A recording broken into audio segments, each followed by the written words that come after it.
Now when it was the 637th night, Shahrazad continued, It hath reached me, O auspicious king, that Saadin having broken into the palace of King Jamak, and pounded to pieces those therein, the survivors cried out, Quarter, quarter! And Saadin said to them, Pinion your king. So they bound Jamak and took him up, and Saadin drove them before him like sheep, and brought them to Gharib's presence, after the most part of the citizens had perished by the enemy's swords. When the king of Babel came to himself, he found himself bound and heard Saadin say, I will sup tonight off this King Jamak. Whereupon he turned to Gharib and cried to him, I throw myself on thy mercy. Replied Gharib, Become a Moslem, and thou shalt be safe from the gull, and from the vengeance of the living one who ceaseth not. So Jamak professed al-Islam with heart and tongue, and Gharib bade loose his bonds. Then he expounded the faith to his people, and they all became true believers. After which Jamak returned to the city and dispatched thence provant and henchmen to Gharib, and whined to the camp before Babel where they passed the night.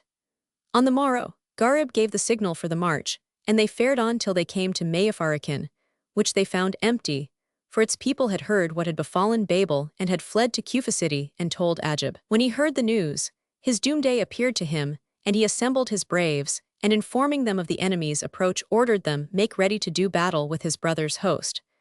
After which he numbered them, and found them 30,000 horse, and 10,000 foot. So needing more, he levied other 50,000 men, cavalry and infantry, and taking horse amid a mighty host, rode forwards, till he came upon his brother's army encamped before Mosul and pitched his tents in face of their lines. Then Gharib wrote a writ and said to his officers, Which of you will carry this letter to Ajib? Whereupon Sahim sprang to his feet and cried, O king of the age, I will bear thy missive and bring thee back an answer. So Gharib gave him the epistle, and he repaired to the pavilion of Ajib, who, when informed of his coming, said, Admit him. And when he stood in the presence asked him, Whence comest thou? Answered Sahim, From the king of the Arabs and the Persians, son-in-law of Chosroe, king of the world, who sendeth thee a writ. So do thou return him a reply. Quoth Ajib, Give me the letter.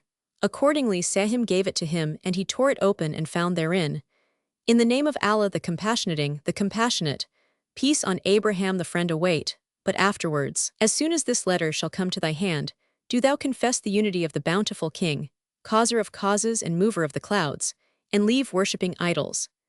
And thou do this thing, thou art my brother and ruler over us, and I will pardon thee the deaths of my father and mother, nor will I reproach thee with what thou hast done. But an thou obey not my bidding, behold, I will hasten to thee and cut off thy head and lay waste thy dominions. Verily, I give thee good counsel, and the peace be on those who pace the path of salvation, and obey the Most High King. When Ajib read these words and knew the threat they contained, his eyes sank into the crown of his head, and he gnashed his teeth and flew into a furious rage. Then he tore the letter in pieces and threw it away, which vexed Sahim, and he cried out upon Ajib, saying, Allah wither thy hand for the deed thou hast done. With this Ajib cried out to his men, saying, Seize yonder hound and hew him in pieces with your hangers. So they ran at Sahim, but he three-bared blade and fell upon them and slew of them more than 50 braves, after which he cut his way out, though bathed in blood, and won back to Gharib, who said, What is this case, O Sahim? And he told him what had passed, whereat he grew livid for rage and crying, Allahu Akbar, God is most great. Bade the battle drums beat. So the fighting men donned their hauberks and coats of straight-woven mail, and baldricked themselves with their swords. The footmen drew out in battle array, whilst the horsemen mounted their prancing horses and dancing camels, and levelled their long lances, and the champions rushed into the field. Ajib and his men also took horse, and host charged down upon host. And Shahrazad perceived the dawn of day, and ceased to say her permitted say. Now when it was the 638th night, she pursued, It hath reached me, O auspicious king, that when Gharib and his merry men took horse, Ajib and his troops also mounted, and host charged down upon host. Then ruled the Qazi of battle, in whose ordinance is no wrong, for a seal is on his lips and he speaketh not. And the blood railed in rills and purfled earth with curious embroidery, heads grew grey and hotter, waxed battle and fiercer. Feet slipped and stood firm the valiant, and pushed forwards, whilst turned the faint heart and fled, nor did they leave fighting till the day darkened and the night starkened. Then clashed the cymbals of retreat, and the two hosts drew apart each from other, and returned to their tents, where they nighted. Next morning, as soon as it was day, the cymbals beat to battle and daring do, and the warriors donned their harness of fight, and baldricked their blades the brightest bright, and with the brown lance bedight mounted doughty steed every knight, and cried out, saying, This day no flight, And the two hosts drew out in battle array, like the surging sea. The first to open the chapter of fore-war was Sahim, who drave his destrier between the two lines and played with swords and spears, and turned over all the capitula of combat, till men of choicest wits were confounded. Then he cried out, saying, Who is for fighting? Who is for jousting? Let no sluggard come out or weakling. Whereupon there rushed at him a horseman of the Kafirs, as he were a flame of fire. But Sahim let him not stand long before him, ere he overthrew him with a thrust. Then a second came forth, and he slew him also, and a third, and he tare him in twain, and a fourth, and he did him to death. Nor did they cease sallying out to him, and he left not slaying them, till it was noon, by which time he had laid low 200 braves. Then Ajib cried to his men, Charge once more. In sturdy host on sturdy host down bore and great was the clash of arms and battle roar. The shining swords outrang. The blood in streams ran and footmen rushed upon footmen. Death showed in van and horsehoof was shodden with skull of man. Nor did they cease from sore smiting till waned the day and the night came on in black array, when they drew apart, and returning to their tents, passed the night there. As soon as morning morrowed the two hosts mounted and sought the field of fight. And the Moslems looked for Gharib to back steed, and ride under the standards as was his wont, but he came not. So Sahim sent to his brother's pavilion a slave, who, finding him not, asked the tent pitchers, but they answered, We know naught of him. Whereat he was greatly concerned and went forth and told the troops, who refrained from battle, saying, An Gharib be absent, his foe will destroy us. Now there was for Gharib's absence a cause strange but true which we will set out in order due. And it was thus. When Ajib returned to his camp on the preceding night, he called one of his guardsmen by name Sayyar and said to him, O Sayyar, I have not treasured thee save for a day like this. And now I bid thee enter among Gharib's host, and pushing into the marquee of their lord, bring him hither to me and prove how wily thy cunning be. And Sayyar said, I hear and I obey. So he repaired to the enemy's camp, and stealing into Gharib's pavilion, under the darkness of the night, when all the men had gone to their places of rest, stood up as though he were a slave to serve Gharib, who presently, 5 being athirst, called to him for water. So he brought him a pitcher of water, drugged with bang, and Gharib could not fulfill his need ere he fell down with head distancing heels, whereupon Sayyar wrapped him in his cloak and carrying him to Ajib's tent, threw him down at his feet. Quoth Ajib, O Sayyar, what is this? Quoth he, This be thy brother Gharib. Whereat Ajib rejoiced and said, The blessings of the idols light upon thee, loose him and wake him. So they made him sniff up vinegar, and he came to himself and opened his eyes. Then, finding himself bound and in a tent other than his own, exclaimed, There is no majesty and there is no might save in Allah, the glorious, the great. Thereupon Ajib cried out at him, saying, Dost thou draw on me, O dog, and seek to slay me, and take on me thy bloodreek of thy father and thy mother? I will send thee this very day to them and rid the world of thee. Replied Gharib, Kafir hound, soon shalt thou see against whom the wheels of fate shall revolve, and who shall be overthrown by the wrath of the Almighty King, who wotteth what is in hearts, and who shall leave thee in Gehenna tormented and confounded. Have ruth on thyself and say with me, There is no God but the God, and Abraham is the friend of God. When Ajib heard Gharib's words, he snarked and snorted and railed at his god, the stone, and called for the sworder and the leather rug of blood. But his wazir, who was at heart a Moslem though outwardly a miscreant, rose and kissing ground before him, said, Patience, O king, deal not hastily, but wait till we know the conquered from the conqueror. If we prove the victors, we shall have power to kill him, and if we be beaten, his being alive in our hands will be a strength to us. And the emirs said, The minister speaketh sooth. And Shahrazad perceived the dawn of day and ceased saying her permitted say.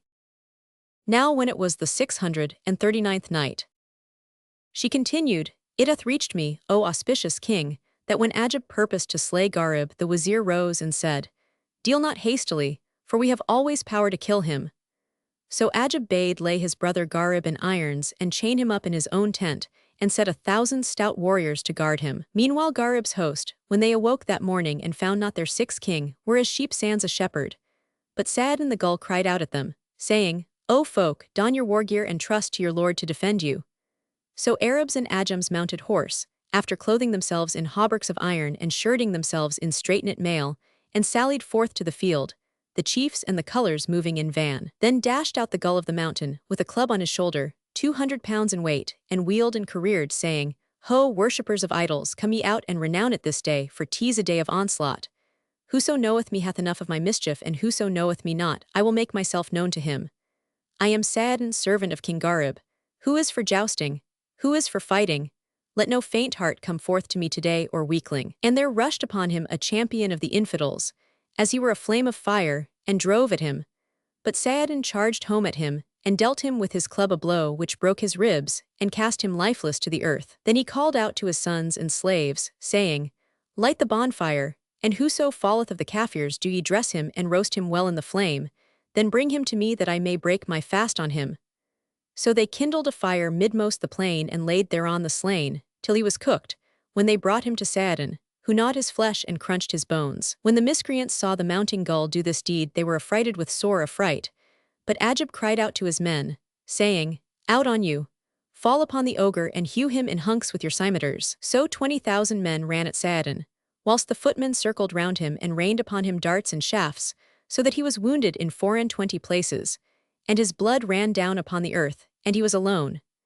Then the host of the Moslems drave at the heathenry, calling for help upon the Lord of the three worlds, and they ceased not from fight and fray till the day came to an end, when they drew apart. But the infidels had captured Saladin, as he were a drunken man for loss of blood. And they bound him fast and set him by Gharib, who, seeing the gull a prisoner, said, There is no majesty and there is no might save in Allah, the glorious, the great. O Saladin, what case is this?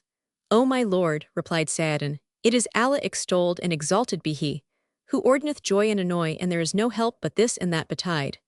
And Gharib rejoined, Thou speakest sooth, O seven Saladin. But Ajib passed the night in joy, and he said to his men, Mount ye on the morrow and fall upon the Moslems, so shall not one of them be left alive. And they replied, Hearkening and obedience. This is how it fared with them. But as regards the Moslems, they passed the night, dejected and weeping for their king and Saladin. But Sahim said to them, O folk, be not concerned, for the aidance of Almighty Allah is nigh. Then he waited till midnight, when he assumed the garb of a tent pitcher, and, repairing to Ajib's camp, made his way between the tents and pavilions till he came to the king's marquee, where he saw him seated on his throne, surrounded by his princes. So he entered, and going up to the candles which burnt in the tent, snuffed them and sprinkled levigated henbane on the wicks. After which he withdrew and waited without the marquee, till the smoke of the burning henbane reached Ajib and his princes, and they fell to the ground like dead men. Then he left them and went to the prison tent, where he found Gharib and Saladin, guarded by 1,000 braves who were overcome with sleep. So he cried out at the guards, saying, Woe to you! Sleep not, but watch your prisoners and light the cressets. Presently he filled a cresset with firewood, on which he strewed henbane, and lighting it, went round about the tent with it, till the smoke entered the nostrils of the guards, and they all fell asleep drowned by the drug. When he entered the tent, and finding Gharib and Saladin also insensible, he aroused them by making them smell and sniff at a sponge full of vinegar he had with him. Thereupon he loosed their bonds and collars, and when they saw him, they blessed him and rejoiced in him. After this they went forth and took all the arms of the guards, and Sahim said to them, Go to your own camp. While he re-entered Ajib's pavilion, and wrapping him in his cloak, lifted him up and made for the Moslem encampment. And the Lord, the Compassionate, protected him, so that he reached Gharib's tent in safety, and unrolled the cloak before him. Gharib looked at its contents, and seeing his brother Ajib bound, cried out, Allahu Akbar, God is most great, aidance, victory. And he blessed Sahim and bade him arouse Ajib. So he made him smell the vinegar mixed with incense, and he opened his eyes, and finding himself bound and shackled, hung down his head earthwards. And Shahrazad perceived the dawn of day, and ceased to say her permitted say. Now when it was the 640th night, she said, It hath reached me, O auspicious king, that after Sahim had aroused Ajib, whom he had made insensible with henbane and had brought to his brother Gharib, the captive opened his eyes, and feeling himself bound and shackled, hung down his head earthwards. Thereupon cried Sahim, O accursed, lift thy head. So he raised his eyes and found himself amongst Arabs and Ajams, and saw his brother seated on the throne of his estate and the place of his power, wherefore he was silent and spake not. Then Gharib cried out and said, Strip me this hound. So they stripped him and came down upon him with whips, till they weakened his body and subdued his pride, after which Gharib set over him a guard of 100 knights. And when this fraternal correction had been administered, they heard shouts of, There is no God but the God, and God is most great, from the camp of the Kafirs. Now the cause of this was that, 10 days after his nephew King Aldamig, Gharib's uncle, had set out from Al-Jazra with 20,000 horse, and on nearing the field of battle, had dispatched one of his scouts to get news. The man was absent a whole day, at the end of which time he returned, and told Aldamig all that had happened to Gharib with his brother. So he waited till the night, when he fell upon the infidels, crying out, Allahu Akbar, and put them to the edge of the biting cimeter. When Gharib heard the takbir, he said to Sahim, Go find out the cause of these shouts and war cries. So Sahim repaired to the field of battle and questioned the slaves and camp followers, who told him that King Aldamig had come up with 20,000 men, and had fallen upon the idolaters by night, saying, By the virtue of Abraham the friend, I will not forsake my brother's son, but will play a brave man's part and beat back the host of miscreants and please the omnipotent king. So Sahim returned and told his uncle's daring do to Gharib, who cried out to his men, saying, Don your arms and mount your steeds, and let us succor my father's brother.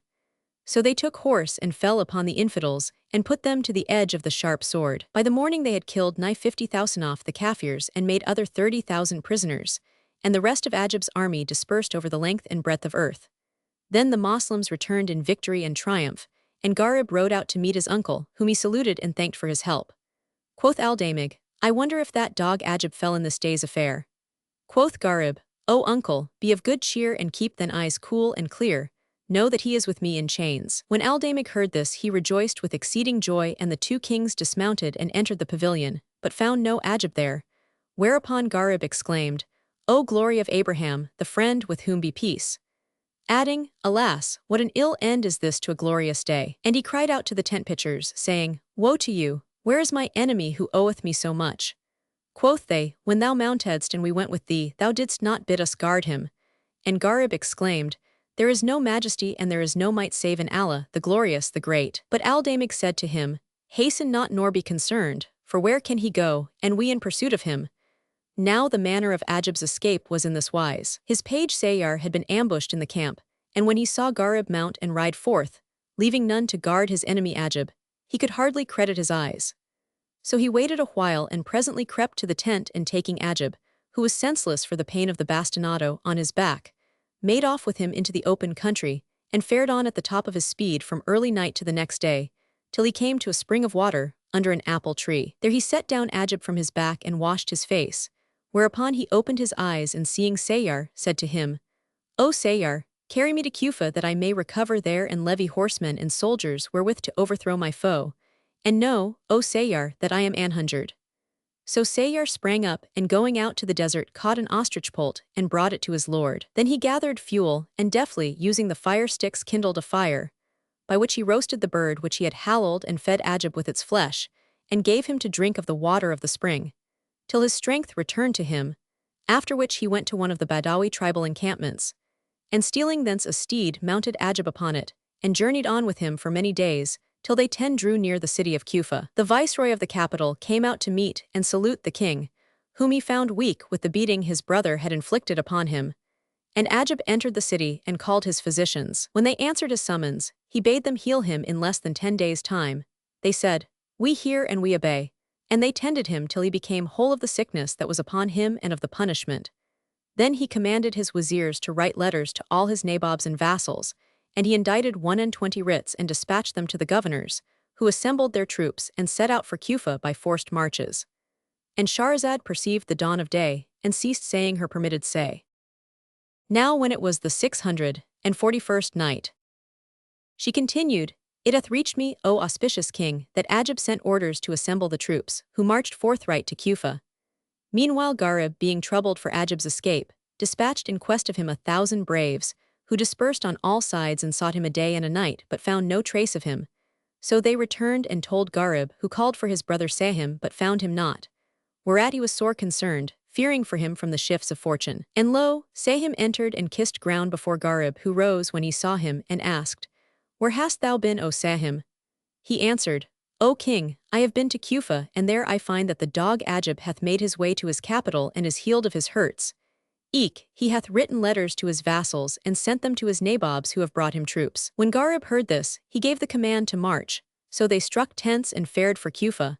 When they came in sight of the city, they found it compassed about with a host like the surging main, having neither beginning nor end. So Gharib with his troops encamped in face of the Kafirs and set up his standards, and darkness fell down upon the two hosts, whereupon they lighted campfires and kept watch till daybreak. Then King Gharib rose and making the wuzu ablution, prayed a two-bow prayer according to the rite of our father Abraham the friend, on whom be the peace. After which he commanded the battle drums to sound the point of war. Accordingly, the kettle drums beat to combat, and the standards flutteruhilst the fighting men armor donned, and their horses mounted, and themselves displayed, and to plain fared. Now the first to open the gate of war was King Aldamig, who urged his charger between the two opposing armies and displayed himself and played with the swords and the spears, till both hosts were confounded, and at him marvelled, after which he cried out, saying, Who is for jousting? Let no sluggard come out to me or weakling, for I am Aldamig, the king, brother of Cundamir the king. Then there rushed forth a horseman of the Kafirs, as he were a flame of fire, and drave at Aldamig without word said. But the king received him with a lance thrust in the breast so dour, that the point issued from between his shoulders, and Allah hurried his soul to the fire, the abiding place dire. Then came forth a second he slew, and a third he slew likewise, and they ceased not to come out to him and he to slay them, till he had made an end of 76 fighting men. Hereupon the miscreants and men of might hung back and would not encounter him, but Ajib cried out to his men and said, Fie on you, O folk! If ye all go forth to him, one by one, he will not leave any of you, sitting or standing. Charge on him all at once, and cleanse of them our earthly one, and strew their heads for your horses' hoofs like a plain of stone. So they waved the awe-striking flag, and host was heaped upon host. Blood rained in streams upon earth and railed, and the judge of battle ruled, in whose ordinance is no unright. The fearless stood firm on feet in the stead of fight, whilst the faint heart gave back and took to flight, thinking the day would never come to an end, nor the curtains of gloom would be drawn by the hand of night. And they ceased not to battle with swords, and to smite till light darkened and murk starkened. Then the kettle drums of the infidels beat the retreat, but Gharib, refusing to stay his arms, drave at the Painamry, and the believers in unity, the Moslems, followed him. How many heads and hands they shore, how many necks and sinews they tore, how many knees and spines they mashed, and how many grown men and youths they to death bashed. With the first gleam of morning grey the infidels broke and fled away, in disorder and disarray. And the Moslems followed them till middle day and took over 20,000 of them, whom they brought to their tents in bonds to stay. Then Gharib sat down before the gate of Kufa, and commanded a herald to proclaim pardon and protection for every wight, who should leave 12 the worship to idols dight, and profess the unity of his All-Might the Creator of mankind, and of light and night. So was made proclamation as he bade in the streets of Kufa, and all that were therein embraced the true faith, great and small. Then they issued forth in a body and renewed their Islam before King Gharib, who rejoiced in them with exceeding joy, and his breast broadened, and he threw off all annoy. Presently he inquired of Mardas and his daughter Madia, and being told that he had taken up his abode behind the Red Mountain, he called Sahim and said to him, Find out for me what is become of thy father. Sahim mounted steed without stay or delay, and set his berry-brown spear in rest, and fared on in quest till he reached the Red Mountain, where he sought for his father, yet found no trace of him nor of his tribe.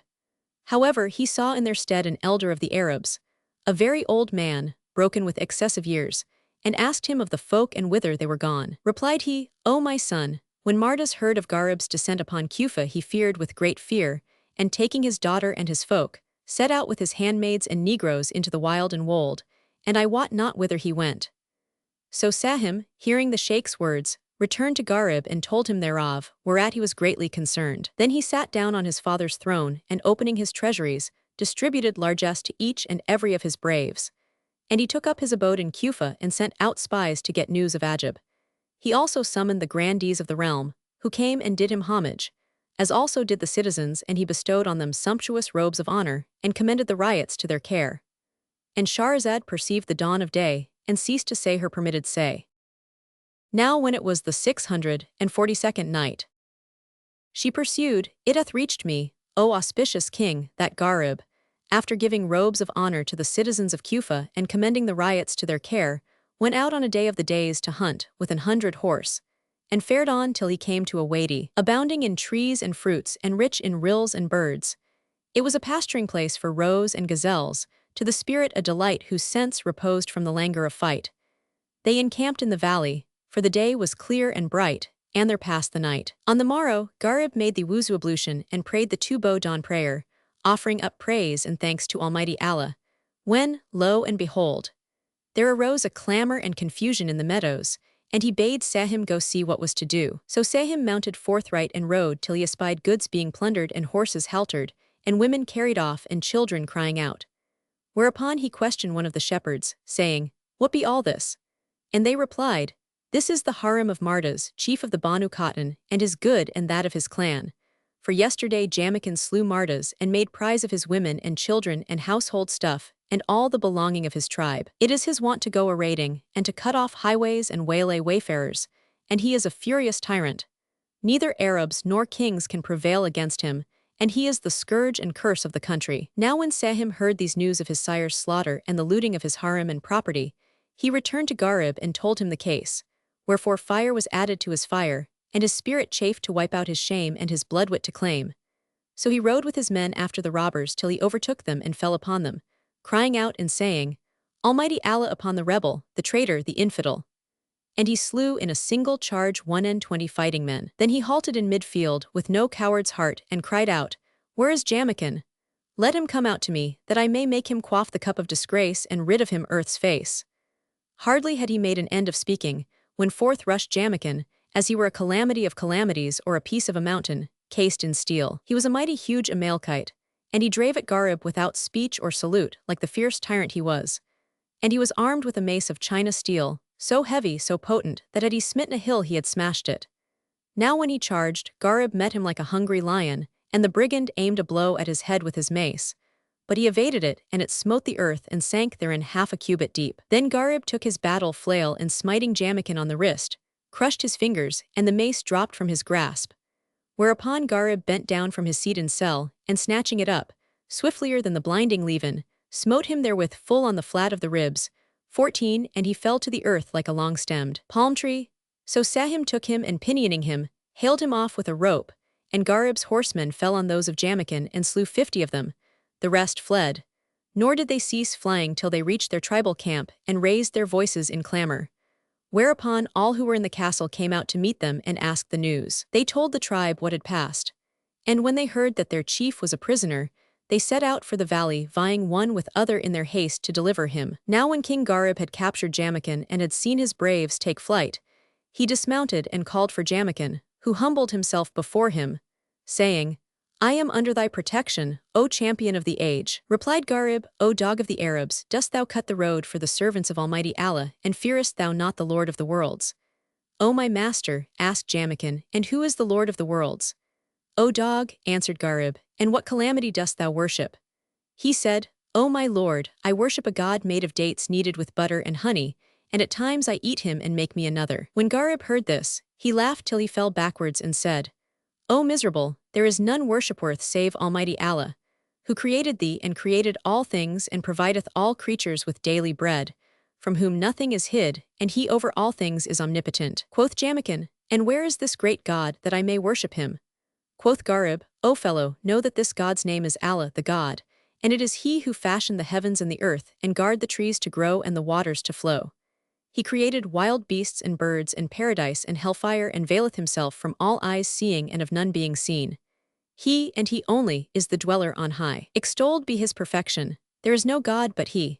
When Jamaican heard these words, the ears of his heart were opened, his skin shuddered with horripilation, and he said, "O my lord, what shall I say that I may become of you, and that this mighty Lord may accept of me?" Replied Gharib, "Say, there is no God but the God, and Abraham the friend is the apostle of God." So he pronounced the profession of the faith and was written of 15 the people of felicity. Then quoth Gharib, "Say me, hast thou tasted the sweetness of al-Islam?" And quoth the other, "Yes." Whereupon Gharib cried, "Loose his bonds." So they unbound him, and he kissed ground before Gharib and his feet. Now whilst this was going on, behold, they espied a great cloud of dust that towered till it walled the wold. And Shahrazad perceived the dawn of day, and ceased saying her permitted say. Now when it was the 643rd night, she pursued, "It hath reached me, O auspicious king, that Jamaican Islamized and kissed the ground between the hands of Gharib. And as they were thus, behold, a great cloud of dust towered till it walled the wold, and Gharib said to Sahim, Go and see for us what it be." So he went forth like a bird in full flight, and presently returned, saying, "O king of the age, this dust is of the Banu Amir, the comrades of Jamaican." Whereupon quoth Gharib to the new Moslem, "Ride out to thy people and offer to them al-Islam, and they profess, they shall be saved. But an they refuse, we will put them to the sword." So Jamaican mounted and driving steed towards his tribesmen, cried out to them, And they knew him, and dismounting, came up to him on foot and said, We rejoice in thy safety, O our Lord. Said he, O folk, whoso obeyeth me shall be saved, but whoso gainsayeth me, I will cut him in twain with this cimeter. And they made answer, saying, Command us what thou wilt, for we will not oppose thy commandment. Quoth he, Then say with me, There is no God but the God, and Abraham is the friend of God. They asked, O our Lord, whence hadst thou these words? And he told them what had befallen him with Gareb, adding, O folk, know ye not that I am your chief in battle plain, and where men of cut and thrust are fain? And yet a man single-handed me to prisoner hath ta'en, and made me the cup of shame and disgrace to drain. When they heard his speech, they spoke the word of unity, and Jamaican led them to Gareb, at whose hands they renewed their profession of al-Islam and wished him glory and victory, after they had kissed the earth before him. Gareb rejoiced in them and said to them, O folk, return to your people and expound al-Islam to them. But all replied, O our Lord, we will never leave thee, whilst we live, but we will go and fetch our families and return to thee. And Gareb 16 said, Go and join me at the city of Kufa. So Jamaican and his comrades returned to their tribal camp and offered al-Islam to their women and children, who all to a soul embraced the true faith, after which they dismantled their abodes and struck their tents, and set out for Kufa, driving before them their steeds, camels, and sheep. During this time Gareb returned to Kufa, where the horsemen met him in state. He entered his palace, and sat down on his sire's throne, with his champions ranged on either hand. Then the spies came forwards, and informed him that his brother Ajib had made his escape, and had taken refuge with Jaland bin Karkar, lord of the city of Oman and land of Al-Yaman. Whereupon Gareb cried aloud to his host, O men, make you ready to march in 3 days. Then he expounded al-Islam to the 30,000 men he had captured in the first affair, and exhorted them to profess and take service with him. 20,000 embraced the faith, but the rest refused, and he slew them. Then came forward Jamaican and his tribe and kissed the ground before Gareb, who bestowed on him a splendid robe of honor and made him captain of his vanguard, saying, O Jamaican, mount with the chiefs of thy kith and kin and 20,000 horse, and fare on before us to the land of Jaland bin Karkar. Hearkening and obedience, answered Jamaican, and leaving the women and children of the tribe in Kufa, he set forward. Then Gareb passed in review the harem of Mardas, and his eye lit upon Madia, who was among the women, wherewith he fell down fainting. They sprinkled rose water on his face, till he came to himself, when he embraced Madia and carried her into a sitting chamber, where he sat with her. And they twain lay together that night without fornication. Next morning he went out, and sitting down on the throne of his kingship, robed his uncle Aldamig with a robe of honor, and appointed him his viceroy over all Al-Iraq, commending Madia to his care, till he should return from his expedition against Ajib. And when the order was accepted, he set out for the land of Al-Yaman and the city of Oman with 20,000 horse and 10,000 foot. Now when Ajib and his defeated army drew in sight of Oman, King Jaland saw the dust of their approach and sent to find out its meaning scouts, who returned and said, Verily this is the dust of one hight Ajib, lord of Al-Iraq. And Jaland wondered at his coming to his country, and when assured of the tidings, he said to his officers, Fare ye forth and meet him. So they went out and met him and pitched tents for him at the city gate. And Ajib entered into Jaland, weeping-eyed and heavy-hearted. Now Jaland's wife was the daughter of Ajib's paternal uncle, and he had children by her. So, when he saw his kinsman in this plight, he asked for the truth of what ailed him, and Ajib told him all that had befallen him, first and last, from his brother, and said, O king, Gareb biddeth the folk worship the Lord of the heavens, and forbiddeth them from the service of simulacres and other of the gods. When Jaland heard these words, he raged and revolted and said, By the virtue of the sun, Lord of life and light, I will not leave one of thy brother's folk in existence. But where didst thou quit them, and how many men are they?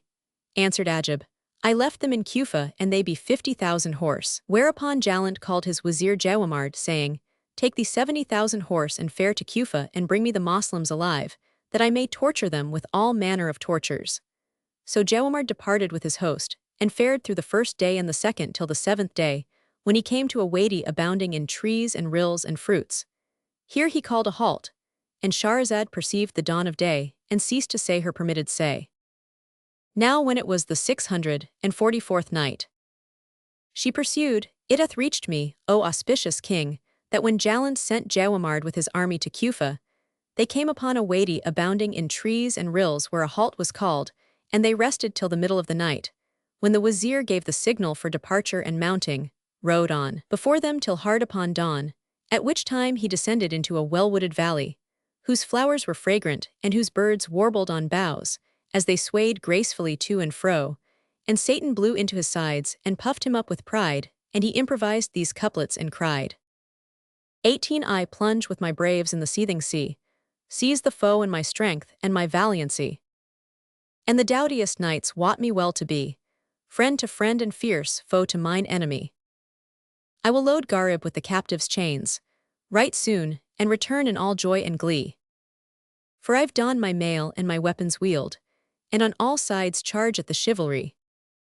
Hardly had Jawamard made an end of his verses when there came out upon him from among the trees a horseman of terrible mien covered and clad in steely sheen, who cried out to him, saying, Stand, O riffraff of the Arabs! Doff thy dress and ground thine arms gear, and dismount thy destrier and be off with thy life. When Jawamard heard this, the light in his eyes became darkest night, and he drew his saber and drove at Jamaican, for he it was, saying, O thief of the Arabs, wilt thou cut the road for me, who am captain of the host of Jaland bin Karkar and am come to bring Gharib and his men in bond? When Jamaican heard these words, he said, How cooling is this to my heart and liver! And he made at Jawamard versifying in these couplets. I'm the noted knight in the field of fight, whose saber and spear every foe affright. Jamaican am I, to my foes a fear, with a lance lunge known unto every knight. Gharib is my lord, nay my pontiff, my prince, where the two hosts dash very lion of might. An imam of the faith, pious, striking awe, on the plain where his foes like the fawn take flight. Whose voice bids folk to the faith of the friend, false, doubling idols and gods despite.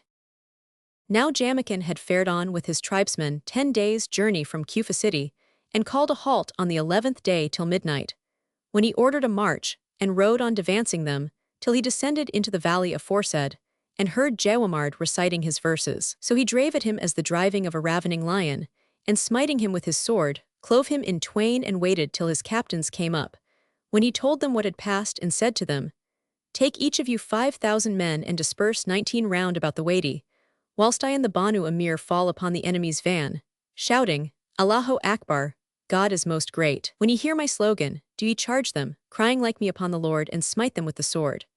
We hear and we obey, answered they, and turning back to their braves did his bidding and spread themselves about the sides of the valley in the twilight foreigning the dawn. Presently lo and behold, up came the army of Al-Yaman like a flock of sheep, filling plain and steep, and Jamaican and the Banu Emir fell upon them, shouting, Allahu Akbar, till all heard it, Moslems and miscreants. Whereupon the true believers ambushed in the valley answered from every side, and the hills and mountains responsive cried, and all things replied, green and dried, saying, God is most great. Aidance and victory to us from on high, shame to the miscreants who his name deny. And the Kafirs were confounded and smote one another with sabers keen, whilst the true believers and pious fell upon them like flames of fiery sheen, and naught was seen, but heads flying and blood jetting and faint hearts hieing. By the time they could see one another's faces, 2/3 of the infidels had perished, and Allah hastened their souls to the fire and abiding place dire. The rest fled and to the desert sped, whilst the Moslems pursued them to slay and take captives till middle day, when they returned in triumph with 7,000 prisoners, and but 26,000 of the infidels escaped, and the most of them wounded. Then the Moslems collected the horses and arms, the loads and tents of the enemy, and dispatched them to Kufa with an escort of 1,000 horse. And Shahrazad perceived the dawn of day, and ceased saying her permitted say.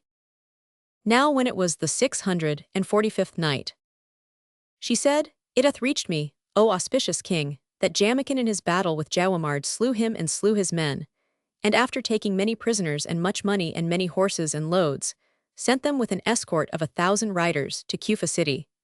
Then he and the army of al-Islam dismounted and expounded the saving faith to the prisoners, who made profession with heart and tongue, whereupon they released them from bonds, and embraced them and rejoiced in them. Then Jamaican made his troops, who 20 had swelled to a mighty many, rest a day and a night, and marched with the dawn, intending to attack Jaland bin Karkar in the city of Oman, whilst the 1,000 horse fared back to Kufa with the loot. When they reached the city, they went into King Gharib and told him what had passed, whereat he rejoiced and gave them joy, and turning to the gull of the mountain said, Take horse with 20,000 and follow Jamaican.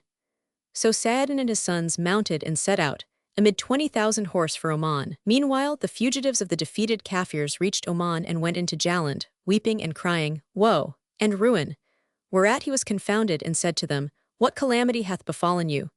So they told him what had happened, and he said, "Woe to you! How many men were they?" They replied, "O king, there were 20 standards, under each 1,000 men." When Jaland heard these words he said, "May the sun pour no blessing on you. Fie upon you! What shall 20,000 overcome you, and you 70,000 horse, and Jawamard able to withstand 3,000 in field of fight?" Then, in the excess of his rage and mortification, he bared his blade and cried out to those who were present, saying, "Fall on them." So the courtiers drew their swords upon the fugitives, and annihilated them to the last man, and cast them to the dogs. Then Jaland cried aloud to his son, saying, "Take 100,000 horse, and go to Al-Iraq and lay it waste altogether." Now this son's name was Kurajan, and there was no doughtier knight in all the force, for he could charge single-handed 3,000 riders. So he and his host made haste to equip themselves and marched in battle array, rank following rank, with the prince at their head, glorying in himself and improvising these couplets. "I'm Al-Kurajan, and my name is known, to beat all who in wold or in city won. How many a soldier my sword at will, struck down like a cow on the ground bestrown. How many a soldier I've forced to fly, and have rolled their heads as a ball is thrown. Now I'll drive and harry the land Iraq, and like rain I'll shower the blood of foe, and lay hands on Gharib and his men, whose doom, to the wise a warning shall soon be shown." 21 The host fared on 12 days' journey, and while they were still marching, behold, a great dust cloud arose before them and walled the horizon, and the whole region. So Kurajan sent out scouts, saying, "Go forth and bring me tidings of what meaneth this dust." They went till they passed under the enemy's standards, and presently returning said, "O king, verily this is the dust of the Moslems."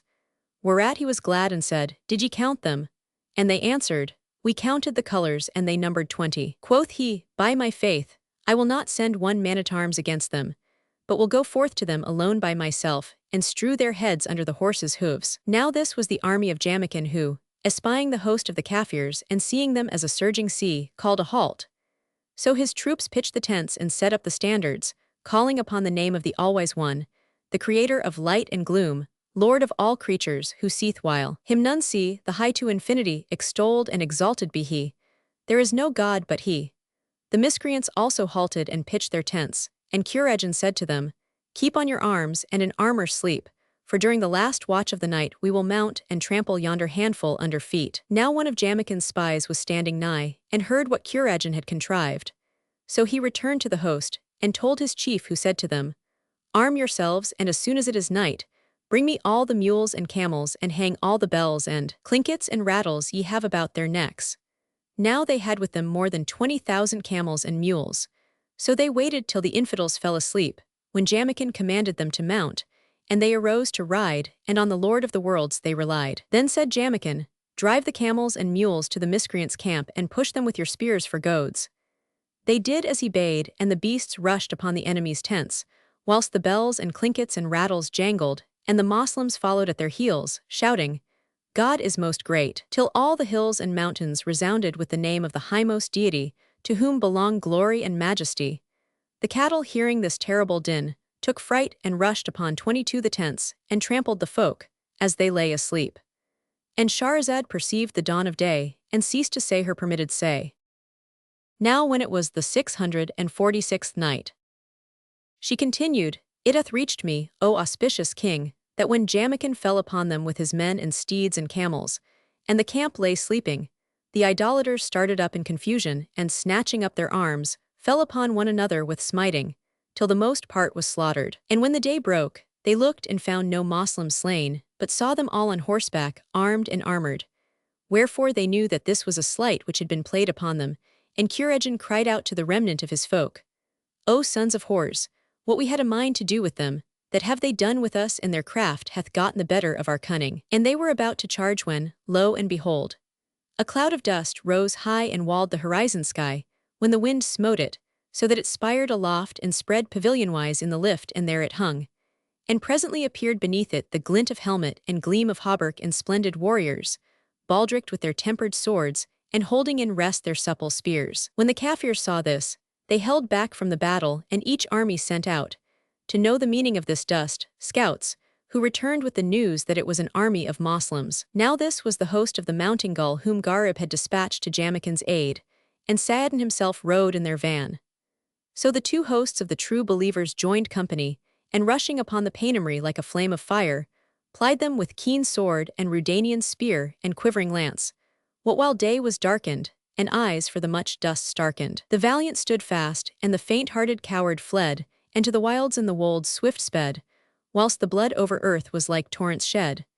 Nor did they cease from fight till the day took flight, and in gloom came the night. Then the Moslems drew apart from the miscreants and returned to their tents, where they ate and slept, till the darkness fled away and gave place to smiling day, when they prayed the dawn prayer and mounted to battle. Now Kurajan had said to his men as they drew off from fight, for indeed 2/3 of their number had perished by sword and spear, "O folk, tomorrow, 23 I will champion it in the stead of war where cut and thrust jar, and where braves push and wheel I will take the field." So, as soon as light was seen and morn appeared with its shine and sheen, took horse the hosts twain and shouted their slogans amin and bared the brand and hent lance in hand and in ranks took stand. The first to open the door of war was Kurajan, who cried out saying, "Let no coward come out to me this day nor craven." Whereupon Jamaican and Saadin stood by the colours, but there ran at him a captain of the Banu Emir, and the two drave each at other a while, like two rams butting. Presently Kurajan seized the Moslem by the jerkin under his hauberk, and dragging him from his saddle, dashed him to the ground where he left him, upon which the Kafirs laid hands on him and bound him and bore him off to their tents, whilst Kurajan wheeled about and careered and offered battle, till another captain came out, whom also he took prisoner, nor did he leave to do thus till he had made prize of 7 captains before midday. Then Jamaican cried out with so mighty a cry, that the whole field made reply and heard it the armies twain, and ran at Kurajan with a heart in rageful pain, improvising these couplets. Jamaican am I, and a man of might, whom the warriors fear with a sore affright. I waste the forts and I leave the walls, to wail and weep for the whites I smite. Then, O Kurajan, tread the rightful road, and quit the paths of thy foul unright. Own the one true God, who dispread the skies, and made founts to flow and the hills pegged tight. And the slave embrace the true faith, he'll scape hell pains and in heaven be decked and dight.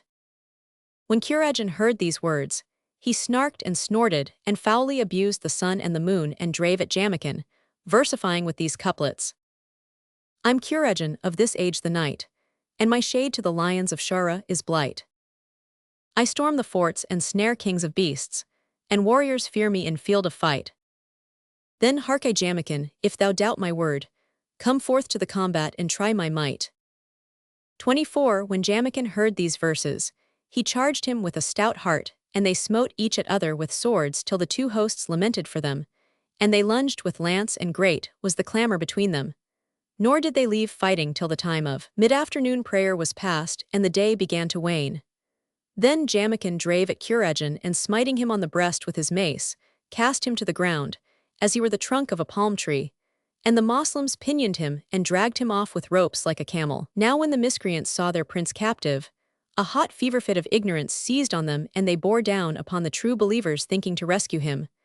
But the Moslem champions met them and left most of them prostrate on the earth, whilst the rest turned and sought safety in flight, seeking surer sight, while the clanking sabres their backsides smite. The Moslems ceased not pursuing them till they had scattered them over mount and wold, when they returned from them to the spoil, whereof was great store of horses and tents and so forth.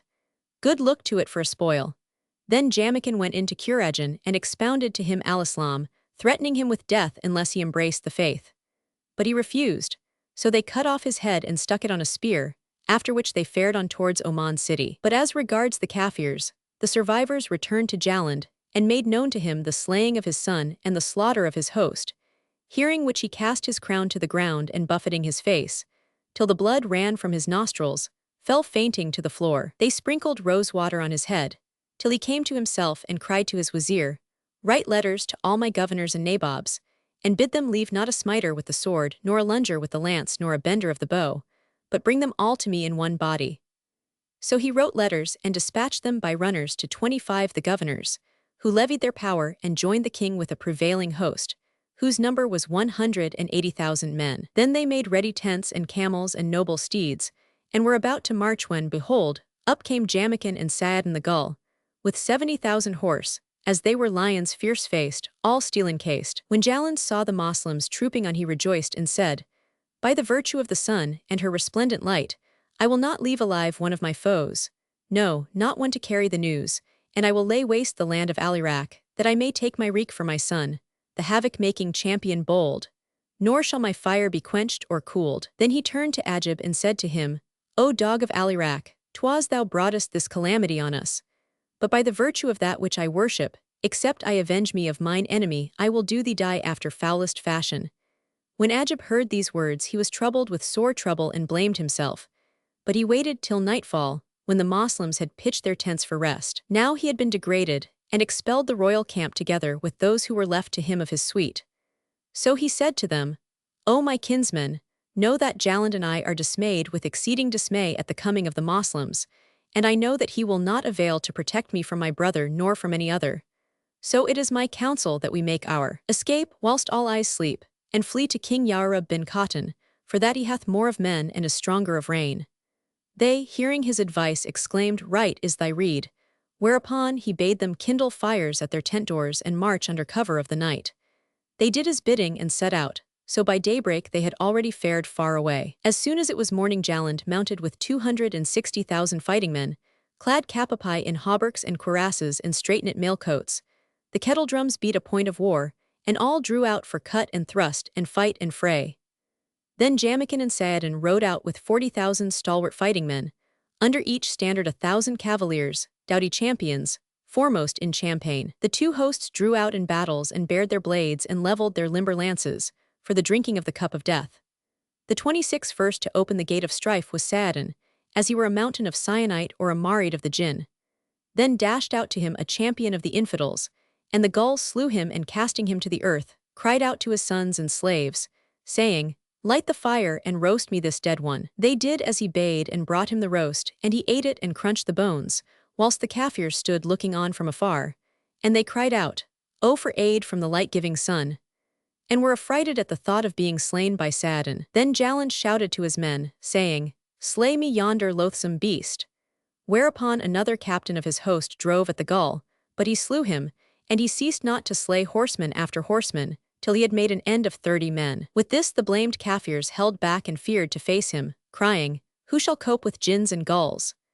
But Jaland raised his voice, saying, Let 100 horse charge him and bring him to me, bound or slain.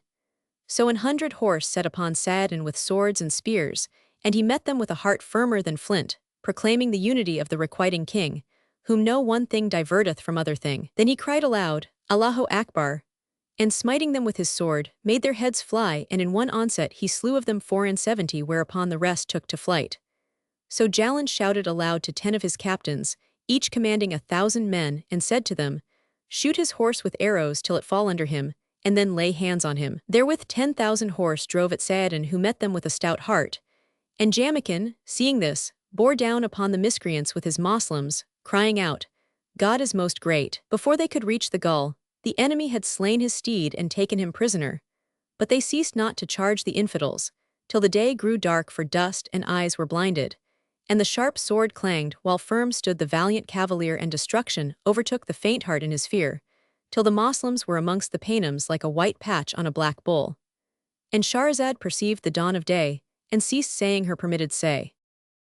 Now when it was the 647th night, she pursued, It hath reached me, O auspicious king, that battle raged between the Moslems and the Paynims, till the true 27 believers were like a white patch on a black bull.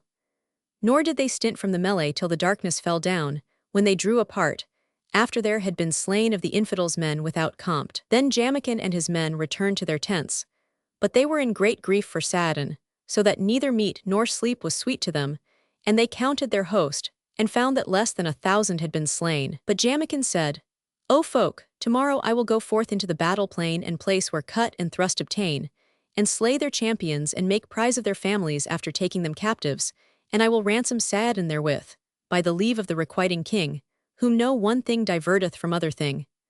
Wherefore their hearts were heartened, and they joyed as they separated to their tents. Meanwhile Jaland entered his pavilion, and sitting down on his sofa of estate, with his folk about him, called for Saadin, and forthright on his coming, said to him, O dog run wood and least of the Arab brood and carrier of firewood, who was it slew my son Kurajan, the brave of the age, slayer of heroes and caster down of warriors? Quoth the Gaul, Jamaican slew him, captain of the armies of King Garib, prince of cavaliers, and I roasted and ate him, for I was an hundred. When Jaland heard these words, his eyes sank into his head for rage, and he bade his sword-bearer smite Saadin's neck. So he came forward in that intent, whereupon Saadin stretched himself mightily and bursting his bonds, snatched the sword from the headsman and hewed off his head. Then he made at Jaland, who threw himself down from the throne and fled, whilst Saadin fell on the bystanders, and killed 20 of the king's chief officers, and all the rest took to flight. Therewith loud rose the crying in the camp of the infidels, and the gull sallied forth of the pavilion, and falling upon the troops smote them with the sword, right and left, till they opened and left a lane for him to pass. Nor did he cease to press forward, cutting at them on either side, till he won free of the miscreants, tents, and made for the Moslem camp. Now these had heard the uproar among their enemies and said, Haply some calamity hath befallen them. But whilst they were in perplexity, behold, Saadin stood amongst them, and they rejoiced at his coming with exceeding joy, more especially Jamaican, who saluted him with the salam as did other true believers, and gave him joy of his escape. Such was the case with the Moslems. But as regards the miscreants, when after the gull's departure they and their king 28 returned to their tents, Jaland said to them, O folk, by the virtue of the sun's light-giving ray and by the darkness of the night and the light of the day and the stars that stray, I thought not this day to have escaped death in melee. For had I fallen into yonder fellow's hands, he had eaten me, as I were a kernel of wheat or a barleycorn or any other grain. They replied, O king, never saw we any do the like of this gull.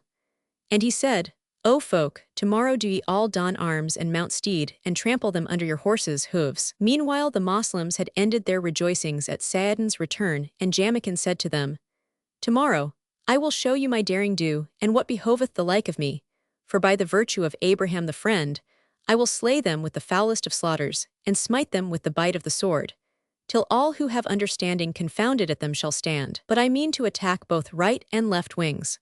So, when ye see me drive at the king under the standards, do ye charge behind me with a resolute charge, and Allah's it is to decree what thing shall be. Accordingly the two sides lay upon their arms till the day broke through night, and the sun appeared to sight. Then they mounted swiftlier than the twinkling of the eyelid. The raven of the wold croaked, and the two hosts, looking each at other with the eye of fascination, formed in line array and prepared for fight and fray.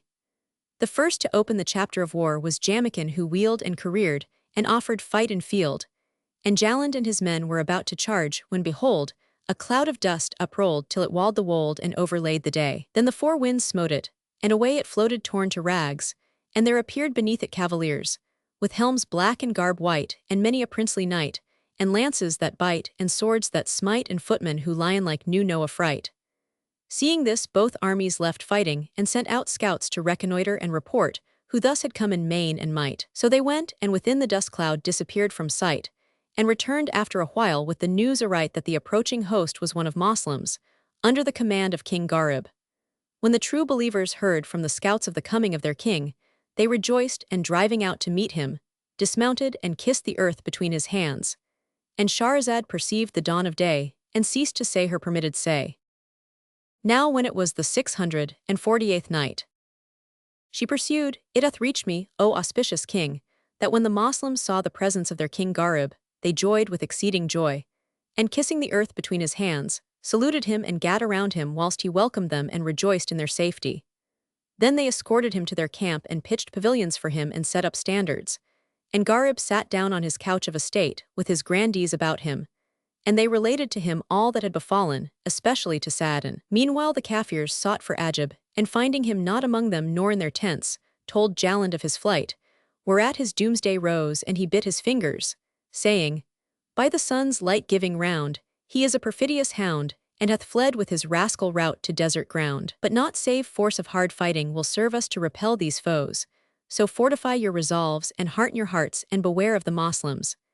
And Garib also said to the true believers, Strengthen your courage and fortify your hearts and seek aid of your Lord, beseeching him to vouchsafe you the victory over your enemies. They replied, O king, soon thou shalt see what we will do in battle plain where men cut and thrust amen. So the two hosts slept till the day arose with its sheen and shone, and the rising sun rained light upon hill and down, when Garib prayed the two-bow prayer, after the rite of Abraham the friend on whom be the peace, and wrote a letter, which he dispatched by his brother Sahim to the king of the Kafirs. When Sahim reached the enemy's camp, the guards asked him what he wanted, and he answered them, I want your ruler. Quoth they, Wait till we consult him anent thee. And he waited, whilst they went in to their sovereign and told him of the coming of a messenger, and he cried, Hither with him to me. So they brought Sahim before Jaland, who said to him, Who hath sent thee? Quoth he, King Gharib sends me, whom Allah hath made ruler over Arab and Ajam. Receive his letter and return its reply. Jaland took the writ and opening it, read as follows. In the name of 30 Allah, the compassionating, the compassionate. The One, the All-Knowing, the Supremely Great, the Immemorial, the Lord of Noah and Sally and Hud and Abraham and of all things he made. The peace be on him who followeth in the way of righteousness, and who feareth the issues of frowardness, who obeyeth the Almighty King and followeth the faith saving and preferreth the next world to any present thing. But afterwards, O Jaland, none is worthy of worship save Allah alone, the victorious, the One, creator of night and day and the sphere revolving alway. Who sendeth the holy prophets and garreth the streams to flow and the trees to grow, who vaulted the heavens and spread out the earth like a carpet below, who feedeth the birds in their nests and the wild beasts in the deserts. For he is Allah the All-Powerful, the Forgiving, the Long-Suffering, the Protector, whom I comprehendeth on no wise and who maketh night on day arise. He who sent down the apostles and their holy writ. Know, O Jaland, that there is no faith but the faith of Abraham the friend.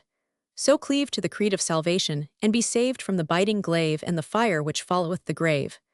But an thou refuse al-Islam, look for ruin to haste, and thy reign to be waste, and thy traces untraced. And lastly, send me the dog Ajib height, that I may take from him my father's and mother's blood wit. When Jaland had read this letter, he said to Sahim, Tell thy lord that Ajib hath fled, he and his folk, and I know not whither he is gone.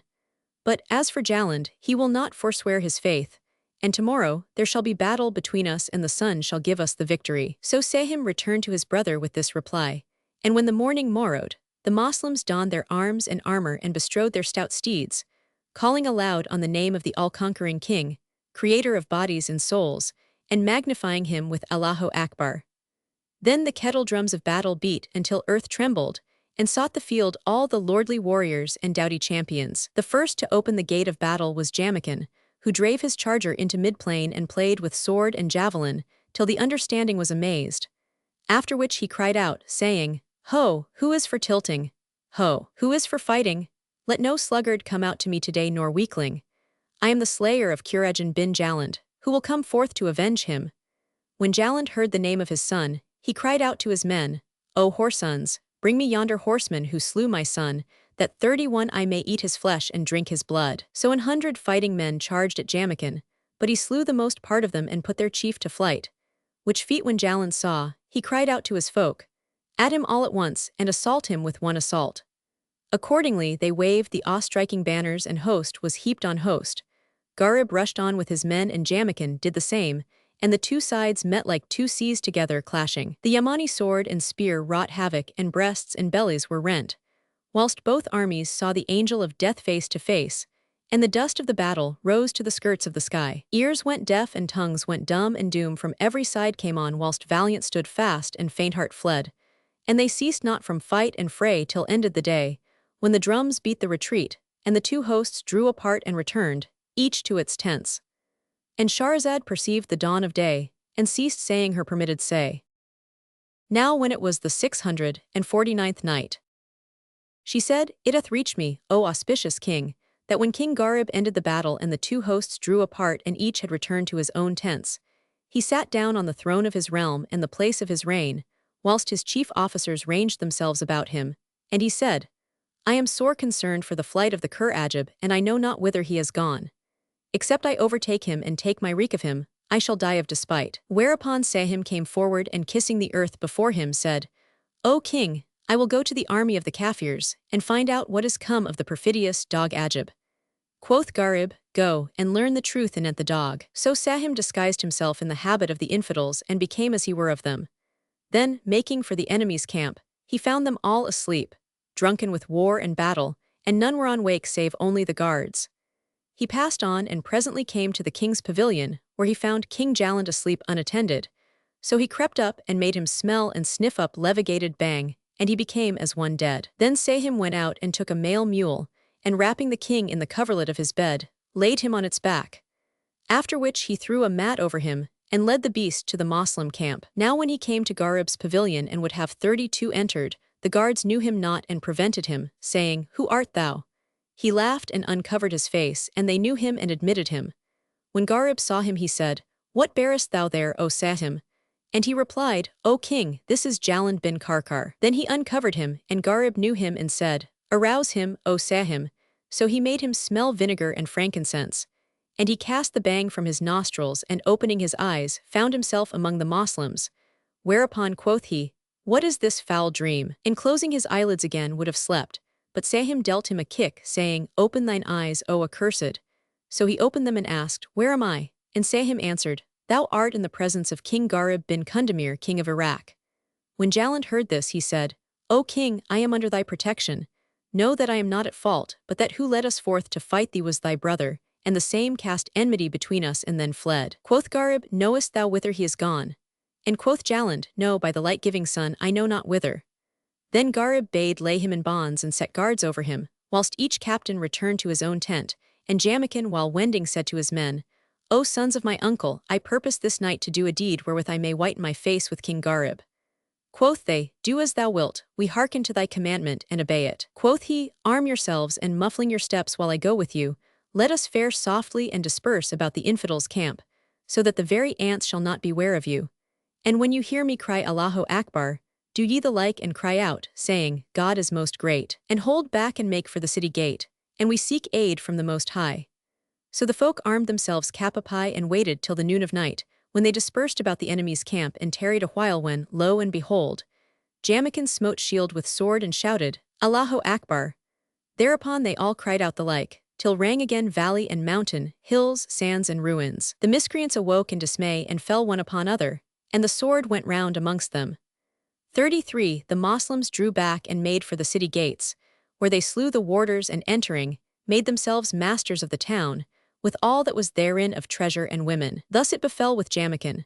But as regards King Gharib, hearing the noise and clamor of God is most great, he mounted with his troops to the last man, and sent on in advance Sahim who, when he came near the field of fight, saw that Jamaican had fallen upon the Kafirs with the Banu Emir by night, and made them drink the cup of death. So he returned and told all to his brother, who called down blessings on Jamaican. And the infidels ceased not to smite one another with the biting sword, and expending their strength till the day rose and lighted up the land, when Gharib cried out to his men, "Charge, O ye noble, and do a deed to please the all-knowing king." So the true believers fell upon the idolaters, and plied upon every false hypocritical breast the keen sword and the quivering spear.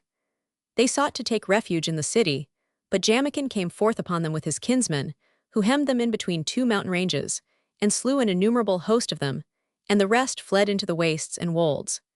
And Shahrazad perceived the dawn of day, and ceased to say her permitted say. Now when it was the 650th night, she continued, "It hath reached me, O auspicious king, that when the Moslem host charged upon the miscreants, they hewed them in pieces with the biting scimitar, and the rest fled to the wastes and wolds. Nor did the Moslems cease pursuing them with the sword till they had scattered them abroad in the plains and stony places. Then they returned to Oman city, and King Gharib entered the palace of the king, and sitting down on the throne of his kingship, with his grandees and officers ranged right and left, sent for Jaland. They brought him in haste, and Gharib expounded to him al-Islam, but he rejected it. Wherefore Gharib bade crucify him on the gate of the city, and they shot at him with shafts till he was like unto a porcupine. Then Gharib honorably robed Jamaican and said to him, "Thou shalt be lord of this city and ruler thereof with power to loose and to bind therein, for it was thou didst open it with thy sword and thy folk." And Jamaican kissed the king's feet, thanked him and wished him abiding victory and glory and every blessing. Moreover Gharib 34 opened Jaland's treasuries, and saw what was therein of coin, whereof he gave largesse to his captains and standard-bearers and fighting men, yea, even to the girls and children. And thus he lavished his gifts 10 days long. After this, one night he dreamt a terrible dream and awoke, troubled and trembling. So he aroused his brother Sahim and said to him, "I saw in my vision that we were in a wide valley, when there pounced down on us 2 ravening birds of prey. Never in my life saw I greater than they. Their legs were like lances, and as they swooped we were in sore fear of them." Replied Sahim, "O king, this be some great enemy, so stand on thy guard against him." Garib slept not the rest of the night, and when the day broke, he called for his courser and mounted. Quoth Sahim, "Whither goest thou, my brother?" And quoth Garib, "I awoke heavy at heart, so I mean to ride abroad 10 days and broaden my breast." Said Sahim, "Take with thee 1,000 braves." But Garib replied, "I will not go forth but with thee and only thee." So the two brothers mounted, and seeking the dales and leasos, fared on from wady to wady and from meadow to meadow, till they came to a valley abounding in streams and sweet-smelling flowers and trees laden with all manner eatable fruits, 2 of each kind. Birds warbled on the branches their various strains. The mockingbird trilled out her sweet notes fain, and the turtle filled with her voice the plain. There sang the nightingale, whose chant arouses the sleeper, and the merle with his note like the voice of man, and the cushat and the ring-dove, whilst the parrot with its eloquent tongue answered the twain. The valley pleased them, and they ate of its fruits and drank of its waters, after which they sat under the shadow of its trees till drowsiness overcame them and they slept. Glory be to him who sleepeth not. As they lay asleep, lo, 2 fierce Marids swooped down on them, and taking each one on his shoulders, towered with them high in air till they were above the clouds. So Garib and Sahim awoke and found themselves betwixt heaven and earth. Whereupon they looked at those who bore them and saw that they were 2 Marids, the head of the one being as that of a dog and the head of the other as that of an ape, with hair like horses, tails and claws like lions' claws, and both were big as great palm trees. When they espied this case, they exclaimed, "There is no majesty, and there is no might save in 35 Allah, the glorious, the great." Now the cause of this was that a certain king of the kings of the Jinn, hight Murash, had a son called Saik, who loved a damsel of the Jinn, named Najma, and the twain used to foregather in that wady under the semblance of 2 birds. Garib and Sahim saw them thus, and deeming them birds, shot at them with shafts, but wounding only Saik, whose blood flowed. Najma mourned over him, then, fearing lest the like calamity befall herself, snatched up her lover and flew with him to his father's palace, where she cast him down at the gate. The warders bore him in and laid him before his sire, who, seeing the pile sticking in his rib, exclaimed, "Alas, my son! Who hath done with thee this thing, that I may lay waste his abiding place and hurry on his destruction, though he were the greatest of the kings of the Jann?" Thereupon Saik opened his eyes and said, "O my father, none slew me save a mortal in the Valley of Springs." Hardly had he made an end of these words when his soul departed, whereupon his father buffeted his face, till the blood streamed from his mouth, and cried out to 2 Marids, saying, "Hie ye to the Valley of Springs and bring me all who are therein." So they betook themselves to the wady in question, where they found Garib and Sahim asleep, and snatching them up, carried them to King Murash. And Shahrazad perceived the dawn of day and ceased saying her permitted say.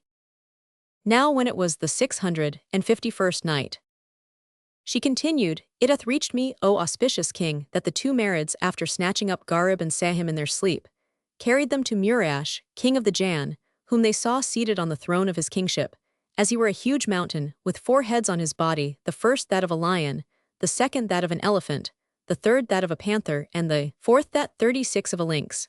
The Marids set them down before Murash and said to him, "O king, these twain be they we found in the Valley of Springs." Thereupon he looked at them with wrathful eyes and snarked and snorted and shot sparks from his nostrils, so that all who stood by feared him. Then said he, "O dogs of mankind, ye have slain my son and lighted fire in my liver." Quoth Garib, "Who is thy son, and who hath seen him?" Quoth Murash, "Were ye not in the Valley of Springs, and did ye not see my son there, in the guise of a bird, and did ye not shoot at him with wooden bolts that he died?" Replied Garib, "I know not who slew him, and by the virtue of the great God, the one, the immemorial, who knoweth things all, and of Abraham the friend, we saw no bird, neither slew we bird or beast." Now when Murash heard Garib swear by Allah and his greatness and by Abraham the friend, he knew him for a Moslem, he himself being a worshipper of fire, not of the all-powerful sire, so he cried out to his folk, "Bring me my goddess." Accordingly they brought a brazier of gold, and setting it before him, kindled therein fire and cast on drugs, whereupon there arose therefrom green and blue and yellow flames, and the king and all who were present prostrated themselves before the brazier, whilst Garib and Sahim ceased not to attest the unity of Allah Almighty, to cry out, "God is most great," and to bear witness to his omnipotence. Presently Murash raised his head, and seeing the 2 princes standing in lieu of falling down to worship, said to them, "O dogs, why do ye not prostrate yourselves?" Replied Garib, "Out on you, O ye accursed! Prostration befitteth not man save to the worshipful king, who bringeth forth all creatures into beingness from nothingness and maketh water to well from the barren rock well. Him who inclineth heart of sire unto new-born scion, and who may not be described as sitting or standing, the God of Noah and Sally and Hud and Abraham the friend, who created heaven and hell and trees and fruit as well. For he is Allah, the One, the All-Powerful. When Muriash heard this, his eyes sank into his head and he cried out to his guards, saying, "Pinion me these 2 dogs and sacrifice them to my goddess." So they bound them and were about to cast them into the fire when, behold, 37 one of the crenelles of the palace parapet fell down upon the brazier and brake it and put out the fire, which became ashes flying in air. Then quoth Garib, "God is most great. He giveth aid and victory, and he forsaketh those who deny him, fire-worshipping and not the Almighty King." Presently quoth Muriash, "Thou art a sorcerer and hast bewitched my goddess, so that this thing hath befallen her." Garib replied, "O madman, an the fire had soul or sense, it would have warded off from self all that hurteth it." When Muriash heard these words, he roared and bellowed and reviled the fire, saying, "By my faith, I will not kill you save by the fire."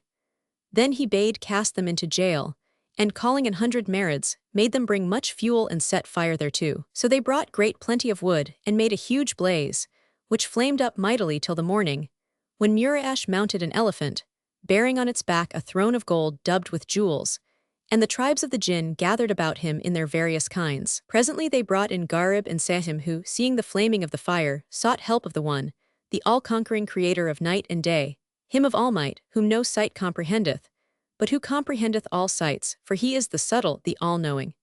And they ceased not humbly beseeching him till behold, a cloud arose from west to east, and pouring down showers of rain, like the swollen sea, quenched the fire. When the king saw this, he was affrighted, he and his troops, and entered the palace, where he turned to the wazirs and grandees and said to them, "How say ye of these 2 men?" They replied, "O king, had they not been in the right, this thing had not befallen the fire. Wherefore we say that they be true men which speak sooth." Rejoined Muriash, "Verily the truth hath been displayed to me, I and the manifest way, and I am certified that the worship of the fire is false. For were it goddess, it had warded off from itself the rain which quenched it, and the stone which broke its brazier and beat it into ashes. Wherefore I believe in him who created the fire and the light and the shade and the heat. And ye, what say ye?" They answered, "O king, we also hear and follow and obey."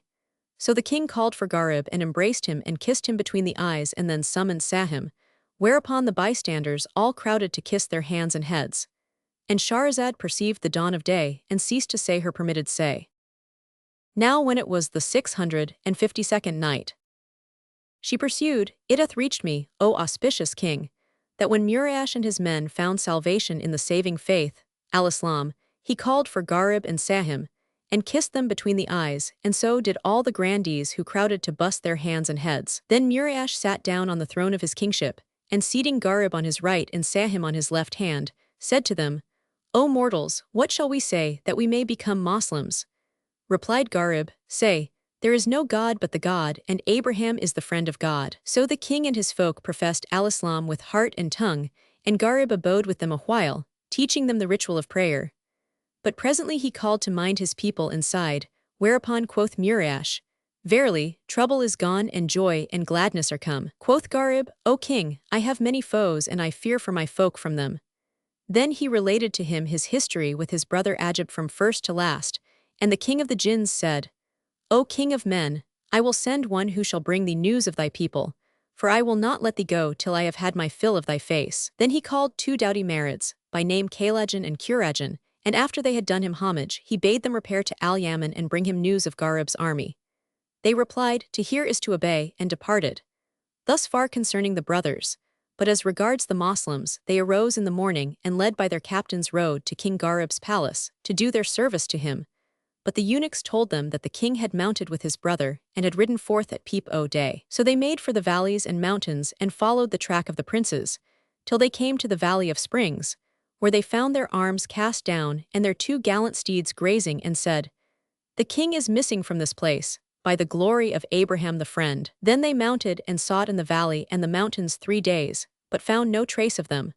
Whereupon they began the morning ceremonies, and sending for couriers, said to them, "Do ye disperse yourselves about the cities and sconces and castles, and seek ye news of our king." "Hearkening and obedience," cried the couriers, who dispersed hither and thither each over one of the 7 climes and sought everywhere for Garib, but found no trace of him. Now when the 39 tidings came to Ajib by his spies that his brother was lost, and there was no news of the missing, He rejoiced, and going in to King Yarub bin Khatun, sought of him aid, which he granted, and gave him 200,000 Amalkites, wherewith he set out for Al-Yaman, and sat down before the city of Oman. Jamaican and Sa'adan sallied forth and offered him battle, and there were slain of the Moslems much folk. So the true believers retired into the city and shut the gates and manned the walls. At this moment came up the two Marids Kalajan and Kurajan, and seeing the Moslem beleaguered waited till nightfall, when they fell upon the miscreants, and plied them with sharp swords of the swords of the Jinn, each 12 cubits long.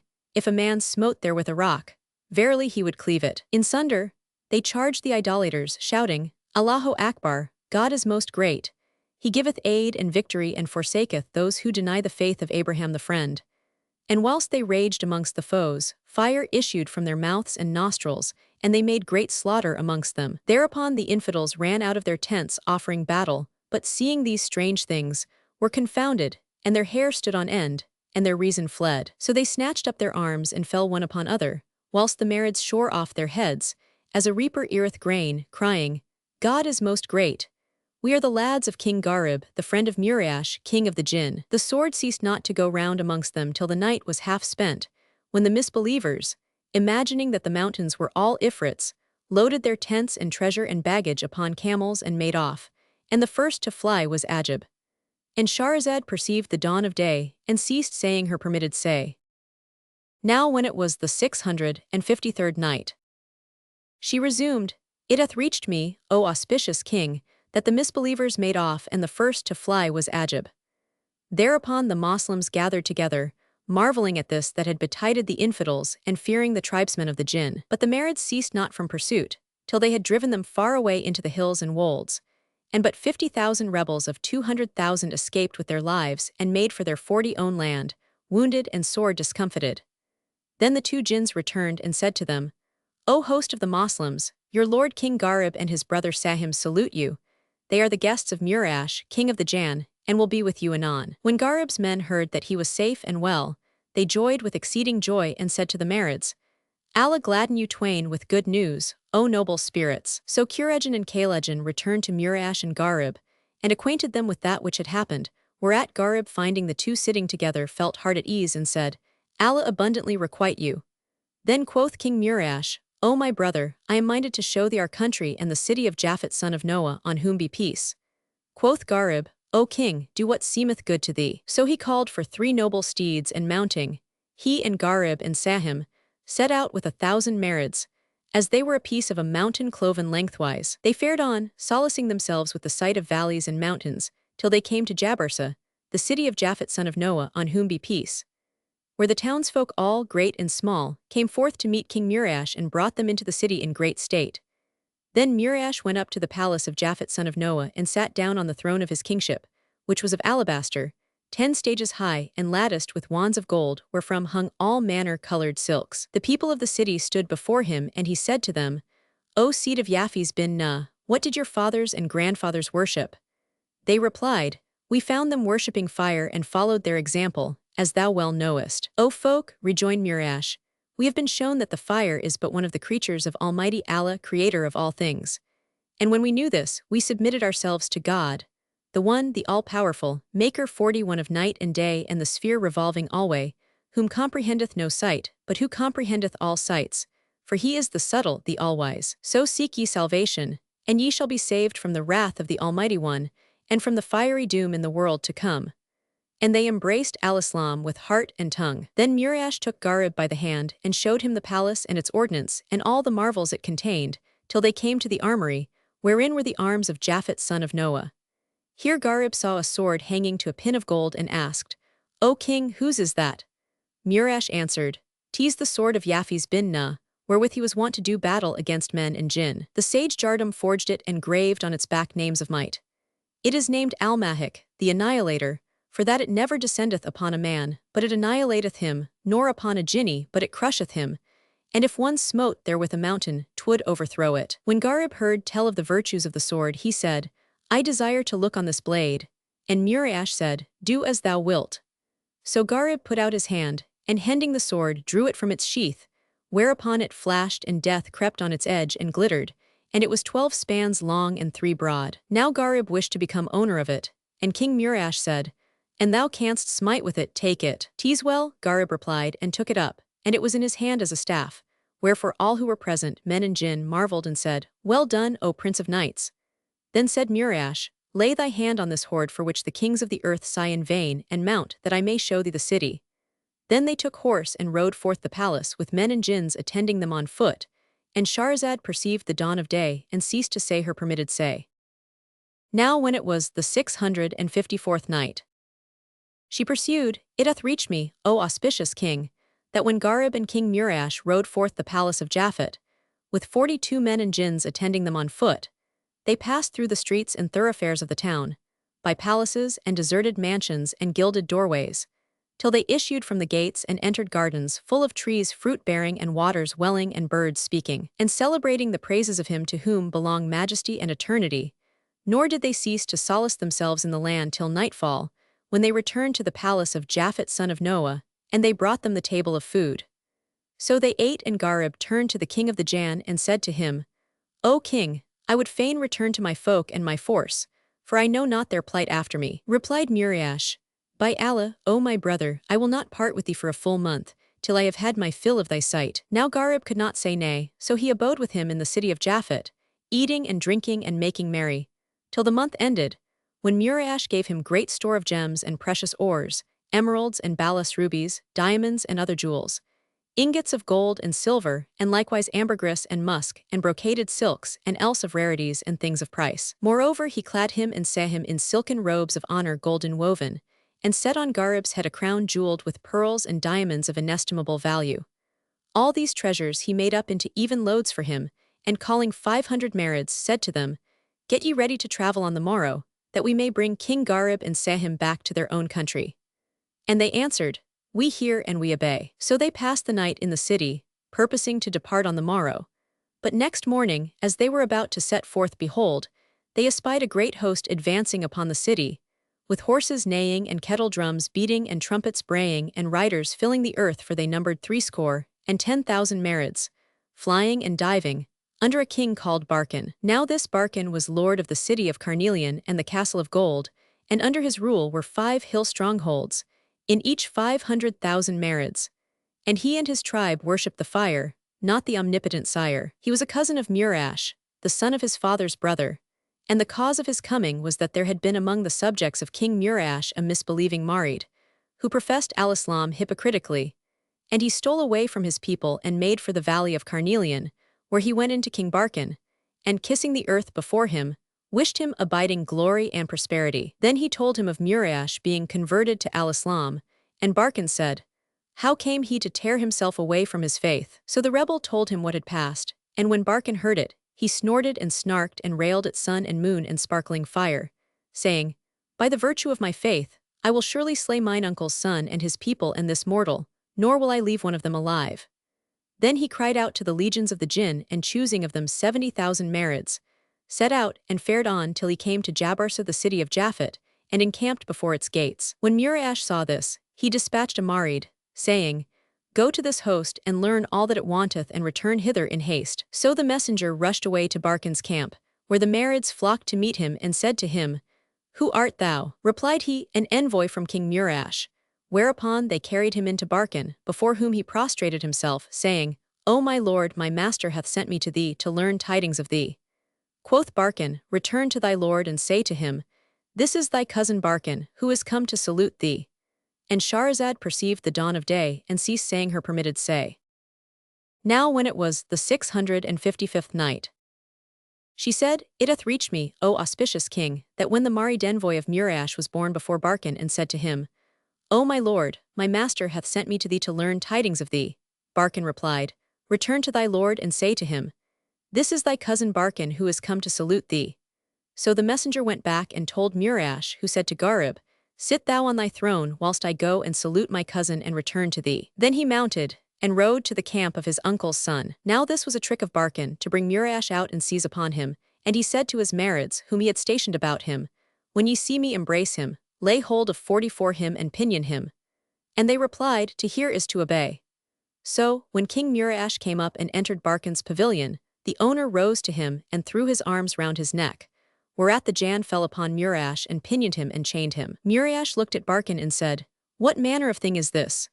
Quoth Burton, "O dog of the Jann, wilt thou leave the faith of thy fathers and grandfathers, and enter a faith thou knowest not?" Rejoined Mura'ash, "O son of my uncle, indeed I have found the faith of Abraham the friend to be the true faith and all other than it vain." Asked Burton, "And who told thee of this?" And Mura'ash answered, "Gharib, king of Iraq, whom I hold in the highest honor." "By the right of the fire and the light and the shade and the heat," cried Burton, "I will assuredly slay both thee and him." And he cast him into jail. Now when Mura'ash's henchmen saw what had befallen his lord, he fled back to the city and told the king's legionaries, who cried out and mounted. Quoth Gharib, "What is the matter?" And they told him all that had passed, whereupon he cried out to Sahim, "Saddle me one of the chargers that King Mura'ash gave me." Said Sahim, "O my brother, wilt thou do battle with the Jinn?" Gharib replied, "Yes, I will fight them with the sword of Japhet son of Noah, seeking help of the Lord of Abraham the friend, on whom be the peace. For he is the Lord of all things and sole creator." So Sahim saddled him a sorrel horse of the horses of the Jinn, as he were a castle strong among castles, and he armed and mounting, rode out with the legions of the Jinn, hauberked Kapapai. Then Burton and his host mounted also, and the two hosts drew out in lines facing each other. The first to open the gate of war was Gharib, who drave his steed into the midfield and bared the enchanted blade, whence issued a glittering light that dazzled the eyes of all the Jinn and struck terror to their hearts. Then he played with the sword till their wits were wildered, and cried out, saying, "Allahu Akbar, I am Gharib, king of Iraq. There is no faith save the faith of Abraham the friend."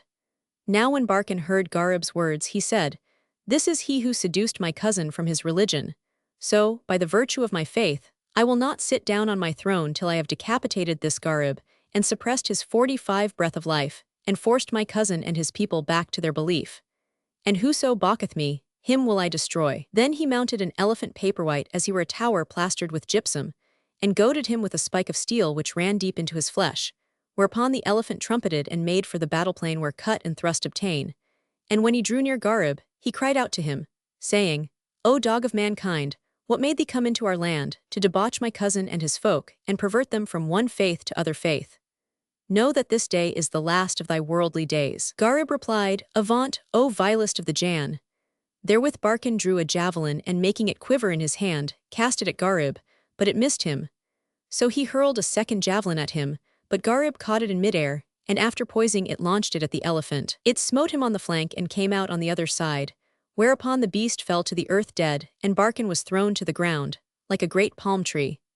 Before he could stir, Gharib smote him with the flat of Japhet's blade on the nape of the neck, and he fell upon the earth in a fainting fit. Whereupon the Marids swooped down on him, and surrounding him pinioned his elbows. When Burton's people saw their king a prisoner, they drove at the others, seeking to rescue him, but Gharib and the Islamized Jinn fell upon them, and gloriously done for Gharib. Indeed that day, he pleased the Lord who answereth prayer, and slaked his vengeance with the talisman sword. Whomsoever he smote, he clove him in sunder, and before his soul could depart, he became a heap of ashes in the fire. Whilst the two hosts of the Jinn shot each other with flamy meteors, till the battlefield was wrapped in smoke. And Gharib turned right and left among the Kafirs who gave way before him, till he came to King Burton's pavilion, with Kalejan and Kurejan on his either hand, and cried out to them, "Loose your lord." So they unbound Mura'ash and broke his fetters, and Shahrazad perceived the dawn of day, and ceased to say her permitted say.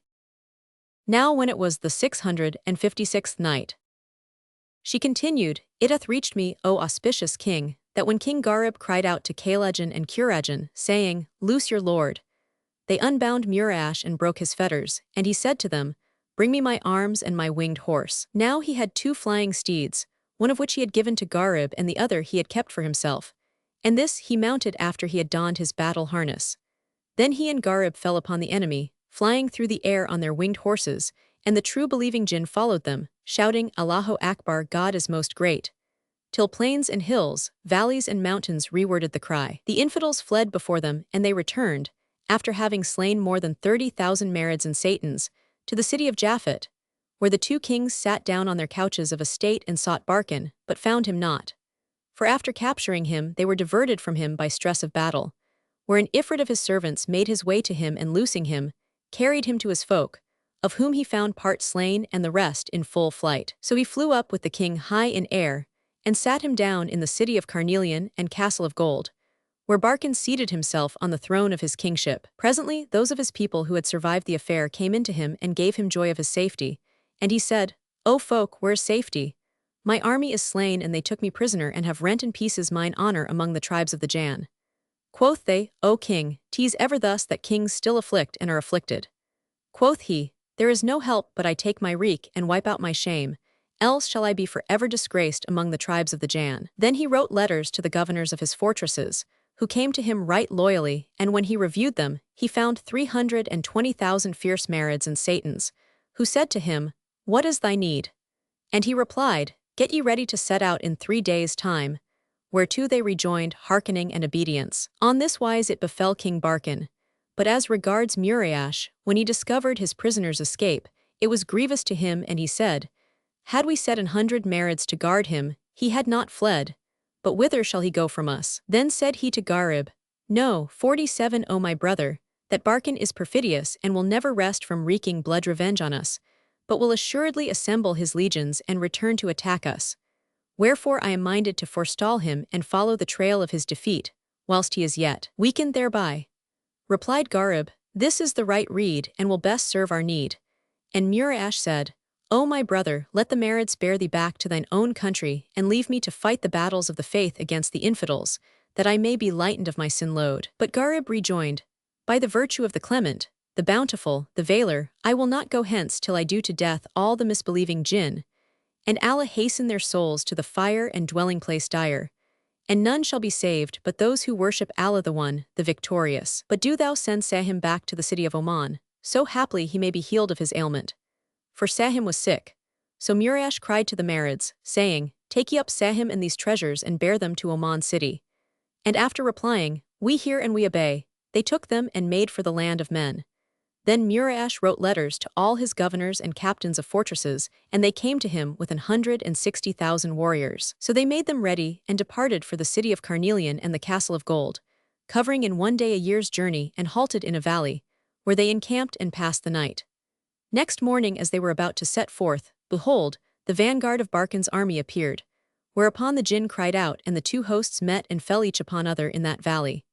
Then the engagement was dight, and there befell a sore fight, as though an earthquake shook the sight, and fair plight waxed foul plight. Earnest came and jest took flight, and parley ceased twixt white and white, whilst long lives were cut short in a trice, and the unbelievers fell into disgrace and despite. For Gharib charged them, proclaiming the unity of the worshipful, the all-might and sure through necks and left heads rolling in the dust, nor did night betide before nigh 70,000 of the miscreants were slain, and of the Moslemized over 10,000 Marids had fallen. Then the kettle drums beat the retreat, and the two hosts drew apart, and Shahrazad perceived the dawn of day and ceased saying her permitted say. Now when it was the 657th night, she resumed, It hath reached me, O auspicious king, that when the two hosts drew apart, Gharib and Muriash returned to their tents, after wiping their weapons, and supper being set before them, they ate and gave each other joy of their safety, and the loss of their Marids being so small. As for Burton, he returned to his tent, grieving for the slaughter of his champions, and said to his officers, O folk, and we tarry here and do battle with them on this wise, in 3 days' time we shall be cut off to the last wight. Quoth they, And how shall we do, O king? Quoth Burton, We will fall upon them under cover of night whilst they are deep in sleep, and not one of them shall be left to tell the tale. So take your arms, and when I give the word of command, attack and fall on your enemies as one. Now there was amongst them a Marid named Jandal, whose heart inclined to al-Islam. So when he heard the Kafir's plot, he stole away from them, and going in to King Muriash and King Gharib, told the twain what Burton had devised. Whereupon Muriash turned to Gharib and said to him, O my brother, what shall we do? Gharib replied, Tonight we will fall upon the miscreants, and chase them into the wilds and the wolds if it be the will of the omnipotent king. Then he summoned the captains of the Jan and said to them, Arm yourselves, you and yours, and as soon as 'tis dark, steal out of your tents on foot, hundreds after hundreds, and lie in ambush among the mountains. And when ye see the enemy engaged among the tents, do ye fall upon them from all quarters. Hearten your hearts and rely on your Lord, and ye shall certainly conquer, and behold, I am with you. So as soon as it was dark night, the infidels attacked the camp, invoking aid of the fire and light. But when they came among the tents, the Moslems fell upon them, calling for help on the Lord of the worlds and saying, O most merciful of mercifuls, O creator of all createds, till they left them like mown grass, cut down and dead. Nor did morning dawn before the most part of the unbelievers were species without souls, and the rest made for the wastes and marshes, whilst Garib and Murash returned triumphant and victorious. And making prize of the enemy's baggage, they rested till the morrow, when they set out for the city of Carnelian and Castle of Gold. As for Burton, when the battle had turned against him and most 49 of his lieges were slain, he fled through the dark with the remnant of his power to his capital, where he entered his palace and assembling his legionaries said to them, O folk, whoso hath aught of price, let him take it and follow me to the mountain Calf, to the Blue King, lord of the Pied Palace, for he it is who shall avenge us. So they took their women and children and goods and made for the Caucasus mountain. Presently Murash and Garib arrived at the city of Carnelian and Castle of Gold, to find the gates open and none left to give them news. Whereupon they entered, and Murash led Garib that he might show him the city, whose walls were builded of emeralds and its gates of red carnelian, with studs of silver, and the terrace roofs of its houses and mansions reposed upon beams of line aloes and sandalwood. So they took their pleasure in its streets and alleys, till they came to the Palace of Gold, and entering passed through 7 vestibules, when they drew near to a building, whose walls were of royal balas rubies, and its pavement of emerald and jacinth. The 2 kings were astounded at the goodliness of the place, and fared on from vestibule to vestibule, till they had passed through the 7th and happened upon the inner court of the palace, wherein they saw 4 daises, each different from the others, and in the midst a jetting fount of red gold, compassed about with golden lions, from whose mouths issued water. These were things to daze man's wit. The estrade at the upper end was hung and carpeted with brocaded silks of various colors, and thereon stood 2 thrones of red gold, inlaid with pearls and jewels. So Murash and Garib sat down on Burton's thrones, and held high state in the Palace of Gold. And Shahrazad perceived the dawn of day, and ceased to say her permitted say. Now when it was the 658th night, she pursued, It hath reached me, O auspicious king, that Murash and Garib took seat on Burton's thrones and held high state. Then said Garib to Murash, What thinkest thou to do? And Murash replied, O king of mankind, I have dispatched 100 horse to learn where Burton is, that we 50 may pursue him. Then they abode 3 days in the palace, till the scouting Marids returned with the news that Burton had fled to the mountain Calf, and craved protection of the Blue King who granted it. Whereupon quoth Murash to Garib, What sayest thou, O my brother? And quoth Garib, Except we attack them they will attack us. So they bade the host make ready for departure, and after 3 days, they were about to set out with their troops, when the Marids, who had carried Sahim and the presents back to Oman, returned and kissed ground before Garib. He questioned them of his people and they replied, After the last affair, thy brother Ajib, leaving Yaurub bin Cotton, fled to the king of Hind, and submitting his case, sought his protection. The king granted his prayer and writing letters to all his governors, levied an army as it were the surging sea, having neither beginning nor end, wherewith he purposed to invade Al-Iraq and lay it waste. When Garib heard this, he said, Perish the misbelievers. Verily, Allah Almighty shall give the victory to Al-Islam, and I will soon show them hew and foin. Said Murash, O king of humans, by the virtue of the mighty name, I must needs go with thee to thy kingdom, and destroy thy foes and bring thee to thy wish. Garib thanked him, and they rested on this resolve till the morrow, when they set out, intending for Mount Caucasus, and marched many days till they reached the city of Alabaster and the Pied Palace. Now this city was fashioned of alabaster and precious stones by Barak bin Faki, father of the Jinn, and he also founded the Pied Palace, which was so named because edified with 1 brick of gold alternating with 1 of silver, nor was there builded aught like it in all the world. When they came within half a day's journey of the city, they halted to take their rest, and Murash sent out to reconnoiter a scout who returned and said, O king, within the city of Alabaster are legions of the Jinn, for number as the leaves of the trees or as the drops of rain. So Murash said to Garib, How shall we do, O king of mankind? He replied, O king, divide your men into 4 bodies and encompass with them the camp of the infidels. Then, in the middle of the night, let them cry out, saying, God is most great, and withdraw and watch what happeneth among the tribes of the Jinn. So Murash did as Garib counseled, and the troops waited till midnight, when they encircled the foe and shouted, Allahu Akbar! Ho for the faith of Abraham the friend, on whom be the peace. The 51 misbelievers at this cry awoke in affright and snatching up their arms, fell one upon other till the morning, when most part of them were dead bodies and but few remained. Then Gharib cried out to the true believers, saying, "Up and at the remnant of the Kafirs! Behold, I am with you, and Allah is your helper."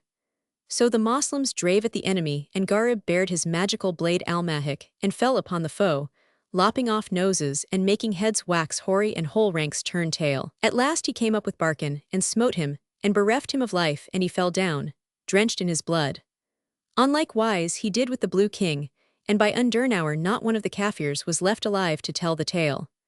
Then Gharib and Muraysh entered the pied palace, and found its walls builded of alternate courses of gold and silver, with doorsills of crystal and keystones of greenest emerald. In its midst was a fountain adorned with bells and pendants and figures of birds and beasts spouting forth water, and thereby a dais furnished with gold-brocaded silk, bordered or embroidered with jewels.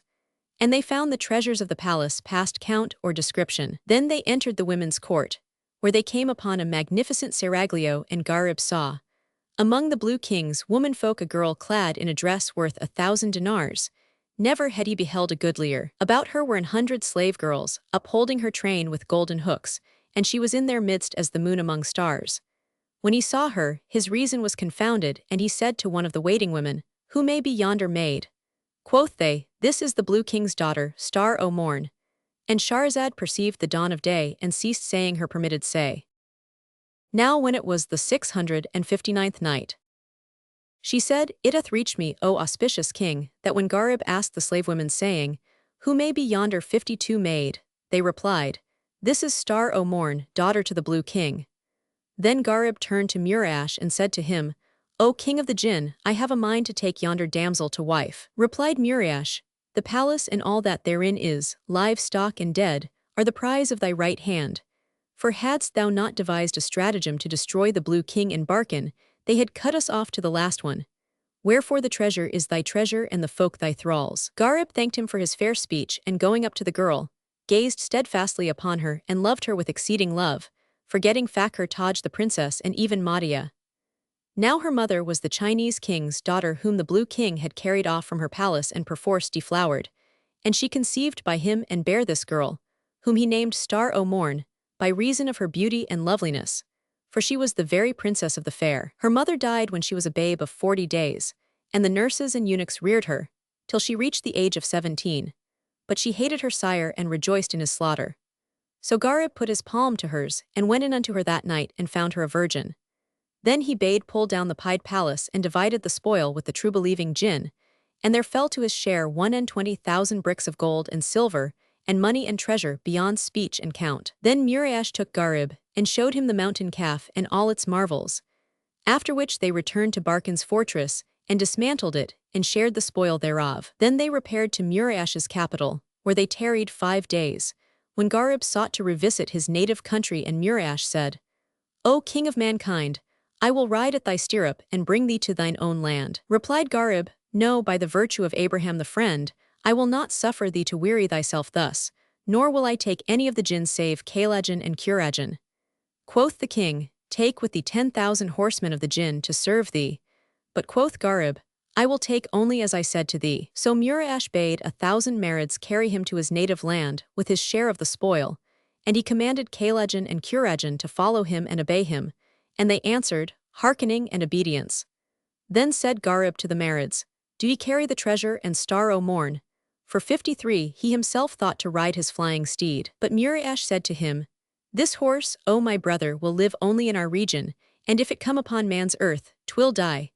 But I have in my stables a sea-horse, whose fellow is not found in Al-Iraq, no, nor in all the world is its like." So he caused bring forth the horse, and when Gharib saw it, it interposed between him and his wits.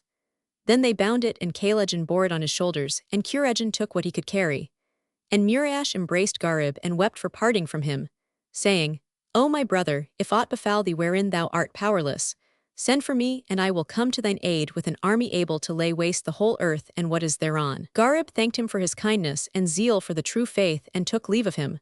Whereupon the Marids set out with Gharib and his goods, and, after traversing 50 years, journey in 2 days and a night, alighted near the city of Oman and halted to take rest. Then Gharib sent out Kalajan to learn news of his people, and he returned and said, "O king, the city is beleaguered by a host of infidels, as they were the surging sea, and thy people are fighting them. The drums beat to battle, and Jamaican goeth forth as champion in the field. When Gharib heard this, he cried aloud, God is most great, and said to Kaylejan, Saddle me the steed and bring me my arms and spear, for today the valiant shall be known from the coward in the place of war and battle stead. So Kaylejan brought him all he sought, and Gharib, armed and belting in baldric al-mahik, mounted the sea-horse and made toward the hosts. Quoth Kaylejan and Kurejan to him, Set thy heart at rest, and let us go to the Kafirs, and scatter them abroad in the wastes and wilds, till, by the help of Allah, the All-Powerful, we leave not a soul alive, no, not a blower of the fire. But Gharib said, By the virtue of Abraham the friend, I will not let you fight them without me, and behold, I mount. Now the cause of the coming of that great host was right marvelous. And Shahrazad perceived the dawn of day, and ceased to say her permitted say.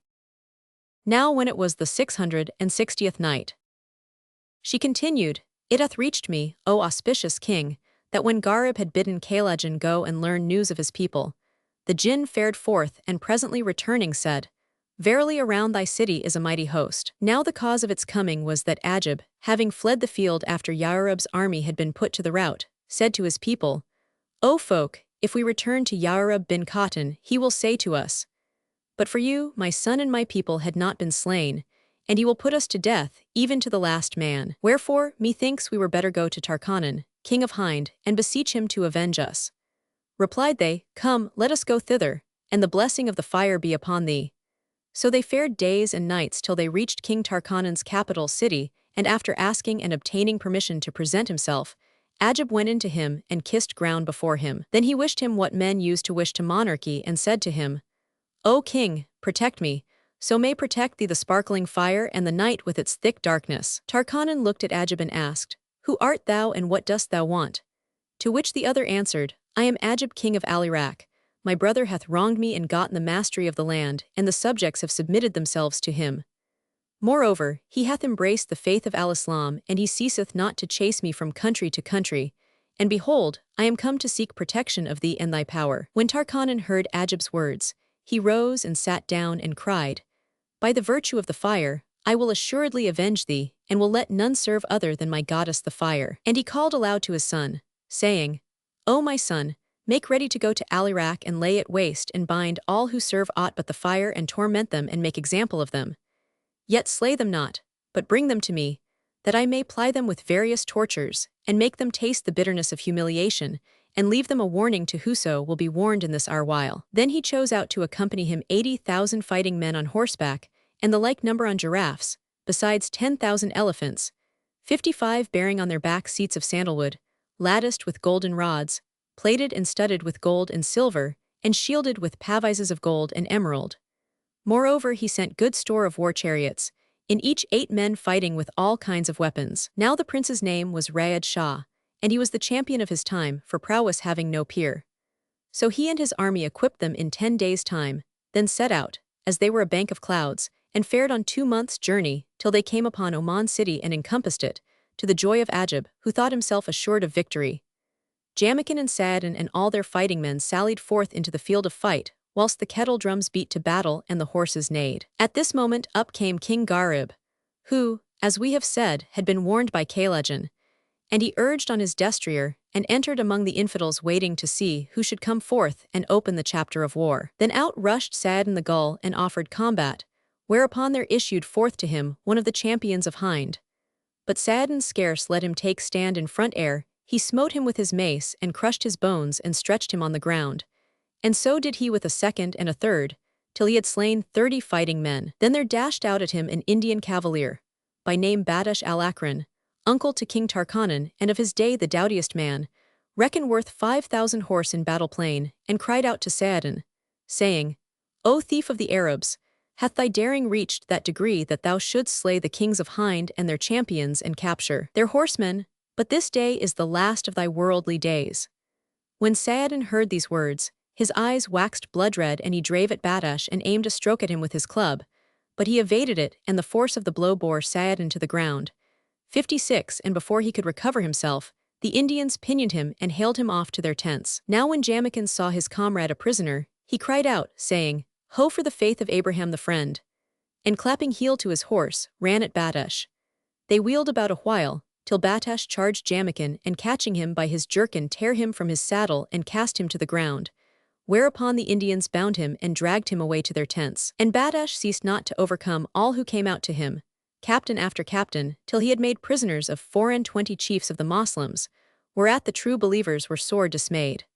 When Gharib saw what had befallen his braves, he drew from beneath his knee a mace of gold weighing 60 pounds, which had belonged to Burton, king of the Jann. And Shahrazad perceived the dawn of day, and ceased saying her permitted say. Now when it was the 661st night, she said, It hath reached me, O auspicious king, that when Gharib beheld what had befallen his braves, he drew forth a golden mace which had belonged to Burton, king of the Jann, and clapped heel to his seahorse, which bore him like the wind gust into midfield. Then he let drive at Batash, crying out, God is most great. He giveth aid and victory, and he abaseth whoso reject the faith of Abraham the friend. And smote him with the mace, whereupon he fell to the ground, and Gharib, turning to the Moslems, saw his brother Sahim and said to him, Pinion me this hound. When Sahim heard his brother's words, he ran to Batash and bound him hard and fast and bore him off, whilst the Moslem braves wondered who this knight could be, and the Indians said one to other, Who is this horseman which came out from among them, and hath taken our chief prisoner? Meanwhile Gharib continued to offer battle, and there issued forth to him a captain of the Hindis, whom he felled to earth with his mace. And Kalejan and Kurejan pinioned him, and delivered him over to Sahim. Nor did Gharib leave to do thus, till he had taken 57 prisoner 250 of the doughtiest captains of the army of Hind. Then the day came to an end, and the kettle drums beat the retreat, whereupon Gharib left the field and rode towards the Moslem camp. The first to meet him was Sahim, who kissed his feet in the stirrups and said, May thy hand never wither, O champion of the age.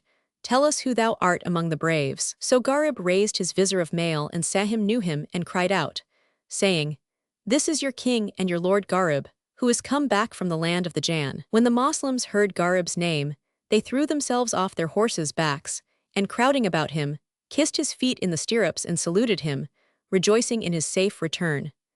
Then they carried him into the city of Oman, where he entered his palace and sat down on the throne of his kingship, whilst his officers stood around him in the utmost joy. Food was set on, and they ate, after which Gharib related to them all that had betided him with the Jinn in Mount Kaf, and they marveled thereat with exceeding marvel, and praised Allah for his safety. Then he dismissed them to their sleeping places. So they withdrew to their several lodgings, and when none abode with him but Kalejan and Kurejan, who never left him, he said to them, Can ye carry me to Kufa, that I may take my pleasure in my harem, and bring me back before the end of the night? They replied, O our Lord, this thou askest is easy.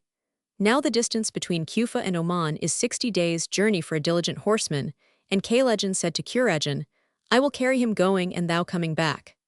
So he took up Gharib and flew off with him, in company with Kurejan, nor was an hour passed before they set him down at the gate of his palace in Kufa. He went in to his uncle Aldamig, who rose to him and saluted him, after which quoth Gharib, How is it with my wives Fakhr Taj and Madia? Aldamig answered, They are both well and in good case. Then the eunuch went in and acquainted the women of the harem with Gharib's coming, whereat they rejoiced and raised the trill of joy and gave him the reward for good news.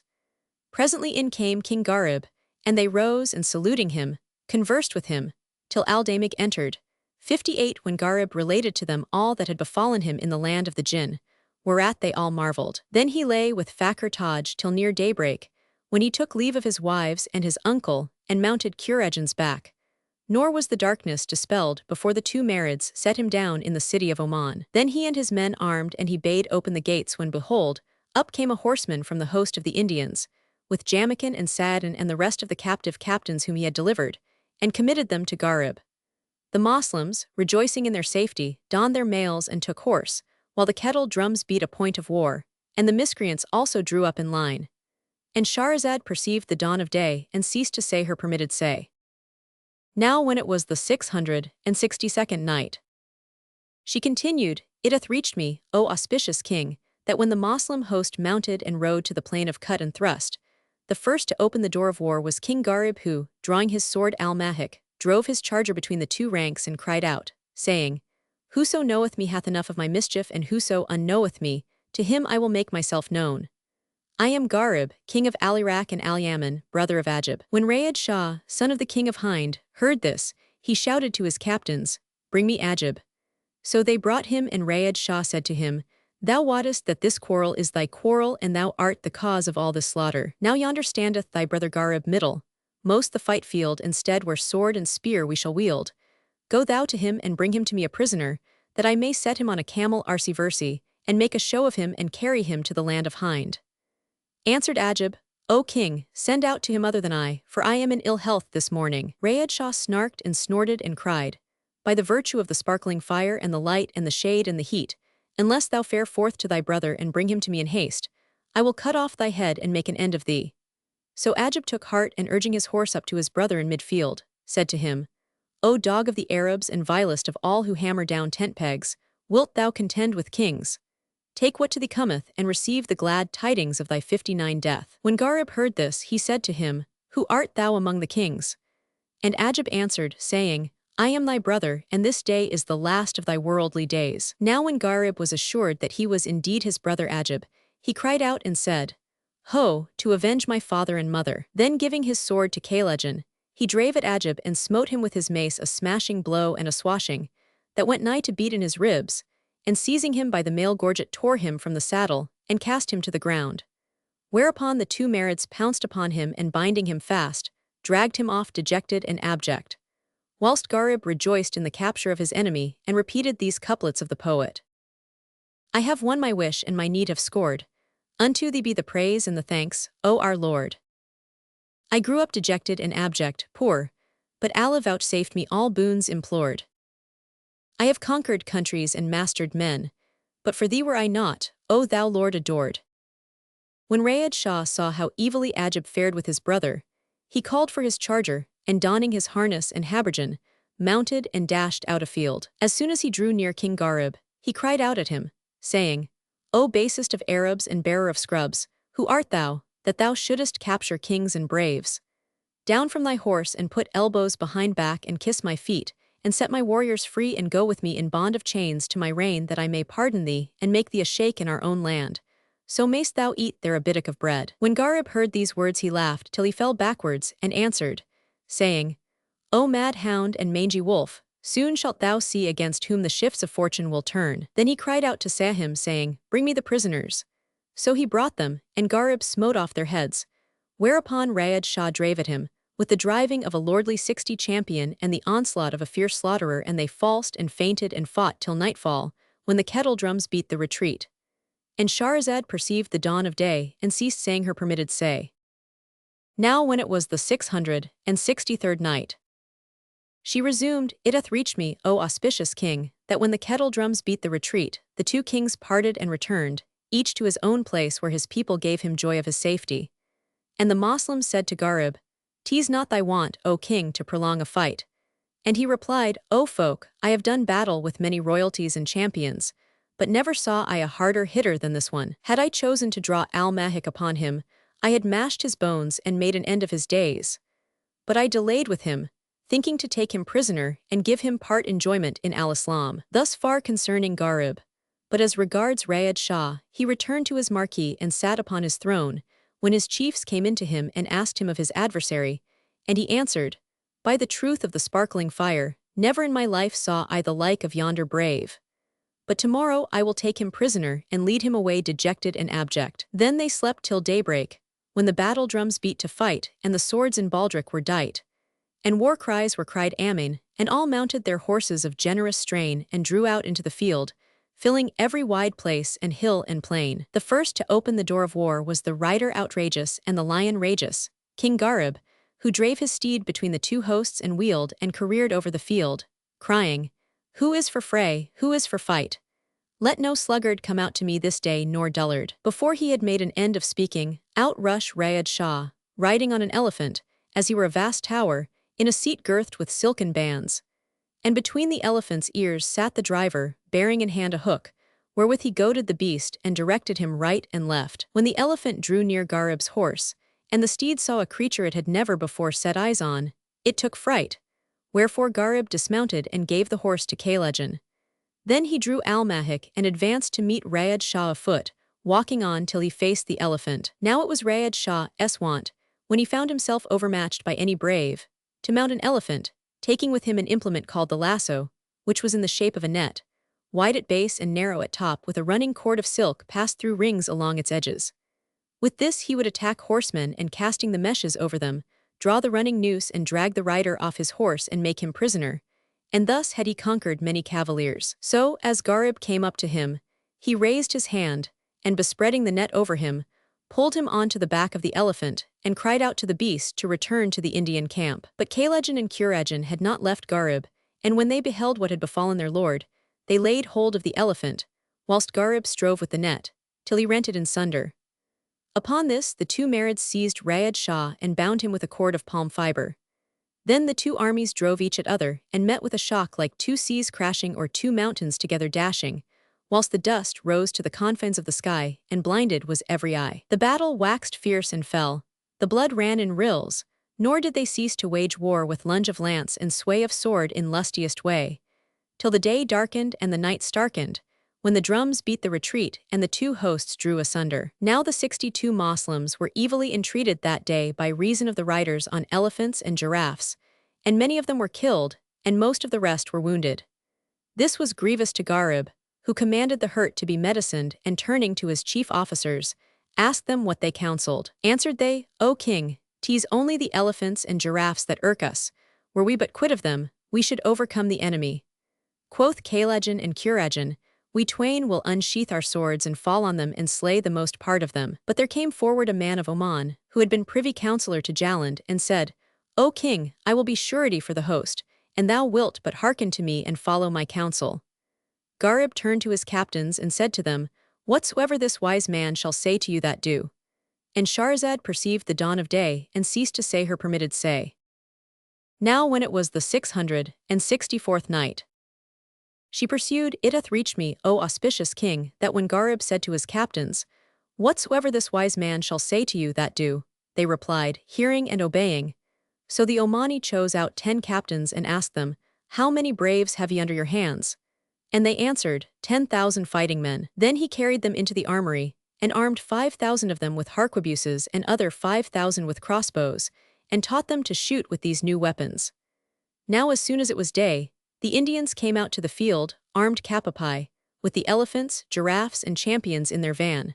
Whereupon Gharib and his men mounted, and both hosts drew out, and the big drums beat to battle. Then 63, the man of Oman cried out to the archers and harquebusiers to shoot, and they plied the elephants and giraffes with shafts and leaden bullets, which entered the beasts' flanks, whereat they roared out, and turning upon their own ranks, trod them down with their hoofs. Presently the Moslems charged the misbelievers, and outflanked them right and left, whilst the elephants and giraffes trampled them, and drove them into the hills and wolds, whither the Moslems followed hard upon them with the keen-edged sword, and but few of the giraffes and elephants escaped. Then King Gharib and his folk returned, rejoicing in their victory, and on the morrow they divided the loot and rested 5 days.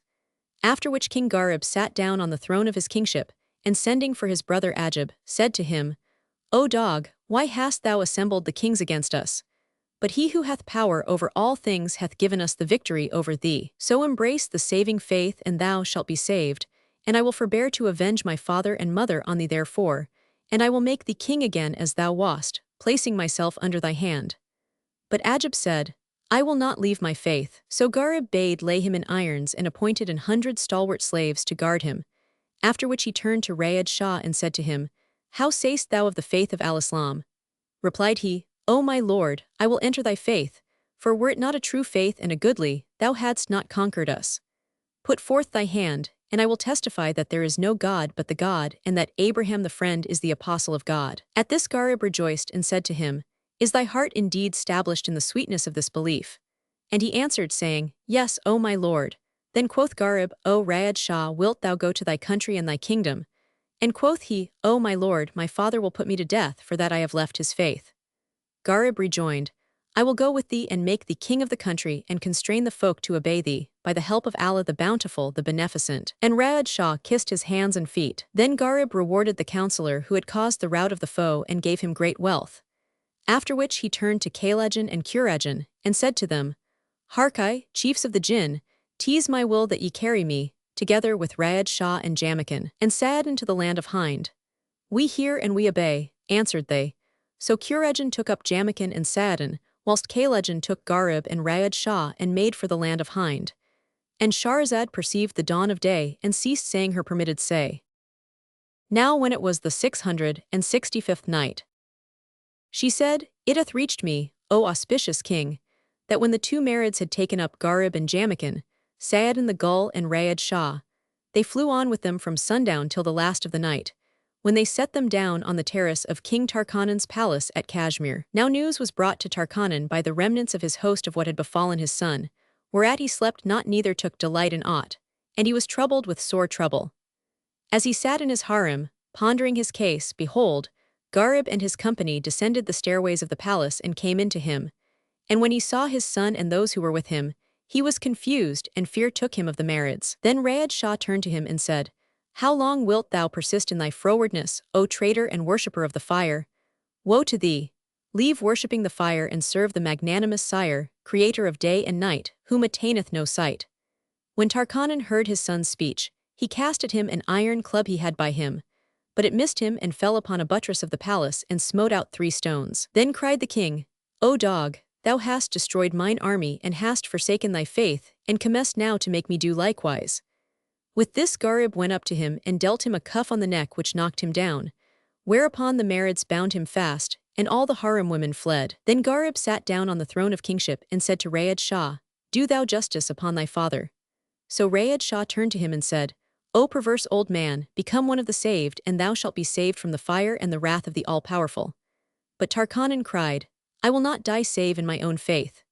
Whereupon Gharib drew al-Mahik and smote him therewith, and he fell to the earth in 2 pieces, and Allah hurried his soul to the fire and abiding place dire. Then Gharib bade hang his body over the palace gate, and they hung one half on the right 65 hand, and the other on the left, and waited till day, when Gharib caused Rayad Shah don the royal habit, and sit down on his father's throne, with himself on his dexter hand and Jamaican and Saadin, and the Marids standing right and left.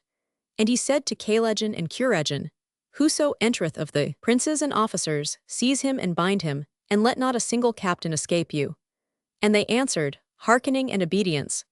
Presently the officers made for the palace, to do their service to the king, and the first to appear was the chief captain who, seeing King Tarkanan's dead body cut in half and hanging on either side of the gate, was seized with terror and amazement. Then Kalejan laid hold of him by the collar and threw him and pinioned him, after which he dragged him into the palace, and before sunrise they had bound 350 captains and set them before Gharib, who said to them, O folk, have you seen your king hanging at the palace gate?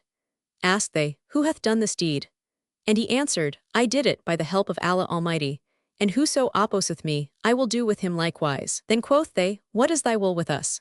And quoth he, I am Gharib, king of Al-Iraq, he who slew your warriors, and now Rayad Shah hath embraced the faith of salvation and is become a mighty king and ruler over you. So do ye become true believers, and all shall be well with you, but if ye refuse, you shall repent it. So they pronounced the profession of the faith and were enrolled among the people of felicity. Then said Gharib, Are your hearts indeed stablished in the sweetness of the belief? And they replied, Yes. Whereupon he bade release them and clad them in robes of honor, saying, Go to your people and expound al-Islam to them. Whoso accepteth the faith, spare him, but if he refuse, slay him. And Shahrazad perceived the dawn of day and ceased to say her permitted say. Now when it was the 666th night, she continued, It hath reached me, O auspicious king, that King Gharib said to the troops of Rayad Shah, Go to your people and offer al-Islam to them. Whoso accepteth the faith, spare him, but if he refuse, slay him. So they went out, and assembling the men under their command, explained what had taken place and expounded al-Islam to them, and they all professed, except 66 a few, whom they put to death. After which they returned and told Gharib, who blessed Allah and glorified him, saying, Praised be the Almighty who hath made this thing easy to us without strife. Then he abode in Kashmir of India 40 days, till he had ordered the affairs of the country, and cast down the shrines and temples of the fire, and built in their stead mosques and cathedrals, whilst Rayad Shah made ready for him rarities and treasures beyond count, and dispatched them to Al-Iraq in ships. Then Gharib mounted on Kalejan's back and Jamaican, and Saadin on that of Kurejan, after they had taken leave of Rayad Shah, and journeyed through the night till break of day, when they reached Oman city, where their troops met them, and saluted them and rejoiced in them.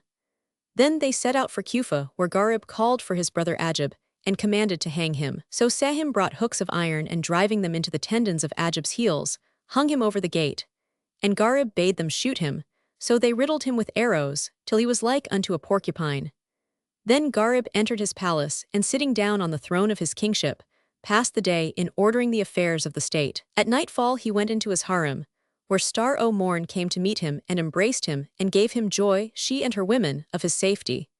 He spent that day and lay that night with her, and on the morrow, after he had made the ghusl ablution and prayed the dawn prayer, he sat down on his throne and commanded preparation to be made for his marriage with Madia. Accordingly they slaughtered 3,000 head of sheep, and 2,000 oxen, and 1,000 he-goats, and 500 camels, and the like number of horses, beside 4,000 fowls and great store of geese. Never was such wedding in al-Islam to that day. Then he went into Madia, and took her maidenhead, and abode with her 10 days.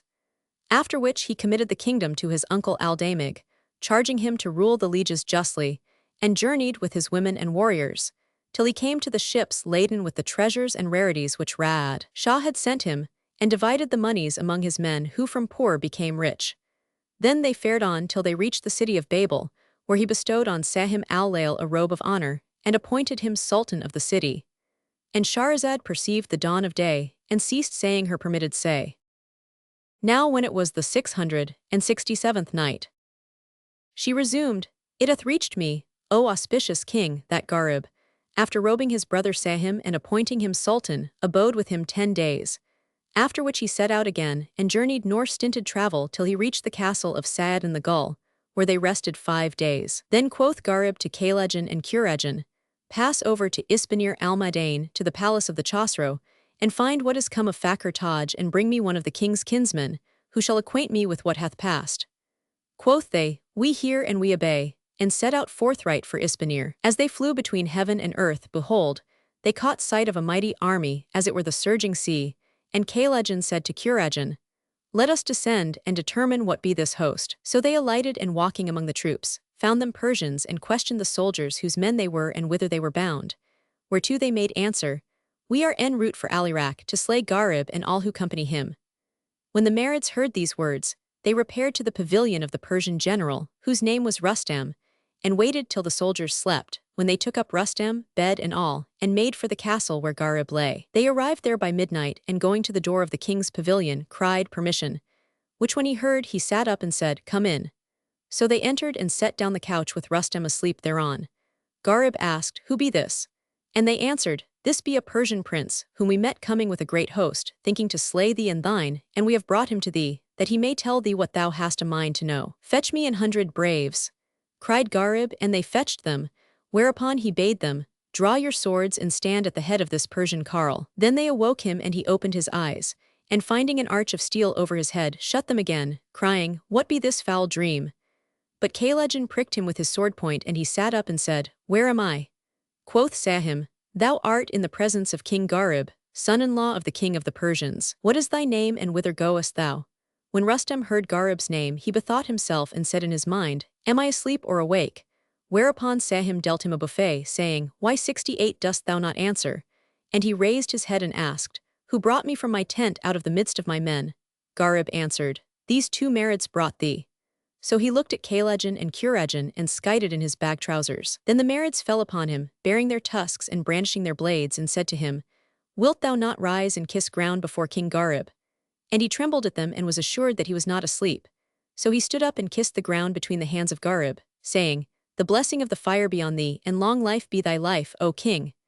Gharib cried, O dog of the Persians, fire is not worshipful, for that it is harmful and profiteth not save in cooking food. Asked Rustam, Who then is worshipful? And Gharib answered, Alone worshipworth is God, who formed thee and fashioned thee and created the heavens and the earth. Quoth the Ajami, What shall I say that I may become of the party of this Lord and enter thy faith?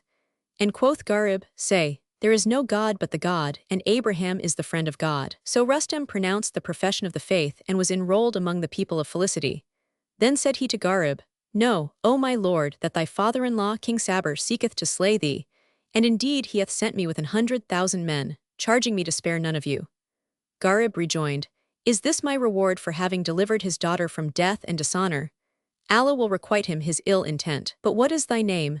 The Persian answered, My name is Rustam, general of Sabur, and Gharib, thou shalt have the like rank in my army, adding, But tell me, O Rustam, how is it with the Princess Fakhr Taj? May thy head live, O king of the age. What was the cause of her death?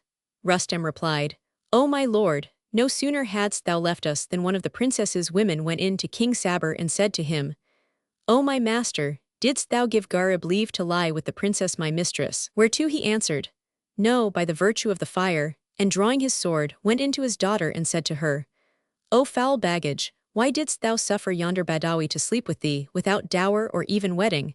She replied, O my papa, 'twas thou gavest him leave to sleep with me. Then he asked, Did the fellow have thee? But she was silent and hung down her head. Hereupon he cried out to the midwives and slave girls, saying, Pinion me this harlot's elbows behind her and look at her privy parts.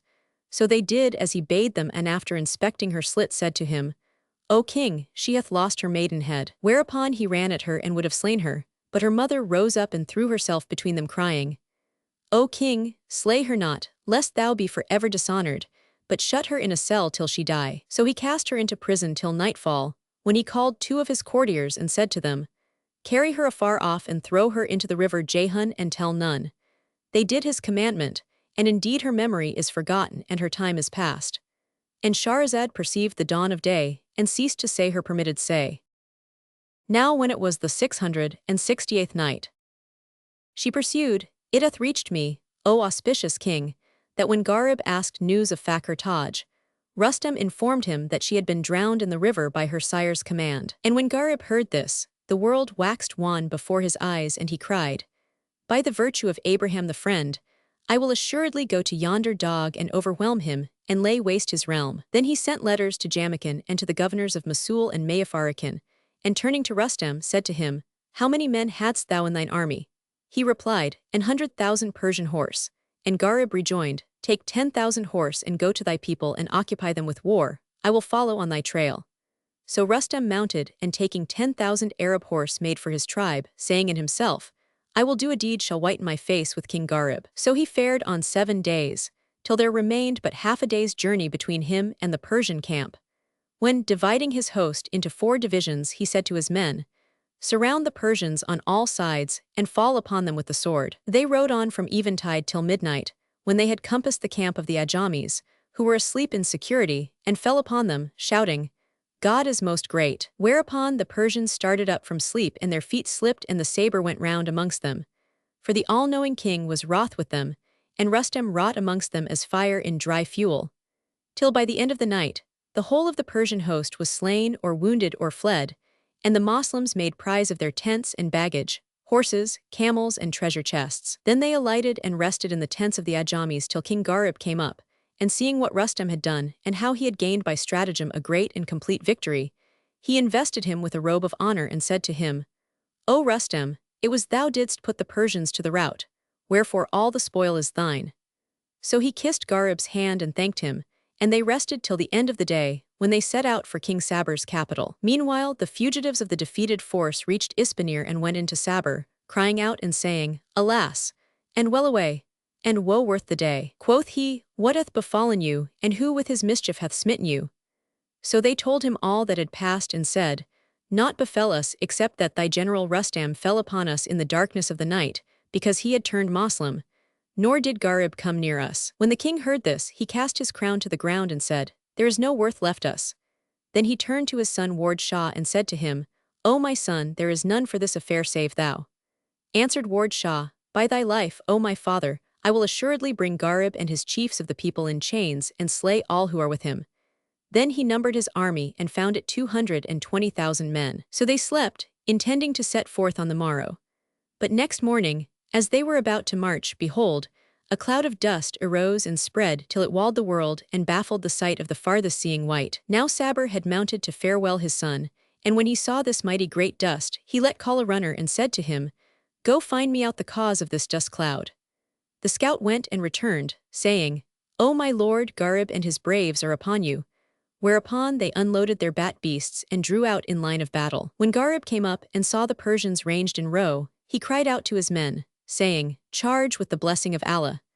So they waved the flags, and the Arabs and the Ajamis drave one at other, and folk were heaped upon folk. Blood ran like water, and all souls saw death face to face.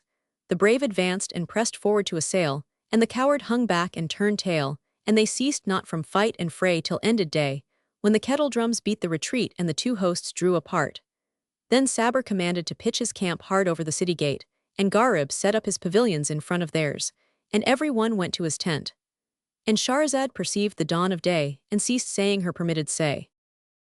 Now when it was the 669th night, she said, It hath reached me, O auspicious king, that when the two hosts drew apart, every one went to his tent until the morning. As soon as it was day, the two hosts mounted their strong steeds and levelled their lances and wore their harness of war. Then they raised their slogan cries and drew out in battle array, whilst came forth all the lordly knights and the lions of fights. Now the first to open the gate of battle was Rustam, who urged his charger into mid-field and cried out, God is most great. I am Rustam, champion-in-chief of the Arabs and Ajams. Who is for tilting? Who is for fighting? Let no sluggard come out to me this day or weakling. Then there rushed forth to him a champion of the Persians.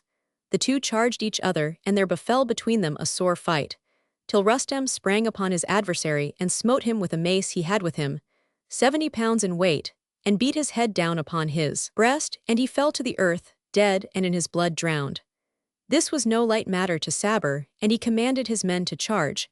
So they drave at the Moslems, invoking the aid of the light-giving sun, whilst the true believers called for help upon the magnanimous king. But the Ajams, the miscreants, outnumbered the Arabs, the Moslems, and made them drain the cup of death, which when Gharib saw, he drew his sword al-Mahik, and crying out his war cry, fell upon the Persians, with Kalejan and Kurejan at either stirrup.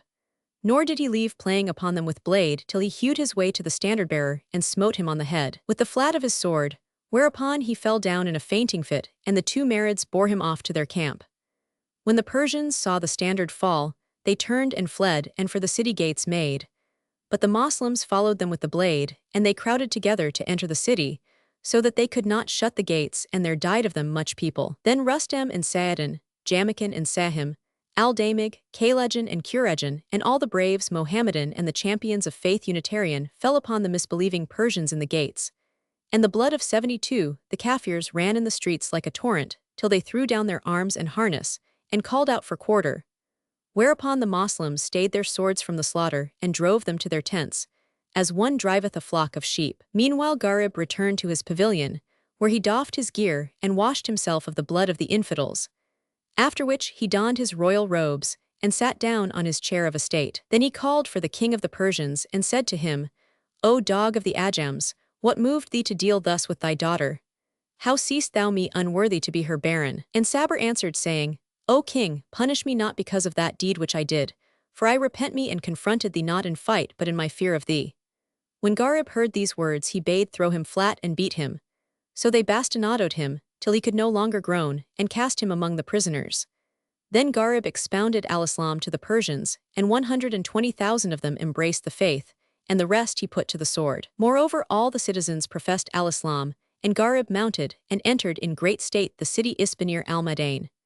Then he went into the king's palace, and sitting down on Sabur's throne, gave robes and largesse, and distributed the booty and treasure among the Arabs and Persians, wherefore they loved him and wished him victory and honor and endurance of days. But Fakhr Taj's mother remembered her daughter, and raised the voice of mourning for her, and the palace was filled with wails and cries. Gharib heard this, and entering the harem, asked the women what ailed them, whereupon the princess's mother came forward and said, O my lord, thy presence put me in mind of my daughter, and how she would have joyed in thy coming, had she been alive and well. Gharib wept for her, and sitting down on his throne, called for Sabur, and they brought him stumbling in his shackles. Quoth Gharib to him, O dog of the Persians, what didst thou do with thy daughter? I gave her to such an one and such an one, quoth the king, saying, Drown her in the river Jayhun. So Gharib sent for the two men and asked them, Is what he saith true? Answered they, Yes, but O king, we did not drown her, nay, we took pity on her and left her on the banks of the Jayhun, saying, Save thyself and return not to the city, lest the 73 kings slay thee and slay us with thee. This is all we know of her. And Shahrazad perceived the dawn of day, and ceased to say her permitted say. Now when it was the 670th night, she continued, It hath reached me, O auspicious king, that the two men ended the tale of Fakhr Taj with these words, and we left her upon the bank of the river Jehun. Now, when Garib heard this, he bade bring the astrologers and said to them, Strike me a board of geomancy, and find out what has come of Fakhr Taj, and whether she is still in the bonds of life or dead. They did so and said, O king of the age, it is manifest to us that the princess is alive and hath borne a male child, but she is with a tribe of the Jinn, and will be parted from thee 20 years. Count, therefore, how many years thou hast been absent in travel. So he reckoned up the years of his absence, and found them 8 years, and said, There is no majesty, and there is no might save in Allah, the glorious, the great. Then he sent for all Sabr's governors of towns and strongholds, and they came and did him homage. Now one day after this, as he sat in his palace, behold, a cloud of dust appeared in the distance, and spread till it walled the whole land and darkened the horizon. So he summoned the 2 Marids and bade them reconnoiter, and they went forth under the dust cloud, and snatching up a horseman of the advancing host, returned and set him down before Garib, saying, Ask this fellow, for he is of the army. Quoth Garib, Whose power is this? And the man answered, O king, 'tis the army of Khurred Shah, king of Shiraz, who is come forth to fight thee. Now the cause of Khurred Shah's coming was this. When Garib defeated Sabr's army, as hath been related, and took him prisoner, the king's son fled, with a handful of his father's force, and ceased not flying till he reached the city of Shiraz, where he went into King Khurred Shah and kissed ground before him, whilst the tears ran down his cheeks. When the king saw him in this case, he said to him, Lift thy head, O youth, and tell me 74 what maketh thee weep. He replied, O king, a king of the Arabs, by name Garib, hath fallen on us, and captured the king my sire, and slain the Persians, making them drain the cup of death. And he told him all that had passed from first to last. Quoth Khurred Shah, Is my wife well? And quoth the prince, Garib hath taken her. Cried the king, As my head liveth, I will not leave a Badawi or a Moslem on the face of the earth. So he wrote letters to his viceroys, who levied their troops and joined him with an army which when reviewed numbered 85,000 men. Then he opened his armories and distributed arms and armor to the troops, after which he set out with them and journeyed till he came to Ispanir, and all encamped before the city gate. Hereupon Kaylajan and Kurejan came in to Garib, and kissing his knee, said to him, O our lord, heal our hearts and give us this host to our share. He said, Up and at them. So the 2 Marids flew aloft high in the lift, and lighting down in the pavilion of the king of Shiraz, found him seated on his chair of estate, with the prince of Persia, Ward Shah son of Sabr, sitting on his right hand, and about him his captains, with whom he was taking counsel for the slaughter of the Moslems. Kaylajan came forward and caught up the prince, and Kurejan snatched up the king, and the twain flew back with them to Garib, who caused beat them till they fainted. Then the Marids returned to the Shirazian camp, and drawing their swords, which no mortal man had strength to wield, fell upon the misbelievers, and Allah hurried their souls to the fire and abiding place dire, whilst they saw no one, and nothing save 2 swords flashing and reaping men, as a husbandman reaps corn. So they left their tents, and mounting their horses barebacked, fled, and the Marids pursued them 2 days, and slew of them much people, after which they returned and kissed Garib's hand. He thanked them for the deed they had done, and said to them, The spoil of the infidels is yours alone, none shall share with you therein. So they called down blessings on him, and going forth, gathered the booty together and abode in their own homes. On this wise it fared with them, but as regards Garib and his lieges, and Shahrazad perceived the dawn of day, and ceased saying her permitted say. Now when it was the 671st night, she resumed, It hath reached me, O auspicious king, that after Garib had put to flight the host of Khurred Shah, he bade Kaylajan and Kurejan take the spoil to their own possession, nor share it with any. So they gathered the booty and abode in their own homes.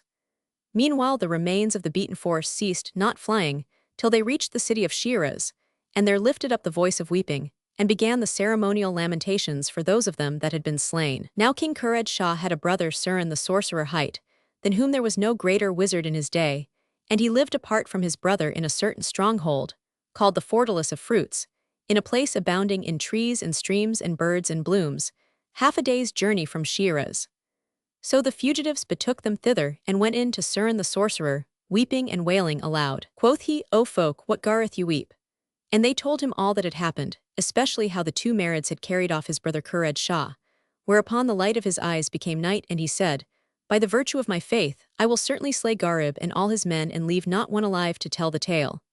Then he pronounced certain magical words, and summoned the Red King, who appeared, and Surin said to him, Fair for Isbanir and fall on Gharib, as he sitteth upon his throne. Replied he, hearkening and obedience.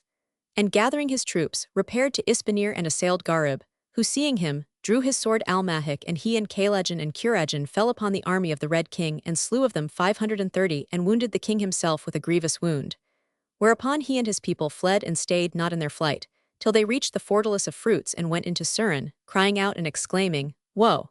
And ruin. And the Red King said to Surin, O sage, Gharib hath with him the enchanted sword of Japhet son of Noah, and whomsoever he smiteth therewith he severeth him in sunder, and with him also are 2 Marids from Mount Caucasus, given to him by King Murash. He it is who slew the Blue King and Barkan lord of the Carnelian city, and did to death much people of the 76 Jinn. When the enchanter heard this, he said to the Red King, Go, and he went his ways. Whereupon he resumed his conjurations, and calling up a Marid, by name Zuzia, gave him a dram of levigated bang and said to him, Go thou at Isbanir, and enter King Gharib's palace and assume the form of a sparrow. Wait till he fall and there be none with him, then put the bang up his nostrils and bring him to me. To hear is to obey, replied the Marid, and flew to Isbanir, where changing himself into a sparrow, he perched on the window of the palace and waited till all Gharib's attendants retired to their rooms, and the king himself slept. Then he flew down and going up to Gharib, blew the powdered bang into his nostrils, till he lost his senses, whereupon he wrapped him in the bed coverlet and flew off with him, like the storm wind, to the fortalice of fruits, where he arrived at midnight and laid his prize before Surin. The sorcerer thanked him and would have put Gharib to death, as he lay senseless under bang, but a man of his people withheld him, saying, O sage, and thou slay him, his friend King Murash will fall on us with all his Ifrits and lay waste our realm. How then shall we do with him? Asked Surin, and the other answered, Cast him into the Jehun while he is still in bang, and he shall be drowned, and none will know who threw him in. And Surin bade the Marid take Gharib and cast him into Jehun river. And Shahrazad perceived the dawn of day, and ceased to say her permitted say. Now when it was the 672nd night, she resumed, It hath reached me, O auspicious king, that the Marid took Gharib and carried him to the Jehun, purposing to cast him therein. But it was grievous to him to drown him, wherefore he made a raft of wood, and binding it with cords, pushed it out, and Gharib thereon into the current, which carried it away. Thus fared it with Gharib. But as regards his people, when they awoke in the morning and went in to do their service to their king, they found him not, and seeing his rosary on the throne, awaited him a while, but he came not. So they sought out the head chamberlain and said to him, Go into the harem and look for the king, for it is not his habit to tarry till this time. Accordingly, the chamberlain entered the seraglio and inquired for the king, but the women said, Since yesterday we have not seen him. Thereupon he returned and told the officers, who were confounded, and said, Let us see if he have gone to take his pleasure in the gardens. Then they went out and questioned the gardeners if they had seen the king, and they answered, No. Whereat they were sore concerned and searched all the garths till the end of the day, when they returned in tears. Moreover, the 2 Marids sought for him all round the city, but came back after 3 days, without having happened on any tidings of him.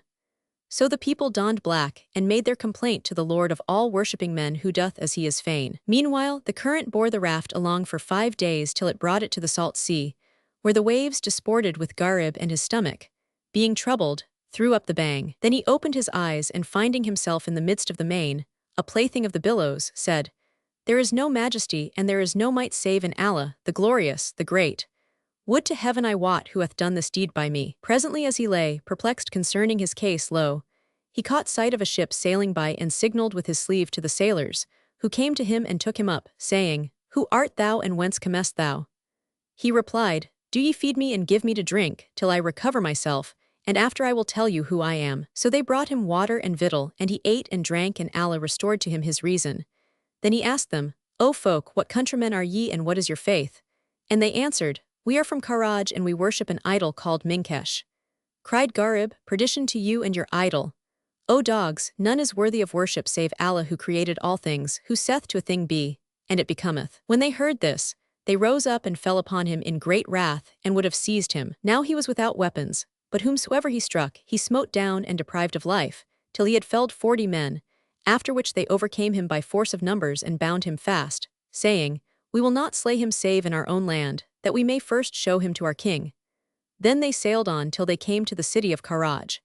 And Shahrazad perceived the dawn of day, and ceased saying her permitted say. Now when it was the 673rd night, she pursued, It hath reached me, O auspicious king, that when the ship's crew seized Garib and bound him fast they said, We will not slay him save in our own land. Then they sailed on till they came to the city of Karaj, the builder whereof was in a Malachite, fierce and furious, and he had set up at each gate of the city a magical figure of copper which, whenever a stranger entered, blew a blast on a trumpet, that all in the city heard. It infell upon the stranger and slew him, except they embraced their creed. When Garib entered the city, the figure stationed at the gate blew such a horrible blast that the king was affrighted, and going into his idol, found fire and smoke issuing from its mouth, nose and eyes. Now a Satan had entered the belly of the idol, and speaking as with its tongue, said, O king, there is come to thy city one hight Garib, king of Al-Iraq, who biddeth the folk quit their belief and worship his Lord. Wherefore when they bring him before thee, look thou spare him not. So the king went out and sat down on his throne, and presently the sailors brought in Garib and set him before the presence, saying, O king, we found this youth shipwrecked in the midst of the sea, and he is a Kafir and believeth not in our gods. Then they told him all that had passed, and the king said, Carry him to the house of the great idol, and cut his throat before him, so haply our God may look lovingly upon us. But the wazir said, O king, it befitteth not to slaughter him thus, for he would die in a moment. Better we imprison him and build a pyre of fuel and burn him with fire. Thereupon the king commanded to cast Garib into jail and caused wood to be brought, and they made a mighty pyre and set fire to it, and it burnt till the morning. Then the king and the people of the city came forth, and the ruler sent to fetch Garib, but his lieges found him not. So they returned and told their king, who said, And how made he his escape? Quoth they, We found the chains and shackles cast down and the doors fast locked. Whereat the king marveled and asked, Hath this fellow to heaven up flown or into the earth gone down? And they answered, We know not. Then said the king, I will go and question my God, and he will inform me whither he is gone. So he rose and went in to prostrate himself to his idol, but found it not, and began to rub his eyes and say, 79 Am I in sleep or on wake? Then he turned to his wazir and said to him, Where is my God, and where is my prisoner? By my faith, O dog of wazirs, hadst thou not counseled me to burn him, I had slaughtered him, for it is he who hath stolen my God and fled, and there is no help but I take bloodwreak of him. Then he drew his sword and struck off the wazir's head. Now there was for Garib's escape with the idol a strange cause, and it was on this wise. When they had shut him up in a cell adjoining the doomed shrine under which stood the idol, he rose to pray, calling upon the name of Almighty Allah and seeking deliverance of him, to whom be honor and glory. The Marid who had charge of the idol and spoke in its name, heard him, and fear got hold upon his heart, and he said, O shame upon me! Who is this seeth me while I see him not? So he went in to Garib, and throwing himself at his feet, said to him, O my lord, what must I say that I may become of thy company and enter thy religion? Replied Garib, Say, There is no God but the God, and Abraham is the friend of God. So the Marid pronounced the profession of faith and was enrolled among the people of felicity. Now his name was Zaltzal, son of Al-Muzaltzil, one of the chiefs of the kings of the Jinn. Then he unbound Garib, and taking him and the idol, made for the higher air. And Shahrazad perceived the dawn of day, and ceased to say her permitted say. Now when it was the 674th night, she said, It hath reached me, O auspicious king, that the Marid took up Garib and the idol and made for the higher air. Such was his case. But as regards the king, when his soldiers saw what had befallen and the slaughter of the wazir, they renounced the worship of the idol, and drawing their swords, slew the king. After which they fell on one another, and the sword went round amongst them 3 days, till there abode alive but 2 men, one of whom prevailed over the other and killed him. Then the boys attacked the survivor and slew him, and fell to fighting amongst themselves, till they were all killed, and the women and girls fled to the hamlets and fortified villages. Wherefore the city became desert, and none dwelt therein but the meanwhile, the Marid. Zaltzal flew with Garib towards his own country, the island of Camphor and the castle of Crystal, and the land of the enchanted calf, so called because its king Al-Muzaltzil had a pied calf, which he had clad in housings brocaded with red gold, and worshipped as a god. One day the king and his people went into the calf and found him trembling. So the king said, O my God, what hath troubled thee? Whereupon the Satan in the calf's belly cried out and said, O Muzaltzil, verily thy son hath deserted to the faith of Abraham the friend, at the hands of Garib lord of Al-Iraq. and went on to tell him all that had passed from first to last. When the king heard the words of his calf, he was confounded, and going forth, sat down upon his throne.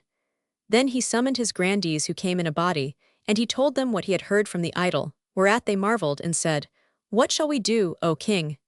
Quoth he, "When my son cometh, and ye see him, embrace him, do ye lay hold of him." And they said, "Hearkening and obedience."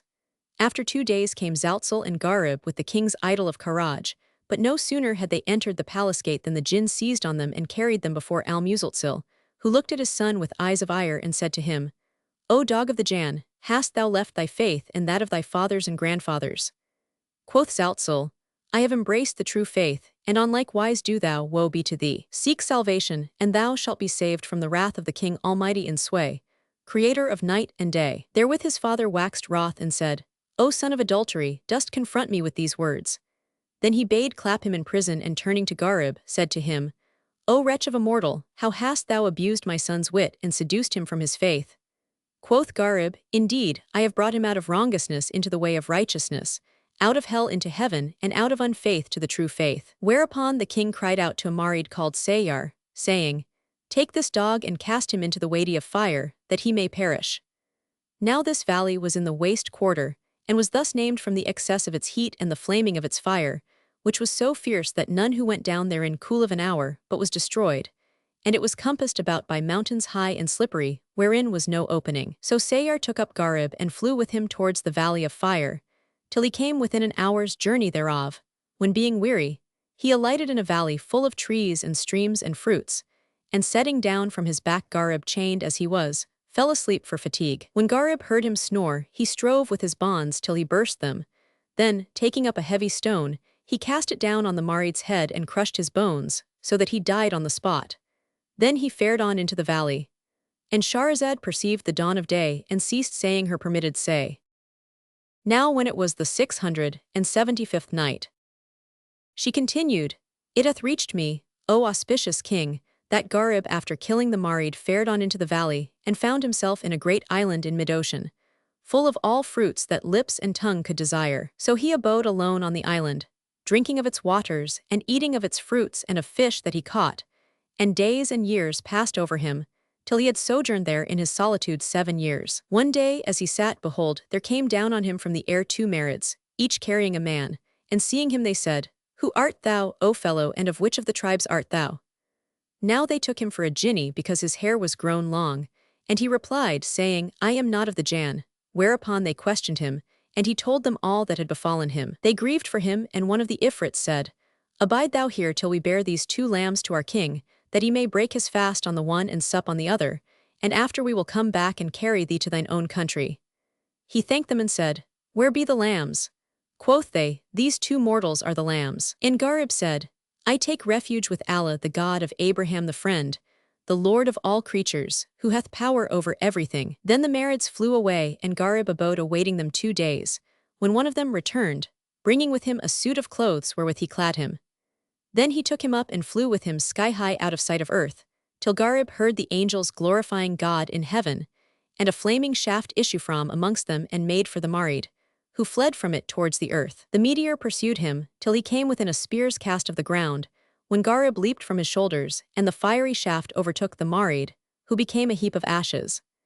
As for Garib, he fell into the sea and sank 2 fathoms deep, after which he rose to the surface and swam for 2 days and 2 nights, till his strength failed him and he made certain of death. But on the 3rd day as he was despairing, he caught sight of an island steep and mountainous. So he swam for it and landing, walked on inland, where he rested a day and a night, feeding on the growth of the ground. Then he climbed to the mountain top, and descending the opposite slope, fared on 2 days till he came in sight of a walled and bulwarked city, abounding in trees and rills. He walked up to it, but when he reached the gate, the warders seized on him, and carried him to their queen, whose name was Jan Shah. Now she was 500 years old, and every man who entered the city they brought to her, and she made him sleep with her. And when he had done his work, she slew him, and so had she slain many men. When she saw Garib, he pleased her mightily, so she asked him, "What be thy name and faith, and whence comest thou?" And he answered, "My name is Garib, king of Iraq, and I am a Moslem." Said she, "Leave this creed and enter mine, and I will marry thee and make thee king." But he looked at her with eyes of ire and cried, "Perish thou in thy faith." Cried she, dost thou blaspheme my idol which is of red carnelian set with pearls and gems? And she called out to her men, saying, Imprison him in the house of the idol, haply it will soften his heart. So they shut him up in the domed shrine, and locking the doors upon him, went their way. And Shahrazad perceived the dawn of day, and ceased to say her permitted say. Now when it was the 676th night, she resumed, It hath reached me, O auspicious king, that when they took Gharib, they jailed him in the idol's domed shrine, and locking the doors upon him, went their way. As soon as they were gone, Gharib gazed at the idol, which was of red carnelian, 83 with collars of pearls and precious stones about its neck, and presently he went close to it and lifting it up, dashed it on the ground and brake it in bits. After which he lay down and slept till daybreak. When morning morrowed, the queen took seat on her throne and said, O men, bring me the prisoner. So they opened the temple doors and entering, found the idol broken in pieces, whereupon they buffeted their faces till the blood ran from the corners of their eyes. Then they made at Gharib to seize him, but he smote one of them with his fist and slew him, and so did he with another and yet another, till he had slain 25 of them, and the rest fled and went into Queen Jan Shah, shrieking loudly. Quoth she, What is the matter? And quoth they, The prisoner hath broken thine idol and slain thy men, and told her all that had passed. When she heard this, she cast her crown to the ground and said, There is no worth left in idols. Then she mounted amid 1,000 fighting men and rode to the temple, where she found Gharib had gotten him a sword and come forth, and was slaying men and overthrowing warriors. When she saw his prowess, her heart was drowned in the love of him, and she said to herself, I have no need of the idol and care for naught save this Gharib, that he may lie in my bosom the rest of my life. Then she cried to her men, Hold aloof from him and leave him to himself. Then, going up to him, she muttered certain magical words, whereupon his arm became benumbed, his forearm relaxed, and the sword dropped from his hand. So they seized him and pinioned him, as he stood confounded, stupefied. Then the queen returned to her palace, and seating herself on her seat of estate, bade her people withdraw and leave Gharib with her. When they were alone, she said to him, O dog of the Arabs, wilt thou shiver my idol and slay my people? He replied, O accursed woman, had he been a god he had defended himself. Quoth she, Stroke me, and I will forgive thee all thou hast done. But he replied, saying, I will do naught of this. And she said, By the virtue of my faith, I will torture thee with grievous torture. So she took water and conjuring over it, sprinkled it upon him, and he became an ape. And she used to feed and water and keep him in a closet, appointing one to care for him, and in this plight he abode 2 years. Then she called him to her one day and said to him, Wilt thou hearken to me? And he signed to her with his head, Yes. So she rejoiced and freed him from the enchantment. 84 Then she brought him food, and he ate and toyed with her and kissed her, so that she trusted in him. When it was night she lay down and said to him, Come, do thy business. He replied, Tease well, and mounting on her breast, seized her by the neck and brake it, nor did he arise from her till life had left her. Then, seeing an open cabinet, he went in and found there a sword of Damascene steel and a targe of Chinese iron, so he armed himself cap a pie and waited till the day. As soon as it was morning, he went forth and stood at the gate of the palace. When the emirs came and would have gone in to do their service to the queen, they found Gharib standing at the gate, clad in complete war gear. And he said to them, O folk, leave the service of idols and worship the all-wise king, creator of night and day, the lord of men, the quickener of dry bones, for he made all things and hath dominion over all. When the Kafirs heard this, they ran at him, but he fell on them like a rending lion and charged through them again and again, slaying of them much people. And Shahrazad perceived the dawn of day and ceased saying her permitted say. Now when it was the 677th night, she pursued, It hath reached me, O auspicious king, that when the Kafirs fell upon Gharib, he slew of them much people. But when the night came, they overcame him by dint of numbers and would have taken him by strenuous effort, when behold, there descended upon the infidels 1,000 Marids, under the command of Zaltzal, who plied them with the keen saber and made them drink the cup of destruction, whilst Allah hurried their souls to hell fire, till but few were left of the people of Jan Shah to tell the tale, and the rest cried out, Quarter, quarter, and believed in the requiting king, whom no one thing diverteth from other thing, the destroyer of the Jababura and exterminator of the Akasura, Lord of this world and of the next. Then 85 Zaltzal saluted Gharib and gave him joy of his safety, and Gharib said to him, How knowest thou of my case? And he replied, O my lord, my father kept me in prison 2 years, after sending thee to the valley of fire. Then he released me, and I abode with him another year, till I was restored to favor with him, when I slew him and his troops submitted to me. I ruled them for a year's space till one night I lay down to sleep, having thee in thought, and saw thee in a dream, fighting against the people of Jan Shah, wherefore I took these 1,000 Marids and came to thee. And Gharib marveled at this happy conjuncture. Then he seized upon Jan Shah's treasures and those of the slain, and appointed a ruler over the city. After which the Marids took up Gharib and the monies, and he lay the same night in the castle of crystal. He abode Zaltzel's guest 6 months, when he desired to depart. So Zaltzel gave him rich presents and dispatched 3,000 Marids, who brought the spoils of Karaj city and added them to those of Jan Shah. Then Zaltzel loaded 40,000 Marids with the treasure, and himself taking up Gharib, flew with his host towards the city of Isbanir al-Madain, where they arrived at midnight. But as Gharib glanced around, he saw the walls invested on all sides by a conquering army, as it were the surging sea. So he said to Zaltzel, "O my brother, what is the cause of this siege, and whence came this army?" Then he alighted on the terrace roof of his palace and cried out, saying, "Ho, star o morn, ho, Madia!" Whereupon the twain started up from sleep in amazement and said, "Who calleth us at this hour?" Quoth he, "'Tis I, your lord Gharib, the marvelous one of the deeds wondrous."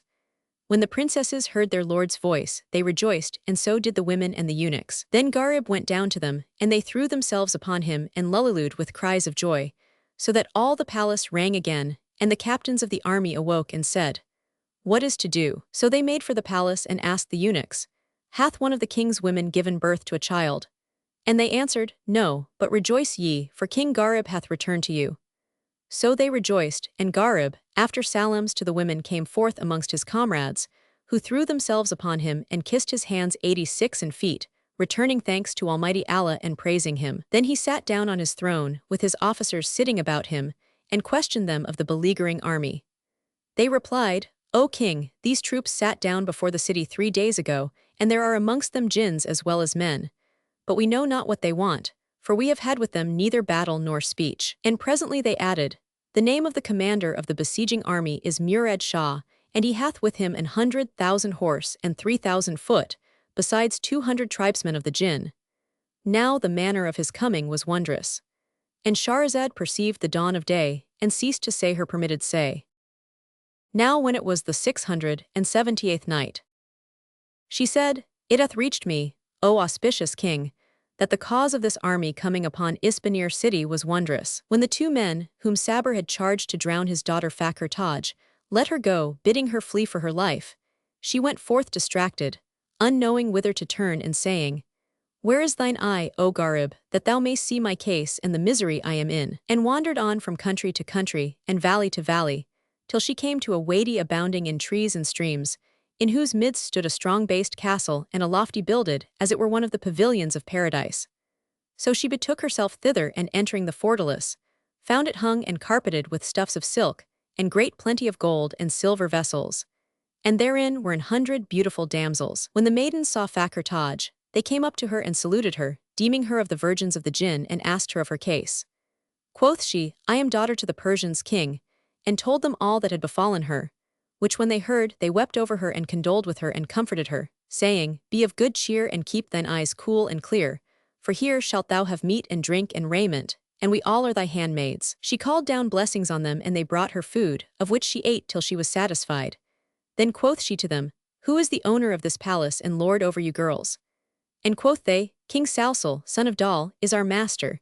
He passeth a night here once in every month, and fareth in the morning to rule over the tribes of the Jan."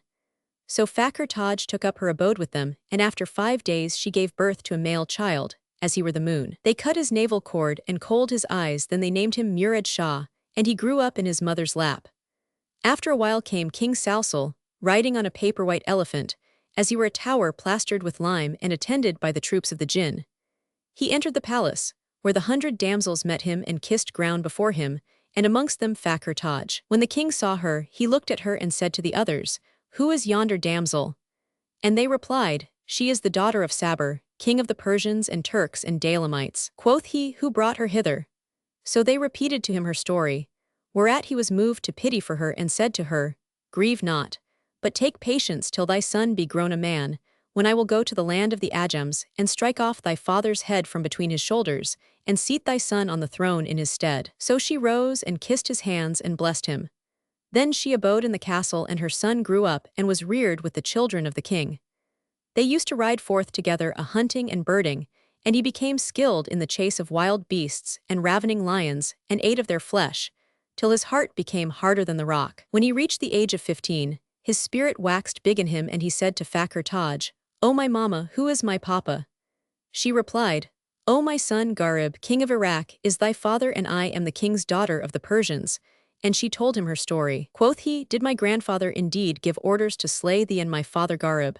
And quoth she, "Yes." Whereupon he, "By the claim thou hast on me for rearing me, I will assuredly go to thy father's city and cut off his head and bring it into thy presence." And Shahrazad perceived the dawn of day, and ceased saying her permitted say. Now when it was the 679th night, she said, "It hath reached me, O auspicious king, that when Murad Shah son of Fakhr Taj thus bespake his mother, she rejoiced in his speech. Now he used to go a-riding with 200 Marids, till he grew to man's estate, when he and they 88 fell to making raids, and cutting off the roads, and they pushed their razzias ever farther till one day he attacked the city of Shiraz and took it. Then he proceeded to the palace and cut off the king's head, as he sat on his throne, and slew many of his troops, whereupon the rest cried, "Quarter, quarter," and kissed his stirrups. Finding that they numbered 10,000 horse, he led them to Balkh, where he slew the king of the city and put his men to the rout and made himself master of the riches of the place. Thence he passed to Nurain, at the head of an army of 30,000 horse, and the lord of Nurain came out to him, with treasure and tribute, and did him homage.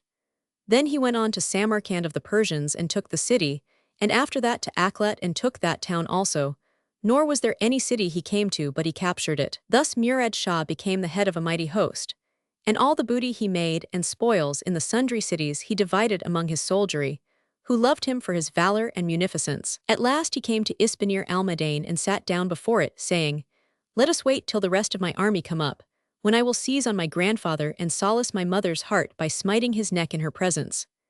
So he sent for her, and by reason of this, there was no battle for 3 days, when Gharib and Zaltzal arrived with the 40,000 Marids, laden with treasure and presents. They asked concerning the besiegers, but none could enlighten them beyond saying that the host had been there encamped for 3 days without a fight taking place. Presently came Fakhr Taj, and her son Murad Shah embraced her, saying, "Sit in thy tent till I bring thy father to thee." And she sought succor for him of the Lord of the worlds, the Lord of the heavens and the Lord of the earths. Next morning, as soon as it was day, Murad Shah mounted and rode forth, with the 200 Marids on his right hand and the kings of men on his left, whilst the kettle drums beat to battle. When Gharib heard this, he also took to horse, and calling his people to the combat, rode out with the Jinn on his dexter hand and the men on his sinistral. Then came forth Murad Shah, armed cap a pie, and drave his charger right and left, crying, "O folk, let none come forth to me but your king. If he conquer me, he shall be lord of both armies. 89 And if I conquer him, I will slay him, as I have slain others." When Gharib heard his speech, he said, "Avaunt, O dog of the Arabs!" And they charged at each other and lunged with lances, till they broke, then hewed at each other with swords till the blades were notched. Nor did they cease to advance and retire and wheel and career, till the day was half spent and their horses fell down under them, when they dismounted and gripped each other. Then Murad Shah, seizing Gharib, lifted him up and strove to dash him to the ground. But Gharib caught him by the ears and pulled him with his might, till it seemed to the youth as if the heavens were falling on the earth, and he cried out, with his heart in his mouth, saying, "I yield myself to thy mercy, O Knight of the Age." So Gharib bound him, and Shahrazad perceived the dawn of day and ceased to say her permitted say. Now when it was the 680th night, she continued, "It hath reached me, O auspicious king, that when Gharib caught Murad Shah by the ears and well nigh tore them off, he cried, "I yield myself to thy mercy, O Knight of the Age." So Gharib bound him, and the Marids his comrades would have charged and rescued him, but Gharib fell on them with 1,000 Marids and was about to smite them down, when they cried out, "Quarter, quarter," and threw away their arms. Then Gharib returned to his shamiana, which was of green silk, embroidered with red gold and set with pearls and gems, and seating himself on his throne, called for Murad Shah. So they brought him, shuffling in his manacles and shackles. When the prisoner saw him, he hung down his head for shame, and Gharib said to him, "O dog of the Arabs, who art thou that thou shouldst ride forth and measure thyself against kings?" Replied Murad Shah, "O my lord, reproach me not, for indeed I have excuse." Quoth Gharib, "What manner of excuse hast thou?" And quoth he, "Know, O my lord, that I came out to avenge my mother and my father on Sabr, king of the Persians, for he would have slain them. But my mother escaped, and I know not whether 90 he killed my father or not. When Gharib heard these words, he replied, By Allah, thou art indeed excusable, but who were thy father and mother, and what are their names? Murad Shah said, My sire was Gharib, king of Al-Iraq, and my mother Fakhr Taj, daughter of King Sabur of Persia. When Gharib heard this, he gave a great cry and fell down fainting. They sprinkled rose water on him till he came to himself, when he said to Murad Shah, Art thou indeed Gharib's son by Fakhr Taj? And he replied, Yes. Cried Gharib, Thou art a champion, the son of a champion. Loose my child. And Sahim and Kailajan went up to Murad Shah and set him free. Then Gharib embraced his son and seating him beside himself said to him, Where is thy mother? She is with me in my tent, answered Murad Shah, and Gharib said, Bring her to me. So Murad Shah mounted and repaired to his camp, where his comrades met him, rejoicing in his safety, and asked him of his case. But he answered, This is no time for questions. Then he went in to his mother and told her what had passed, whereat she was gladdened with exceeding gladness. So he carried her to Gharib, and they two embraced and rejoiced in each other. Then Fakhr Taj and Murad Shah Islamized and expounded the faith to their troops, who all made profession with heart and tongue. After this, Gharib sent for Sabur and his son Ward Shah, and upbraided them for their evil dealing and expounded al-Islam to them. But they refused to profess. Wherefore he crucified them on the gate of the city, and the people decorated the town and held high festival. Then Gharib crowned Murad Shah with the crown of the Chosroes, and made him king of the Persians and Turks and Medes. Moreover, he made his uncle Al-Damigh king over Al-Iraq, and all the peoples and lands submitted themselves to Gharib, and he abode in his kingship, doing justice among his lieges, wherefore all the people loved him, and he and his wives and comrades ceased not from all solace of life, till there came to them the destroyer of delights and sunder of societies, and extolled be the perfection of him, whose glory endureth for ever and aye, and whose boons embrace all his creatures. This is everything that hath come down to us of the history of Gharib and Ajib. And Abdullah bin Ma'amr al-Kasi hath thus related the tale of Hath the Arabs daring performed such feat, fed on camel's milk and the lizard's meat, that he cast on Caanian crown his eye. Fie, O whirling world, on thy faith and fie. Hearing of this insult, Mohammed exclaimed, Allah shall tear his kingdom, a prophecy which was of course fulfilled, or we should not have heard of it. These lines are horribly mutilated in the Dabistan. Atba and Raya. I went 1 year on the pilgrimage to the holy house of Allah, and when I had accomplished my pilgrimage, I turned back for visitation of the tomb of the Prophet, whom Allah bless and keep. One night, as I sat in the garden between the tomb and the pulpit, I heard a low moaning in a soft voice. So I listened to it, and it said, Have the doves that moan in the lotus tree woke grief in thy heart and bred misery? Or doth memory of maiden in beauty decked cause this doubt in thee, this despondency? O night, thou art longsome for love-sick sprite, complaining of love and its ecstasy. Thou makest him wakeful who burns with fire of a love like the live coal's ardency. The moon is witness, my heart is held by a moonlight brow of the brightest blee. I recked not to see me by love ensnared, till ensnared before I could reck or see. Then the voice ceased, and not knowing whence it came to me, I abode perplexed. But lo, it again took up its lament and recited, Came Raya's phantom to grieve thy sight, in the thickest gloom of the black-haired night. And hath love of slumber deprived those eyes, and the phantom vision vexed thy sprite? I cried to the night, whose glooms were like, Seas that surge and billow with might with might. O night, thou art longsome to lover who hath no aid nor help save the morning light. She replied, Complain not that I am long, 'tis love is the cause of thy longsome plight. 92 Now, at the first of the couplets, I sprang up and made for the quarter whence the sound came, nor had the voice ended repeating them, ere I was with the speaker, and saw a youth of the utmost beauty, the hair of whose side face had not sprouted, and in whose cheeks tears had worn twin trenches. And Shahrazad perceived the dawn of day, and ceased saying her permitted say. Now when it was the 681st night, she continued, It hath reached me, O auspicious king, that Abdullah ibn Ma'amr al-Kasi thus continued. So I sprang up and made for the quarter whence the sound came, nor had the voice ended repeating the verses, ere I was with the speaker, and saw a youth on whose side face the hair had not sprouted, and in whose cheeks tears had worn twin trenches. Quoth I to him, Fair befall thee for a youth. And quoth he, And thee also, who art thou? I replied, Abdullah bin Ma'mar al-Kasi, and he said, Dost thou want aught? I rejoined, I was sitting in the garden, and naught hath troubled me this night but thy voice. With my life would I ransom thee, what aileth thee?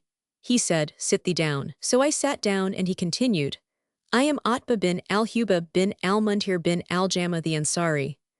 I went out in the morning to the mosque al-Azab, and occupied myself there a while with prayer bows and prostrations, after which I withdrew apart, to worship privily. But lo, up came women, as they were moons, walking with a swaying gait, and surrounding a damsel of passing loveliness, perfect in beauty and grace, who stopped before me and said, O Utbah, what sayst thou of union with one who seeketh union with thee? Then she left me and went away, and since that time I have had no tidings of her nor come upon any trace of her, and behold, I am distracted and do naught but remove from place to place. Then he cried out and fell to the 93 ground fainting. When he came to himself, it was as if the damask of his cheeks were dyed with safflower, and he recited these couplets. I see you with my heart from far country, would heaven you also me from far could see. My heart and eyes for your sorrowing, my soul with you abides and you with me. I take no joy in life when you're unseen, or heaven or garden of eternity. Said I, O Utbah, O son of my uncle, repent to thy Lord and crave pardon for thy sin, for before thee is the terror of standing up to judgment. He replied, Far be it from me so to do, I shall never leave to love till the two mimosa gatherers return. I abode with him till daybreak, when I said to him, Come let us go to the mosque al-Azab. So we went thither and sat there, till we had prayed the midday prayers, when lo, up came the women, but the damsel was not among them. Quoth they to him, O Utbah, what thinkest thou of her who seeketh union with thee? He said, And what of her? And they replied, Her father hath taken her and departed to al-Samoa. I asked them the name of the damsel, and they said, She is called Raya, daughter of al-Gitrif al-Sulami. Whereupon Utbah raised his head and recited these verses. My friends, Raya hath mounted soon as morning shone, and to Samoa's wilds her caravan is gone. My friends, I've wept till I can weep no more, oh say, hath anyone a tear that I can take on loan? 94 Then said I to him, O Utbah, I have brought with me great wealth, wherewith I desire to succor generous men, and by Allah I will lavish it before thee, so thou mayst attain thy desire and more than thy desire. Come with me to the assembly of the Ansaris. So we rose and went, till we entered their assembly, when I salamed to them, and they returned my greeting civilly. Then quoth I, O assembly, what say ye of Utbah and his father? And they replied, They are of the princes of the Arabs. I continued, Know that he is smitten with the calamity of love, and I desire your furtherance to al-Samoa. And they said, To hear is to obey. So they mounted with us, the whole party, and we rode till we drew near the place of the Banu Sulaim. Now when Gitrif heard of our being near, he hastened forth to meet us, saying, Long life to you, O nobles. Whereto we replied, And to thee also, behold we are thy guests. Quoth he, Ye have lighted down at a most hospitable abode and ample. And alighting he cried out, Ho, all ye slaves, come down.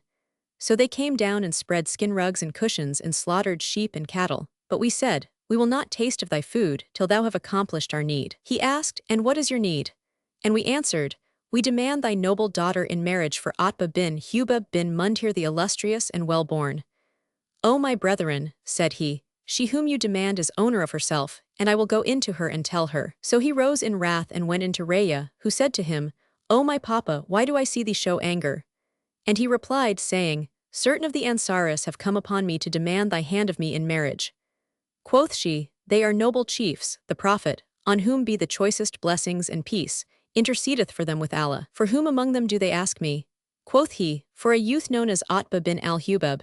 And she said, I have heard of Utbah that he performeth what he promiseth and findeth what he seeketh. Gitrif cried, I swear that I will never marry thee to him. No, never, for there hath been reported to me somewhat of thy converse with him. Said she, What was that? 95 But in any case, I swear that the Ansaris shall not be uncivilly rejected, wherefore do thou offer them a fair excuse.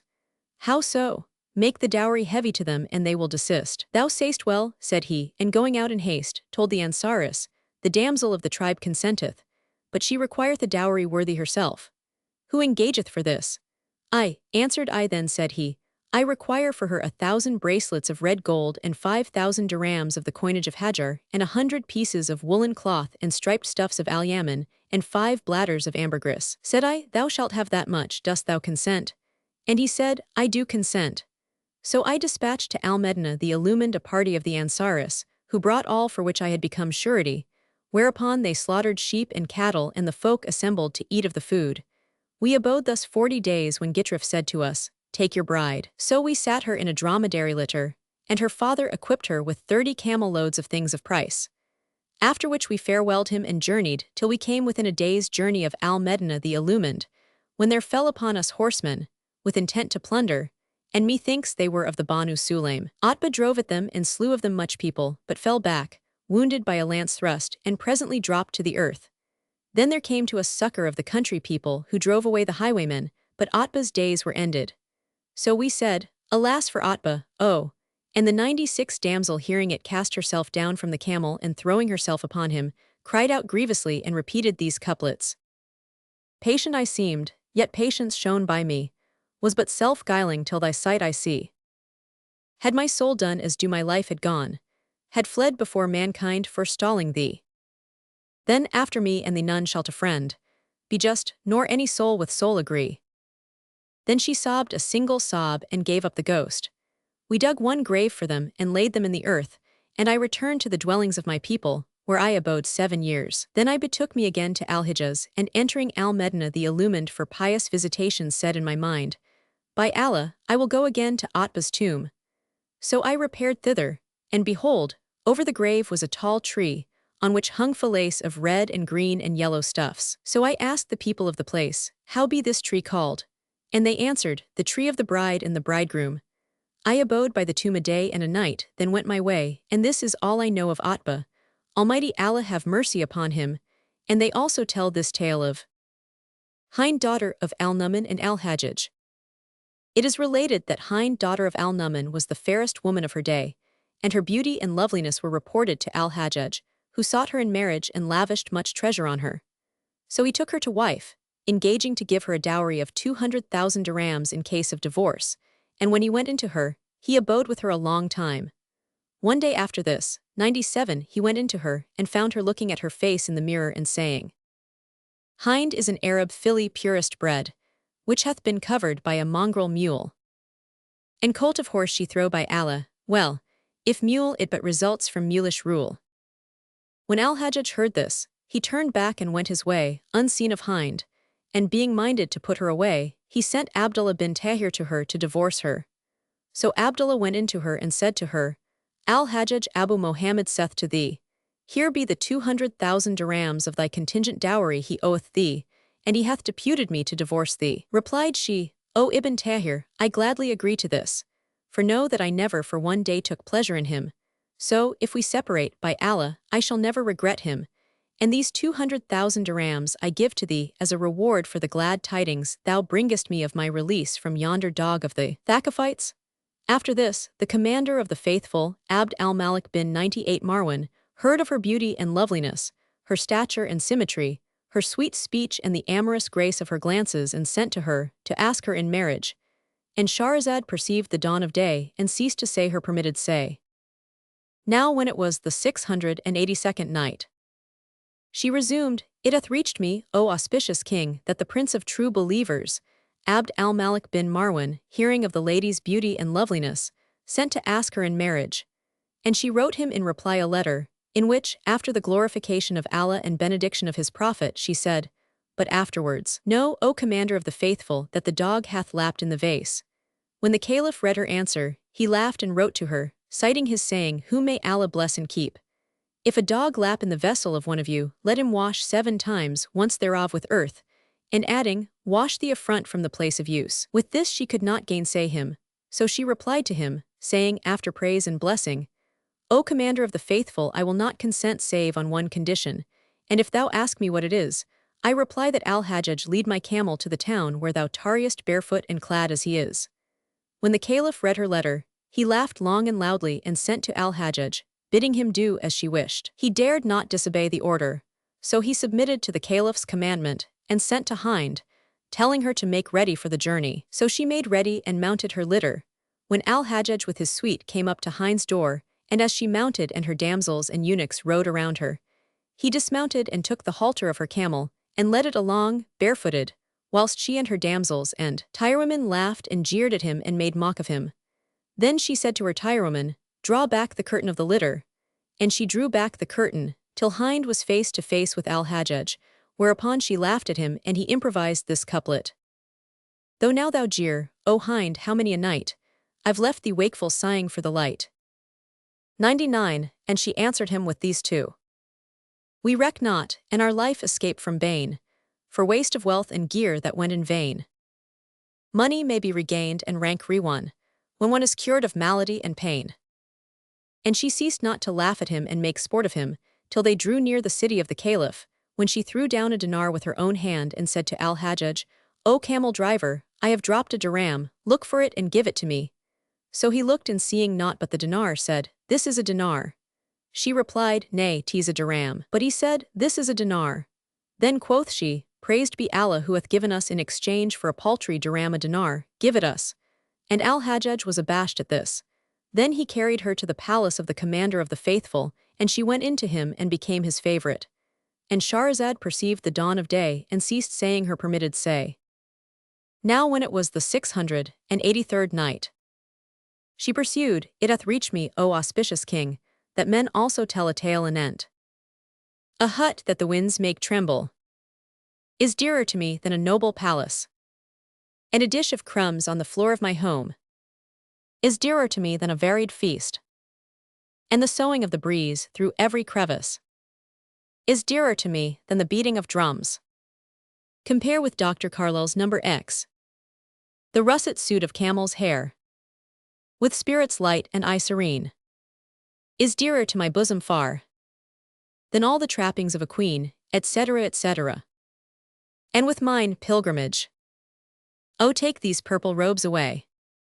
Give back my cloak of camel's hair, and bear me from this towering pile to where the black tents flap by the air, etc. Al-Hajjaj's tribal name was Al-Thaqafi or descendant of Thaqif.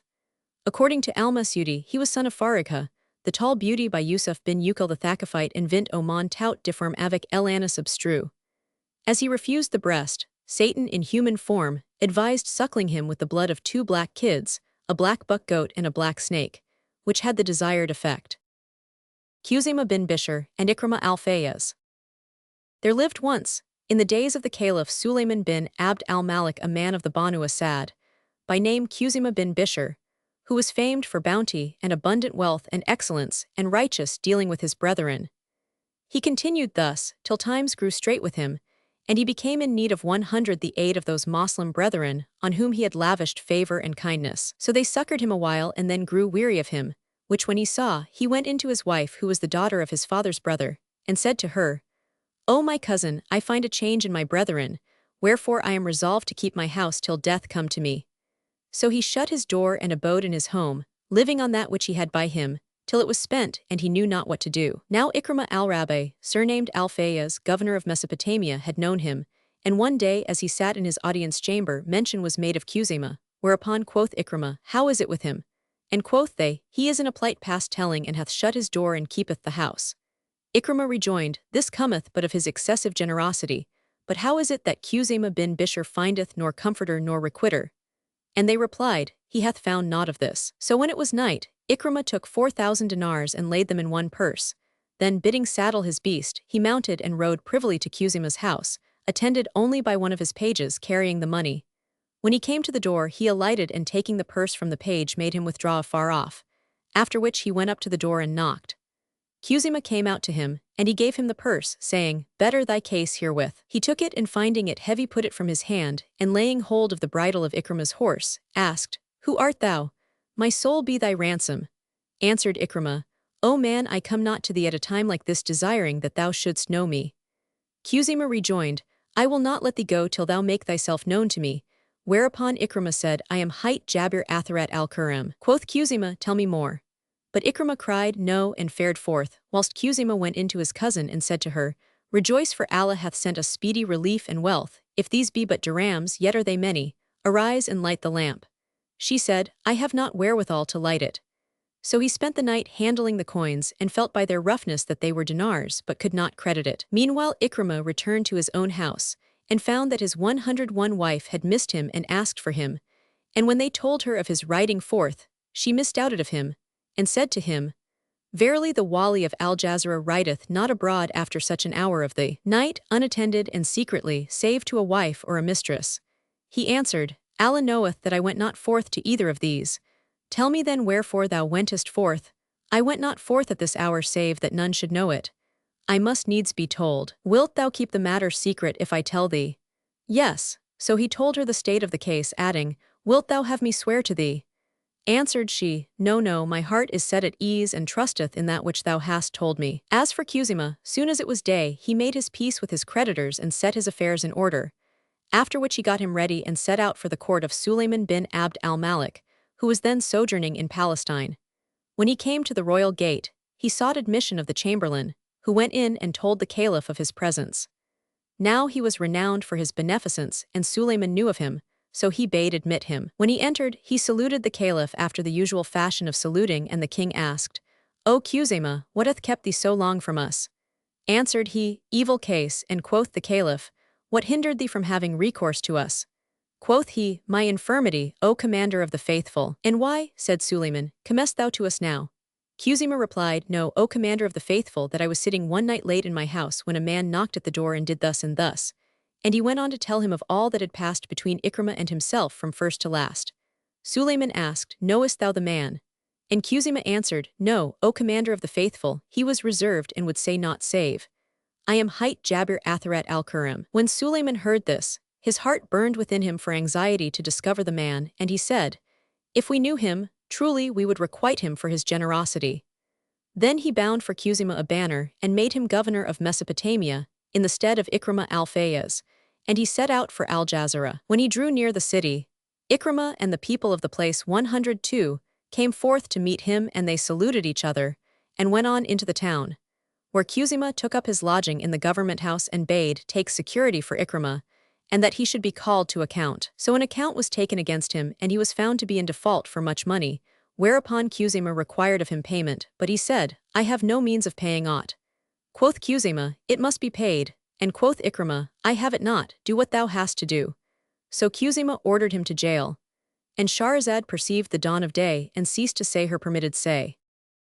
Now when it was the 684th night, she said, It hath reached me, O auspicious king, that Kuzima, having ordered the imprisonment of Ikrimah al-Fayyaz, sent to him again to demand payment of the debt. But he replied, I am not of those who preserve their wealth at the expense of their honor. Do what thou wilt. Then Kuzima bade load him with irons and kept him in prison a month or more, till confinement began to tell upon him and he became wasted. After this, tidings of his plight travelled to the daughter of his uncle, who was troubled with sore concern thereat, and sending for a freedwoman of hers, a woman of abundant judgment and experience, said to her, Go forthwith to the Emir Kuzima's gate and say, I have a counsel for the Emir. If they ask what it is, add, I will not tell it save to himself, and when thou enterest to him, beg to see him in private, and when private ask him, What be this deed thou hast done? Hath Jabir Atharat al-Kuram deserved of thee no better reward than to be cast into strait prison and hard bond of irons? The woman did as she was bid, and when Kuzima heard her words, he cried out at the top of his voice, saying, Alas, the baseness of it! Was it indeed he? And she answered, Yes. Then he bade saddle his beast forthwith, and summoning the honorable men of the city, repaired with them to the prison, and opening the door, went in with them to Ikrimah, whom they found sitting in evil case, worn out and wasted with blows and misery. When he looked at Kuzima, he was abashed and hung his head, but the other bent down to him and kissed his face. Whereupon he raised his head and asked, What maketh thee do this? Answered Kuzima, The generosity of thy dealing and the vileness of my requital. And Ikrimah said, Allah pardon us and thee. Then Kuzima commanded the jailer to strike off Ikrimah's fetters and clap them on his own feet. But Ikrimah said, What is this thou wilt do? Quoth the other, I have a mind to suffer what thou hast suffered. Quoth Ikrimah, I conjure thee by Allah, do not so. Then they went out together and returned to Kuzima's house, where Ikrimah would have farewelled him and wended his way. But he forbade him, and Ikrimah said, What is thy will of me? Replied Kuzima, I wish to change thy case, for my shame before the daughter of thine uncle is yet greater than my shame before thee. So he bade clear the bath, and entering with Ikrimah, served him there in person, and when they went forth he bestowed on him a splendid robe of honor, and mounted him, and gave him much money. Then he carried him to his house, and asked his leave to make his excuses to his wife and obtained her pardon. After this, he besought him to accompany him to the caliph, who was then abiding at Ramla, and he agreed. So they journeyed thither, and when they reached the royal quarters the chamberlain went in and acquainted the caliph Sulayman bin Abd al-Malik with Khuzaymah's arrival, whereat he was troubled and said, "What, is the governor of Mesopotamia come without our command? This can be only on some grave occasion." Then he bade admit him and said before saluting him, "What is behind thee, O Khuzaymah?" Replied he, "Good, O commander of the faithful." Asked Sulayman, "What bringeth thee?" And he answered, saying, "I have discovered Jabir Atharat al-Kuram and thought to gladden thee with him, knowing thine excessive desire to know him and thy longing to see him." "Who is he?" quoth the caliph, and quoth Khuzaymah, "He is Ikrimah al-Fayyaz." So Sulayman called for Ikrimah, who approached and saluted him as caliph. And the king welcomed him and making him draw near his sitting place, said to him, "O Ikrimah, thy good deed to him hath brought thee naught but evil," adding, "Now write down in a note thy needs each and every, and that which thou desirest." 104 He did so, and the caliph commanded to do all that he required, and that forthwith. Moreover, he gave him 10,000 dinars more than he asked for and 20 chests of clothes over and above that he sought, and calling for a spear, bound him a banner, and made him governor over Armenia and Azerbaijan and Mesopotamia, saying, "Khuzaymah's case is in thy hands, and thou wilt continue him in his office, and if thou wilt degrade him." And Ikrimah said, "Nay, but I restore him to his office, O commander of the faithful." Then they went out from him, and ceased not to be governors under Sulayman bin Abd al-Malik all the days of his caliphate. And they also tell a tale of Yunus the scribe and the caliph Walid bin Saul. There lived in the reign of the caliph Hisham, son of Abd al-Malik, a man called Yunus the scribe well known to the general, and he set out one day on a journey to Damascus, having with him a slave girl of surpassing beauty and loveliness, whom he had taught all that was needful to her, and whose price was 100,000 dirhams. When they drew near to Damascus, the caravan halted by the side of a lake, and Yunus went down to a quiet place with his damsel, and took out some victual he had with him, and a leather bottle of wine. As he sat at meat, behold, came up a young man of goodly favor and dignified presence, mounted on a sorrel horse and followed by 2 eunuchs, and said to him, "Wilt thou accept me to guest?" "Yes," replied Yunus.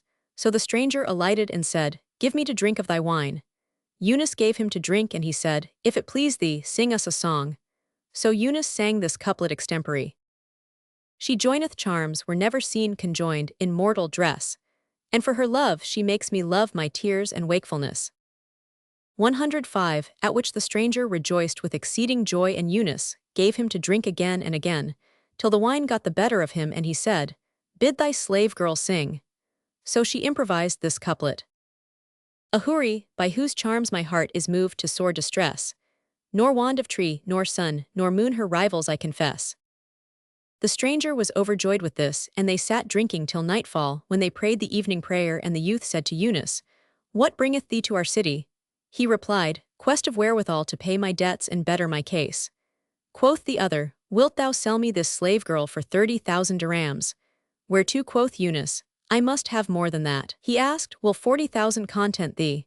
But Yunus answered, "That would only settle my debts, and I should remain empty-handed." Rejoined the stranger, "We will take her of thee at 50,000 dirhams, and give thee a suit of clothes to boot and the expenses of thy journey, and make thee a sharer in my condition as long as thou livest."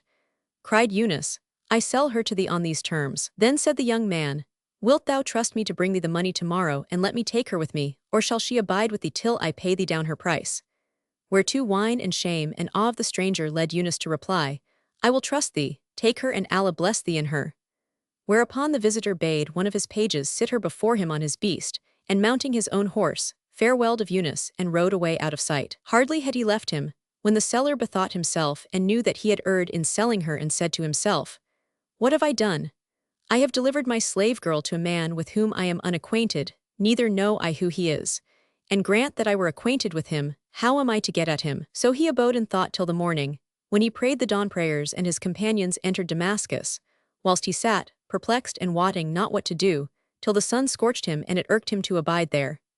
He thought to enter the city, but said in his mind, "If I enter Damascus, I cannot be sure but that the messenger will come and find me not, in which case I shall have sinned against myself a 106nd sin." Accordingly he sat down in the shade of a wall that was there, and towards the wane of day, Up came one of the eunuchs whom he had seen with the young man, whereat great joy possessed Yunus, and he said in himself, I know not that aught hath ever given me more delight than the sight of this castrato. When the eunuch reached him, he said to him, O my lord, we have kept thee long waiting. But Yunus disclosed nothing to him of the torments of anxiety he had suffered. Then quoth the castrato, Knowest thou the man who bought the girl of thee? And quoth Yunus, No, to which the other rejoined, 'Twas Walid bin Saul the heir apparent. And Yunus was silent.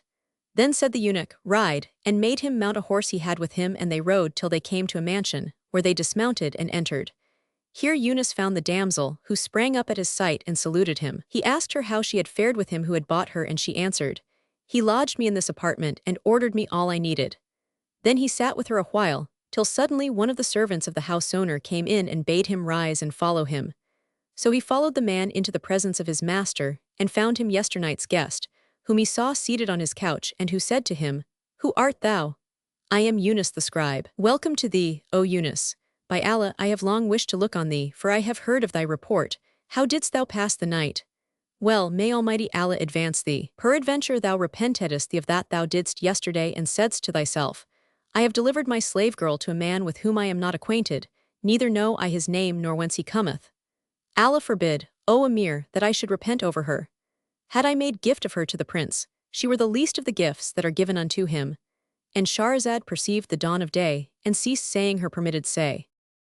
Now when it was the 685th night, she continued, It hath reached me, O auspicious king, that when Yunus the scribe said to Walid, Allah forbid I should repent over her. Had I made gift of her to the prince, she were the least of gifts that are given to him, nor indeed is she worthy of his rank. Walid rejoined, By Allah, but I repented me of having carried her away from thee, and said to myself, This man is a stranger and knoweth me not, and I have taken him by surprise and acted inconsiderately by him, in my haste to take the damsel. Dost thou recall what passed between us? Quoth Yunus, Yes. And quoth Walid, Dost thou sell this damsel to me for 50,000 dirhams? And Yunus said, I do. Then the prince called to one of his servants to bring him 50,000 dirhams, and 1,500 dinars to boot, and gave them all to Yunus, saying, Take the slave's price. The 1,000 dinars are for thy fair opinion of us, and the 500 are for thy viaticum, and for what present thou shalt buy for thy people. Art thou content? I am content, answered Yunus, and kissed his hands, saying, By Allah, thou hast filled my eyes and my hands and my heart. Quoth Walid, By Allah, I have as yet had no privacy of her, nor have I taken my fill of her singing. Bring her to me. So she came, and he bade her sit, then said to her, Sing. And she sang these verses. O thou who dost comprise all beauty's boons, O sweet of nature, fain of coquetry. In Turks and Arabs many beauties dwell, but O my fawn, in none thy charms I see. Turn to thy lover, O my fair, and keep thy word, though but in visioned fantasy. Shame and disgrace are lawful for thy sake, and wakeful nights full fill with joy and glee. I'm not the first for thee who fared distraught, slain by thy love how many a many be. I am content with thee for worldly share, dearer than life and good art thou to me. When he heard this, he was delighted exceedingly, and praised Yunus for his excellent teaching of her and her fair education. Then he bade his servants bring him a roadster with saddle and housings for his riding, and a mule to carry his gear, and said to him, 108. O Yunus, when it shall reach thee that command hath come to me, do thou join me. And by Allah, I will fill thy hands with good and advance thee to honor and make thee rich as long as thou livest. So Yunus said, I took his goods and went my ways, and when Walid succeeded to the caliphate, I repaired to him, and by Allah, he kept his promise and entreated me with high honor and munificence. Then I abode with him in all content of case and rise of rank, and mine affairs prospered, and my wealth increased, and goods and farms became mine, such as sufficed me and will suffice my heirs after me. Nor did I cease to abide with Walid till he was slain, the mercy of Almighty Allah be on him. And men tell a tale concerning Harun al-Rashid and the Arab girl. The Caliph Harun al-Rashid was walking one day with Ja'far the Barmecide, when he espied a company of girls drawing water and went up to them, having a mind to drink. As he drew near, one of them turned to her fellows and improvised these lines. Thy phantom bid thou fleet and fly, far from the couch whereon I lie. So I may rest and quench the fire, bonfire in bones I flaming high. My lovesick form love's restless palm, rolls o'er the rug whereon I sigh. How tease with me thou wottest well, how long then union wilt deny? The Caliph marveled at her elegance and eloquence, and Shahrazad perceived the dawn of day, and ceased to say her permitted say. Now when it was the 686th night, she resumed, It hath reached me, O auspicious king, that the Caliph, hearing the girl's verses, marveled at her elegance and eloquence, and said to her, O daughter of nobles, are these thine own or a quotation? Replied she, They are my very own, and he rejoined, And thou say sooth, keep the sense and change the rhyme. So she said, Bid thou thy phantom distance keep, and quit this couch the while I sleep, so I may rest and quench the flames, through all my body rageful creep. In lovesick one, whom passion's palms roll o'er the bed where grief I weep. How tease with me thou wottest well, all but thy union hold I cheap. 109 Quoth the Caliph, This also is stolen, and quoth she, Nay, 'tis my very own. He said, If it be indeed thine own, change the rhyme again and keep the sense. So she recited the following. Unto thy phantom deal behest, to shun my couch the while I rest. So I repose and quench the fire, that burns what lieth in my breast. My weary form love's restless palm, rolls o'er with boon of sleep unblessed. How tease with me thou wottest well, when unions bought tease haply best. Quoth Al-Rashid, This too is stolen, and quoth she, Not so, 'tis mine. He said, If thy words be true, change the rhyme once more. And she recited, Drive off the ghost that ever shows beside my couch when I'd repose, so I may rest and quench the fire beneath my ribs ere flames and glows. In lovesick one, whom passion's palms roll o'er the couch where weeping flows. How tease with me thou wottest well, will union come as union goes? Then said the Caliph, Of what part of this camp art thou? And she replied, Of its middle indwelling and of its highest in tent poles. Wherefore he knew that she was the daughter of the tribal chief. And thou, quoth she, of what art thou among the guardians of the horses? And quoth he, Of the highest in tree and of the ripest in fruit. Allah protect thee, O commander of the faithful, said she, and kissing ground called down blessings on him. Then she went away with the maidens of the Arabs, and the Caliph said to Ja'far, There is no help for it but I take her to wife. So Ja'far repaired to her father and said to him, The commander of the faithful hath a mind to thy daughter. He replied, With love and goodwill, she is a gift as a handmaid to his highness our lord the commander of the faithful. So he equipped her and carried her to the Caliph, who took her to wife and went into her, and she became of the dearest of his women to him. Furthermore he bestowed on her 110 father largesse such as succored him among Arabs, till he was transported to the mercy of Almighty Allah. The Caliph, hearing of his death, went into her greatly troubled, and when she saw him looking afflicted, she entered her chamber and doffing all that was upon her of rich raiment, donned mourning apparel and raised lament for her father. It was said to her, What is the reason of this?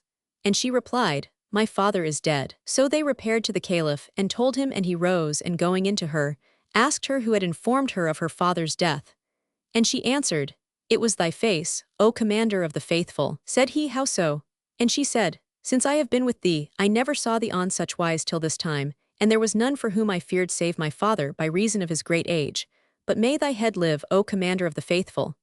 The Caliph's eyes filled with tears and he condoled with her, but she ceased not to mourn for her father till she followed him, Allah have mercy on the twain. And a tale is also told of Al-Asma and the 3 girls of Bassorah. The commander of the faithful Harun al-Rashid was exceeding restless one night, and rising from his bed, paced from chamber to chamber, but could not compose himself to sleep. As soon as it was day, he said, Fetch me Al-Asma. So the eunuch went out and told the doorkeepers. These sent for the poet, and when he came, informed the Caliph, who bade admit him and said to him, O Asma, I wish thee to tell me the best thou hast heard of stories of women and their verses. Answered Al-Asma, Hearkening and obedience. I have heard great store of women's verses, but none pleased me save 3 sets of couplets I once heard from 3 girls. And Shahrazad perceived the dawn of day and ceased saying her permitted say. Now when it was the 687th night, she pursued, It hath reached me, O auspicious king, that Al-Asma said to the prince of true believers, Verily I have heard much, but nothing pleased me save 3 sets of couplets improvised by as many girls. Quoth the Caliph, Tell me of them. And quoth he, Know then, O commander of the faithful, that I once abode in Bassorah, and one day, as I was walking, the heat was sore upon me, and I sought for a siesta place but found none. However, by looking right and left, I came upon a porch swept and sprinkled, at the upper end, whereof was a wooden bench under an open lattice window, whence exhaled a scent of musk. I entered the porch, and sitting down on the bench, would have stretched me at full length when I heard from within a girl's sweet voice talking and saying, "O my sisters, we are here seated to spend our day in friendly converse. So come, let us each put down 100 dinars and recite a line of verse, and whoso extemporizeth the goodliest and sweetest line, the 300 dinars shall be hers." "With love and gladness," said the others, and the eldest recited the first couplet, which is this: "Would he come to my bed during sleep, 'twere delight, but a visit on wake were delightsomer sight." Quoth the second, "Naught came to salute me in sleep save his shade, but welcome, fair welcome, I cried to the sprite." Then said the youngest, "My soul and my folk I engage for the youth, musk-scented I see in my bed every night." Quoth I, "And she be fair as her verse hath grace, the thing is complete in every case." Then I came down from my bench and was about to go away, when behold, the door opened and out came a slave girl, who said to me, "Sit, O Sheikh." So I climbed up and sat down again, when she gave me a scroll, wherein was written, in characters of the utmost beauty with straight alifs, big-bellied has and rounded was, the following: "We would have the Sheikh Allah lengthen his days, to know that we are 3 maidens, sisters, sitting in friendly converse, who have laid down each 100 dinars, conditioning that whoso recite the goodliest and sweetest couplet shall have the whole 300 dinars. And we appoint the umpire between us. So decide as thou seest best, and the peace be on thee." Quoth I to the girl, "Here to me in case and paper." So she went in, and returning after a little, brought me a silvered ink case and gilded pens with which I wrote these couplets. They talked of 3 beauties whose converse was quite like the talk of a man with experience dight. 3 maidens who borrowed the bloom of the dawn, making hearts of their lovers in sorriest plight. They were hidden from eyes of the prior and spy, who slept, and their modesty mote not affright. So they opened whatever lay hid in their hearts, and in frolicsome fun began verse to indite. Quoth one fair coquette with her amorous grace, whose teeth for the sweet of her speech flashed bright, "Would he come to my bed during sleep, 'twere delight, but a visit on wake were delightsomer sight." When she ended, her verse by her smiling was gilt. Then the second 'gan singing as nightingale might: "Naught came to salute me in sleep save his shade, but welcome, fair welcome, I cried to the sprite."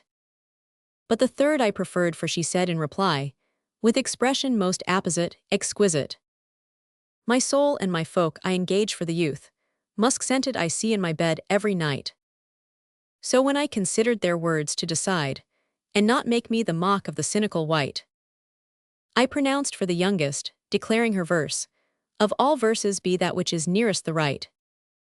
Then I gave the scroll to the slave girl, who went upstairs with it, and behold, I heard a noise of dancing and clapping of hands and doomsday astir. Quoth I to myself, "'Tis no time for me 113 to stay here." So I came down from the platform and was about to go away, when the damsel cried out to me, "Sit down, O Asmai." Asked I, "Who gave thee to know that I was Al-Asmai?"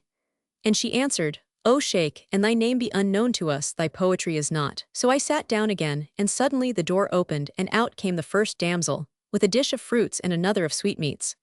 I ate of both and praised their fashion, and would have ganged my gait, but she cried out, "Sit down, O Asmai." Wherewith I raised my eyes to her, and saw a rosy palm in a saffron sleeve.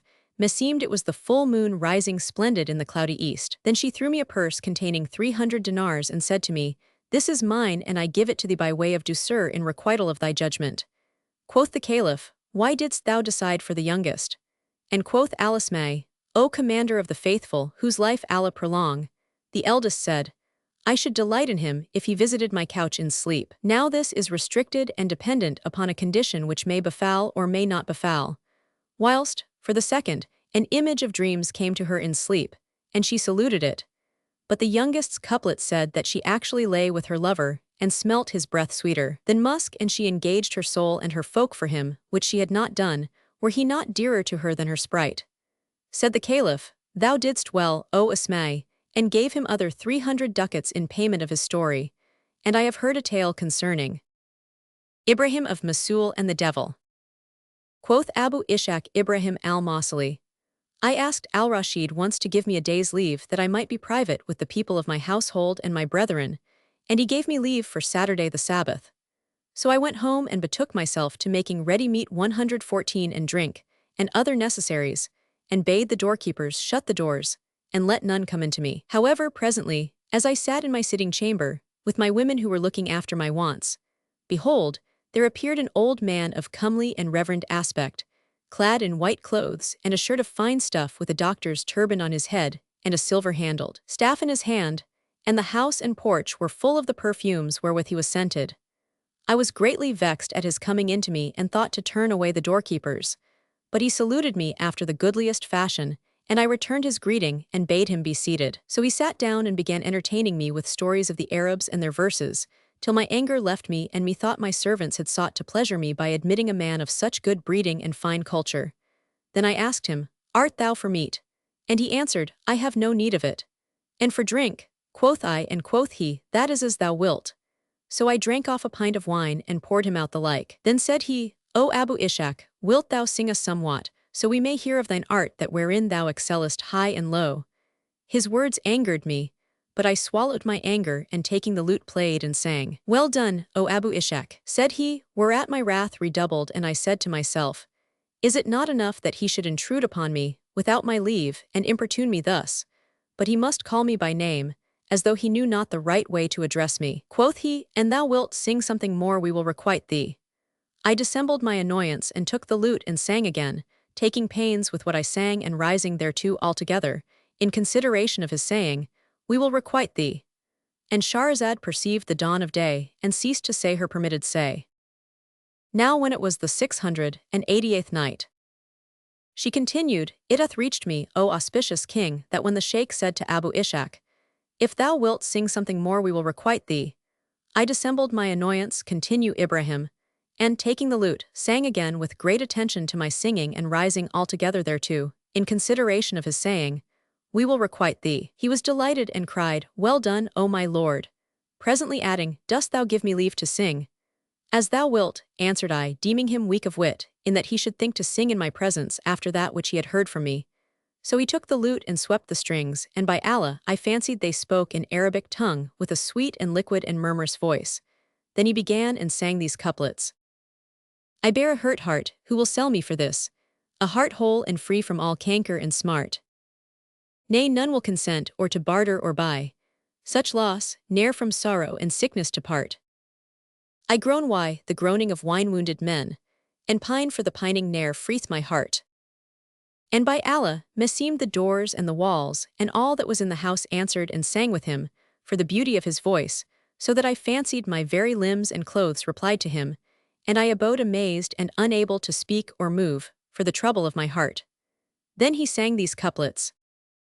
"Culvers of Liwa, to your nests return, your mournful voices thrill this heart of mine." Then back a copse they flew, and well nigh took my life and made me tell my secret pine. With cooing call they one who's gone, as though their breasts were maddened with the rage of wine. Ne'er did mine eyes their like for culvers see, who weep yet teardrops never dye their eyne. And also these couplets. "O Zephyr of Najd, when from Najd thou blow, thy breathings heap only new woe on woe. The turtle bespake me in bloom of morn, from the cassia twig and the she moaned with the moaning of love-sick youth, and exposed love-secret I ne'er would show. They say lover wearies of love when near, and is cured of love and afar he go. 116. I tried either cure which ne'er cured my love, but that nearness is better than farness I know. Yet the nearness of love shall no vantage prove, and whoso thou lovest deny thee of love." Then said he, "O Ibrahim, sing this song after me, and preserving the mode thereof in thy singing, teach it to thy slave girls." Quoth I, "Repeat it to me." But he answered, "There needs no repetition, thou hast it by heart, nor is there more to learn."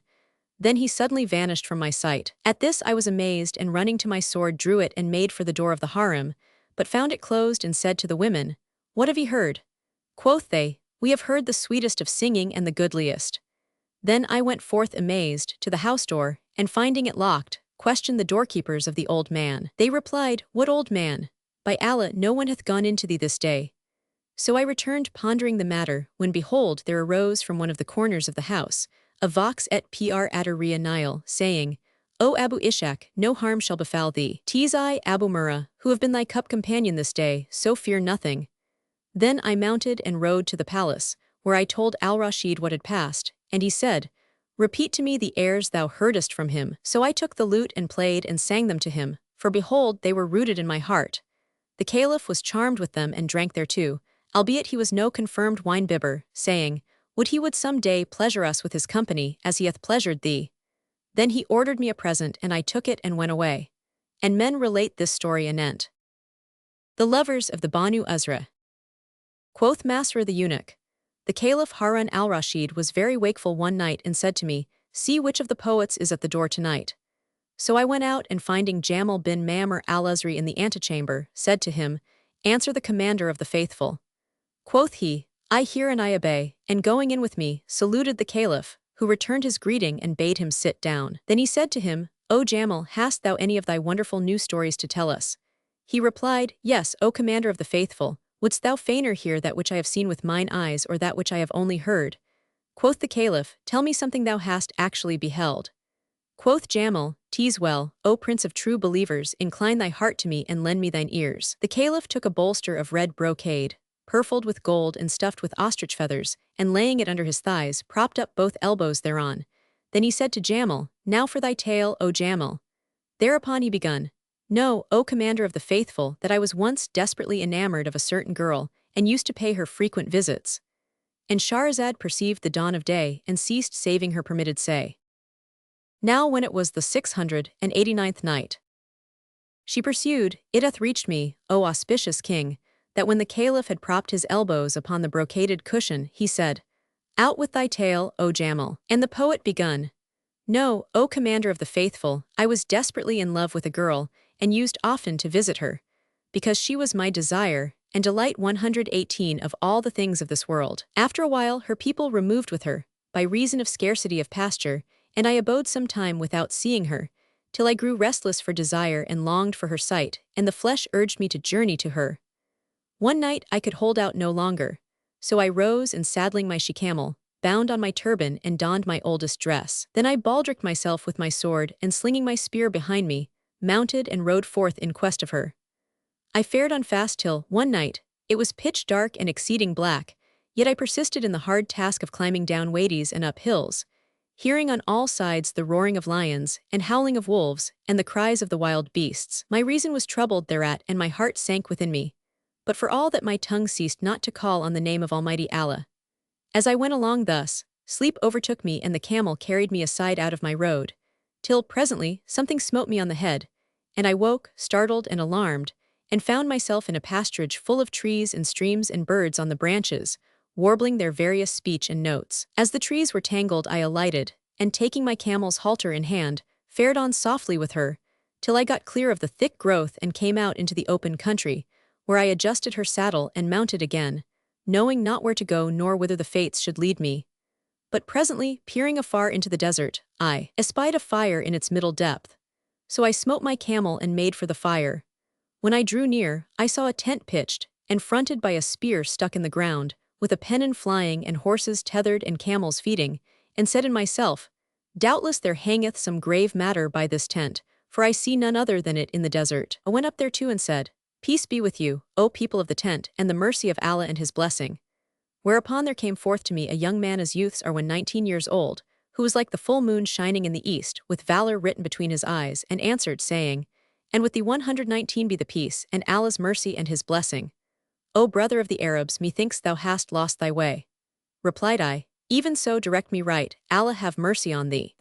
He rejoined, O brother of the Arabs, of a truth this our land is infested with lions, and the night is exceeding dark and dreary, beyond measure cold and gloomy, and I fear lest the wild beasts rend thee in pieces.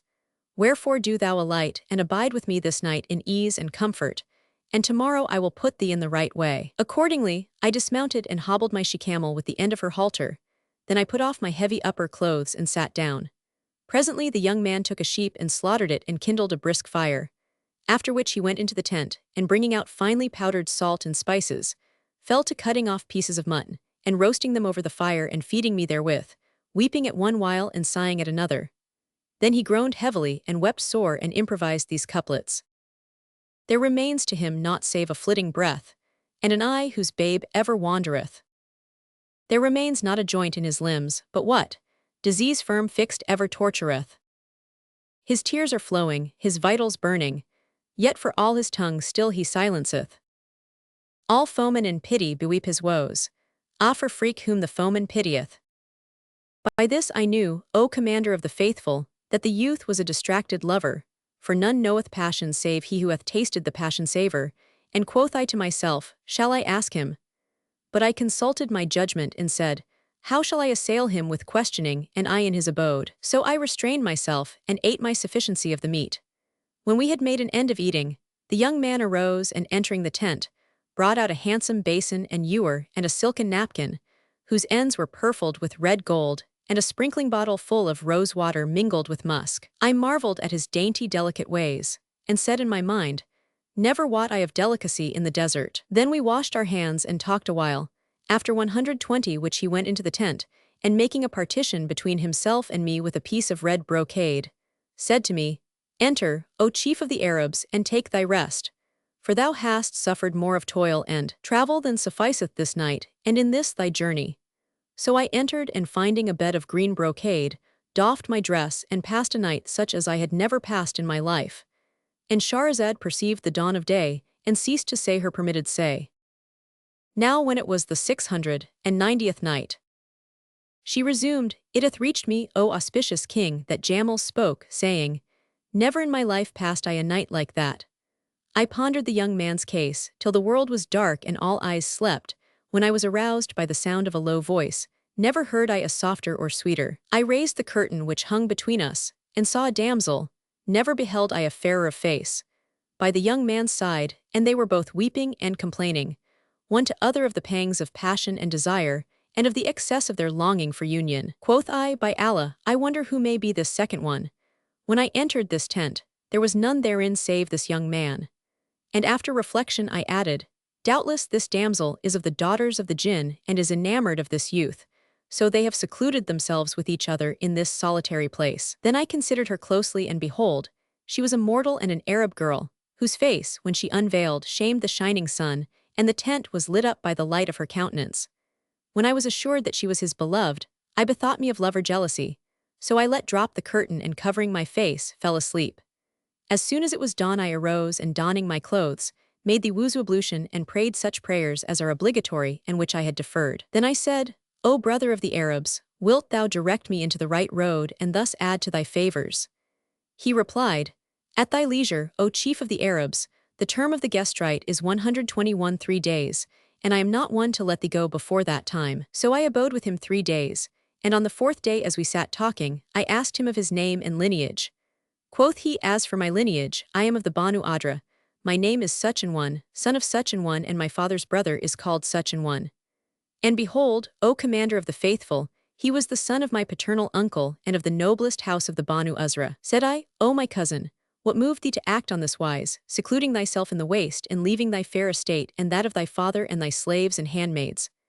When he heard my words, his eyes filled with tears, and he replied, know, O my cousin, that I fell madly in love of the daughter of my father's brother, fascinated by her, distracted for her, passion-possessed as by a jinn, wholly unable to let her out of my sight. So I sought her in marriage of her sire, but he refused and married her to a man of the Banu Adra, who went into her and carried her to his abiding place this last year. When she was thus far removed from me, and I was prevented from looking on her, the fiery pangs of passion and excess of love-longing and desire drove me to forsake my clan and friends and fortune, and take up my abode in this desert, where I have grown used to my solitude. I asked, where are their dwellings? And he answered, they are hard by, on the crest of yonder hill, and every night at the dead time when all eyes sleep, she stealeth secretly out of the camp, unseen of anyone, and I satisfy my desire of her converse and she of mine. So I abide thus, solacing myself with her a part of the night, till Allah work out that which is to be wrought. Either I shall compass my desire, in spite of the envious, or Allah determine for me, and he is the best of determinators. Now when the youth told me his case, O commander of the faithful, I was concerned for him and perplexed by reason of my jealousy for his honor. So I said to him, O son of my uncle, wilt thou that I point out to thee a plan and suggest to thee a project, whereby please Allah, thou shalt find perfect welfare, and the way of right and successful issue, whereby the Almighty shall do away from thee that thou dreadest. He replied, Say on, O my cousin. And quoth I, When it is night and the girl cometh, set her on my she-camel which is swift of pace, and mount thou thy steed, whilst I bestride one of these dromedaries. So will we fare on all night, and when the morrow morns, we shall have traversed wolds and wastes, and thou wilt have attained thy desire and won the beloved of thy heart. The Almighty's earth is wide, and by Allah, I will back thee with heart and wealth and sword. And Shahrazad perceived the dawn of day and ceased saying her permitted say. Now when it was the 691st night, she said, It hath reached me, O auspicious king, that when Jamal advised the elopement and night journey, promising his aid as long as he lived, the youth accepted and said, O cousin, wait till I take counsel with her, for she is quick-witted and prudent and hath insight into affairs. So, continued Jamal, when the night darkened and the hour of her coming arrived, and he awaiting her at the appointed tide, she delayed beyond her usual time, and I saw him go forth the door of the tent and opening his mouth, inhale the wafts of breeze that blew from her quarter, as if to snuff her perfume, and he repeated these two couplets. Breeze of east who bringest me gentle air, from the place of sojourn where dwells my fair. O breeze, of the lover thou bearest sign, canst not of her coming some signal bear? Then he entered the tent and sat weeping a while, after which he said to me, O my cousin, some mischance must have betided the daughter of mine uncle, or some accident must have hindered her from coming to me this night, presently adding, But abide where thou art, till I bring thee the news. And he took Swarin's shield and was absent a while of the night, after which he returned, carrying something in hand and called aloud to me. So I hastened to him and he said, O my cousin, knowest thou what hath happened? I replied, No, by Allah. Quoth he, Verily I am distraught concerning my cousin this night, for as she was coming to me, a lion met her in the way and devoured her, and there remaineth of her but what thou seest. So saying, he threw down what he had in his hand, and behold, it was the damsel's turband and what was left of her bones. Then he wept sore and casting down his bow, took a bag and went forth again saying, Stir not hence till I return to thee if it please Almighty Allah. He was absent a while and presently returned, bearing in his hand a lion's head, which he threw on the ground and called for water. So I brought him water, with which he washed the lion's mouth and fell to kissing it and weeping, and he mourned for her exceedingly and recited these couplets. Ho thou lion who broughtest thyself to woe, thou art slain and worse sorrows my bosom rend. Thou hast reft me of fairest companionship, made her home earth's womb till the world shall end. To time, who hath wrought me such grief, I say, Allah grant in her stead never show a friend. Then said he to me, O cousin, I conjure thee by Allah and the claims of kindred and consanguinity between us, keep thou my charge. Thou wilt presently see me dead before thee, whereupon do thou wash me and shroud me and these that remain of my cousin's bones in this robe, and bury us both in one grave and write thereon these two couplets. On earth's surface we lived in rare ease and joy, by fellowship joined in one house and home. But fate with her changes departed us, and the shroud conjoins us in earth's cold womb. 124 Then he wept with sore weeping, and entering the tent, was absent a while, after which he came forth, groaning and crying out. Then he gave one sob and departed this world. When I saw that he was indeed dead, it was grievous to me, and so sore was my sorrow for him that I had well nigh followed him for excess of mourning over him. Then I laid him out, and did as he had enjoined me, shrouding his cousin's remains with him in one robe and laying the twain in one grave. I abode by their tomb 3 days, after which I departed and continued to pay frequent pious visits to the place for 2 years. This then is their story, O Commander of the Faithful. Al-Rashid was pleased with Jamal's story, and rewarded him with a robe of honor and a handsome present. And men also tell a tale concerning the Badawi and his wife. Caliph Muawiyah was sitting one day in his palace at Damascus, in a room whose windows were open on all 4 sides, that the breeze might enter from every quarter. Now it was a day of excessive heat, with no breeze from the hills stirring, and the middle of the day, when the heat was at its height, and the caliph saw a man coming along, scorched by the heat of the ground and limping, as he fared on barefoot. Muawiyah considered him a while, and said to his courtiers, Hath Allah, may he be extolled and exalted, created any miserabler than he who must hie abroad at such an hour and in such sultry tide as this? Quoth one of them, haply he seeketh the commander of the faithful. And quoth the 125 Caliph, By Allah, if he seek me, I will assuredly give to him, and if he be wronged, I will certainly succor him. Ho boy, stand at the door, and if yonder wild Arab seek to come into me, forbid him not therefrom. So the page went out, and presently the Arab came up to him, and he said, What dost thou want? Answered the other, I want the commander of the faithful. And the page said, Enter. So he entered and saluted the Caliph, and Shahrazad perceived the dawn of day and ceased to say her permitted say. Now when it was the 692nd night, she said, It hath reached me, O auspicious king, that when the page allowed him to enter, the Badawi saluted the Caliph, who said to him, Who art thou? Replied the Arab, I am a man of the Banu Tamim. And what bringeth thee here at this season? Asked Muawiyah, and the Arab answered, I come to thee complaining and thy protection imploring. Against whom? Against Marwan bin al-Hakam, thy deputy, replied he, and began reciting. Muawiyah, thou generous lord, and best of men that be. And O, thou lord of learning, grace, and fair humanity. Thee wards I come because my way of life is straight to me. O help, and let me not despair thine equity to see. Deign thou redress the wrong that dealt the tyrant whim of him, who better had my life destroyed than made such wrong to dree. 126. He robbed me of my wife Syed, and proved him worst of foes, stealing mine honor mid my folk with foul iniquity. And when about to take my life before appointed day, hath dawned which Allah made my lot by destiny's decree.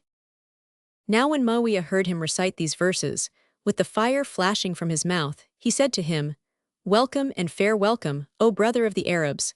Tell me thy tale and acquaint me with thy case. Replied the Arab, O commander of the faithful, I had a wife whom I loved passing dear, with love none came near. And she was the coolth of mine eyes and the joy of my heart. And I had a herd of camels, whose produce enabled me to maintain my condition. But there came upon us a bad year which killed off hoof and horn and left me naught. When what was in my hand failed me and wealth fell from me, and I lapsed into evil case, I at once became abject and a burden to those who erewhile wished to visit me. And when her father knew it, he took her from me and abjured me and drove me forth without ruth. So I repaired to thy deputy, Marwan bin al-Hakam, and asked his aid. He summoned her sire and questioned him of my case, when he denied any knowledge of me. Quoth I, Allah assain the emir, and it please him to send for the woman and question her of her father's saying, the truth will appear. So he sent for her and brought her. But no sooner had he set eyes on her than he fell in love with her. So, becoming my rival, he denied me succor and was wroth with me, and sent me to prison, where I became as I had fallen from heaven, and the wind had cast me down in a far land. Then said Marwan to her father, Wilt thou give her to me to wife, on a present settlement of 1,000 dinars and a contingent dowry of 10,000 dirhams, and I will engage to free her from yonder wild Arab.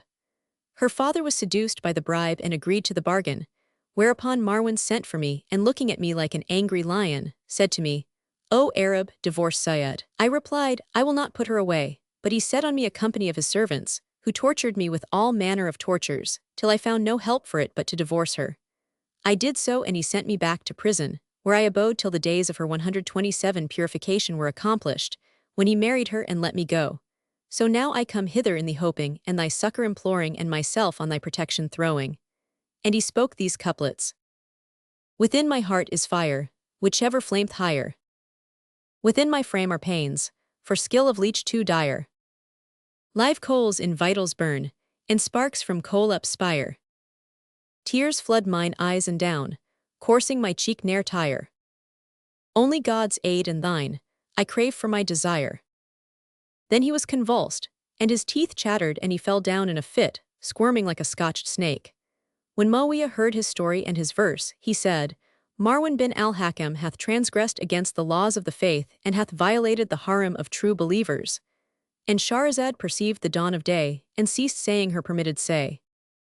Now when it was the 693rd night, she continued, It hath reached me, O auspicious king, that when the Caliph Muawiyah heard the wild Arab's words, he said, The son of al-Hakam hath indeed transgressed against the laws of the faith and hath violated the harem of true believers. Presently adding, O Arab, thou comest to me with a story, the like whereof I never heard. Then he called for ink case and paper, and wrote to Marwan as follows, Verily it hath reached me that thou transgresseth the laws of the faith with regard to thy lieges. Now it behoveth the wali who governeth the folk to keep his eyes from their lusts and stay his flesh from its delights. And after he wrote many words, which quoth he who told me the tale, I omit, for brevity's sake, and amongst them these couplets. Thou wast invested, woe to thee, with rule for the unfit, crave thou of Allah pardon for thy foul adultery. Unhappy youth to us is come complaining, mid his groans, and asks redress for parting grief and sadden me through thee. 128. An oath have I to Allah sworn shall never be forsworn. Nay, for I'll do what faith and creed command me to decree. And thou dare cross me in whate'er to thee I now indite. I of thy flesh assuredly will make the vulture free. Divorce Syed, equip her well and in the hottest haste. With Al-Qumate and Zibin's son, hight Nasser, send to me. Then he folded the letter, and sealing it with his seal, delivered it to Al-Qumate and Nasser bin Zibin, whom he was wont to employ on weighty matters, because of their trustiness, who took the missive and carried it to Al-Medina, where they went in to Marwan, and saluting him delivered to him the writ, and told him how the case stood. He read the letter and fell a-weeping, but he went in to Syed, as 'twas not in his power to refuse obedience to the Caliph, and acquainting her with the case, divorced her in the presence of Al-Qumate and Nasser. After which he equipped her and delivered her to them, together with a letter to the Caliph, wherein he versified as follows. Hurry not, Prince of faithful men, with best of grace thy vow, I will accomplish as 'twas vowed and with the gladdest gree. I sin not adulterous sin when loved her I, then how canst charge me with advotrous deed or any villainy? Soon comes to thee that splendid sun which hath no living peer on earth, nor aught in mortal men or jinns her like shalt see. This he sealed with his own signet, and gave to the messengers who returned with Syed to Damascus, and delivered to Muawiyah the letter. And when he had read it he cried, Verily, he hath obeyed handsomely, but he exceedeth in his praise of the woman. Then he called for her and saw beauty such as he had never seen, for comeliness and loveliness, stature and symmetrical grace. Moreover, he talked with her and found her fluent of speech and choice in words. Quoth he, Bring me the Arab. So they fetched the man, who came, sore disordered for shifts and changes of fortune. And Muawiyah said to him, O Arab, and thou wilt freely give her up to me, I will bestow upon thee in her stead 3 slave girls, high-bosomed maids like moons, with each 1,000 dinars. And I will assign thee on the treasury such an annual sum as shall content thee and enrich thee. When the 129 Arab heard this, he groaned one groan and swooned away, so that Muawiyah thought he was dead. And as soon as he revived, the Caliph said to him, What aileth thee? The Arab answered, With heavy heart and in sore need have I appealed to thee from the injustice of Marwan bin al-Hakam, but to whom shall I appeal from thine injustice? And he versified in these couplets. Make me not Allah save the Caliph, one of the betrayed, who from the fiery sands to fire must sue for help and aid. Deign thou restore Syed to this afflicted heart distraught, which every morn and eve by sourced sorrow is waylaid. Loose thou my bonds and grudge me not and give her back to me, and if thou do so ne'er thou shalt for lack of thanks upbraid. Then said he, By Allah, O Commander of the Faithful, wert thou to give me all the riches contained in the Caliphate, yet would I not take them without Syed.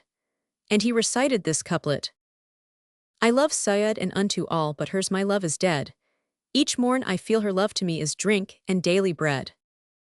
Quoth the Caliph, Thou confessest to having divorced her and Marwan own the like, so now we will give her free choice. And she choose other than thee, we will marry her to him, and if she choose thee, we will restore her to thee.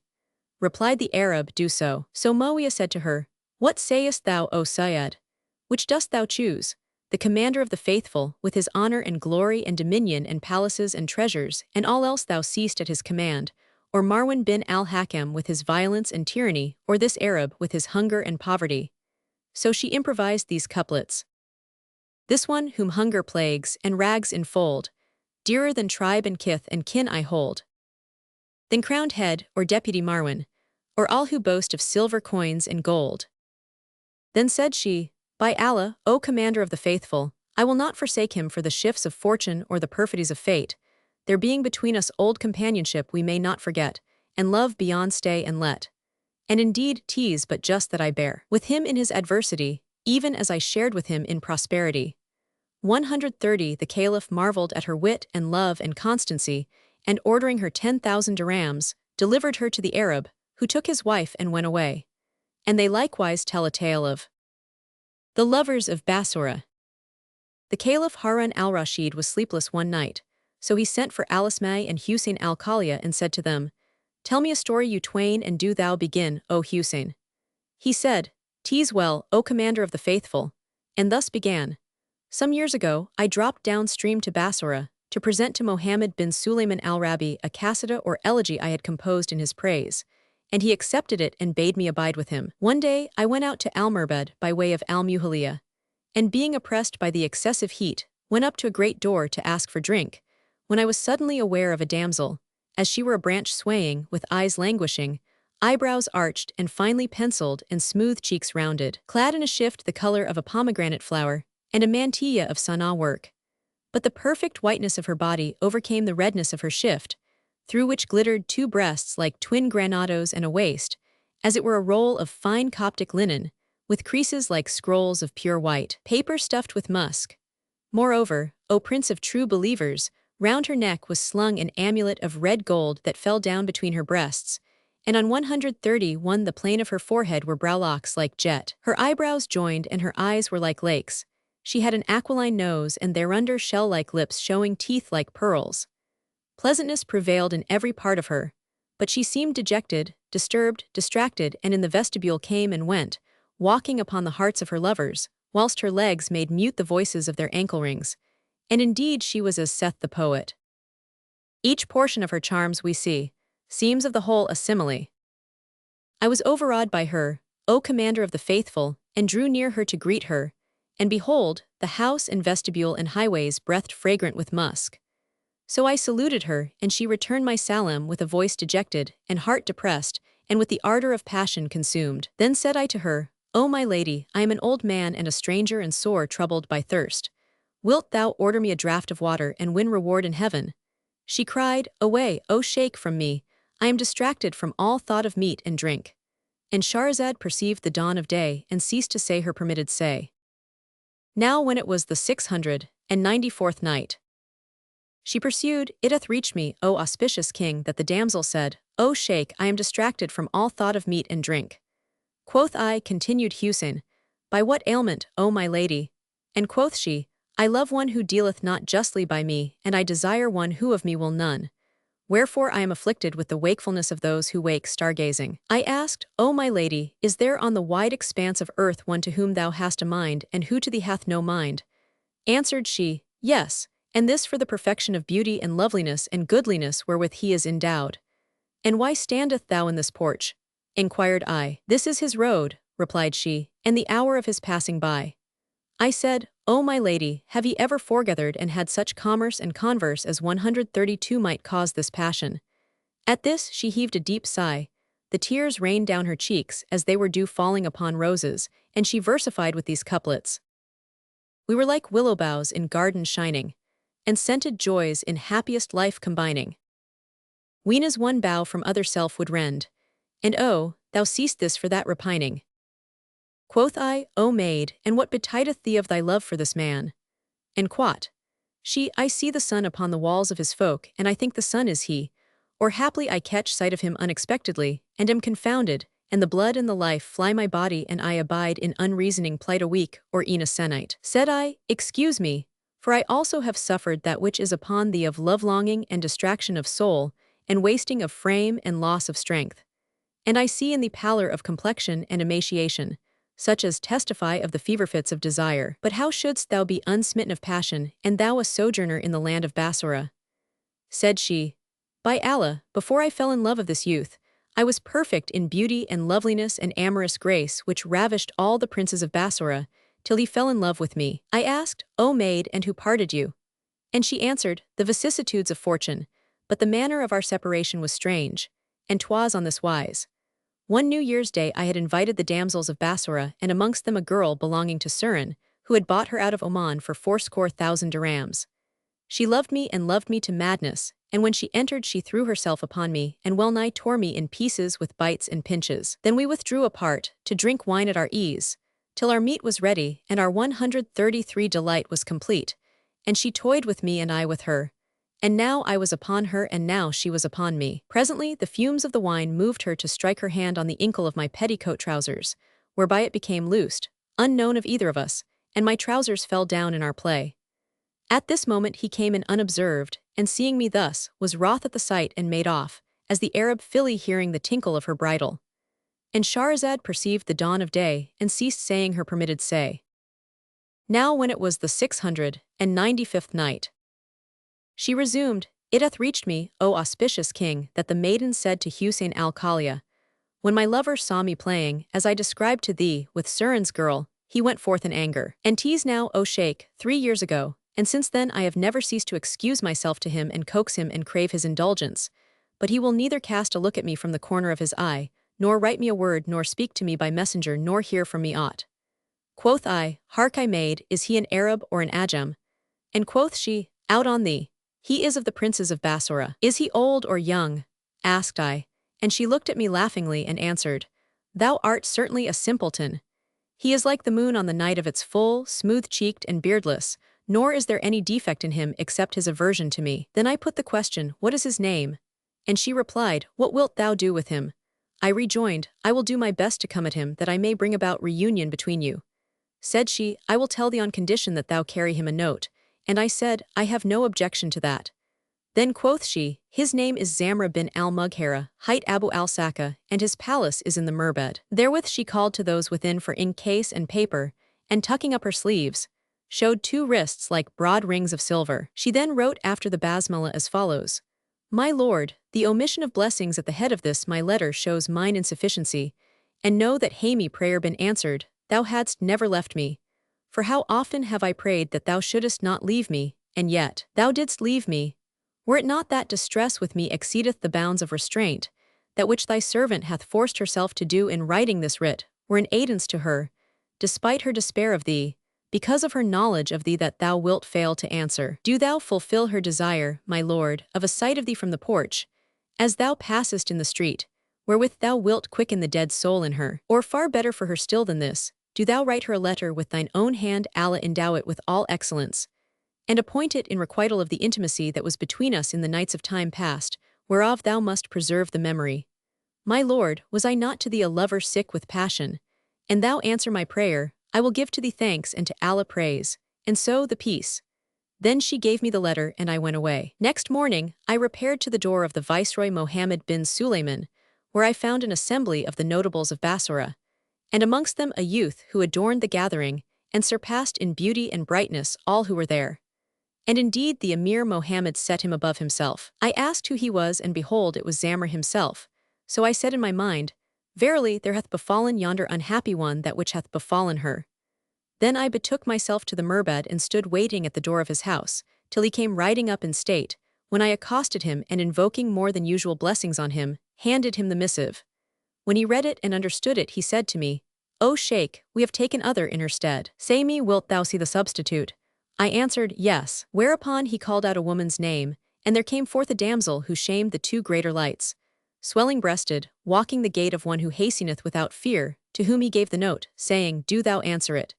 When she read it, she turned pale at the contents and said to me, O old man, crave pardon of Allah for this that thou hast brought. So I went out, O Commander of the Faithful, dragging my feet, and returning to her asked leave to enter. When she saw me, she asked, What is behind thee? And I answered, E'en despair. Quoth she, Have thou no concern of him, where are Allah and his power? Then she ordered me 500 dinars, and I took them and went away. Some days after I passed by the place, and saw their horsemen and footmen. So I went in, and lo, these were the companions of Zamra, who were begging her to return to him, but she said, No, by Allah, I will not look him in the face. And she prostrated herself in gratitude to Allah and exultation over Zamra's defeat. Then I drew near her, and she pulled out to me a letter, wherein was written, after the Bismillah, My lady, but for my forbearance towards thee whose life Allah lengthen, I would relate somewhat of what betided from thee, and set out my excuse, in that thou transgressedst against me, weenas thou wast manifestly a sinner against thyself and myself in breach of vows, and lack of constancy and preference of another over us. For by Allah, on whom we call for help against that which was of thy free will, thou didst transgress against the love of me, and so the peace. Then she showed me the presents and rarities he had sent her, which were of the value of 30,000 dinars. I saw her again after this, and Zamra had married her. Quoth Al-Rashid, Had not Zamra been beforehand with us, I should certainly have had to do with her myself. and men tell the tale of the mind, the music breathing from her face. Her calves moved rhythmically, suggesting the movement and consequent sound of a musical instrument. Ishaq of Mosul and his mistress and the devil.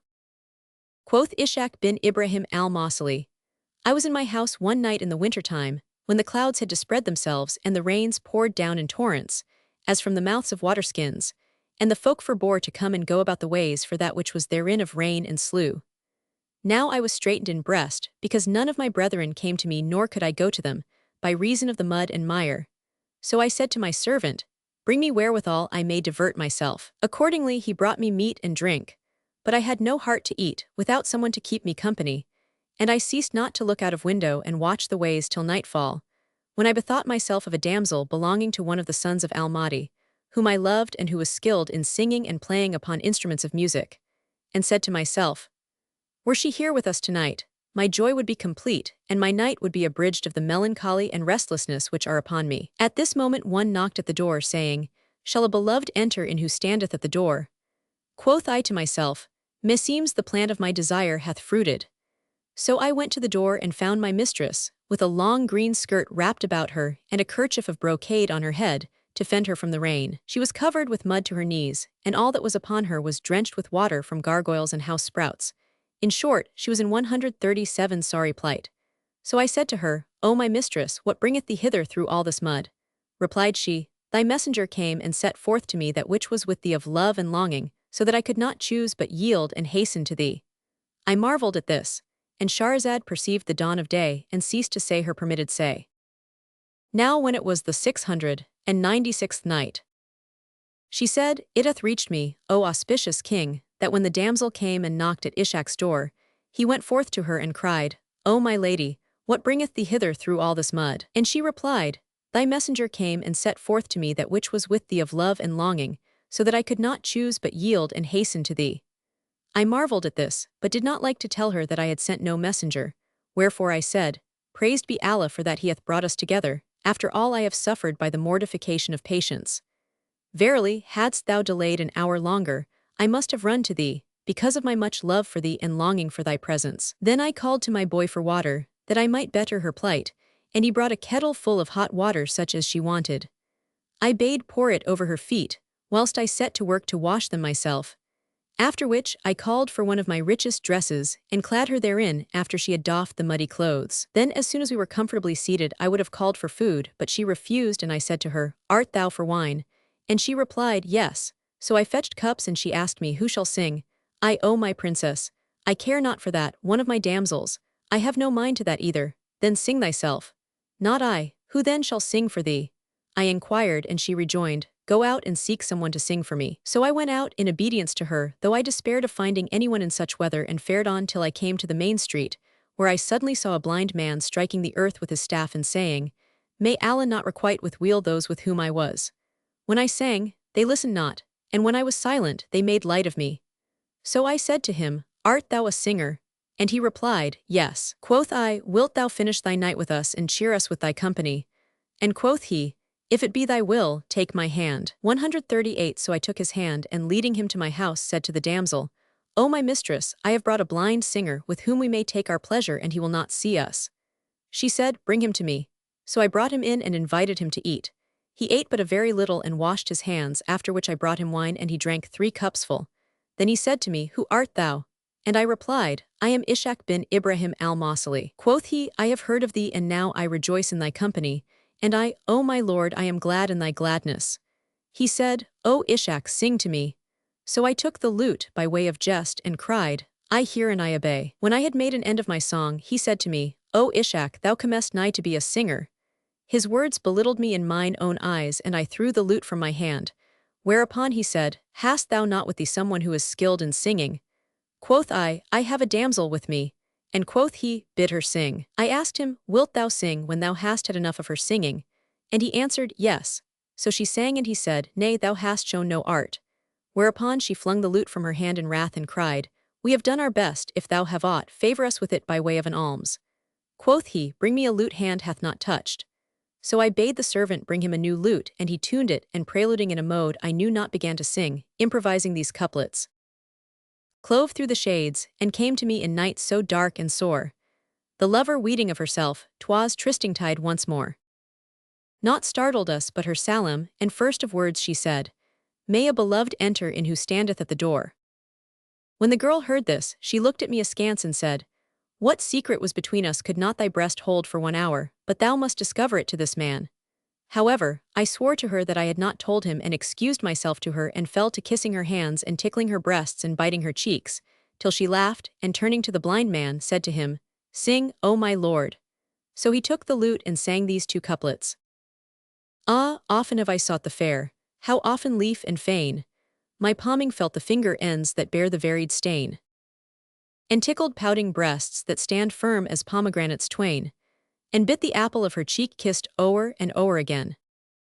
139 So I said to her, O my princess, who can have told him what we were about? Replied she, True, and we moved away from him. Presently quoth he, I must make water, and quoth I, O boy, take the candle and go before him. Then he went out and tarried a long while. So we went in search of him, but could not find him. And behold, the doors were locked and the keys in the closet, and we knew not whether to heaven he had flown or into earth had sunk. Wherefore I knew that he was Iblis, and that he had done me pimp's duty, and I returned, recalling to myself the words of Abu Nowas in these couplets. I marvel in Iblis such pride to see. Beside his low intent and villainy, he sinned to Adam who to bow refused, yet pimps for all of Adam's progeny. And they tell a tale concerning the lovers of Al-Medina. Quoth Ibrahim the father of Ishaq, I was ever a devoted friend to the Barmecide family. And it so happened to me one day, as I sat at home quite alone, a knock was heard at the door. So my servant went out and returned, saying, A comely youth is at the door, asking admission. I bade admit him, and there came in to me a young man, on whom were signs of sickness, and he said, I have long wished to meet thee, for I have need of thine aid. What is it thou requirest? Asked I, whereupon he pulled out 300 dinars and laying them before me said, I beseech thee to accept these and compose me an air to 2 couplets I have made. Said I, Repeat them to me. And Shahrazad perceived the dawn of day and ceased saying her permitted say. Now when it was the 697th night, she continued, It hath reached me, O auspicious king, that when the youth came in to Ibrahim and placed the gold in his hands, 140 saying, Prithee accept it and compose me an air to 2 couplets. He replied, Recite them to me, whereupon he recited. By Allah, glance of mine, thou hast oppressed my heart, so quench the fire that burns my breast. Blames me the world because in him I live, yet cannot see him till in shroud I rest. Accordingly, quoth Ibrahim, I set the verses to an air plaintive as a dirge and sang it to him, whereupon he swooned away and I thought that he was dead. However, after a while he came to himself and said to me, Repeat the air. But I conjured him by Allah to excuse me, saying, I fear lest thou die. Would heaven it were so. Replied he and ceased not humbly to importune me, till I had pity on him and repeated it. Whereupon he cried out with a grievous cry and fell into a fit worse than before, and I doubted not but that he was dead. But I sprinkled rose water on him till he revived and sat up. I praised Allah for his recovery and laying the ducats before him said, Take thy money and depart from me. Quoth he, I have no need of the money and thou shalt have the like of it if thou wilt repeat the air. My breast broadened at the mention of the money and I said, I will repeat it but on 3 conditions. The first, that thou tarry with me and eat of my victual till thou regain strength. The second, that thou drink wine enough to hearten thy heart. And the third, that thou tell me thy tale. He agreed to this and ate and drank. After which he said, I am of the citizens of Al-Medina and I went forth one day a-pleasuring with my friends. And following the road to Alakik, saw a company of girls, and amongst them a damsel as she were a branch pearled with dew, with eyes whose sidelong glances were never withdrawn till they had stolen away his soul who looked on them. The maidens rested in the shade till the end of the day, when they went away. 141, leaving in my heart wounds slow to heal. I returned next morning to send out news of her, but found none who could tell me of her. So I sought her in the streets and markets, but could come on no trace of her. Wherefore I fell ill of grief, and told my case to one of my kinsmen, who said to me, No harm shall befall thee. The days of spring are not yet past, and the skies show sign of rain, whereupon she will go forth, and I will go out with thee, and do thou thy will.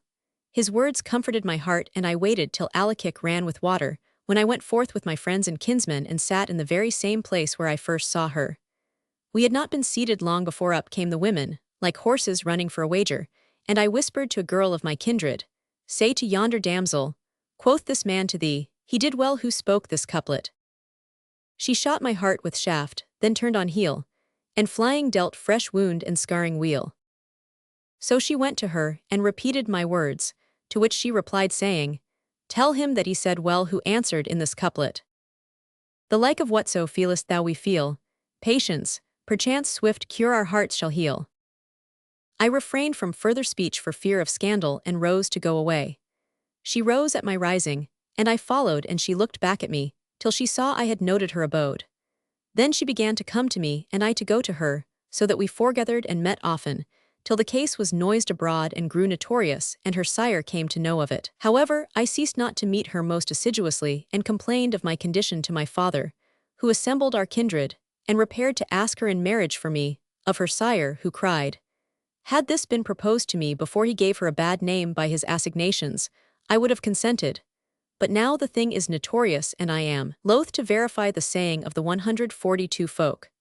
Then, continued Ibrahim, I repeated the air to him, and he went away, after having acquainted me with his abode, and we became friends. Now I was devoted to the Barmecides, so next time Ja'far bin Yahya sat to give audience, I attended, as was my wont, and sang to him the young man's verses. They pleased him, and he drank some cups of wine and said, "Fie upon thee, whose song is this?" So I told him the young man's tale, and he bade me ride over to him and give him assurances of the winning of his wish. Accordingly, I fetched him to Ja'far, who asked him to repeat his story. He did so, and Ja'far said, "Thou art now under my protection, trust me to marry thee to her." So his heart was comforted, and he abode with us. When the morning morrowed, Ja'far mounted and went into Al-Rashid, to whom he related the story. The Caliph was pleased with it, and sending for the young man and myself, commanded me to repeat the air and drank thereto. Then he wrote to the governor of Al-Hijaz, bidding him dispatch the girl's father and his household in honorable fashion to his presence, and spare no expense for their outfit. So in a little while they came, and the Caliph, sending for the man, commanded him to marry his daughter to her lover, after which he gave him 100,000 dinars, and the father went back to his folk. As for the young man, he abode one of Ja'far's cup companions till there happened what happened, whereupon he returned with his household to Al-Medina. May Almighty Allah have mercy upon their souls one and all. And they also tell, O auspicious king, O friend, this is the veil a kick, here stand and strive in thought. If not a very lover, strive to be by love distraught. For whose esoteric meaning see pilgrimage I passed through Alakik in July when it was dry as summer dust, and its beautiful trees were mere vegetable mummies. Al-Malik al-Nasir and his wazir. There was given to Abu Amir bin Marwan, a boy of the Christians, than whom never fell eyes on a handsomer. Al-Nasir the conquering Soldan saw him and said to Abu Amir, who was his wazir, "Whence cometh this boy?" Replied he, "From Allah." Whereupon the other, "Wilt thou terrify us with stars 143 and make us prisoner with moons?" Abu Amir excused himself to him, and preparing a present, sent it to him with the boy, to whom he said, "Be thou part of the gift. Were it not of necessity, my soul had not consented to give thee away." And he wrote with him these two couplets. My lord, this full moon takes in heaven of thee new birth, nor can deny we heaven excelleth humble earth. Thee with my soul I please, and oh, the pleasant case, no man e'er saw I who to give his soul preferth. The thing pleased Al-Nasir, and he requited him with much treasure, and the minister became high in favor with him. After this, there was presented to the wazir a slave girl, one of the loveliest women in the world, and he feared lest this should come to the king's ears and he desire her, and the like should happen as with the boy.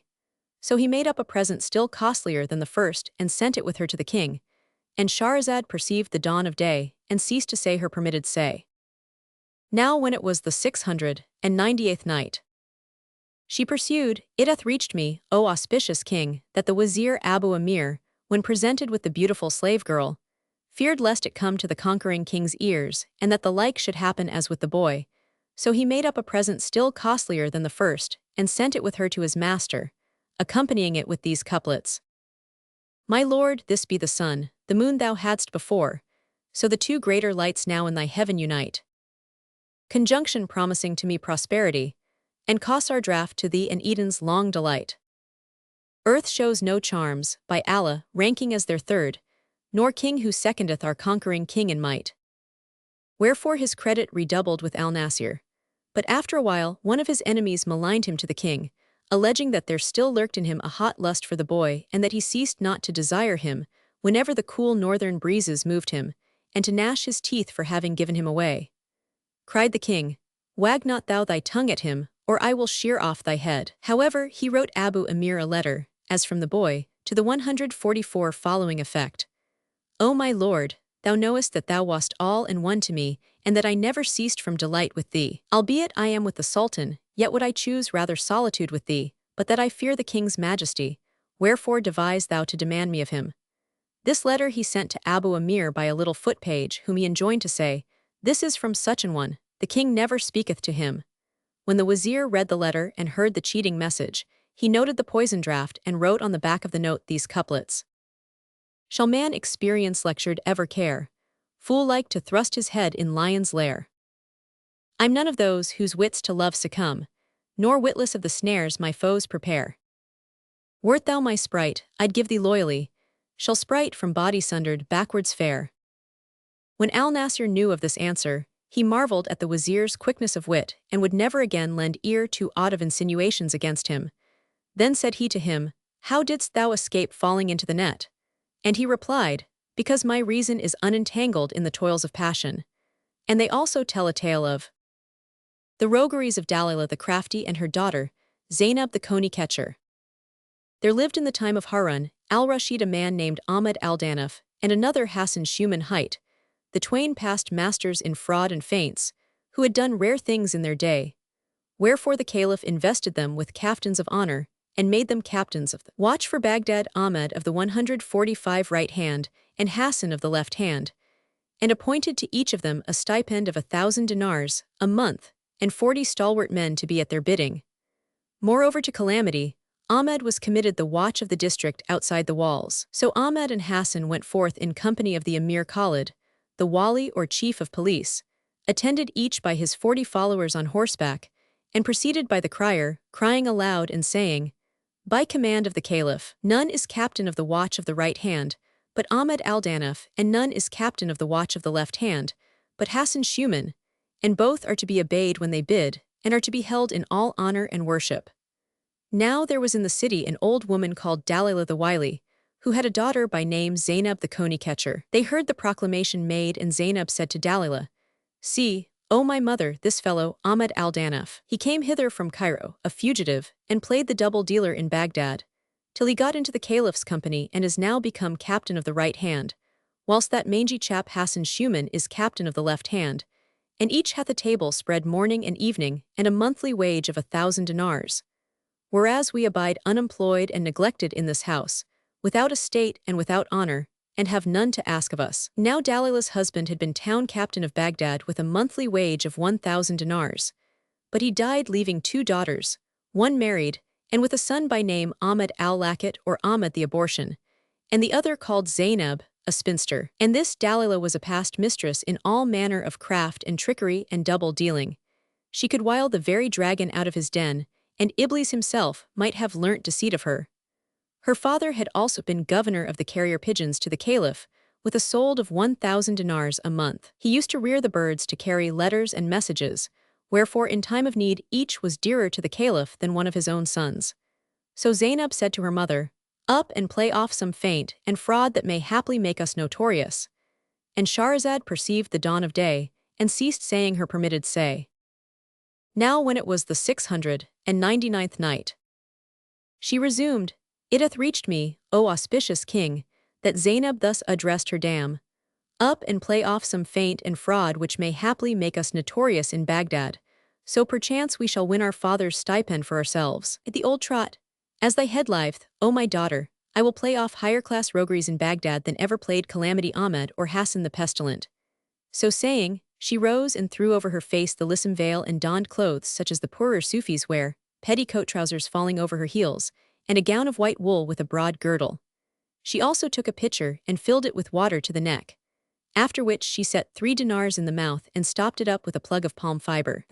Then she threw round her shoulder, baldric-wise, a rosary as big as a load of firewood, and taking in her hand a flag, made of party-colored rags, red and yellow and green, went out, crying, "Allah, Allah," with tongue celebrating the praises of the Lord, whilst her heart galloped in the devil's racecourse, seeking how she might play some sharping trick upon town. She walked from street to street, till she came to an alley swept and watered and marble-paved, where she saw a vaulted gateway, with a threshold of alabaster, and a Moorish porter standing at the door, which was of sandalwood plated with brass and furnished with a ring of silver for knocker. Now this house belonged to the chief of the Caliph Sergeantushers, a man of great wealth in fields, houses and allowances, called the Emir Hassan Shar al-Tariq, or Evil of the Way, and therefore called because his blow forewent his word. He was married to a fair damsel, Khatan hight, whom he loved, and who had made him swear, on the night of his going in unto her, that he would take none other to wife over her nor lie abroad for a single night.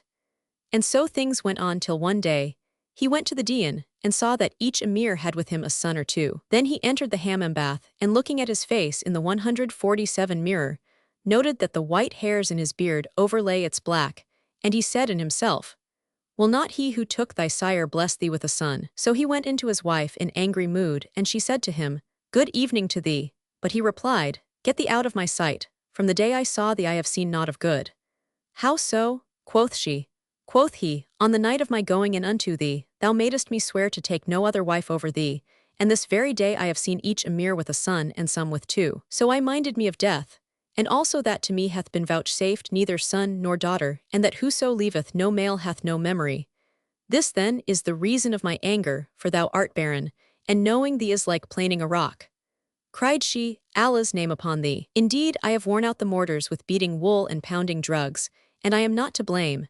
The barrenness is with thee, for that thou art a snub-nosed mule, and thy sperm is weak and watery, and impregnateth not, neither getteth children." Said he, "When I return from my journey, I will take another wife." And she, "My luck is with Allah." Then he went out from her, and both repented of the sharp words spoken each to other. Now as the emir's wife looked forth of her lattice, as she were a bride of the hordes for the jewelry upon her, behold, there stood Dalilah espying her, and seeing her clad in costly clothes and ornaments, said to herself, "'Twould be a rare trick, O Dalilah, to entice yonder young lady from her husband's house, and strip her of all her jewels and clothes, and make off with the whole lot." So she took up her stand under the windows of the emir's house, and fell to calling aloud upon Allah's name and saying, "Be present, O ye walis, ye friends of the Lord."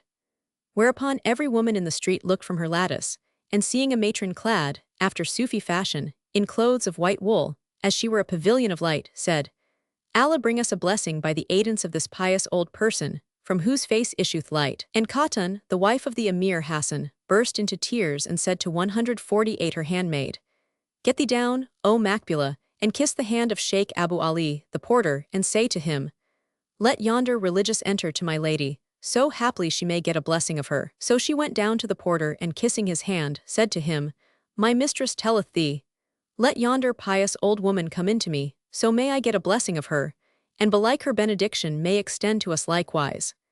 And Shahrazad perceived the dawn of day, and ceased to say her permitted say. Now when it was the 700th night, she said, "It hath reached me, O auspicious king, that when the handmaid went down and said to the porter, Suffer yonder religious enter to my lady, so haply she may get a blessing of her, and we too may be blessed one and all. The gatekeeper went up to Dalilah and kissed her hand, but she forbade him, saying, Away from me, lest my ablution be made null and void. Thou also art of the attracted God wards, and kindly looked upon by Allah's saints, and under his especial guardianship. May he deliver thee from this servitude, O Abu Ali." Now the emir owed 3 months' wage to the porter, who was straitened thereby, but knew not how to recover his due from his lord. So he said to the old woman, "O my mother, give me to drink from thy pitcher, so I may win a blessing through thee." She took the ewer from her shoulder and whirled it about in air, so that the plug flew out of its mouth, and the 3 dinars fell to the ground. The porter saw them and picked them up, saying in his mind, "Glory to God! This old woman is one of the saints that have hoards at their command. It hath been revealed to her of me that I am in want of money for daily expenses, so she hath conjured me these 3 dinars out of the air." Then said he to her, "Take, O my aunt, these 3 dinars which fell from thy pitcher." And she replied, "Away with them from me. I am of the folk who occupy not themselves with the things of the world, no never. Take them and use them for thine own benefit, in lieu of those the emir oweth thee." Quoth he, "Thanks to Allah 149 for succor. This is of the chapter of Revelation." Thereupon the maid accosted her, and kissing her hand, carried her up to her mistress. She found the lady as she were a treasure, whose guardian talisman had been loosed, and Khatan bade her welcome and kissed her hand. Quoth she, O my daughter, I come not to thee save for thy weal and by Allah's will. Then Khatan set food before her, but she said, O my daughter, I eat naught except of the food of paradise, and I keep continual fast breaking it but 5 days in the year. But O my child, I see thee chagrined and desire that thou tell me the cause of thy concern. O my mother, replied Khatan, I made my husband swear on my wedding night that he would wive none but me, and he saw others with children and longed for them and said to me, Thou art a barren thing. I answered, Thou art a mule which begetteth not. So he left me in anger, saying, When I come back from my journey, I will take another wife, for he hath villages and lands and large allowances, and if he begat children by another, they will possess the money and take the estates from me. Said Dalilah, O my daughter, knowest thou not of my master, the Sheikh Abu al-Hamlet, whom if any debtor visit, Allah quitteth him his debt, and if a barren woman she conceiveth?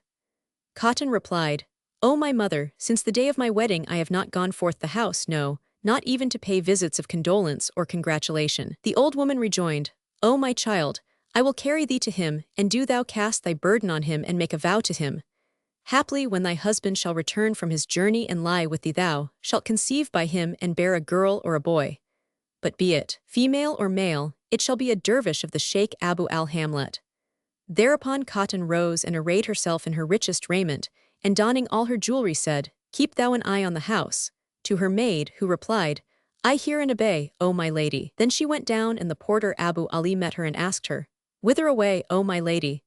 I go to visit the Sheikh Abu al-Hamlet, answered she, and he be a year's fast incumbent on me.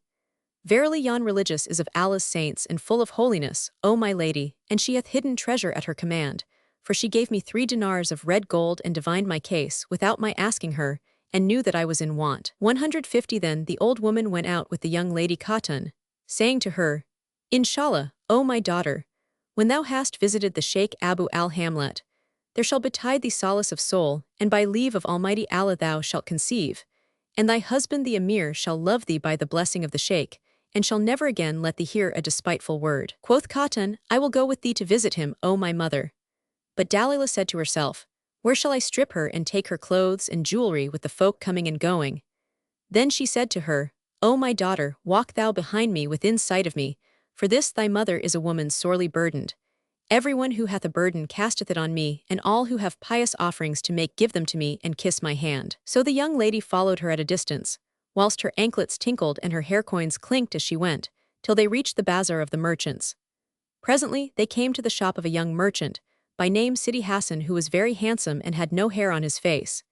He saw the lady approaching and fell to casting stolen glances at her, which when the old woman saw, she beckoned to her and said, Sit down in this shop, till I return to thee. Khatan obeyed her and sat down in the shop front of the young merchant, who cast at her one glance of eyes that cost him 1,000 sighs.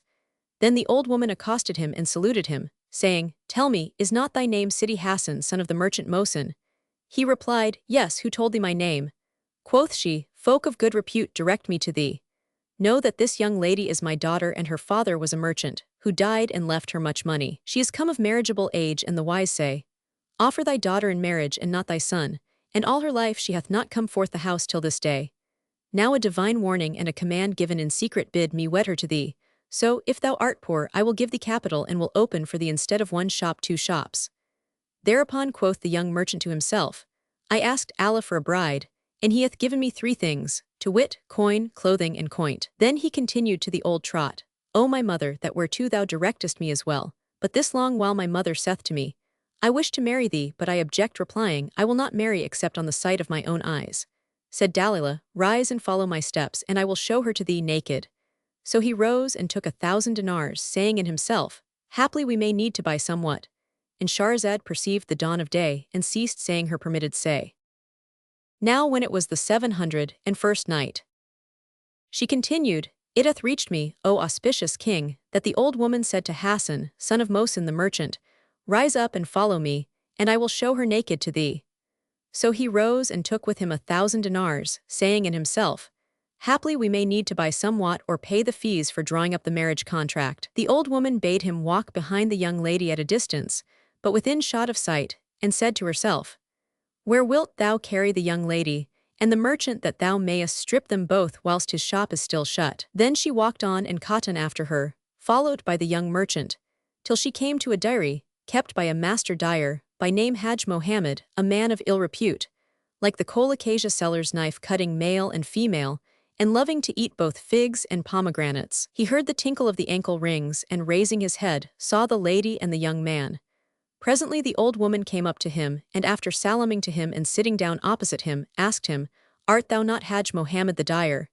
He answered, Yes, I am he. What dost thou want? Quoth she, Verily, folks of fair repute have directed me to thee. Look at yonder handsome girl, my daughter, and that comely beardless youth, my son. I brought them both up and spent much money on both of them. Now thou must know that I have a big old ruinous house which I have 152 shored up with wood, and the builder saith to me, Go and live in some other place, lest belike it fall upon thee, and when this is repaired return hither. So I went forth to seek me a lodging, and people of worth directed me to thee, and I wish to lodge my son and daughter with thee. Quoth the dyer in his mind, Verily, here is fresh butter upon cake come to thee. But he said to the old woman, 'Tis true I have a house and saloon and upper floor, but I cannot spare any part thereof, for I want it all for guests and for the indigo growers my clients. She replied, O my son, 'twill be only for a month or two at the most, till our house be repaired, and we are strange folk. Let the guest chamber be shared between us and thee.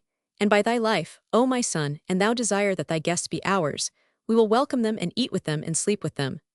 Then he gave her the keys, one big and one small and one crooked, saying to her, The big key is that of the house, the crooked one that of the saloon, and the little one that of the upper floor.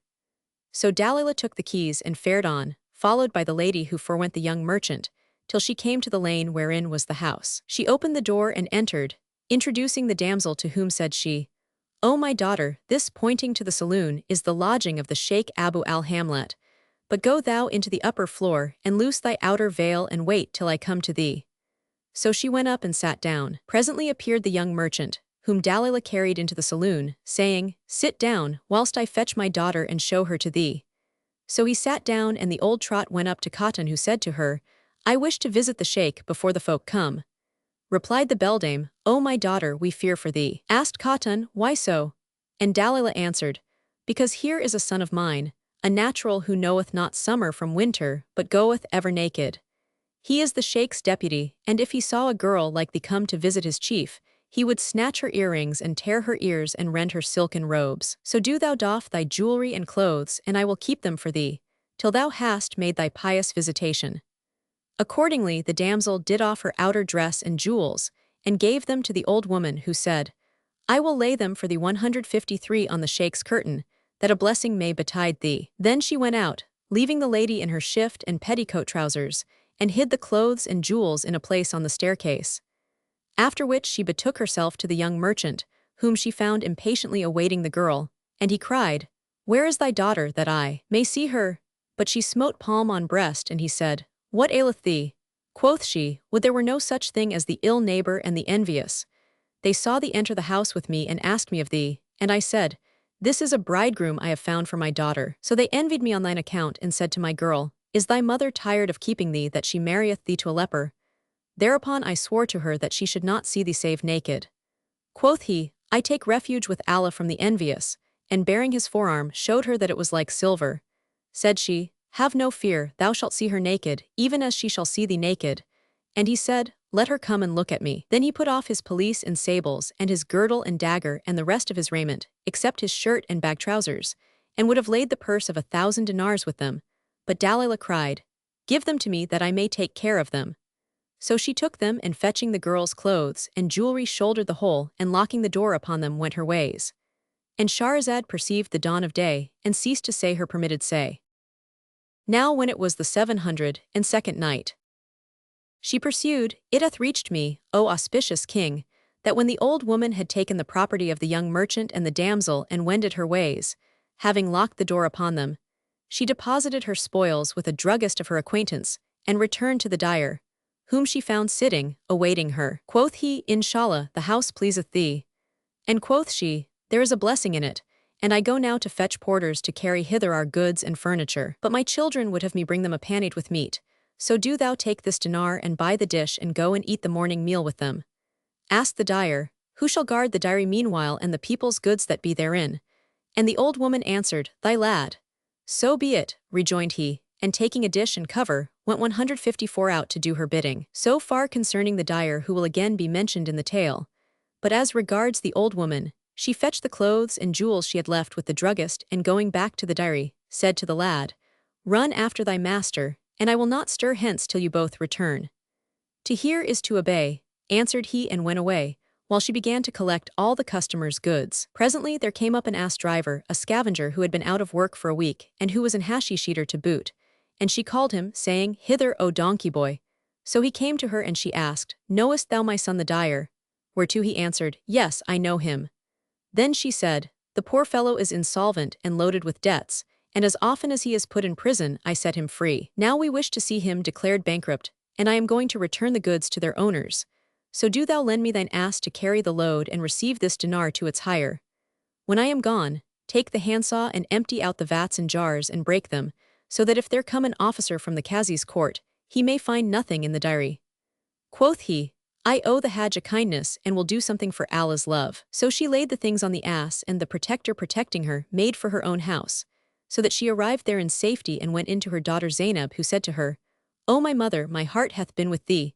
What hast thou done by way of roguery? Dalilah replied, I have played off 4 tricks on 4 whites, the wife of the surging tusher, a young merchant, a dyer, and an ass driver, and have brought thee all their spoil on the donkey boy's beast. Cried Zainab, O my mother, thou wilt never more be able to go about the town, for fear of the surging tusher, whose wife's raiment and jewelry thou hast taken, and the merchant whom thou hast stripped naked, and the dyer whose customers' goods thou hast stolen, and the owner of the ass. Rejoined the old woman, Pooh, my girl, I reck not of them, save the donkey boy who knoweth me.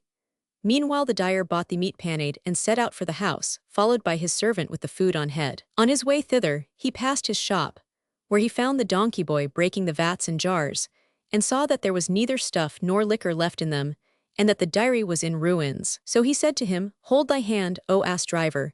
And the donkey boy desisted and cried, Praised be Allah for thy safety, O master. Verily my heart was with thee. Why so? 155. Thou art become bankrupt, and they have filed a docket of thine insolvency. Who told thee this? Thy mother told me, and bade me break the jars and empty the vats, that the Qazi's officers might find nothing in the shop if they should come. Allah confound the far one, cried the dyer. My mother died long ago. And he beat his breast, exclaiming, Alas for the loss of my goods and those of the folk. The donkey boy also wept and ejaculated, Alas for the loss of my ass. And he said to the dyer, Give me back my beast which thy mother stole from me. The dyer laid hold of him by the throat and fell to buffeting him, saying, Bring me the old woman, whilst the other buffeted him in return, saying, Give me back my beast. So they beat and cursed each other, till the folk collected around them, and Shahrazad perceived the dawn of day, and ceased saying her permitted say.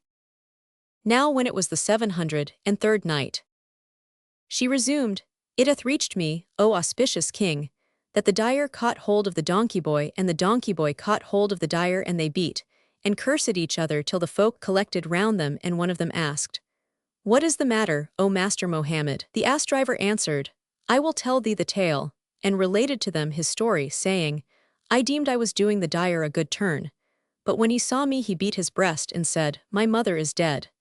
And now I for one require my ass of him, it being he who hath put this trick on me, that he might make me lose my beast. Then said the folk to the dyer, O Master Mohammed, dost thou know this matron, that thou didst entrust her with the dairy and all therein?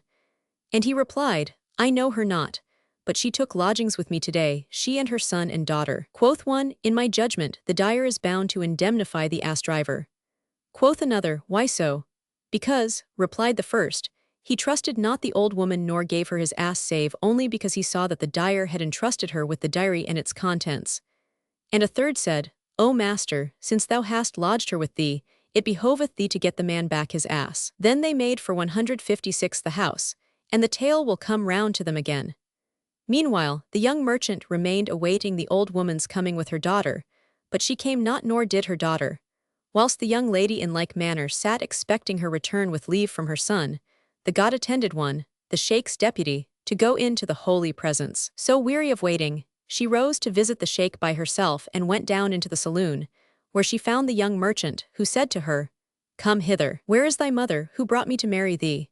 She replied, My mother is dead, art thou the old woman's son, the ecstatic, the deputy of the Sheikh Abu al-Hamlet? Quoth he, the swindling old trot is no mother of mine. She hath cheated me and taken my clothes and 1,000 dinars. Quoth Khatun, and me also hath she swindled, for she brought me to see the Sheikh Abu al-Hamlet, and in lieu of so doing she hath stripped me.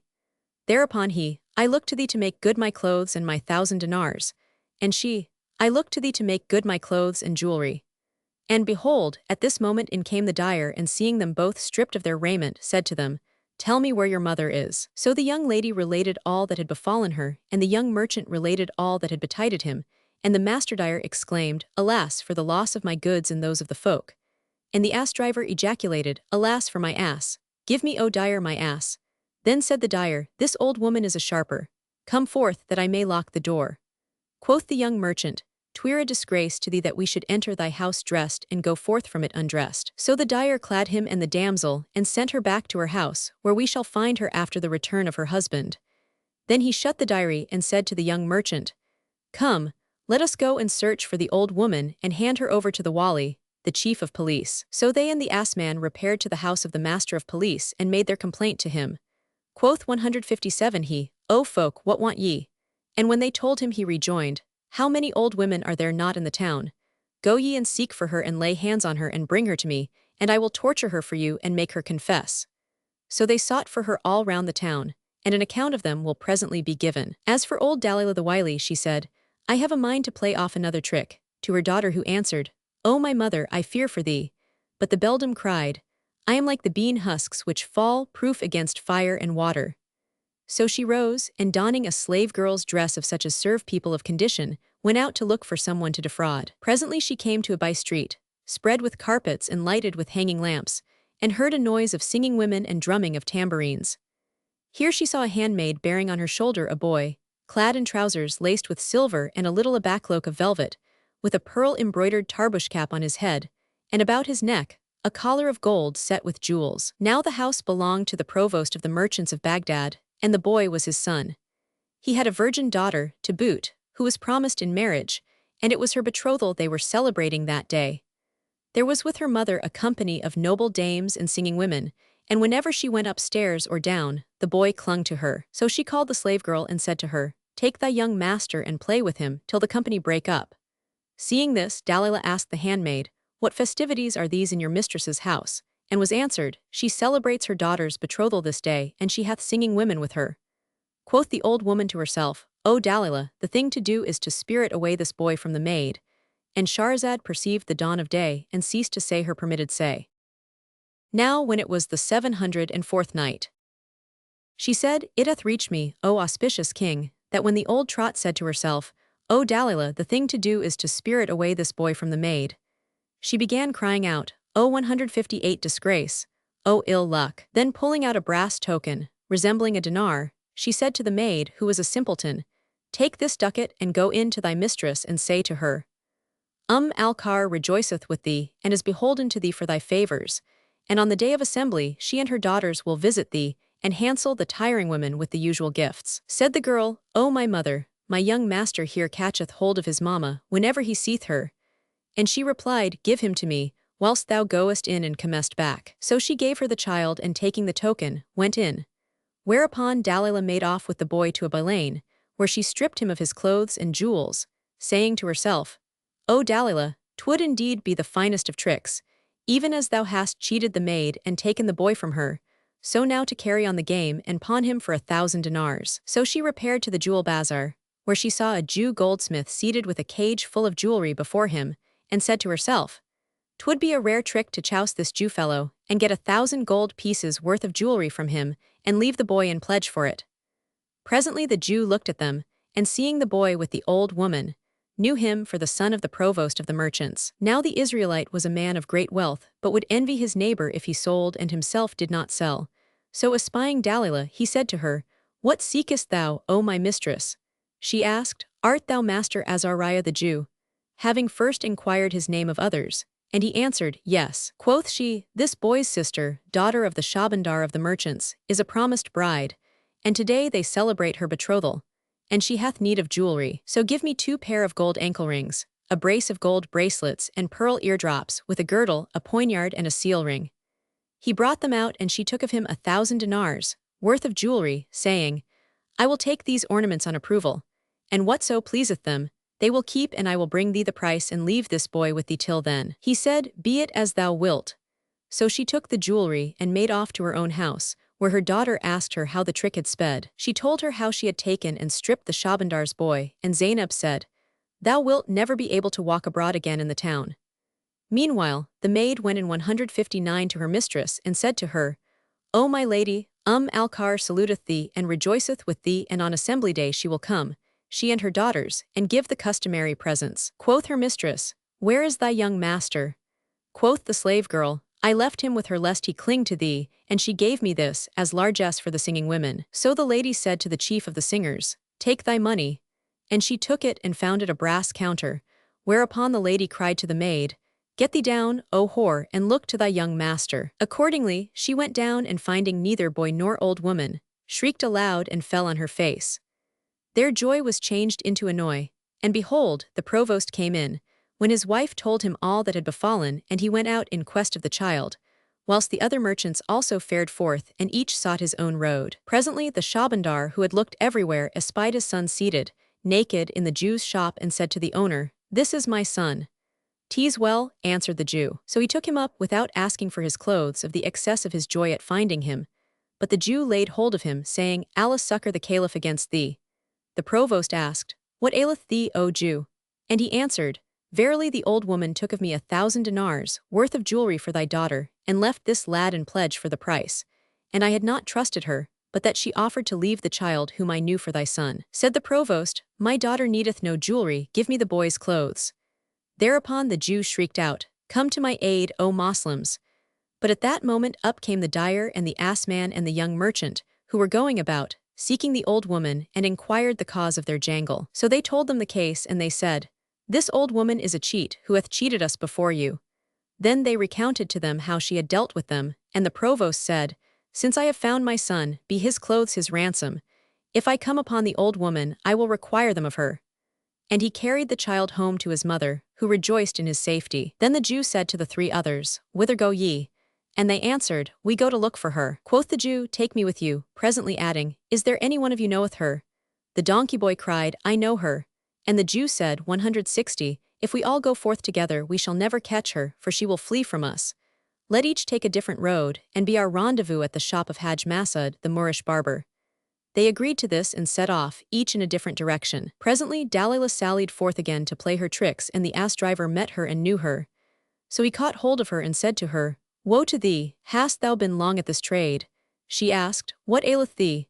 And he answered, Give me back my ass. Quoth she, Cover what Allah covereth, O my son. Dost thou seek thine ass in the people's things? Quoth he, I want my ass, that's all.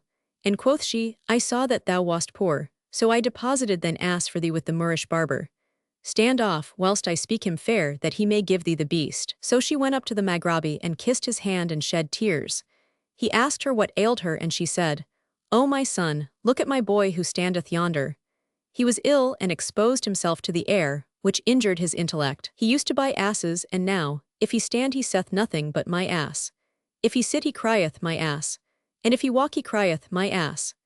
Now I have been told by a certain physician that his mind is disordered, and that nothing will cure him but drawing 2 of his grinders and cauterizing him twice on either temple. So do thou take this dinar and call him to thee, saying, Thine ass is with me. Said the barber, May I fast for a year if I do not give him his ass in his fist? Now he had with him 2 journeymen, so he said to one of them, Go, heat the irons. Then the old woman went her way, and the barber called to the donkey boy, saying, Thine ass is with me, good fellow. Come and take him, and as thou livest, I will give him into thy palm. So he came to him, and the barber carried him into a dark room, where he knocked him down, and the journeymen bound him hand and foot. Then the Maghrabi arose and pulled out 2 of his grinders and fired him on either temple, after which he let him go, and he rose and said, O Moor, why hast thou used me with this usage? Quoth the barber, Thy mother told me that thou hadst taken cold whilst ill, and hadst lost thy reason, so that whether sitting or standing or walking, thou wouldst say nothing but my ass. So here is thine ass in thy fist.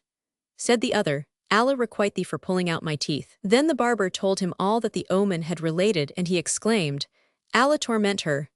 And the twain left the shop and went out, disputing. When the barber returned, he found his booth empty, for whilst he was absent, the old woman had taken all that was therein and made off with it to her daughter, whom she acquainted with all that had befallen and all she had done. The barber, seeing his place plundered, caught hold of the donkey boy and said to him, "Bring me thy mother." But he answered, saying, "She is not my mother, she is a sharper who hath cozened much people and stolen my ass." And lo, at this moment up came the dyer and the Jew and the young merchant, and seeing the Moorish barber holding on to the ass driver who was fired on both temples, they said to him, "What hath befallen thee, O donkey boy?" So he told them all that had betided him, and the barber did the like, and the others in turn related to the Moor the tricks the old woman had played them. Then he shut up his shop and went with them to the office of the police master, to whom they said, "We look to thee for our case and our coin." Quoth the Wali, "And how many old women are there not in Baghdad? Say me, doth any of you know her?" Quoth the ass man, "I do, so give me 10 of thine officers." He gave them 50 archers, and they all 5 went out, followed by the sergeants, and patrolled the city, till they met the old woman, when they laid hands on her, and carrying her to the house of the chief of police, stood waiting under his office windows till he should come forth. Presently the warders fell asleep, for excess of watching with their chief, and old Dalila feigned to follow their example, till the ass man and his fellows slept likewise, when she stole away from them, and going in to the Wali's harem, kissed the hand of the mistress of the house and asked her, "Where is the chief of police?" The lady answered, "He is asleep, what wouldst thou with him?" Quoth Dalila, "My husband is a merchant of chattels and gave me 5 Mamelukes to sell, whilst he went on a journey. The master of police met me and bought them of me for 1,000 dinars and 200 for myself, saying, 'Bring them to my house,' so I have brought them." And Shahrazad perceived the dawn of day and ceased saying her permitted say. Now when it was the 705th night, she continued, "It hath reached me, O auspicious king, that the old woman, entering the harem of the police master, said to his wife, 'Verily the Wali bought of me 5 slaves for 1,000 ducats and 200 for myself, saying, Bring them to my quarters.' So I have brought them." Hearing the old woman's story, she believed it and asked her, "Where are the slaves?" Dalila replied, "O my lady, they are asleep under the palace window." Whereupon the dame looked out, and seeing the Moorish barber clad in a Mameluke habit, and the young merchant as he were a drunken Mameluke, and the Jew and the dyer and the ass driver as they were shaven Mamelukes, said in herself, "Each of these white slaves is worth more than 1,000 dinars." So she opened her chest and gave the old woman the 1,000 ducats, saying, "Fare thee forth now and come back anon. When my husband waketh, I will get thee the other 200 dinars from him." Answered the old woman, "O my lady, 100 of them are thine, under the sherbet gugglet whereof thou drinkest, and the other 100 do thou keep for me against I come back." Presently adding, "Now let me out by the private door." So she let her out, and the protector protected her, and she made her way home to her daughter, to whom she related how she had gotten 1,000 gold pieces, and sold her 5 pursuers into slavery, ending with, "O my daughter, the one who troubleth me most is the ass driver, for he knoweth me." Said Zainab, "O my mother, abide quiet a while and let what thou hast done suffice thee, for the crock shall not always escape the shock." When the chief of police awoke, his wife said to him, "I give thee joy of the 5 slaves thou hast bought of the old woman." Asked he, "What slaves?" And she answered, "Why dost thou deny it to me? Allah willing, they shall become like the people of condition." Quoth he, "As my head liveth, I have bought no slaves." "Who saith this?" Quoth she, "The old woman, the brokeress, fra whom thou boughtest them, and thou didst promise her 1,000 dinars for them and 200 for herself." Cried he, "Didst thou give her the money?" And she replied, "Yes, for I saw the slaves with my own eyes, and on each is a suit of clothes worth 1,000 dinars. So I sent out to bid the sergeants have an eye to them." The Wali went out, and seeing the 5 plaintiffs, said to the officers, "Where are the 5 slaves we bought for 1,000 dinars of the old woman?" Said they, "There are no slaves here, only these 5 men, who found the old woman, and seized her and brought her hither. We fell asleep whilst waiting for thee, and she stole away and entered the harem. Presently out came a maid and asked us, 'Are the 5 with you with whom the old woman came?' And we answered, 'Yes.' Cried the master of police, 'By Allah, this is the biggest of swindles.' And the 5 men said, 'We look to thee for our goods.' Quoth the Wali, 'The old woman, your mistress, sold you to me for 1,000 gold pieces.' Quoth they, 'That were not allowed of Allah. We are free-born men and may not be sold, and we appeal from thee to the caliph.' Rejoined the master of police, 'None showed her the way to the house save you, and I will sell you to the galleys for 200 dinars apiece." Just then behold, up came the Emir Hassan Shar al-Tariq who, on his return from his journey, had found his wife stripped of her clothes and jewelry, and heard from her all that had passed. Whereupon quoth he, The master of police shall answer me this, and repairing to him, said, Dost thou suffer old women to go round about the town and cozen folk of their goods? This is thy duty, and I look to thee for my wife's property. Then said he to the 5 men, What is the case with you? So they told him their stories, and he said, Ye are wronged men, and turning to the master of police asked him, Why dost thou arrest them? Answered he, None brought the old wretch to my house save these 5, so that she took 1,000 dinars of my money and sold them to my women. Whereupon the 5 cried, O Emir Hassan, be thou our advocate in this cause. Then said the master of police to the emir, Thy wife's goods are at my charge, and I will be surety for the old woman. But which of you knoweth her? They cried, We all know her. Send 10 apparitors with us, and we will take her. So he gave them 10 men, and the ass driver said to them, Follow me, for I should know her with blue 164 eyes. Then they fared forth, and lo, they meet old Dalilah coming out of a by-street. So they at once laid hands on her and brought her to the office of the wali, who asked her, Where are the people's goods? But she answered, saying, I have neither gotten them nor seen them. Then he cried to the jailer, Take her with thee and clap her in jail till the morning. But he replied, I will not take her, nor will I imprison her, lest she play a trick on me, and I be answerable for her. So the master of police mounted and rode out with Dalilah and the rest to the bank of the Tigris, where he bade the lamplighter crucify her by her hair. He drew her up by the pulley and bound her on the cross, after which the master of police set 10 men to guard her and went home. Presently the night fell down, and sleep overcame the watchman. Now a certain Badawi had heard one man say to a friend, Praise be to Allah for thy safe return. Where hast thou been all this time? Replied the other, In Baghdad, where I broke my fast on honey fritters. Quoth the Badawi to himself, Needs must I go to Baghdad and eat honey fritters therein. For in all his life he had never entered Baghdad nor seen fritters of the sort. So he mounted his stallion and rode on towards Baghdad, saying in his mind, 'Tis a fine thing to eat honey fritters. On the honor of an Arab, I will break my fast with honey fritters and naught else. And Shahrazad perceived the dawn of day, and ceased to say her permitted say.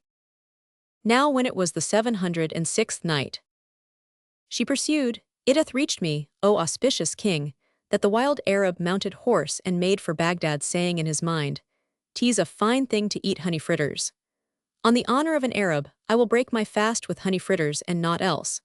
And he rode on till he came to the place where Dalilah was 165 crucified, and she heard him mutter these words. So he went up to her and said to her, What art thou? Quoth she, I throw myself on thy protection, O Sheikh of the Arabs. And quoth he, Allah indeed protect thee, but what is the cause of thy crucifixion? Said she, I have an enemy, an oilman who frieth fritters, and I stopped to buy some of him, when I chanced to spit, and my spittle fell on the fritters. So he complained of me to the governor, who commanded to crucify me, saying, I adjudge that ye take 10 pounds of honey fritters and feed her therewith upon the cross. If she eat them, let her go, but if not, leave her hanging, and my stomach will not brook sweet things. Cried the Badawi, By the honor of the Arabs, I departed not the camp but that I might taste of honey fritters. I will eat them for thee. Quoth she, None may eat them, except he be hung up in my place. So he fell into the trap and unbound her. Whereupon she bound him in her stead, after she had stripped him of his clothes and turbaned and put them on. Then covering herself with his burnous and mounting his horse, she rode to her house, where Zainab asked her, What meaneth this plight? And she answered, They crucified me, and told her all that had befallen her with the Badawi. This is how it fared with her. But as regards the watchman, the first who woke roused his companions, and they saw that the day had broken. So one of them raised his eyes and cried, Dalilah. Replied the Badawi, By Allah, I have not eaten all night, have ye brought the honey fritters? All exclaimed, This is a man and a Badawi, and one of them asked him, O Badawi, where is Dalilah, and who loosed her? He answered, 'Twas I, she shall not eat the honey fritters against her will, for her soul abhorreth them. So they knew that the Arab was ignorant of her case, whom she had cozened, and said to one another, Shall we flee or abide the accomplishment of that which Allah hath written for us? As they were talking, up came the chief of police, with all the folk whom the old woman had cheated, and said to the guards, Arise, loose Dalilah. Quoth the Badawi, We have not eaten tonight. Hast thou brought the honey fritters? Whereupon the wali raised his eyes to the cross, and seeing the Badawi hung up in the stead of the old woman, said to the watchman, What is this? Pardon, O our Lord, tell me what hath happened. We were weary with watching with the on guard, and said, Dalilah is crucified. So we fell asleep, and when we awoke, we found the Badawi hung up in her 166 room, and we are at thy mercy. O folk, Allah's pardon be upon you, she is indeed a clever cheat. Then they unbound the Badawi, who laid hold of the master of police, saying, Allah succor the Caliph against thee. I look to none but thee for my horse and clothes. So the wali questioned him, and he told him what had passed between Dalila and himself. The magistrate marveled and asked him, Why didst thou release her? And the Badawi answered, I knew not that she was a felon. Then said the others, O chief of police, we look to thee in the matter of our goods, for we delivered the old woman into thy hands and she was in thy guard, and we cite thee before the divan of the Caliph. Now the Emir Hassan had gone up to the divan, when in came the wali with the Badawi and the 5 others, saying, Verily, we are wronged men. Who hath wronged you? Asked the Caliph. So each came forward in turn and told his story, after which said the master of police, O commander of the faithful, the old woman cheated me also and sold me these 5 men as slaves for 1,000 dinars, albeit they are freeborn. Quoth the prince of true believers, I take upon myself all that you have lost. Adding to the master of police, I charge thee with the old woman. But he shook his collar, saying, O commander of the faithful, I will not answer for her. For, after I had hung her on the cross, she tricked this Badawi, and when he loosed her, she tied him up in her room and made off with his clothes and horse. Quoth the Caliph, Whom but thee shall I charge with her? And quoth the wali, Charge Ahmed al-Danaf, for he hath 1,000 dinars a month and 140 followers, at a monthly wage of 100 dinars each. So the Caliph said, Harkai Captain Ahmed. At thy service, O commander of the faithful, said he, and the Caliph cried, I charge thee to bring the old woman before us. Replied Ahmed, I will answer for her. Then the Caliph kept the Badawi and the 5 with him, and Shahrazad perceived the dawn of day and ceased saying her permitted say. Now when it was the 707th night, she resumed, It hath reached me, O auspicious king, that when the Caliph said to Calamity Ahmed, I charge thee to bring the old woman before us, he said, I will answer for her, O commander 167 of the faithful. Then the Caliph kept the Badawi and the 5 with him, whilst Ahmed and his men went down to their hall, saying to one another, How shall we lay hands on her, seeing that there are many old women in the town? And quoth Ahmed to Hassan Shuman, What counsellest thou? Whereupon quoth one of them, by name Ali Kitf al-Jamal, to al-Danaf, Of what dost thou take counsel with Hassan Shuman? Is the pestilent one any great shakes? Said Hassan, O Ali, why dost thou disparage me? By the most great name I will not company with thee at this time. And he rose and went out in wrath.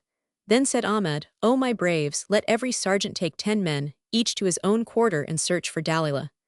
All did his bidding, Ali included, and they said, Ere we disperse, let us agree to rendezvous in the quarter al-Kalk. It was noised abroad in the city that Calamity Ahmed had undertaken to lay hands on Dalila the wily, and Zainab said to her, O my mother, and thou be indeed a trickstress, do thou befool Ahmed al-Danaf and his company. Answered Dalila, I fear none save Hassan Shuman.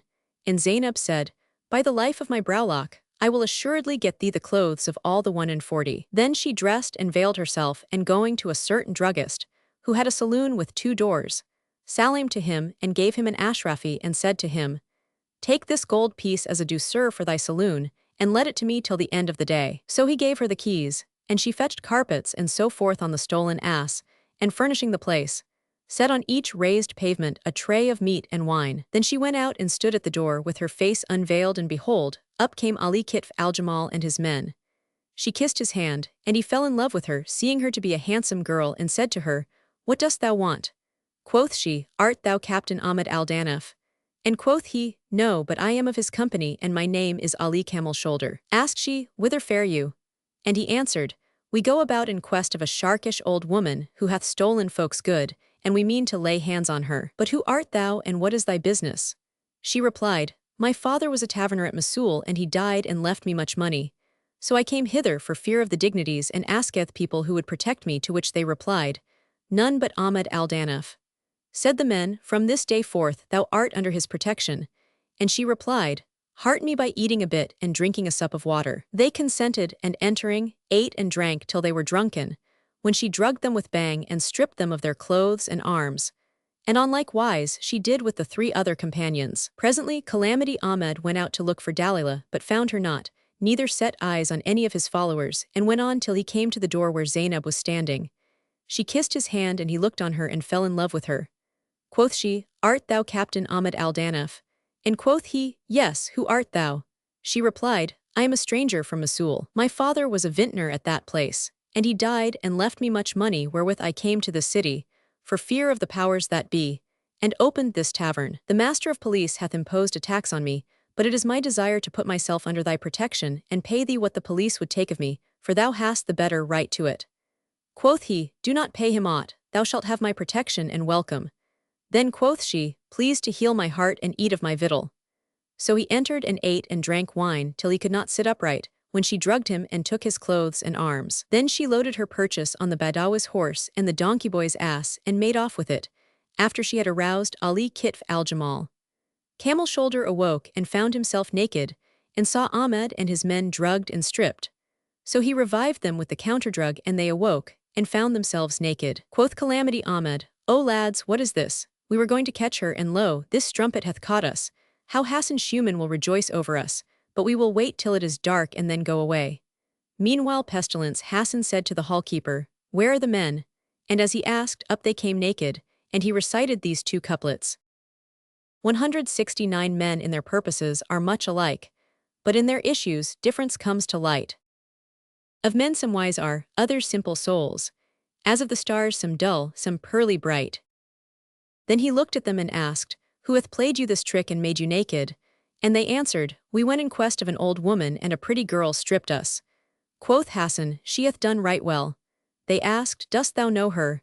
And he answered, Yes, I know her and the old trot too. Quoth they, What shall we say to the Caliph? And quoth he, O Danaf, do thou shake thy collar before him, and he will say, Who is answerable for her? And if he ask why thou hast not caught her, say thou, We know her not, but charge Hassan Schumann with her, and if he give her into my charge I will lay hands on her.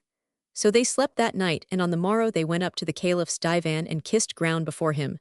Quoth he, Where is the old woman, O Captain Ahmed? But he shook his collar. The Caliph asked him why he did so, and he answered, I know her not. But do thou charge Hassan Schumann to lay hands on her, for he knoweth her and her daughter also. Then Hassan interceded for her with the Caliph, saying, Indeed, she hath not played off these tricks, because she coveted the folk's stuff, but to show her cleverness and that of her daughter, to the intent that thou shouldst continue her husband's stipend to her, and that of her father to her daughter. So when thou wilt spare her life I will fetch her to thee. Cried the Caliph, By the life of my ancestors, if she restore the people's goods, I will pardon her on thine intercession. And said the Pestilence, Give me a pledge, O Prince of true believers. Whereupon Al-Rashid gave him the kerchief of pardon. So Hassan repaired to Dalilah's house and called to her. Her daughter Zainab answered him, and he asked her, Where is thy mother?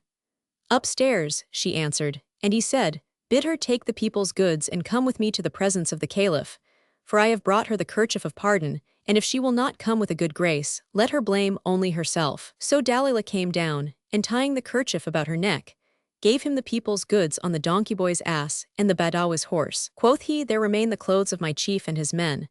And quoth she, By the most great name, 'twas not I who stripped them.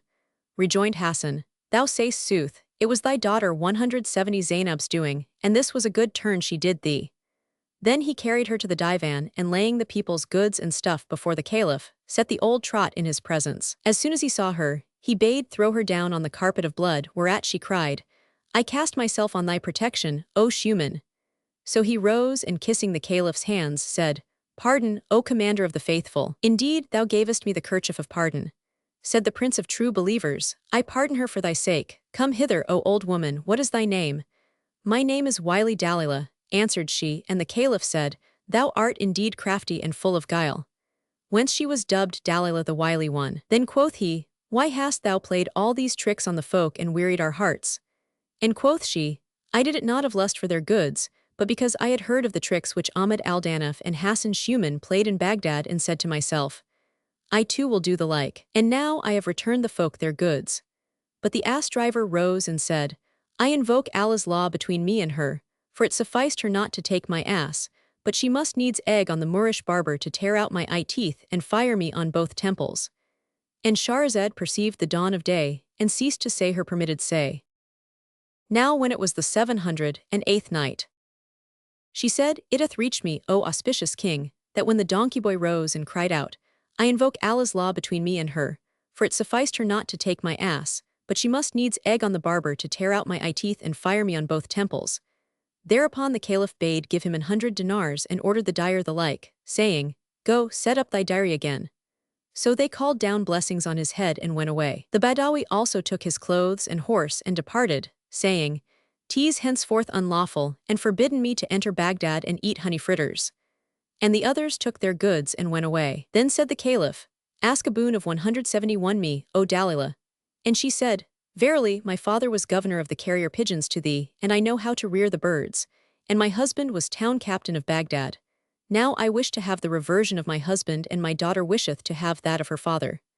The Caliph granted both their requests, and she said, I ask of thee that I may be portress of thy khan. Now he had built a khan of 3 stories, for the merchants to lodge in, and had assigned to its service 40 slaves and also 40 dogs he had brought from the king of the Sulaymaniyah, when he deposed him. And there was in the khan a cook-slave, who cooked for the chattels and fed the hounds, for which he let make collars. Said the Caliph, O Dalila, I will write thee a patent of guardianship of the khan, and if aught be lost therefrom, thou shalt be answerable for it.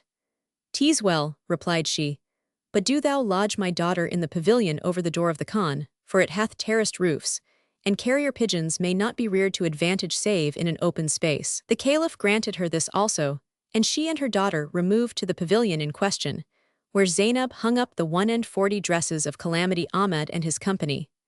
Moreover, they delivered to Dalila the 40 pigeons which carried the royal messages, and the Caliph appointed the wily one mistress over the 40 slaves, and charged them to obey her. She made the place of her sitting behind the door of the khan, and every day she used to go up to the Caliph's divan, lest he should need to send a message by pigeon post, and stay there till eventide, whilst the 40 slaves stood on guard at the khan. And when darkness came on they loosed the 40 dogs that they might keep watch over the place by night. Such were the doings of Dalila, the wily one in Baghdad, and much like them were some of us be hawks and some sparrowhawks, and vultures some which at carrion pike. And maidens deem all alike we be, but save in our turbans we're not alike. The Adventures of Mercury Ali of Cairo. Now as regards the works of Mercury Ali, there lived once at Cairo, in the days of Salah the Egyptian, who was chief of the Cairo police and had 40 men under him, a sharper named Ali, for whom the master of police used to set snares and think that he had fallen therein, but when they sought for him, they found that he had fled like Zabak, or Quicksilver, wherefore they dubbed him Ali Zabak or Mercury Ali of Cairo. Now one day, as he sat with his men in his hall, his heart became heavy within him and his breast was straitened. The hall-keeper saw him sitting with frowning face and said to him, What aileth thee, O my chief? If thy breast be straitened, take a turn in the streets of Cairo, for assuredly walking in her markets will do away with thy irk. So he rose up and went out and threaded the streets a while, but only increased in cark and care. Presently he came to a wine shop and said to himself, I will go in and drink myself drunken. So he entered, and seeing 7 rows of people in the shop, said, Hark, taverner, I will not sit except by myself. Accordingly, the vintner placed him in a chamber alone, and set strong pure wine before him, whereof he drank till he lost his senses. Then he sallied forth again and walked till he came to the road called Red, whilst the people left the street clear before him, out of fear of him. Presently he turned and saw a water carrier trudging along, with his skin and gugglet, crying out and saying, O exchange! There is no drink but what raisins make, there is no love delight but what of the lover we take, and none sitteth in the place of honor save the sensible freak. So he said to him, Here, give me to drink. The water carrier looked at him and gave him the gugglet, which he took, and gazing into it, shook it up and lastly poured it out on the ground. Asked the water carrier, Why dost thou not drink? And he answered, saying, Give me to drink. So the man filled the cup a second time, and he took it and shook it and emptied it on the ground, and thus he did a third time. Quoth the water carrier, And thou wilt not drink, I will be off. And Ali said, Give me to drink. So he filled the cup a fourth time and gave it to him, and he drank and gave the man a dinar. The water carrier looked at him with disdain and said, belittling him, Good luck to thee, my lad. Little folk are one thing and great folk another. And Shahrazad perceived the dawn of day and ceased saying her permitted say. Now when it was the 709th night, she continued, It hath reached me, O auspicious king, that the water carrier receiving the dinar, looked at the giver with disdain and said, Good luck to thee, little folk are one thing and great folk another. Now when Mercury Ali heard this, he caught hold of the man's gabardine, and drawing on him a poignard of price, such an one as that whereof the poet speaketh in these 2 couplets. Watered steel blade, the world perfection calls, drunk with the viper poison foes appalls. Cuts lively, burns the blood whene'er it falls, and picks up gems from pave of marble halls. cried to him, "O Sheikh, speak reasonably to me. Thy waterskin is worth if dear 3 dirhams, and the guglets I emptied on the ground held a pint or so of water." Replied the water carrier, "'Tis well," and Ali rejoined, "I gave thee a golden ducat. Why then dost thou belittle me? Say me, hast thou ever seen any more valiant than I or more generous than I?" Answered the water carrier, "I have indeed seen one more valiant than thou and eke more generous than thou. For never, since women bare 174 children, was there on earth's face a brave man who was not generous." Quoth Ali, "And who is he thou deemest braver and more generous than I?" Quoth the other, "Thou must know that I have had a strange adventure. My father was a sheikh of the water carriers who give drink in Cairo, and when he died, he left me 5 male camels, a he-mule, a shop and a house. But the poor man is never satisfied, or if he be satisfied he dieth. So I said to myself, I will go up to Al-Hijaz, and taking a string of camels bought goods on tick, till I had run in debt for 500 ducats, all of which I lost in the pilgrimage. Then I said in my mind, if I return to Cairo the folk will clap me in jail for their goods.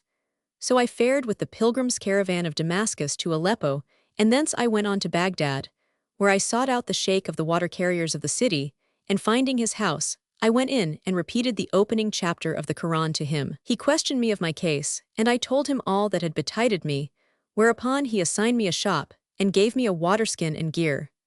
So I sallied forth a morn trusting in Allah to provide, and went round about the city. I offered the guglet to one that he might drink, but he cried, I have eaten naught whereon to drink, for a niggard invited me this day and set 2 guglets before me. So I said to him, O son of the sordid, hast thou given me aught to eat that thou offerest me drink after it? Wherefore wend thy ways, O water carrier, till I have eaten somewhat, then come and give me to drink. Thereupon I accosted another, and he said, Allah provide thee. And so I went on till noon without taking hansel, and I said to myself, would heaven I had never come to Baghdad. Presently I saw the folk running as fast as they could, so I followed them, and behold, a long file of men riding 2 and 2 and clad in steel, with double neck rings and felt bonnets and burnesses and swords and bucklers. I asked one of the folk whose suite this was, and he answered, that of Captain Ahmed al-Danaf. Quoth I, and what is he? And quoth the other, he is town captain of Baghdad and her divan, and to him is committed the care of the suburbs.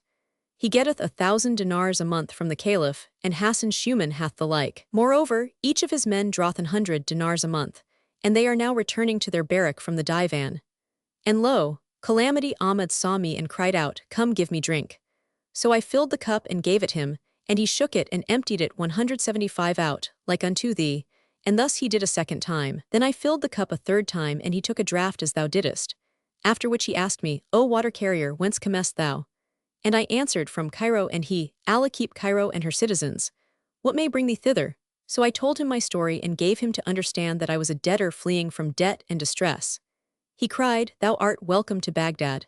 Then he gave me 5 dinars and said to his men, For the love of Allah be generous to him. So each of them gave me a dinar, and Ahmed said to me, O Sheikh, what while thou abidest in Baghdad thou shalt have of us the like every time thou givest us to drink. Accordingly I paid them frequent visits, and goods ceased not to come to me from the folk till, one day, reckoning up the profit I had made of them, I found it 1,000 dinars and said to myself, The best thing thou canst do is to return to Egypt. So I went to Ahmed's house and kissed his hand, and he said, What seekest thou? Quoth I have a mind to depart, and I repeated these 2 couplets. Sojourn of stranger, in whatever land, is like the castle based upon the wind. The breaths of breezes level all he raised, and so on homeward ways the stranger's mind. I added, The caravan is about to start for Cairo, and I wish to return to my people. So he gave me a she-mule and 100 dinars and said to me, I desire to send somewhat by thee, O Sheikh. Dost thou know the people of Cairo? Yes, answered I. And Shahrazad perceived the dawn of day, and ceased to say her permitted say. Now when it was the 710th night, she pursued, It hath reached me, O auspicious king, that when Ahmed al-Danaf had given the water carrier a she-mule and 100 dinars and said to him, I desire to send a trust by thee. Dost thou know the people of Cairo? I answered, quoth the water carrier, Yes, and he said, Take this letter and carry it to Ali Zaybek of Cairo, and say to him, Thy captain saluteth thee, and he is now with the caliph. So I took the letter and journeyed back to Cairo, where I paid my debts and plied my water-carrying 176 trade, but I have not delivered the letter, because I know not the abode of Mercury Ali. Quoth Ali, "O elder, be of good cheer and keep thine eyes cool and clear. I am that Ali, the first of the lads of Captain Ahmed, here with the letter." So he gave him the missive, and he opened it and read these two couplets. "O adornment of beauties to the right eye, on a paper that flies as the winds go by. Could I fly, I had flown to their arms in desire, but a bird with cut wings, how shall ever he fly?" But after salutation from Captain Ahmed al-Danaf to the eldest of his sons, Mercury Ali of Cairo, "Thou knowest that I tormented Salah al-Din the Cairene and befooled him, till I buried him alive, and reduced his lads to obey me, and amongst them Ali Kitf al-Jamal. And I am now become town captain of Baghdad in the divan of the Caliph, who hath made me overseer of the suburbs. And thou be still mindful of our covenant. Come to me. Haply thou shalt play some trick in Baghdad which may promote thee to the Caliph's service, so he may appoint thee stipends and allowances, and assign thee a lodging, which is what thou wouldst see, and so peace be on thee." When Ali read this letter, he kissed it and laying it on his head, gave the water carrier 10 dinars. After which he returned to his barracks and told his comrades and said to them, "I commend you one to other." Then he changed all his clothes, and donning a traveling cloak and a tarbouche, took a case, containing a spear of bamboo cane, 24 cubits long, made in several pieces, to fit into one another. Quoth his lieutenant, "Wilt thou go a journey when the treasury is empty?" And quoth Ali, "When I reach Damascus, I will send you what shall suffice you." Then he set out and fared on, till he overtook a caravan about to start, whereof were the Shabandar or provost of the merchants and 40 other traders. They had all loaded their beasts except the provost, whose loads lay upon the ground, and Ali heard his caravan leader, who was a Syrian, say to the muleteers, "Bear a hand, one of you." But they reviled him and abused him. Quoth Ali in himself, "None will suit me so well to travel withal as this leader." Now Ali was beardless and well-favored, so he went up to and saluted the leader, who welcomed him and said, "What seekest thou?" Replied Ali, "O my uncle, I see 177 thee alone with 40 mule loads of goods. But why hast thou not brought hands to help thee?" Rejoined the other, "O my son, I hired 2 lads and clothed them and put in each one's pocket 200 dinars. And they helped me till we came to the dervishes' convent, when they ran away." Quoth Ali, "Whither are you bound?" And quoth the Syrian, "To Aleppo." When Ali said, "I will lend thee a hand." Accordingly they loaded the beasts, and the provost mounted his she-mule, and they set out, he rejoicing in Ali. And presently he loved him and made much of him, and on this wise they fared on till nightfall, when they dismounted and ate and drank. Then came the time of sleep, and Ali lay down on his side, and made as if he slept. Whereupon the Syrian stretched himself near him, and Ali rose from his stead, and sat down at the door of the merchant's pavilion. Presently the Syrian turned over and would have taken Ali in his arms, but found him not, and said to himself, "Haply he hath promised another, and he hath taken him. But I have the first right, and another night I will keep him." Now Ali continued sitting at the door of the tent till nigh upon daybreak, when he returned and lay down near the Syrian, who found him by his side when he awoke, and said to himself, "If I ask him where he hath been, he will leave me and go away." So he dissembled with him, and they went on till they came to a forest, in which was a cave, where dwelt a rending lion. Now whenever a caravan passed, they would draw lots among themselves, and him on whom the lot fell they would throw to the beast. So they drew lots, and the lot fell not save upon the provost of the merchants. And lo, the lion cut off their way awaiting his prey, wherefore the provost was sore distressed, and said to the leader, "Allah disappoint the fortunes of the far one and bring his journey to naught. I charge thee, after my death, give my loads to my children." Quoth Ali the clever one, "What meaneth all this?" So they told him the case, and he said, "Why do ye run from the tomcat of the desert? I warrant you I will kill him." So the Syrian went to the provost and told him of this, and he said, "If he slay him, I will give 1,000 dinars. And said the other merchants, "We will reward him likewise one and all." With this Ali put off his mantle, and there appeared upon him a suit of steel. Then he took a chopper of steel, and opening it turned the screw. After which he went forth alone, and standing in the road before the lion, cried out to him. The lion ran at him, but Ali of Cairo smote him between the eyes with his chopper and cut him in sunder, whilst the caravan leader and the merchants looked on. Then said he to the leader, "Have no fear, O nuncle." And the Syrian answered, saying, "O my son, I am thy servant for all future time." Then the provost embraced him and kissed him between the eyes and gave him the 1,000 dinars, and each of the other merchants gave him 20 dinars.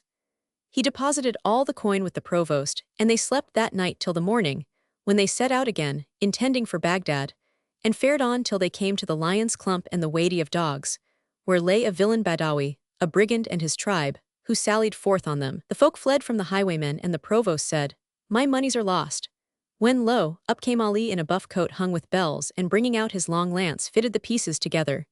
Then he seized one of the Arabs' horses and mounting it cried out to the Badawi chief, saying, "Come out to fight me with spears." Moreover he shook his bells and the Arab's mare took fright at the noise, and Ali struck the chief's spear and broke it.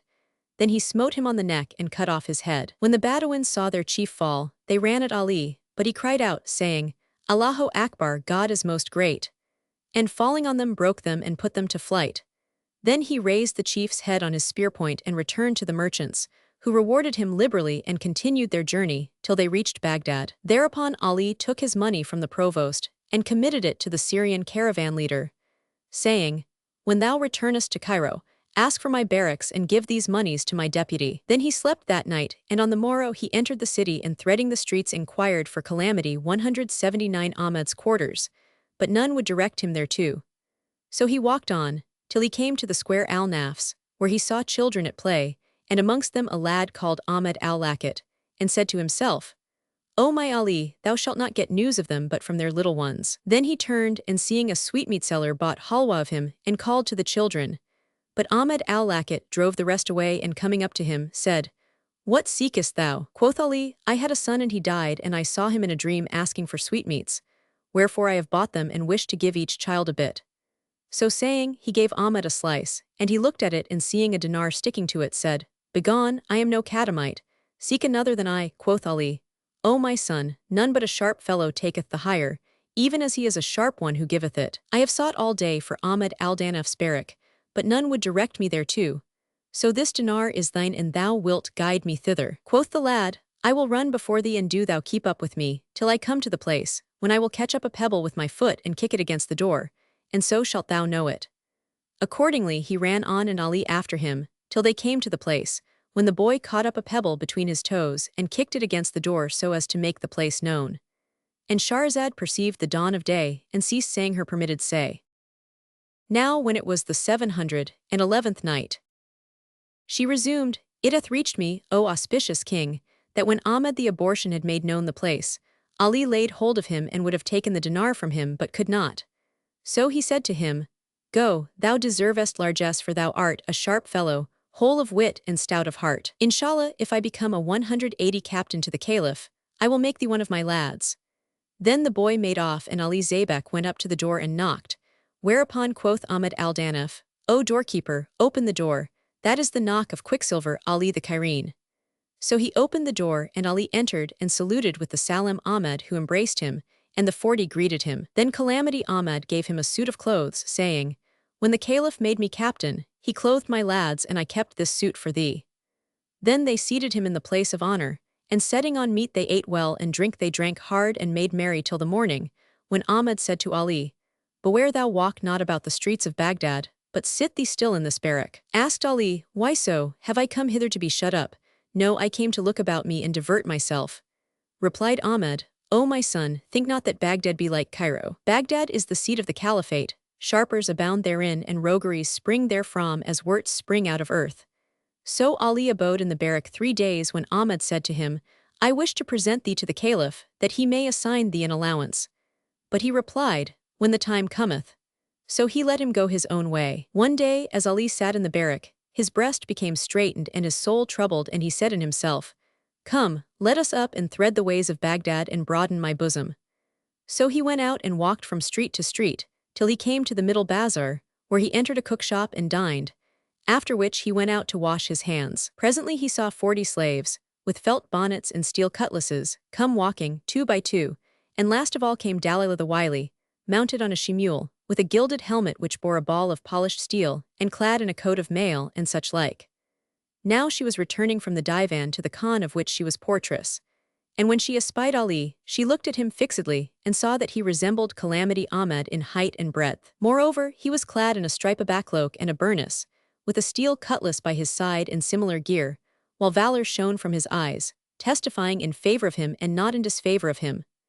So she returned to the khan and going in to her daughter, fetched a table of sand, and struck a geomantic figure, whereby she discovered that the stranger's name was Ali of Cairo, and that his fortune overcame her fortune and that of her daughter. Asked Zainab, "O my mother, what hath befallen thee that thou hast recourse to the sand table?" Answered Dalilah, O my daughter, I have seen this day a young man who resembleth Calamity Ahmed, and I fear lest he come to hear how thou didst strip Ahmed and his men and enter the Khan and play us a trick, in revenge for what we did with his chief and the 40, for methinks he has taken up his lodging in Al-Danaf's barrack.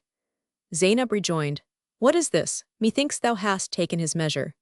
Then she donned her fine clothes and went out into the streets. When the people saw her, they all made love to her, and she promised and sware and listened and coquetted and passed from market to market, till she saw Ali the Cairene coming, when she went up to him and rubbed her shoulder against him. Then she turned and said, Allah give long life to folk of discrimination.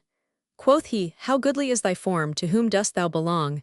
And quoth she, To the gallant like thee. And he said, Art thou wife or spinster? Married, said she. Asked Ali, Shall it be in my lodging or thine? And she answered, I am a merchant's daughter and a merchant's wife, and in all my life I have never been out of doors till today. And my only reason was that, when I made ready food and thought to eat, I had no mind thereto without company. When I saw thee, love of thee entered my heart. So wilt thou deign solace my soul and eat a mouthful with me? Quoth he, Whoso is invited, let him accept. Thereupon she went on, and he followed her from street to street, but presently he bethought himself and said, What wilt thou do, and thou a stranger? Verily Tees said, Whoso doth whoredom in his strangerhood, Allah will send back disappointed. But I will put her off from thee with fair words. So he said to her, Take this dinar and appoint me a day other than this.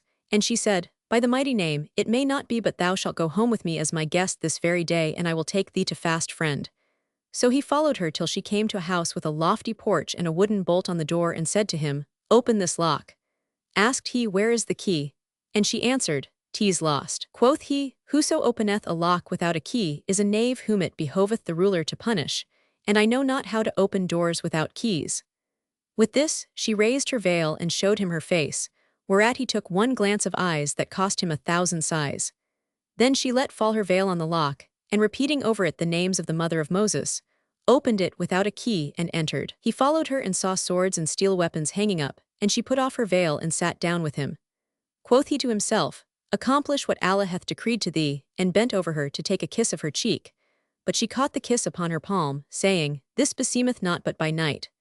Then she brought a tray of food and wine, and they ate and drank, after which she rose and drawing water from the well, poured it from the ewer over his hands whilst he washed them. Now whilst they were on this wise, she cried out and beat upon her breast, saying, My husband had a signetring of ruby, which was pledged to him for 500 dinars, and I put it on.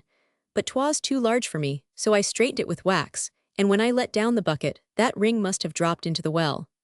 So turn thy face to the door, the while I doff my dress and go down into the well and fetch it. Quoth Ali, 'Twere shame on me that thou shouldst go down there, I being present. None shall do it save I. So he put off his clothes and tied the rope about himself, and she let him down into the well. Now there was much water therein, and she said to him, The rope is too short, loose thyself and drop down.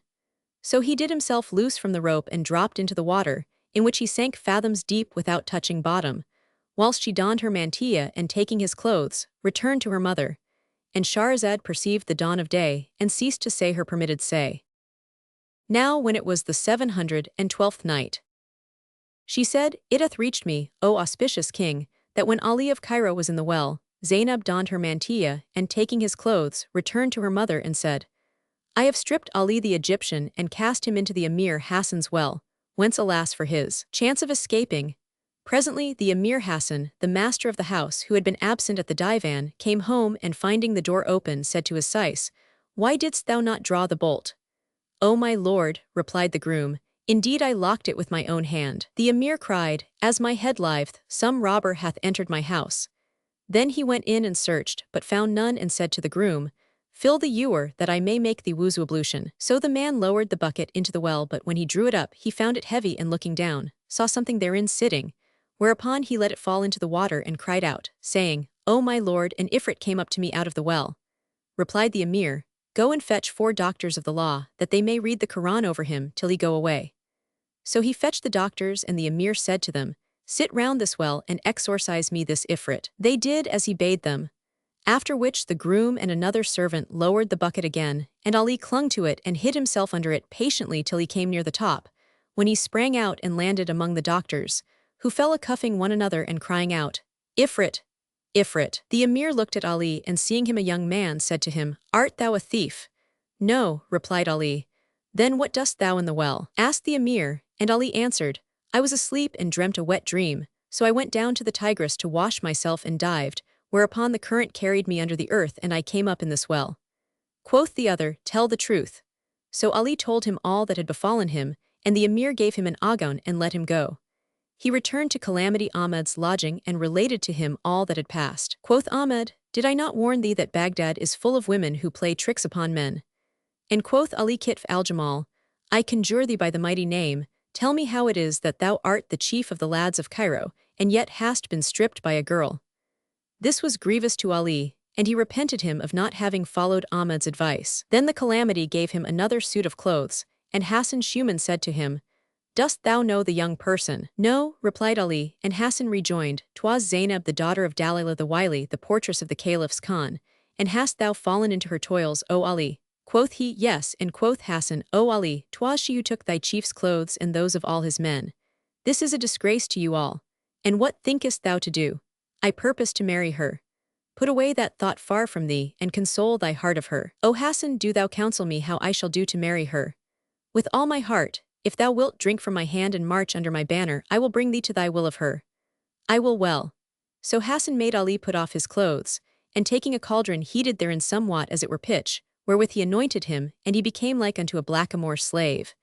Moreover, he smeared his lips and cheeks, and penciled his eyes with red coal. Then he clad him in a slave's habit, and giving him a tray of kabobs and wine, said to him, There is a black cook in the Khan who requires from the bazaar only meat, and thou art now become his like. So go thou to him civilly, and accost him in friendly fashion, and speak to him in the blacks' lingo, and salute him, saying, 'Tis long since we met in the beer ken. He will answer thee, I have been too busy. On my hands be 40 slaves, for whom I cook dinner and supper, besides making ready a tray for Dalila and the like for her daughter Zainab and the dog's food. And do thou say to him, Come, let us eat kabobs and lush swipes. Then go with him into the saloon and make him drunken and question him of his service, how many dishes and what dishes he hath to cook, and ask him of 185 the dogs, food, and the keys of the kitchen and the larder. And he will tell thee, for a man, when he is drunken, telleth all he would conceal were he sober. When thou hast done this, drug him and don his clothes, and sticking the 2 knives in thy girdle, take the vegetable basket and go to the market and buy meat and greens, with which do thou return to the Khan and enter the kitchen and the larder and cook the food. Dish it up and put bang in it, so as to drug the dogs and the slaves and Dalila and Zainab, and lastly serve up. When all are asleep, hie thee to the upper chamber and bring away every suit of clothes thou wilt find hanging there, and if thou have a mind to marry Zainab, bring with thee also the 40 carrier pigeons. So Ali went to the Khan and going in to the cook, saluted him and said, 'Tis long since I have met thee in the beer ken. The slave replied, I have been busy cooking for the slaves and the dogs. Then he took him and making him drunken, questioned him of his work. Quoth the kitchener, Every day I cook 5 dishes for dinner and the like for supper, and yesterday they sought of me a 6th dish, yellow rice, and a 7th, a mess of cooked pomegranate seed. Ali asked, And what is the order of thy service? And the slave answered, First I serve up Zainab's tray, next Dalila's. Then I feed the slaves and give the dogs their sufficiency of meat, and the least that satisfies them is a pound each. But, as fate would have it, he forgot to ask him of the keys. Then he drugged him and donned his clothes, after which he took the basket and went to the market. There he bought meat and greens. And Shahrazad perceived the dawn of day and ceased saying her permitted say.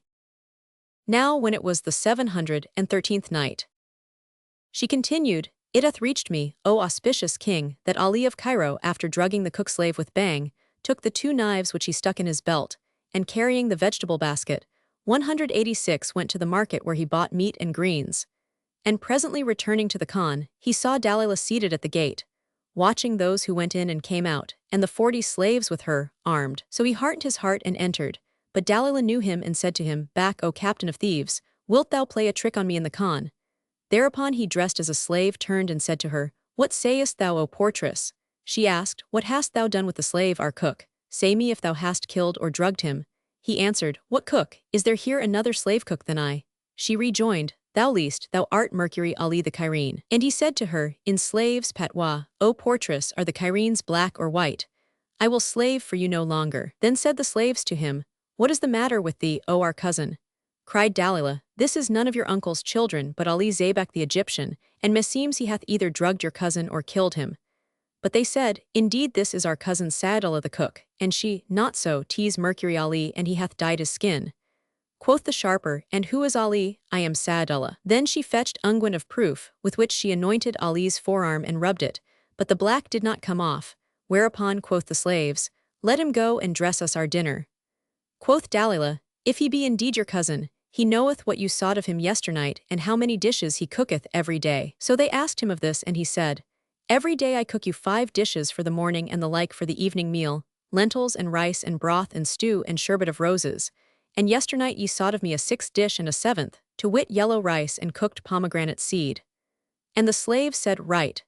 Then quoth Dalilah, in with him, and if he know the kitchen and the larder, he is indeed your cousin, but if not, kill him. Now the cook had a cat which he had brought up, and whenever he entered the kitchen it would stand at the door and spring to his back, as soon as he went in.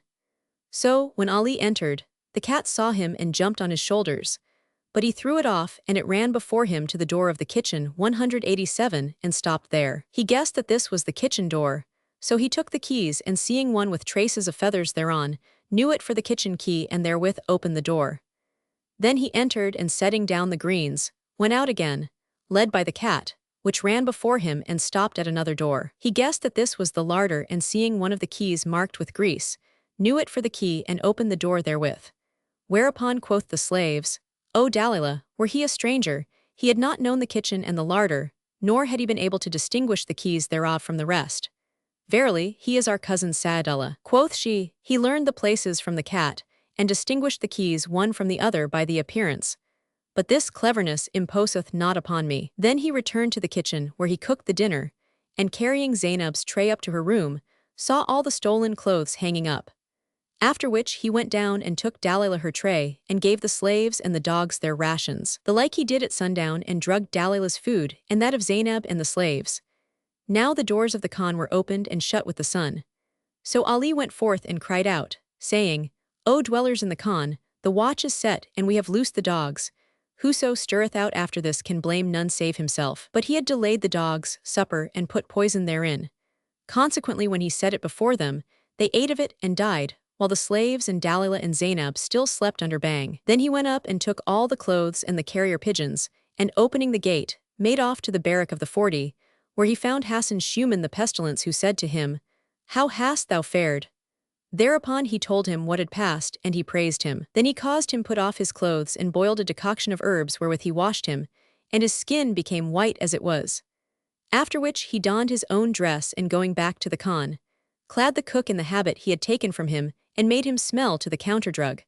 Upon which the slave awoke, and going forth to the greengrocer, bought vegetables, and returned to the khan. Such was the case with al-Zabak of Cairo. But as regards Dalilah the wily, when the day broke, one of the lodgers in the khan came out of his chamber, and seeing the gate open and the slaves drugged and the dogs dead, he went in to her and found her lying drugged, with a scroll on her neck, and at her head a sponge steeped in the counter-drug. He set the sponge to her nostrils, and she awoke and asked, Where am I?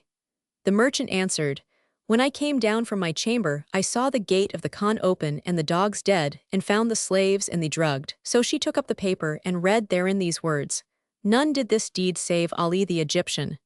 Then she awoke the slaves and Zainab by making them smell the counterbang, and said to them, Did I not tell you that this was Ali of Cairo?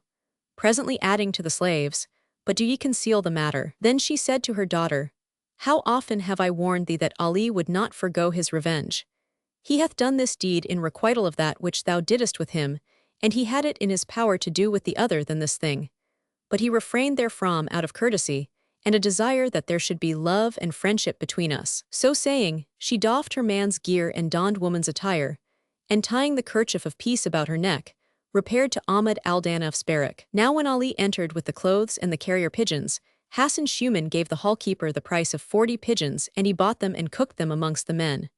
Presently there came a knock at the door, and Ahmad said, That is Dalilah's knock. Rise and open to her, O hall-keeper. So he admitted her, and Shahrazad perceived the dawn of day, and ceased to say her permitted say. Now when it was the 714th night, she pursued, It hath reached me, O auspicious king, that when Dalilah was admitted, Hassan asked her, What bringeth thee hither, O ill-omened old woman? Verily, thou and thy brother Zurich the fishmonger are of a piece. And she answered, O captain, I am in the wrong, and this my neck is at thy mercy, but tell me which of you it was that played me this trick.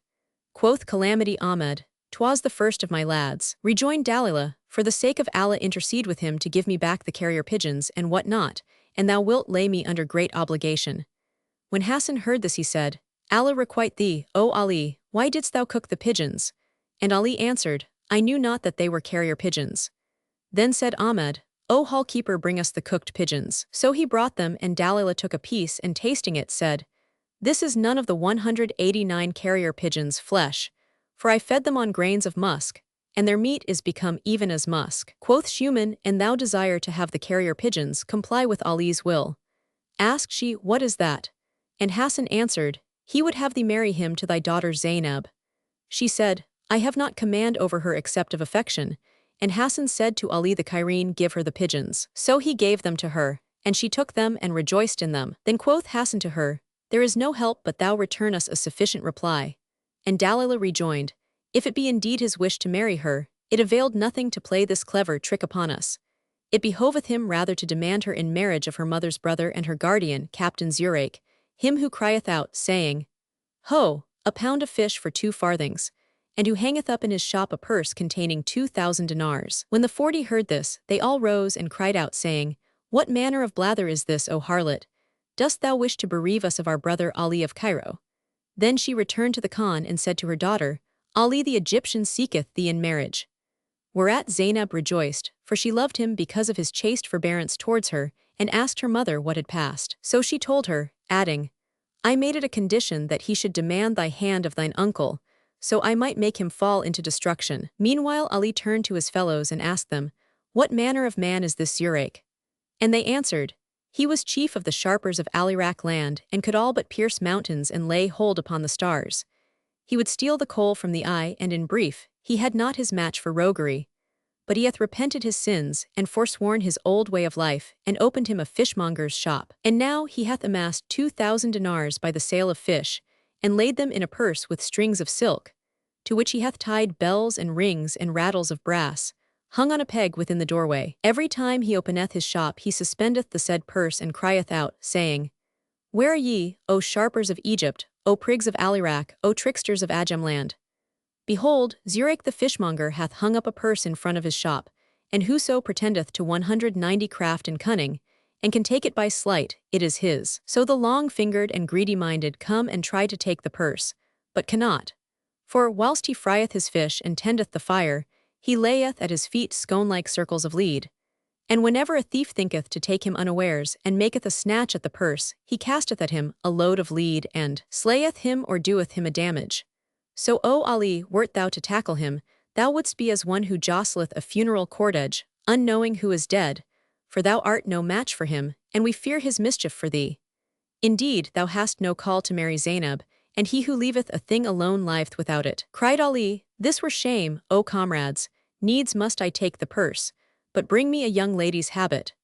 So they brought him women's clothes, and he clad himself therein and stained his hands with henna, and modestly hung down his veil. Then he took a lamb and killing it, cut out the long intestine which he cleaned and tied up below. Moreover he fillate with the blood and bound it between his thighs, after which he donned petticoat trousers and walking boots. He also made himself a pair of false breasts with birds, crops, and filled them with thickened milk and tied round his hips, and over his belly a piece of linen, which he stuffed with cotton, girding himself over all with a kerchief of silk well starched. Then he went out, whilst all who saw him exclaimed, What a fine pair of hind cheeks! Presently he saw an ass-driver coming, so he gave him a dinar and mounting, rode till he came to Zurich's shop, where he saw the purse hung up and the gold glittering through it. Now Zurich was frying fish, and Ali said, O ass-man, what is that smell? Replied he, It's the smell of Zurich's fish.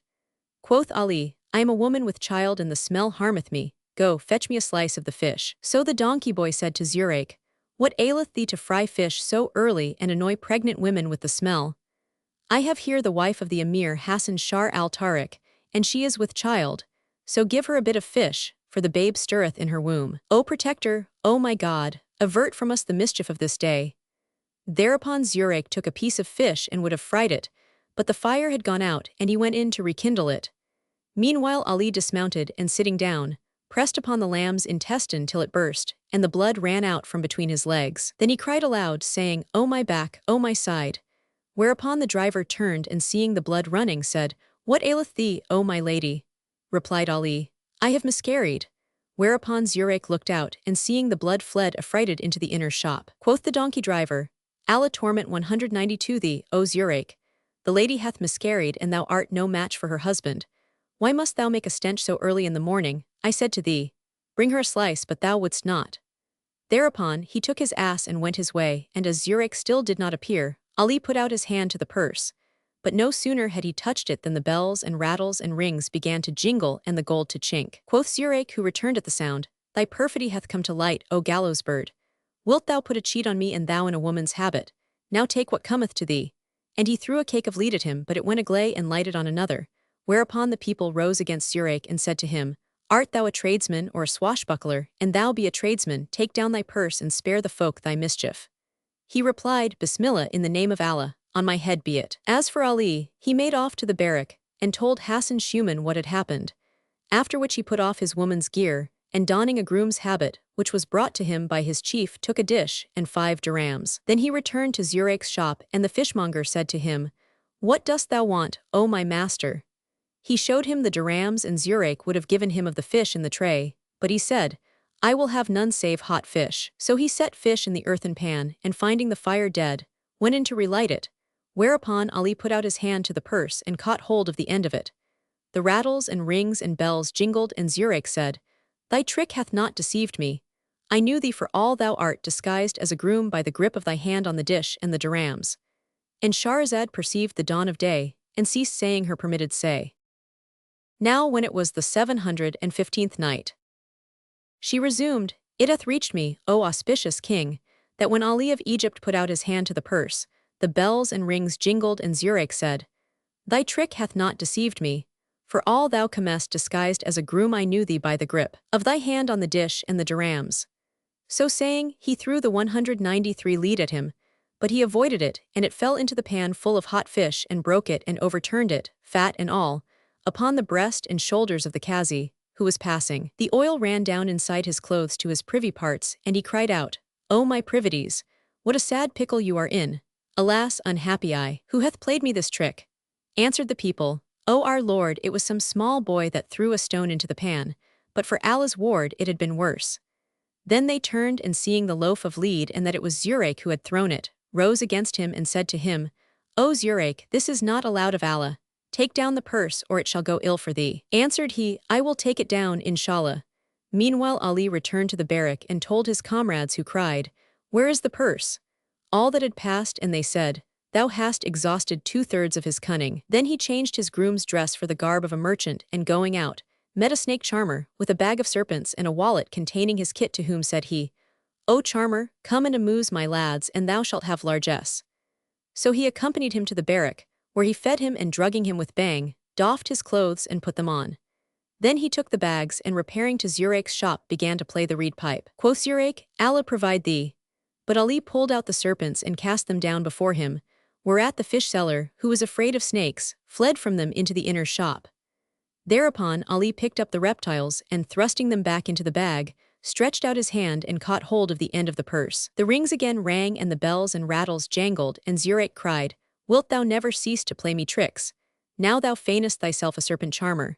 So saying, he took up a piece of lead and hurled it at Ali, but it missed him and fell on the head of a groom who was passing by, following his master, a trooper, and knocked him down. Quoth the soldier, "Who felled him?" And the folk said, "'Twas a stone fell from the roof." So the soldier passed on, and the people, seeing the piece of lead, went up to Zurayk and cried to him, "Take down the purse."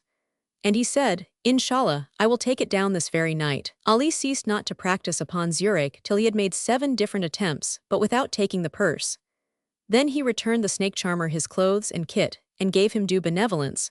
194. After which he went back to Zurayk's shop and heard him say, "If I leave the purse here tonight, he will dig through the shop wall and take it. I will carry it home with me." So he arose and shut the shop. Then he took down the purse, and putting it in his bosom set out home, till he came near his house, when he saw a wedding in a neighbor's lodging, and said to himself, "I will hie me home, and give my wife the purse, and don my fine clothes, and return to the marriage." And Ali followed him. Now Zurayk had married a black girl, one of the freed women of the Wazir Ja'far, and she had borne him a son, whom he named Abdallah, and he had promised her to spend the money in the purse on the occasion of the boy's circumcision and of his marriage procession. So he went into his house, and as he entered, his wife saw that his face was overcast and asked him, "What hath caused thy sadness?" Quoth he, "Allah hath afflicted me this day with a rascal who made 7 attempts to get the purse, but without avail."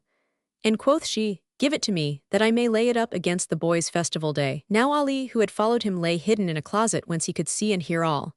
So he gave her the purse and changed his clothes, saying, "Keep the purse safely, O Abdallah, for I am going to the wedding." But she said, "Take thy sleep a while." So he lay down and fell asleep. Presently, Ali rose and going on tiptoe to the purse, took it and went to the house of the wedding and stood there, looking on at the fun. Now meanwhile, Zurayk dreamt that he saw a bird fly away with the purse, and awaking in a fright, said to his wife, "Rise, look for the purse." So she looked, and finding it gone, buffeted her face and said, "Alas, the blackness of thy fortune, O Abdallah, a sharper hath taken the purse." Quoth Zurayk, "By Allah, it can be none other than rascal Ali, who hath plagued me all day. He hath followed me home and seized the purse, and there is no help but that I go and get it back." Quoth she, "Except thou bring it, I will lock on thee the door and leave thee to pass the night in the street." So he went up to the house of the wedding, and seeing Ali looking on, said to himself, "This is he who took the purse, but he lodge it with Ahmad al-Danaf." So he forewent him to the barrack, and climbing up at the back, dropped down into the saloon, where he found every one asleep. Presently there came a rap at the door, and Zurayk asked, "Who is there?" "Ali of Cairo," answered the 195 knocker, and Zurayk said, "Hast thou brought the purse?" So Ali thought it was Hassan Shuman and replied, "I have brought it, open the door." Quoth Zurayk, "Impossible that I open to thee till I see the purse, for thy chief and I have laid a wager about it." Said Ali, "Put out thy hand." So he put out his hand through the hole in the side door, and Ali laid the purse in it, whereupon Zurayk took it and going forth, as he had come in, returned to the wedding. Ali stood for a long while at the door, but none opened to him, and at last he gave a thundering knock that awoke all the men, and they said, "That is Ali of Cairo's peculiar rap." So the hall-keeper opened to him, and Hassan Shuman said to him, "Hast thou brought the purse?" Replied Ali, "Enough of jesting, O Shuman.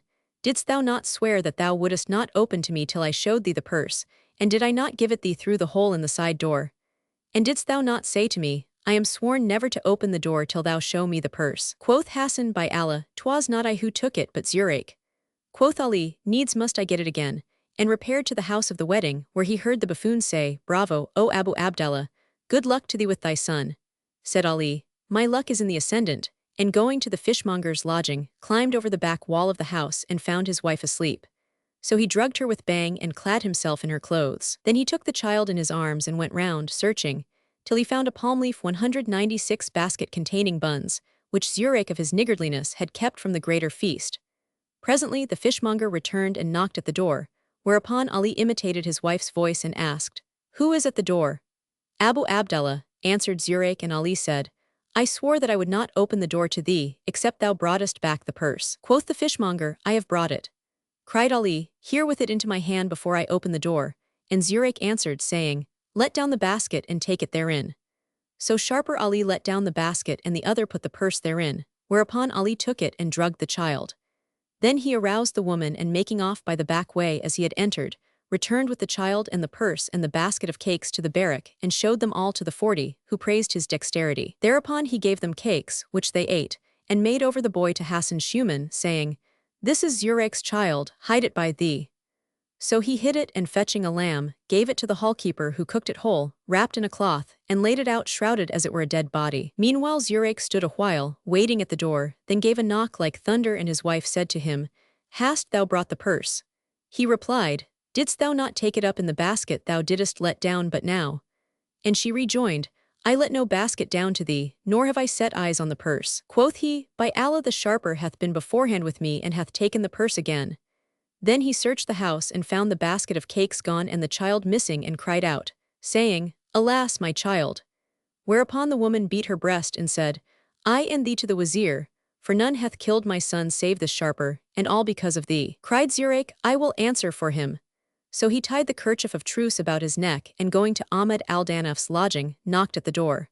The hall-keeper admitted him, and as he entered, Hassan Shuman asked him, "What bringeth thee here?" He answered, Do ye intercede with Ali the Cairene to restore me my child, and I will yield to him the purse of gold. Quoth Hassan, Allah requite thee, O Ali, why 197 didst thou not tell me it was his child? What hath befallen him? Cried Zurayk, and Hassan replied, We gave him raisins to eat, and he choked and died, and this is he. Quoth Zurayk, Alas, my son, what shall I say to his mother? Then he rose and opening the shroud, saw it was a lamb barbecued and said, Thou makest sport of me, O Ali. Then they gave him the child, and Calamity Ahmad said to him, Thou didst hang up the purse, proclaiming that it should be the property of any sharper who should be able to take it, and Ali hath taken it. So 'tis the very property of our Cairene. Zurayk answered, I make him a present of it. But Ali said to him, Do thou accept it on account of thy niece Zainab? And Zurayk replied, I accept it. Then quoth the 40, We demand of thee Zainab in marriage for Ali of Cairo. But quoth he, I have no control over her save of kindness. Hassan asked, Dost thou grant our suit? And he answered, Yes, I will grant her in marriage to him who can avail to her mahr or marriage settlement. And what is her dowry? Inquired Hassan. And Zurayk replied, She hath sworn that none shall mount her breast save the man who bringeth her the robe of Camr, daughter of Azariah the Jew, and the rest of her gear. And Shahrazad perceived the dawn of day, and ceased to say her permitted say. Now when it was the 716th night, she said, It hath reached me, O auspicious king, that when Zurayk replied to Shuman, She hath sworn that none shall ride astraddle upon her breast save the man who bringeth her the clothes of Camr, daughter of Azariah the Jew, and her crown and girdle and pantoufle of gold. Ali cried, If I do not bring her the clothes this very night, I renounce my claim to her. Rejoined Zurayk, O Ali, thou art a dead man if thou play any of thy pranks on Camr. Why so? Asked Ali, and the other answered, Her father, Jew Azariah, is a skillful, wily, perfidious magician who hath the jinn at his service. He owneth without the city a castle, whose walls are one brick of gold and one of silver, and which is visible to the folk only whilst he is 198 therein. When he goeth forth, it disappeareth. He brought his daughter this dress I speak of from an enchanted treasure, and every day he layeth it in a charger of gold, and opening the windows of the palace, crieth out, Where are the sharpers of Cairo, the prigs of Al-Iraq, the master thieves of Ajam land? Whoso prevaileth to take this dress, 'tis his. So all the long-fingered ones essayed the adventure, but failed to take it, and he turned them by his magic into apes and asses. But Ali said, I will assuredly take it, and Zainab shall be displayed therein. So he went to the shop of the Jew, and found him a man of stern and forbidding aspect, seated with scales and stone weights and gold and silver and nests of drawers and so forth before him, and a she-mule tethered hard by. Presently he rose, and shutting his shop, laid the gold and silver in 2 purses, which he placed in a pair of saddlebags, and set on the she-mule's back. Then he mounted and rode till he reached the city outskirts, followed, without his knowledge, by Ali, when he took out some dust from a pocket-purse, and muttering over it, sprinkled it upon the air. No sooner had he done this than sharper Ali saw a castle which had not its like, and the Jew mounted the steps upon his beast, which was a subject Jinni, after which he dismounted, and taking the saddlebags off her back, dismissed the she-mule, and she vanished. Then he entered the castle and sat down. Presently he arose, and opening the lattices, took a wand of gold, which he set up in the open window, and hanging thereto a golden charger by chains of the same metal, laid in it the dress, whilst Ali watched him from behind the door, and presently he cried out, saying, Where are the sharpers of Cairo? Where are the prigs of Al-Iraq, the master thieves of the Ajam land? Whoso can take this dress by his sleight, 'tis his. Then he pronounced certain magical words, and a tray of food spread itself before him. He ate and conjured a second time, whereupon the tray disappeared, and yet a third time, when a table of wine was placed between his hands, and he drank. Quoth Ali, I know not how I am to take the dress except if he be drunken. Then he stole up behind the Jew Winger in grip, but the other turned and conjured, saying to his hand, Hold with the sword. Whereupon Ali's right arm was held, and abode halfway in the air hending the hanger. He put out his 199 left hand to the weapon, but it also stood fixed in the air, and so with his right foot, leaving him standing on one foot. Then the Jew dispelled the charm from him, and Ali became as before. Presently Azariah struck a table of sand, and found that the thief's name was Mercury Ali of Cairo. So he turned to him and said, Come nearer, who art thou, and what dost thou here? He replied, I am Ali of Cairo, of the band of Ahmad al-Danaf. I sought the hand of Zainab, daughter of Dalilah the Wily, and she demanded thy daughter's dress to her dowry. So do thou give it to me and become a Moslem, and thou wouldst save thy life. Rejoined the Jew, After thy death, many have gone about to steal the dress, but failed to take it from me. Wherefore, and thou deign be advised, thou wilt begone and save thyself, for they only seek the dress of thee, that thou mayst fall into destruction. And indeed, had I not seen by geomancy that thy fortune overrideth my fortunes, I had smitten thy neck. Ali rejoiced to hear that his luck overcame that of the Jew and said to him, There is no help for it, but I must have the dress and thou must become a true believer. Asked the Jew, Is this thy will and last word? And Ali answered, Yes. So the Jew took a cup and filling it with water, conjured over it and said to Ali, Come forth from this shape of a man into the form of an ass. Then he sprinkled him with the water and straightway he became a donkey, with hoofs and long ears, and fell to braying after the manner of asinines. The Jew drew round him a circle which became a wall over against him, and drank on till the morning, when he said to Ali, I will ride thee today and give the she-mule a rest. So he locked up the dress, the charger, the rod and the charms in a cupboard, and conjured over Ali, who followed him. Then he set the saddlebags on his back and mounting, fared forth of the castle, whereupon it disappeared from sight, and he rode into Baghdad, till he came to his shop, where he alighted and emptied the bags of gold and silver into the trays before him. As for Ali, he was tied up by the shop door, where he stood in his asinine form hearing and understanding all that passed, without being able to speak. And behold, up came a young merchant with whom fortune had played the tyrant, and who could find no easier way of earning his livelihood than water-carrying. So he brought 200 his wife's bracelets to the Jew, and said to him, Give me the price of these bracelets, that I may buy me an ass. Asked the Jew, What wilt thou do with him? And the other answered, O master, I mean to fetch water from the river on his back and earn my living thereby. Quoth the Jew, Take this ass of mine. So he sold him the bracelets and received the ass-shaped Ali of Cairo in part payment and carried him home. Quoth Ali to himself, If the ass-man clap the panel on thee and load thee with waterskins, and go with thee 60 journeys a day, he will ruin thy health and thou wilt die. So, when the water-carrier's wife came to bring him his fodder, he buted her with his head and she fell on her back.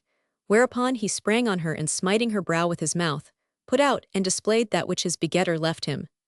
She cried aloud and the neighbors came to her assistance and beat him and raised him off her breast. When her husband the intended water-carrier came home, she said to him, Now either divorce me or return the ass to his owner. He asked, What hath happened? And she answered, This is a devil in the guise of a donkey. He sprang upon me, and had not the neighbors beaten him off my bosom, he had done with me a foul thing. So he carried the ass back to the Jew, who said to him, Wherefore hast thou brought him back? And he replied, He did a foul thing with my wife. So the Jew gave him his money again and he went away, and Azariah said to Ali, Hast thou recourse to knavery, unlucky wretch that thou art, in order that— And Shahrazad perceived the dawn of day and ceased saying her permitted say. Now when it was the 717th night, she continued, It hath reached me, O auspicious king, that when the water-carrier brought back the ass, its Jew owner returned to him the monies, and turning to Ali of Cairo said, Hast thou recourse to knavery, unlucky wretch that thou art, in order that he may return thee to me? But since it pleaseth thee to be an ass, I will make thee a spectacle and a laughing stock to great and small. Then he mounted him and rode till he came without the city, when he brought out the ashes in powder and conjuring over it sprinkled it upon the air, and immediately the castle appeared. He entered, and taking the saddlebags off the ass's back set up 201 the rod, and hung to it the charger wherein were the clothes, proclaiming aloud, Where be the clever ones of all quarters who may avail to take this dress? Then he conjured as before, and meat was set before him and he ate, and then wine when he drank. After which he took a cup of water and muttering certain words thereover, sprinkled it on the ass Ali, saying, Quit this form and return to thy former shape. Ali straightway became a man once more, and Azariah said to him, O Ali, take good advice and be content with my mischief. Thou hast no call to marry Zainab nor to take my daughter's dress, for 'tis no easy matter for thee. So leave greed, and 'twill be better for thee. Else will I turn thee into a bear or an ape, or set on thee an ifrit, who will cast thee behind the mountain calf. He replied, I have engaged to take the dress, and needs must I have it, and thou must Islamize, or I will slay thee. Rejoined the Jew, O Ali, thou art like a walnut, unless it be broken it cannot be eat.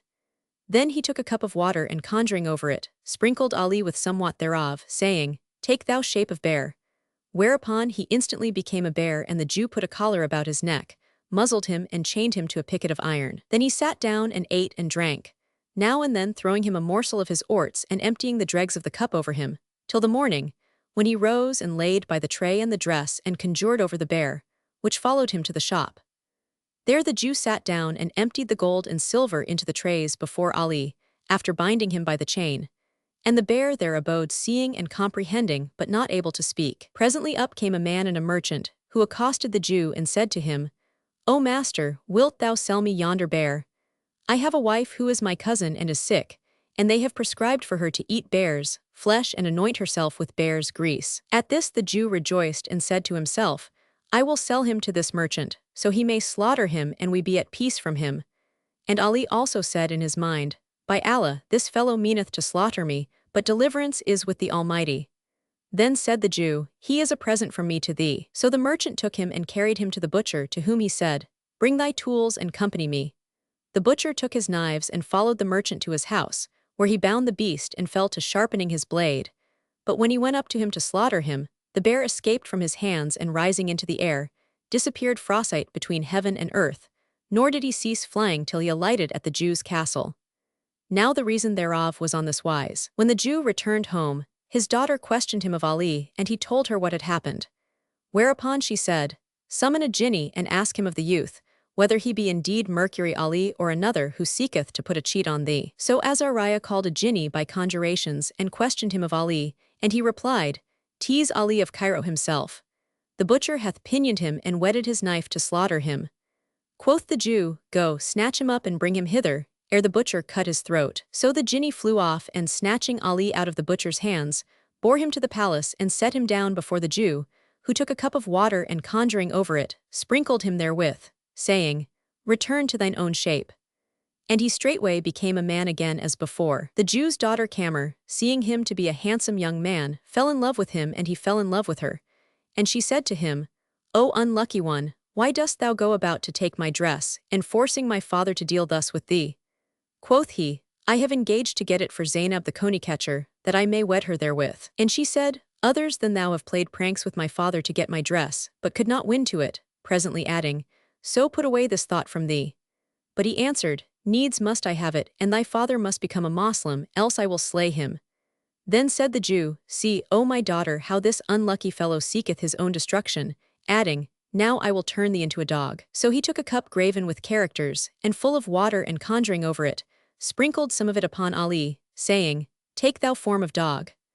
Whereupon he straightway became a dog, and the Jew and his daughter drank together till the morning, when the father laid up the dress and charger and mounted his mule. Then he conjured over the dog, which followed him, as he rode towards the town, and all dogs barked at Ali as he passed, till he came to the shop of a broker, a seller of second-hand goods, who rose and drove away the dogs, and Ali lay down before him. The Jew turned and looked for him, but 203 finding him not, passed onwards. Presently the broker shut up his shop and went home, followed by the dog, which when his daughter saw enter the house she veiled her face and said, O my papa, dost thou bring a strange man into me? He replied, O my daughter, this is a dog. Quoth she, Not so, 'tis Ali the Cairene, whom the Jew Azariah hath enchanted. And she turned to the dog and said to him, Art not Ali of Cairo? And he signed to her with his head, Yes. Then her father asked her, Why did the Jew enchant him? And she answered, Because of his daughter Kamar's dress, but I can release him. Said the broker, And thou canst indeed do him this good office. Now is the time. And she, If he will marry me, I will release him. And he signed to her with his head, Yes. So she took a cup of water, graven with certain signs and conjuring over it, was about to sprinkle Ali therewith, when lo and behold, she heard a great cry and the cup fell from her hand. She turned and found that it was her father's handmaid, who had cried out. And she said to her, O my mistress, is't thus thou keepest the covenant between me and thee? None taught thee this art save I, and thou didst agree with me that thou wouldst do naught without consulting me, and that whoso married thee should marry me also, and that one night should be mine and one night thine. And the broker's daughter said, 'Tis well. When the broker heard the maid's words, he asked his daughter, Who taught the maid?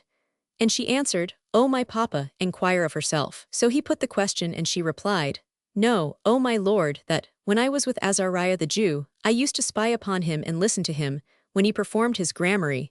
And when he went forth to his shop in Baghdad, I opened his books and read in them till I became skilled in the Kabbalah science. One day he was warm with wine and would have me lie with him, but I objected, saying, I may not grant thee this except thou become a Moslem. He refused, and I said to him, Now for the Sultan's market. So he sold me to thee, and I taught my young mistress, making it a condition with her that she should do naught without my counsel. and that whoso might wed her should wed me also, 1 night for me and 1 night for her. Then she took a cup of water and conjuring over it, sprinkled the dog therewith, saying, Return 204 thou to form of man. And he straightway was restored to his former shape, whereupon the broker saluted him with the salam and asked him the reason of his enchantment. So Ali told him all that had passed, and Shahrazad perceived the dawn of day, and ceased to say her permitted say. Now when it was the 718th night, she resumed, It hath reached me, O auspicious king, that the broker, having saluted Ali of Cairo with the salam, asked him the reason of his enchantment and what had befallen him. And he answered by telling him all that had passed, when the broker said to him, Will not my daughter and the handmaid suffice thee? But he answered, Needs must I have Zainab also. Now suddenly there came a rap at the door, and the maid said, Who is at the door? The knocker replied, Kamar, daughter of Azariah the Jew, say me, is Ali of Cairo with you? Replied the broker's daughter, O thou daughter of a dog, if he be with us, what wilt thou with him? Go down, O maid, and open to her. So the maid let her in, and when she looked upon Ali and he upon her, he said, What bringeth thee hither, O dog's daughter? Quoth she, I testify that there is no God but the God, and I testify that Mohammed is the apostle of God. And having thus Islamized, she asked him, Do men in the faith of al-Islam give marriage portions to women, or do women dower men? Quoth he, Men endow women. Then, said she, I come and dower myself for thee, bringing thee, as my marriage portion, my dress together with the rod and charger and chains, and the head of my father, the enemy of thee and the foeman of Allah. And she threw down the Jew's head before him. Now the cause of her slaying her sire was as follows. On the night of his turning Ali into a dog, she saw, in a dream, a speaker who said to her, Become a Moslema. She did so, and as soon as she awoke next morning she expounded al-Islam to her father, who refused to embrace the faith, so she drugged him with bang and killed him. As for Ali, he took the gear and said to the broker, Meet we tomorrow at the caliph's divan, that I may take thy daughter and the handmaid to wife. Then he set out rejoicing, to return to the barrack of the 40. On his way he met a sweetmeat seller, who was beating hand upon hand and saying, There is no majesty and there is no might save in Allah, the glorious, the great. Folks' labor hath waxed sinful, and man is active only in fraud. Then said he to Ali, I conjure thee by Allah, taste of this confection. So Ali took a piece and ate it and fell down senseless, for there was bang therein. Whereupon the sweetmeat seller seized the dress and the charger and the rest of the gear, and thrusting them into the box where he kept his sweetmeats, hoisted it up and made off. Presently he met a Kazi, who called to him, saying, Come hither, O sweetmeat seller. So he went up to him, and setting down his sack laid the tray of sweetmeats upon it and asked, What dost thou want? Halwa and dragis, answered the Kazi, and taking some in his hand said, Both of these are adulterated. Then he brought out sweetmeats from his breast pocket and gave them to the sweetmeat seller, saying, Look at this fashion, how excellent it is. Eat of it and make the like of it. So he ate and fell down senseless, for the sweetmeats were drugged with bang, whereupon the Kazi bundled him into the sack and made off with him, charger and chest and all, to the barrack of the 40.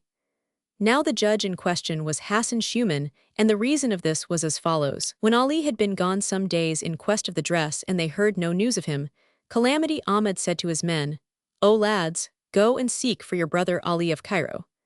So they sallied forth in quest of him, and among the rest Hassan Shuman the pestilence, disguised in a Kazi's gear. He came upon the sweetmeat seller, and knowing him for Ahmad al-Lakat, suspected him of having played some trick upon Ali. So he drugged him, and did as we have seen. Meanwhile the other 40 fared about the streets and highways, making search in different directions, and amongst them Ali Kitf al-Jamal, who espying a crowd, made towards the people and found the Cairene Ali lying drugged and senseless in their midst. So he revived him, and he came to himself, and seeing the folk flocking around him asked, Where am I? Answered Ali Camel Shoulder and his comrades, We found thee lying here drugged, but know not who drugged thee. Quoth Ali, 'Twas 206 a certain sweetmeat seller who drugged me and took the gear from me, but where is he gone? Quoth his comrades, We have seen nothing of him, but come, rise and go home with us. So they returned to the barrack, where they found Ahmad al-Danaf, who greeted Ali and inquired if he had brought the dress. He replied, I was coming hither with it and other matters, including the Jew's head, when a sweetmeat seller met me and drugged me with bang and took them from me. Then he told him the whole tale, ending with, If I come across that man of goodies again, I will requite him. Presently Hassan Shuman came out of a closet and said to him, Hast thou gotten the gear, O Ali? So he told him what had befallen him and added, If I know whither the rascal is gone and where to find the knave, I would pay him out. Knowest thou whither he went? answered Hassan. I know where he is. And opening the door of the closet, showed him the sweetmeat seller within, drugged and senseless. Then he aroused him and he opened his eyes and finding himself in presence of Mercury Ali and Calamity Ahmad and the 40, started up and said, Where am I and who hath laid hands on me? Replied Shuman, 'Twas I laid hands on thee. And Ali cried, O perfidious wretch, wilt thou play thy pranks on me? And he would have slain him, but Hassan said to him, Hold thy hand, for this fellow is become thy kinsman. How my kinsman? Quoth Ali. And quoth Hassan, This is Ahmad al-Lakit, son of Zainab's sister. Then said Ali to the prisoner, Why didst thou thus, O Lakit? And he replied, My grandmother, Dalila the Wily, bade me do it, only because Zurayk the fishmonger foregathered with the old woman and said, Mercury Ali of Cairo is a sharper and a past master in knavery, and he will certainly slay the Jew and bring hither the dress. So she sent for me and said to me, O Ahmad, dost thou know Ali of Cairo? Answered I, Indeed I do, and 'twas I directed him to Ahmad al-Danaf's lodging when he first came to Baghdad. Quoth she, Go and set thy nets for him, and if he have brought back the gear, put a cheat on him and take it from him. So I went round about the highways of the city, till I met a sweetmeat seller, and buying his clothes and stock in trade and gear for 10 dinars, did what was done. Thereupon quoth Ali, Go back to thy grandmother and Zurayk, and tell them that I have brought the gear and the Jew's head, and say to them, Meet me tomorrow at the Caliph's 207 divan, there to receive Zainab's dowry. And Calamity Ahmad rejoiced in this and said, We have not wasted our pains in rearing thee, O Ali. Next morning Ali took the dress, the charger, the rod and the chains of gold, together with the head of Azariah, the Jew mounted on a pike, and went up, accompanied by Ahmad al-Danaf and the 40, to the divan, where they kissed ground before the Caliph. And Shahrazad perceived the dawn of day and ceased saying her permitted say.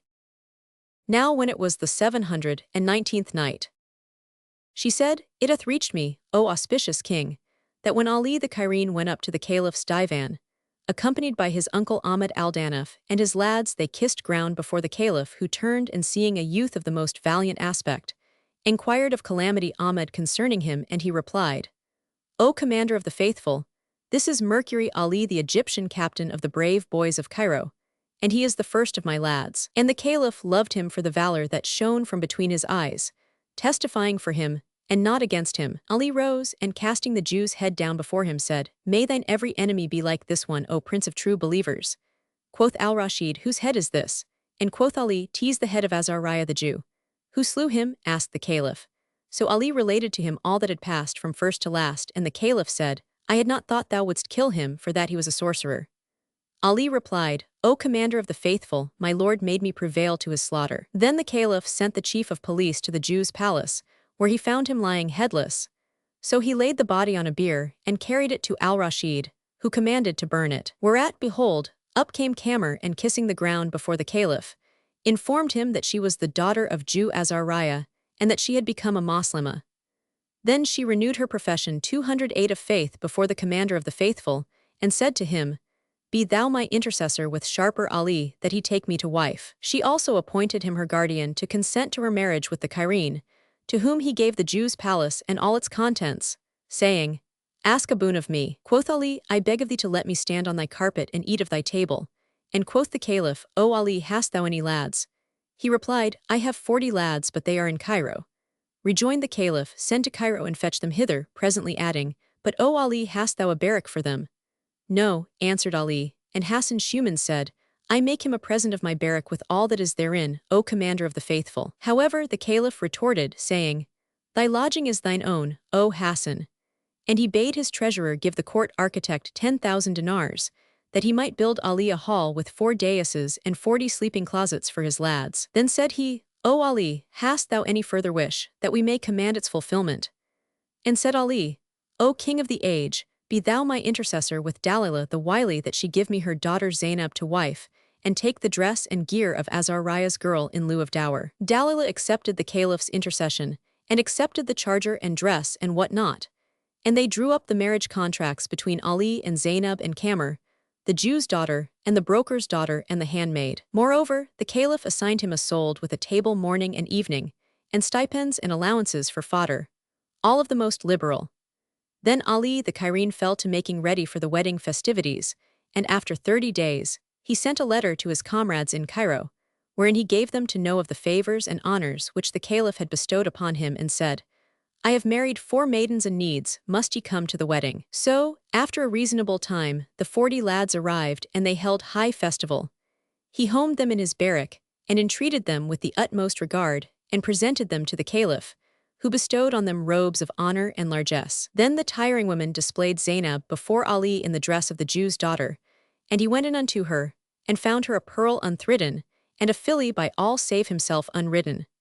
Then he went in unto the 3 other maidens, and found them accomplished in beauty and loveliness. After this it befell that Ali of Cairo was one night on guard by the Caliph, who said to him, I wish thee 209, O Ali, to tell me all that hath befallen thee from first to last with Dalilah the wily, and Zainab the coney catcher, and Zurayk the fishmonger. So Ali related to him all his adventures, and the commander of the faithful bade record them, and lay them up in the royal muniment rooms. So they wrote down all that had befallen him, and kept it in store with other histories for the people of Mohammed the best of men. And Ali and his wives and comrades abode in all solace of life, and its joyance, till there came to them the destroyer of delights and sunderer of societies. And Allah, be he extolled and exalted, is all-knowing, and also men relate the tale of strike with thy stubborn steel, and never fear aught save the Godhead of almighty might. And shun ill practices, and never show through life but generous gifts to human sight. The above is from the Bressel, edit.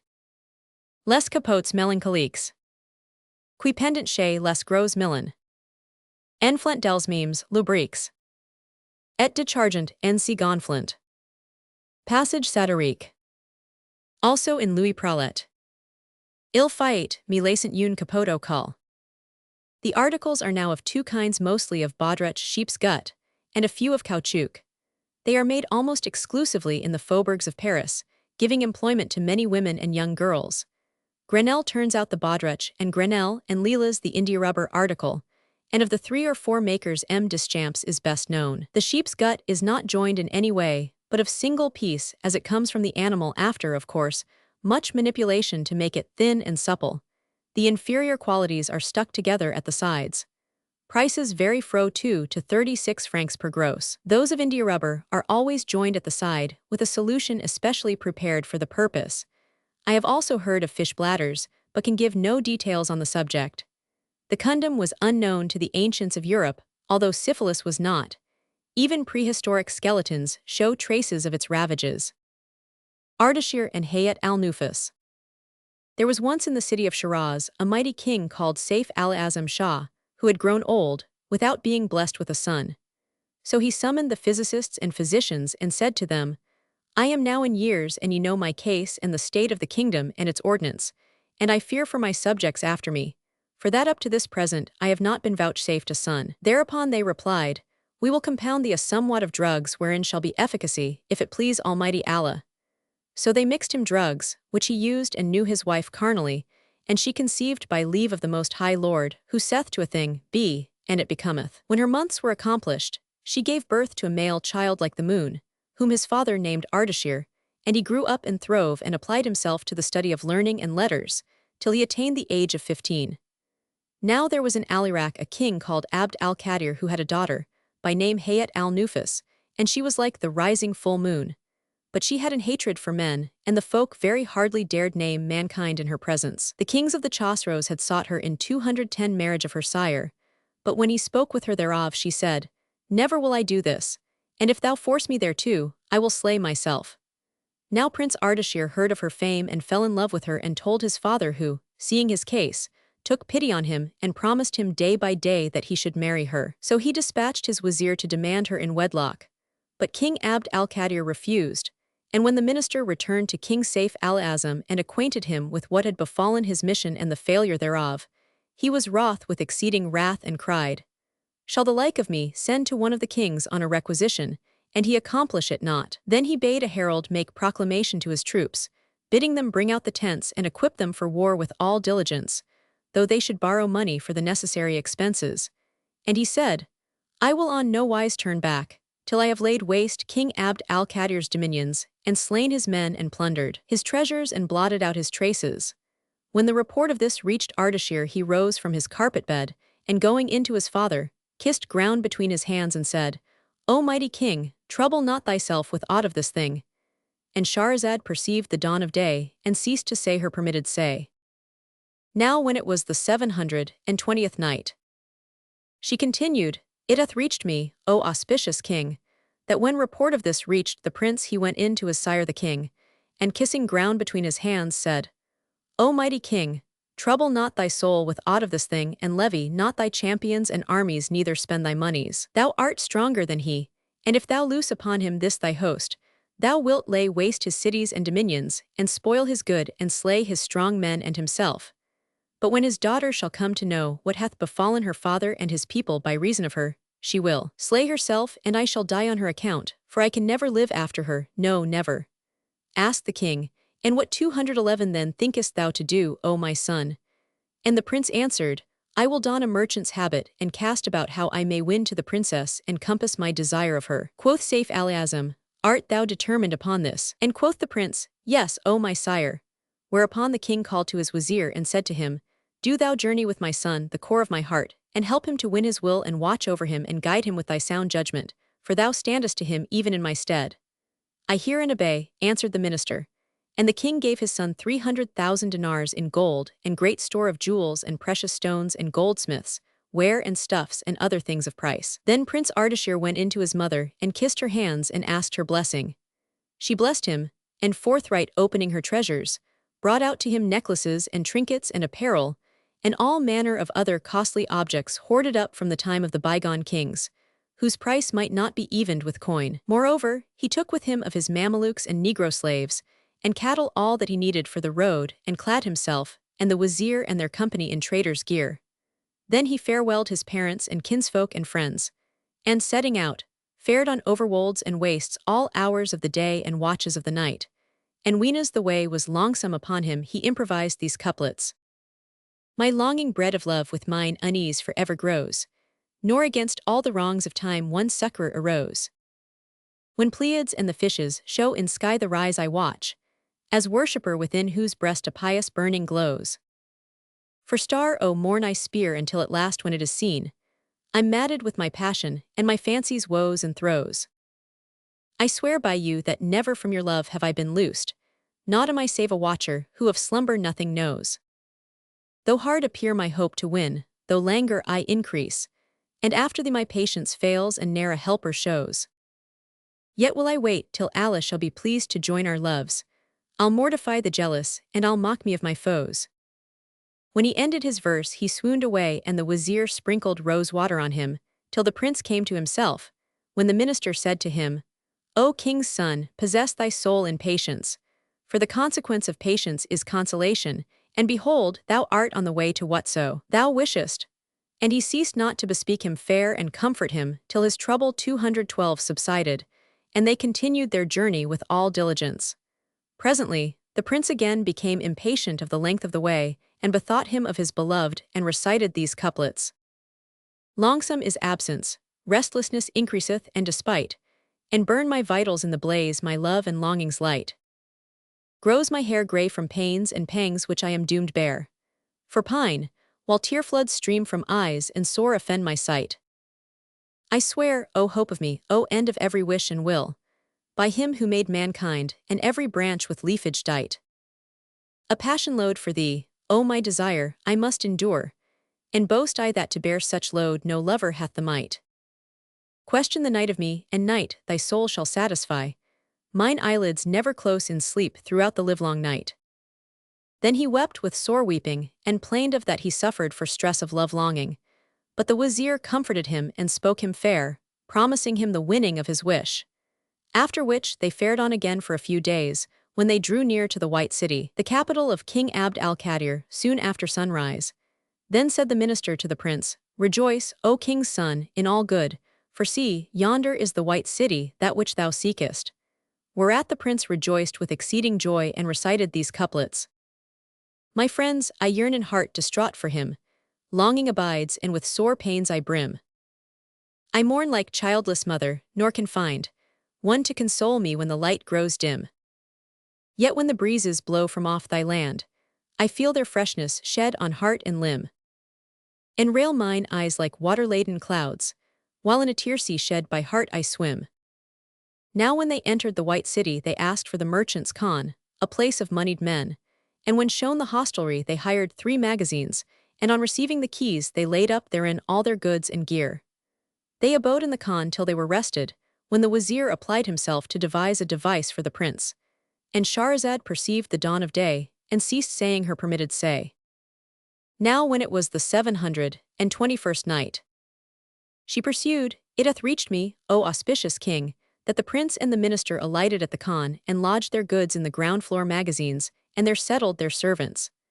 Then they tarried a while till they had rested when the wazir arose and applied himself to devise a device for the prince, and said to him, I have bethought me of somewhat wherein, methinks, will be success for thee, so it please Almighty Allah. Quoth Ardashir, O thou wazir of good counsel, do what cometh to thy mind, and may the Lord direct thy rede aright. Quoth the minister, I purpose to hire thee a shop in the market street of the stuff sellers and set thee therein, for that all great and small have recourse to the bazaar, and meseems, when the folk see thee with their own eyes sitting in the shop, their hearts will incline to thee, and thou wilt thus be enabled to attain thy desire, for thou art fair of favor and souls incline to thee, and sight rejoiceth in thee. The other replied, Do what seemeth good to thee. So the wazir forthright began to robe the prince and himself in their richest raiment, and putting a purse of 1,000 dinars in his breast pocket, went forth and walked about the city, whilst all who looked upon them marveled at the beauty of the king's son, saying, Glory be to him who created this youth of vile water. Blessed be Allah, excellentest of creators. Great was the talk anent him, and some said, This is no mortal, this is not save a noble angel. And others, Hath Rizwan, the doorkeeper of the Eden garden, left the gate of paradise unguarded, that this youth hath come forth? The people followed them to the stuff market, where they entered and stood, till there came up to them an old man of dignified presence and venerable appearance, who saluted them, and they returned his salam. Then the sheikh said to them, O my lords, have ye any need that we may have the honor of accomplishing? And the wazir asked him, Who art thou, O elder? He answered, I am the overseer of the market. Quoth the wazir, Know then, O sheikh, that this youth is my son, and I wish to hire him a shop in the 214 bazaar, that he may sit therein and learn to sell and buy and take and give, and come to ken merchants' ways and habits. I hear and I obey, replied the overseer, and brought them without stay or delay the key of a shop, which he caused the brokers sweep and clean. And they did his bidding. Then the wazir sent for a high mattress, stuffed with ostrich down, and set it up in the shop, spreading upon it a small prayer carpet, and a cushion fringed with broidery of red gold. Moreover he brought pillows and transported thither so much of the goods and stuffs that he had brought with him, as filled the shop. Next morning the young prince came, and opening the shop, seated himself on the divan, and stationed 2 Mamelukes, clad in the richest of raiment before him, and 2 black slaves of the goodliest of the Abyssinians in the lower part of the shop. The wazir enjoined him to keep his secret from the folk, so thereby he might find aid in the winning of his wishes. Then he left him, and charging him to acquaint him with what befell him in the shop, day by day returned to the khan. The prince sat in the shop till night as he were the moon at its fullest, whilst the folk, hearing tell of his comeliness, flocked to the place, without errand, to gaze on his beauty and loveliness and symmetry, and perfect grace, and glorify the Almighty who created and shaped him, till none could pass through that bazaar for the excessive crowding of the folk about him. The king's son turned right and left, abashed at the throng of people that stared at him, hoping to make acquaintance with someone about the court, of whom he might get news of the princess. But he found no way to this, wherefore his breast was straitened. Meanwhile, the wazir daily promised him the attainment of his desire, and the case so continued for a time, till, one morning, as the youth sat in the shop, there came up an old woman of respectable semblance and dignified presence, clad in raiment of devotees, and followed by 2 slave girls like moons. She stopped before the shop, and having considered the prince a while, cried, Glory be to God who fashioned that face and perfected that figure. Then she saluted him, and he returned her salam and seated her by his side. Quoth she, Whence cometh thou, O fair of favor? And quoth he, From the parts of Hind, O my mother, and I have come to this city to 215 see the world and look about me. Honor to thee for a visitor. What goods and stuffs hast thou? Show me something handsome, fit for kings.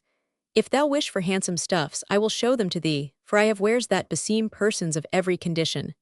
O my son, I want somewhat costly of price and seemly to sight, brief, the best thou hast.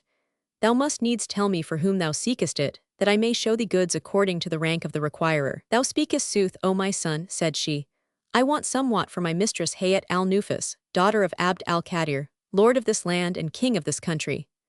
Now when Ardashir heard his mistress's name, his reason flew for joy and his heart fluttered, and he gave no order to slave or servant, but putting his hand behind him, pulled out a purse of 100 dinars and offered it to the old woman, saying, "This is for the washing of thy clothes." Then he again put forth his hand, and brought out of a wrapper a dress worth 10,000 dinars or more, and said to her, "This is of that which I have brought to your country." When the old woman saw it, it pleased her, and she asked, "What is the price of this dress, O perfect in qualities?"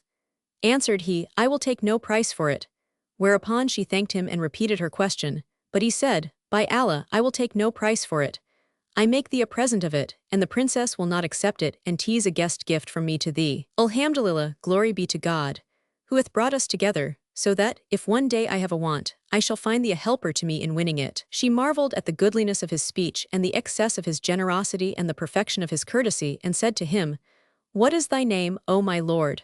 He replied, "My name is Ardashir." And she cried, "By Allah, this is a rare name. Therewith are kings' sons named, and thou art in a guise of the sons of the merchants." Quoth he, "Of the love my father bore me, he gave me this name, but a name signifieth naught." And quoth she in wonder, "O my son, take the price of thy goods." But he swore that he would not take aught. Then the old lady said to him, "O my dear one, truth, I would have thee know, is the greatest of all things, and thou hadst not dealt thus generously by me, but for a special reason. So tell me thy case and thy secret thought. Belike thou hast some wish to whose winning I may help thee." Thereupon he laid his hand in hers, and after exacting an oath of secrecy, 216 told her the whole story of his passion for the princess and his condition by reason thereof. The old woman shook her head and said, "True, but O my son, the wise say in the current adage, and thou wouldest be obeyed, abstain from ordering what may not be made. And thou, my son, thy name is merchant, and though thou hadst the keys of the hidden hoards, yet wouldst thou be called naught but merchant. And thou wouldst rise to high rank, according to thy station, then seek the hand of a Kazi's daughter or even an Emir's. But why, O my son, aspirest thou to none but the daughter of the king of the age and the time, and she a clean maid, who knoweth nothing of the things of the world and hath never in her life seen anything but her palace wherein she dwelleth. Yet for all her tender age, she is intelligent, shrewd, vivacious, penetrating, quick of wit, sharp of act and rare of rede. Her father hath no other child, and she is dearer to him than his life and soul. Every morning he cometh to her and giveth her good morrow, and all who dwell in the palace stand in dread of her. Think not, O my son, that any dare bespeak her with aught of these words, nor is there any way for me thereto. By Allah, O my son, my heart and vitals love thee, and were it in my power to give thee access to her, I would assuredly do it. But I will tell thee somewhat, wherein Allah may haply appoint the healing of thy heart, and will risk life and goods for thee till I win thy will for thee." He asked, "And what is that, O my mother?" And she answered, "Seek of me the daughter of a wazir or an emir, and I will grant thy request. But it may not be that one should mount from earth to heaven at one bound." When the prince heard this, he replied to her with courtesy and sense, "O my mother, thou art a woman of wit and knowest how things go. Say me, doth a man when his head irketh him bind up his hand?" Quoth she, "No, by Allah, O my son." And quoth he, "Even so my heart seeketh none but her, and naught slayeth me but love of her. By Allah, I am a dead man, and I find not one to counsel me aright and succor me. Allah upon thee, O my mother, take pity on my strangerhood and the streaming of my tears." And Shahrazad perceived the dawn of day, and ceased to say her permitted say.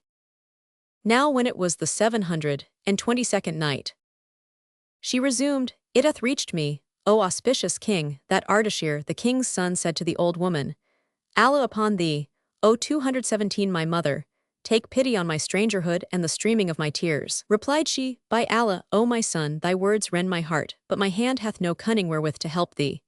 Quoth he, "I beseech thee of thy favor, carry her a letter and kiss her hands for me." So she had compassion on him and said, "Write what thou wilt and I will bear it to her." When he heard this, he was ready to fly for joy, and calling for ink case and paper, wrote these couplets. O Hayat al-Nufus, be generous and incline to one who loving thee for partings doomed to pine. I was in all delight, in gladsomest of life, but now I am distraught with sufferings condign. To wakefulness I cling through longsomeness of night, and with me sorrow chats through each sad eve of mine. Pity a lover sad, a sore afflicted wretch, whose eyelids ever ulcered are with tearful brine. And when the morning comes at last, the real morn, he finds him drunken and distraught with passion's wine. Then he folded the scroll and kissing it, gave it to the old woman, After which he put his hand to a chest and took out a second purse containing 100 dinars, which he presented to her, saying, "Divide this among the slave girls." She refused it and cried, "By Allah, O my son, I am not with thee for aught of this." However, he thanked her and answered, "There is no help but that thou accept of it." So she took it and kissing his hands, returned home, and going in to the princess, cried, "O my lady, I have brought thee somewhat the like whereof is not with the people of our city, and it cometh from a handsome young man, than whom there is not a goodlier on earth's face." She asked, "O my nurse, and whence cometh the youth?" And the omen answered, "From the parts of Hind, and he hath given me this dress of gold brocade, embroidered with pearls and gems, and worth the kingdom of Chosroes and sea Asar." Thereupon she opened the dress, and the whole palace was illuminated by its brightness, because of the beauty of its fashion and the wealth of unions and jewels wherewith it was broidered, and all who were present marveled at it. The princess examined it, and judging it to be worth no less than a whole year's revenue of her father's kingdom, said to the old woman, "O my nurse, cometh this dress from him or from another?" Replied she, "From him." And Hayat al-Nufus asked, "Is this trader of our town or a stranger?" The old woman answered, "He is a foreigner, O my lady, newly come hither, and by Allah he hath servants and slaves, and he is fair of face, symmetrical of form, well-mannered, open-handed and open-hearted. Never saw I a goodlier than he, save thyself." The king's daughter rejoined, "Indeed this is an extraordinary thing, that a dress like this, which money cannot buy, should be in the hands of a merchant. What price did he set on it, O my nurse?" Quoth she, "By Allah, he would set no price on it, but gave me back the money thou sentest by me and swore that he would take naught thereof, saying, 'Tis a gift from me to the king's daughter, for it beseemeth none but her, and if she will not accept it, I make thee a present of it." Cried the princess, "By Allah, this is indeed marvelous generosity and wondrous munificence, but I fear the issue of his affair, lest haply he be brought to necessity. Why didst thou not ask him, O my nurse, if he had any desire that we might fulfill it for him?" The nurse replied, "O my lady, I did ask him, and he said to me, 'I have indeed a desire, but he would not tell me what it was. However, he gave me this letter and said, carry it to the princess.'" So Hayat al-Nufus took the letter and opened and read it to the end, whereupon she was sore chafed, and lost temper, and changing color for anger she cried out to the old woman, saying, "Woe to thee, O nurse! What is the name of this dog who durst write this language to a king's daughter? What affinity is there between me and this hound that he should address me thus? By Almighty Allah, Lord of the well Zemzem and of the hat wall, but that I fear the Omnipotent, the Most High, I would send and bind the cur's hands behind him and slit his nostrils, and shear off his nose and ears, and after, by way of example, crucify him on the gate of the bazaar wherein is his booth." When the old woman heard these words, she waxed yellow, her side muscles quivered and her tongue clave to her mouth, but she heartened her heart and said, "Softly, O my lady, what is there in his letter to trouble thee thus? Is it aught but a memorial containing his complaint to thee of poverty or oppression, from which he hopeth to be relieved by thy favor?" Replied she, "No, by Allah, O my nurse, 'tis not of this, but verses and shameful words. However, O my nurse, this dog must be in one of three cases. Either he is jinn-mad, and hath no wit, or he seeketh his own slaughter, or else he is assisted to his wish of me by someone of exceeding puissance and a mighty sultan. Or hath he heard that I am one of the baggages of the city, who lie a night or two with whosoever seeketh them, that he writeth me immodest verses to debauch my reason by talking of such matters?" Rejoined the old woman, "By Allah, O my lady, thou sayst sooth. But reck not thou of yonder ignorant hound, for thou art seated in thy lofty, firm-builded and unapproachable palace, to which the very birds cannot soar neither the wind pass over it. And as for him, he is clean distraught. Wherefore do thou write him a letter, and chide him angrily and spare him no manner of reproof, but threat him with dreadful threats, and menace him with death, and say to him, 'Whence hast thou knowledge of me, that thou durst write me, O dog of a merchant? O thou who trudgest far and wide all thy days in wilds and wolds for the sake of gaining a dirham or a dinar. By Allah, except thou awake from thy sleep and put off thine intoxication, I will assuredly crucify thee on the gate of the market street, wherein is thy shop." Quoth the princess, "I fear lest he presume if I write to him," and quoth the nurse, "And pray what is he and what is his rank that he should presume to us? Indeed, we write him but to the intent that his presumption may be cut off and his fear magnified." 220 And she ceased not craftily to persuade her, till she called for ink case and paper and wrote him these couplets. "O thou who claimest to be prey of love and ecstasy, thou, who for passion spendest nights in grief and saddest gree, say, dost thou, haughty one, desire enjoyment of the moon, Did man e'er sue the moon for grace whate'er his lunacy? I verily will counsel thee with read the best to hear. Cut short this course ere come thou nigh sore risk, nay death to dree. If thou to this request return, surely on thee shall fall sore punishment, for vile offence a grievous penalty. Be reasonable then, be wise, hark back unto thy wits. Behold, in very truth I speak with best advice to thee. By him who did all things that be create from nothingness, who dressed the face of heaven with stars in brightest radiancy.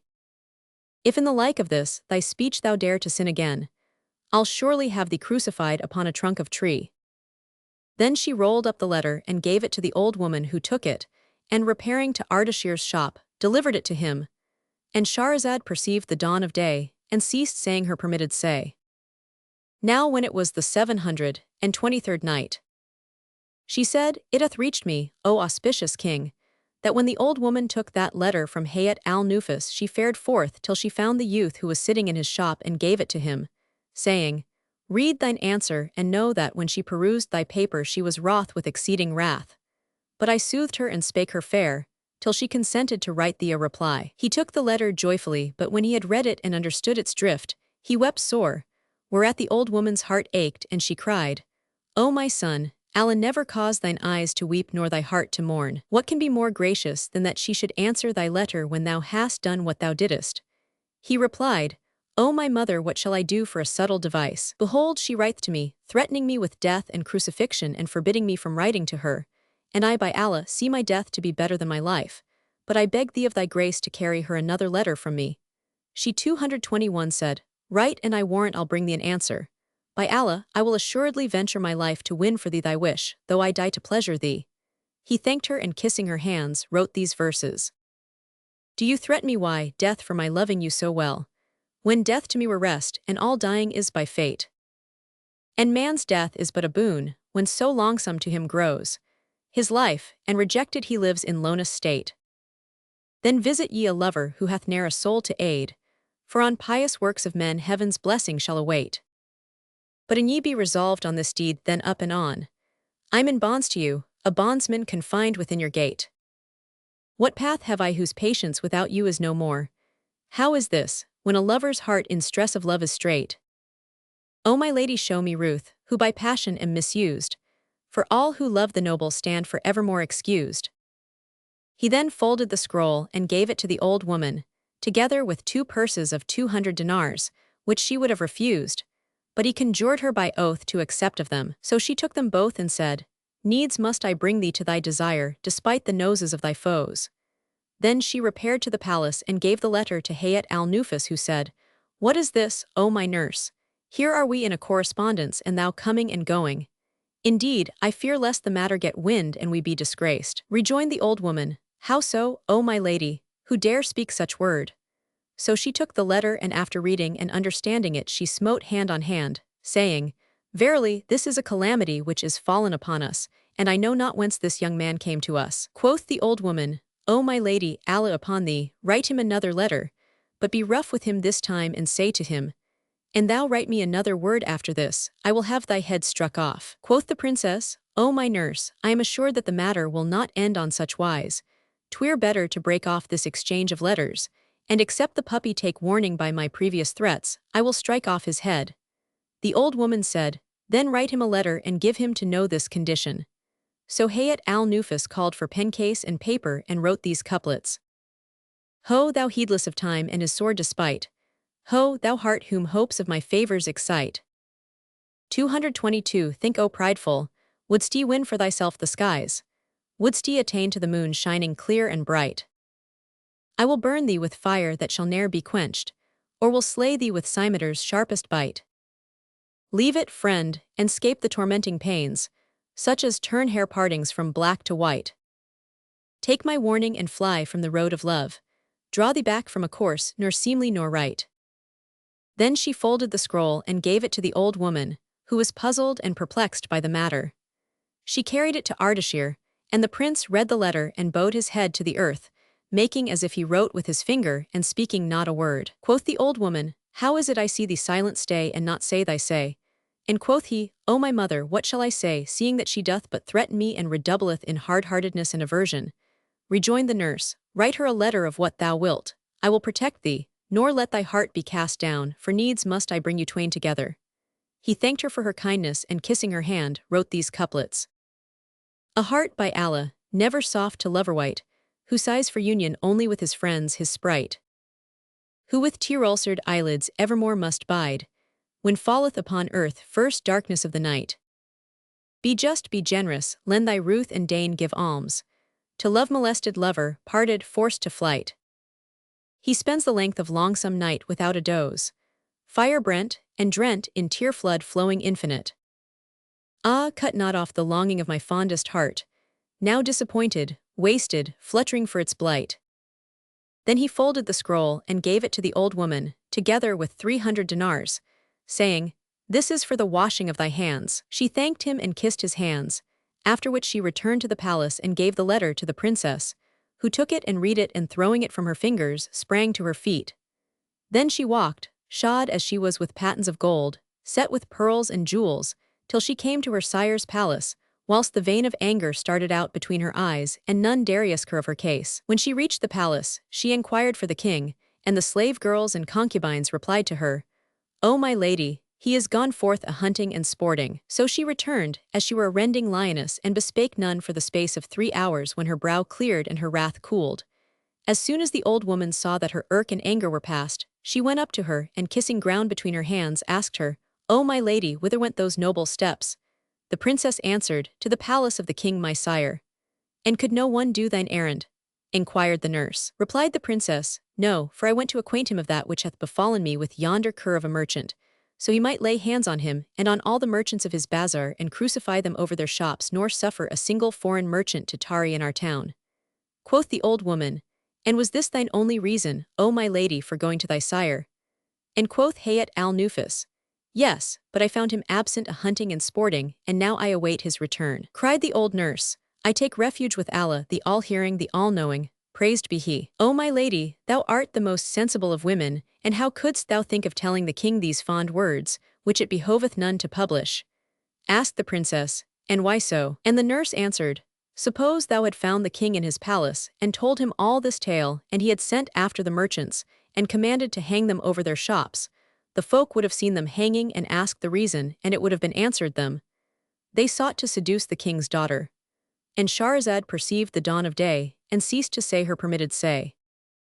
Now when it was the 724th night, she continued, It hath reached me, O auspicious king, that the old woman said to the princess, Suppose thou had told this to the king, and he had ordered the merchants to be hanged, would not folk have seen them, and have asked the cause of the execution, when the answer would have been, They sought to seduce the king's daughter? Then would they have dispread divers reports concerning thee, some saying, She abode with them 10 days away from her palace, till they had taken their fill of her, another some in other guise. For woman's honor, O my lady, is like curded milk, the least dust fouleth it, and like glass, which if it be cracked may not be mended. So beware of telling thy sire or any other of this matter, lest thy fair fame be smirched, O mistress mine, for 'twill never profit thee to tell folk aught. No, never. Weigh what I say with thy keen wit, and if thou find it not just, do whatso thou wilt. The princess pondered her words, and seeing them to be altogether profitable and right, said, Thou speakest sooth, O my nurse, but anger had blinded my judgment. Quoth the old woman, Thy resolve to tell no one is pleasing to the Almighty, but something remaineth to be done. We must not let the shamelessness of yonder vile dog of a merchant pass without notice. Write him a letter and say to him, O vilest of traitors, but that I found the king my father absent, I had straightway commanded to hang thee and all thy neighbors. But thou shalt gain nothing by this. For I swear to thee, by Allah the Most High, that an thou return to the like of this talk, I will blot out the trace of thee from the face of earth. And deal thou roughly with him in words, so shalt thou discourage him in this attempt and arouse him from his heedlessness. And will these words cause him to abstain from his offending? Asked the princess. And the old woman answered, How should he not abstain? Besides, I will talk with him and tell him what hath passed.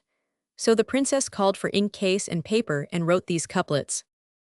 To win our favors still thy hopes are bent, and still to win thy will art confident. Not save his prideful aim shall slay a man, and he by us shall die of his intent. Thou art no lord of might, no chief of men, nabob or prince or soldan heaven sent. And were this deed of one who is our peer, he had returned with hair for fear white sprent. Yet will I deign once more excuse thy sin, so from this time thou prove thee penitent. Then she gave the missive to the old woman, saying, O my nurse, do thou admonish this puppy lest I be forced to cut off his head and sin on his account. Replied the old woman, By Allah, O my lady, I will not leave him aside to turn on. Then she returned to the youth, and when salams had been exchanged, she gave him the letter. He read it and shook his head, saying, 225, Verily, we are Allah's and unto him shall we return. Adding, O my mother, what shall I do? My fortitude faileth me and my patience palleth upon me. She replied, O my son, be longsuffering. Peradventure, after this Allah shall bring somewhat to pass. Write that which is in thy mind, and I will fetch thee an answer, and be of good cheer and keep thine eyes cool and clear, for needs must I bring about union between thee and her, inshallah.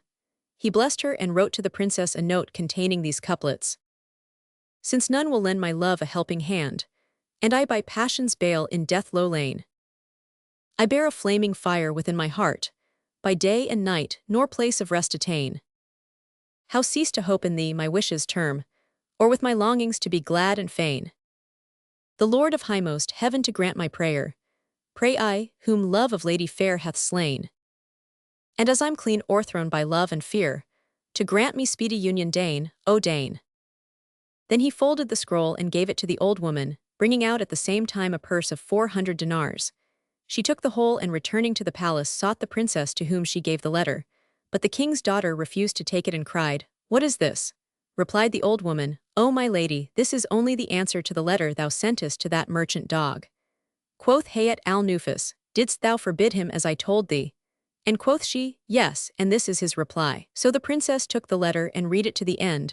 Then she turned to the old woman and exclaimed, Where is the result of thy promise? O my lady, saith he not in his letter that he repenteth and will not again offend, excusing himself for the past? Not so by Allah. On the contrary, he increaseth. O my lady, write him a letter, and thou shalt presently see what I will do with him. There needeth nor letter nor answer. I must have a letter that I may rebuke him roughly and cut off his hopes.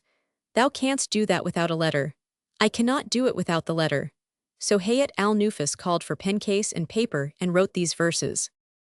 Long have I chid thee, but my chiding hindereth thee not. How often would my verse with writ o hand ensnare thee? Ah! Then keep thy passion hidden deep and ever unrevealed, and if thou dare gainsay me, earth shall no more bear thee. Ah! 226. And if, despite my warning, thou dost to such words return, death's messenger shall go his rounds and dead declare thee. Ah!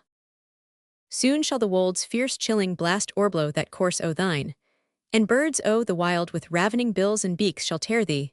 Ah!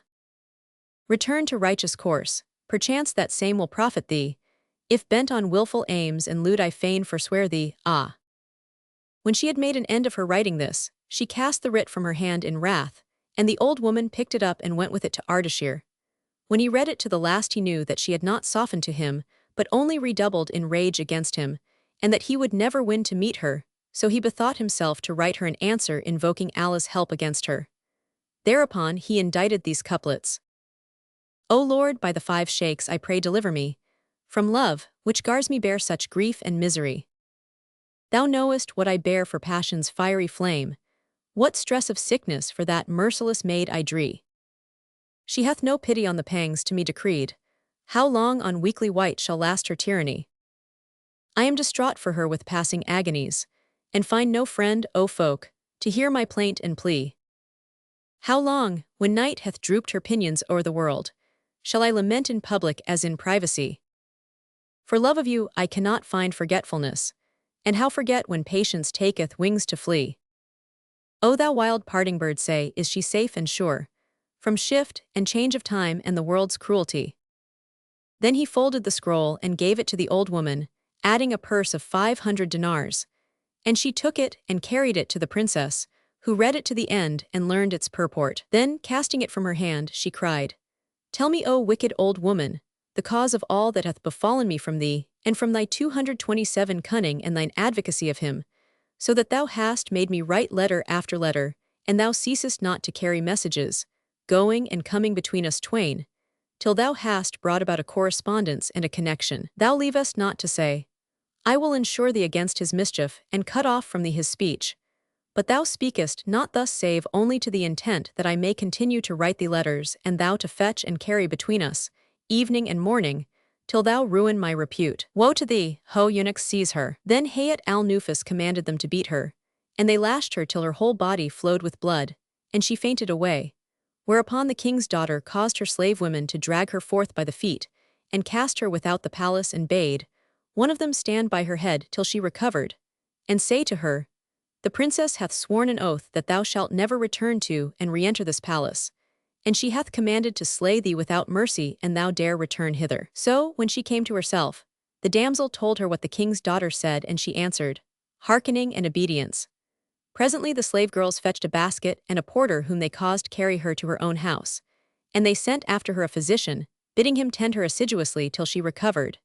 He did what he was told to do, and as soon as she was whole she mounted and rode to the shop of Ardashir, who was concerned with sore concern for her absence, and was longing for news of her. As soon as he saw her, he sprang up and coming to meet her, saluted her.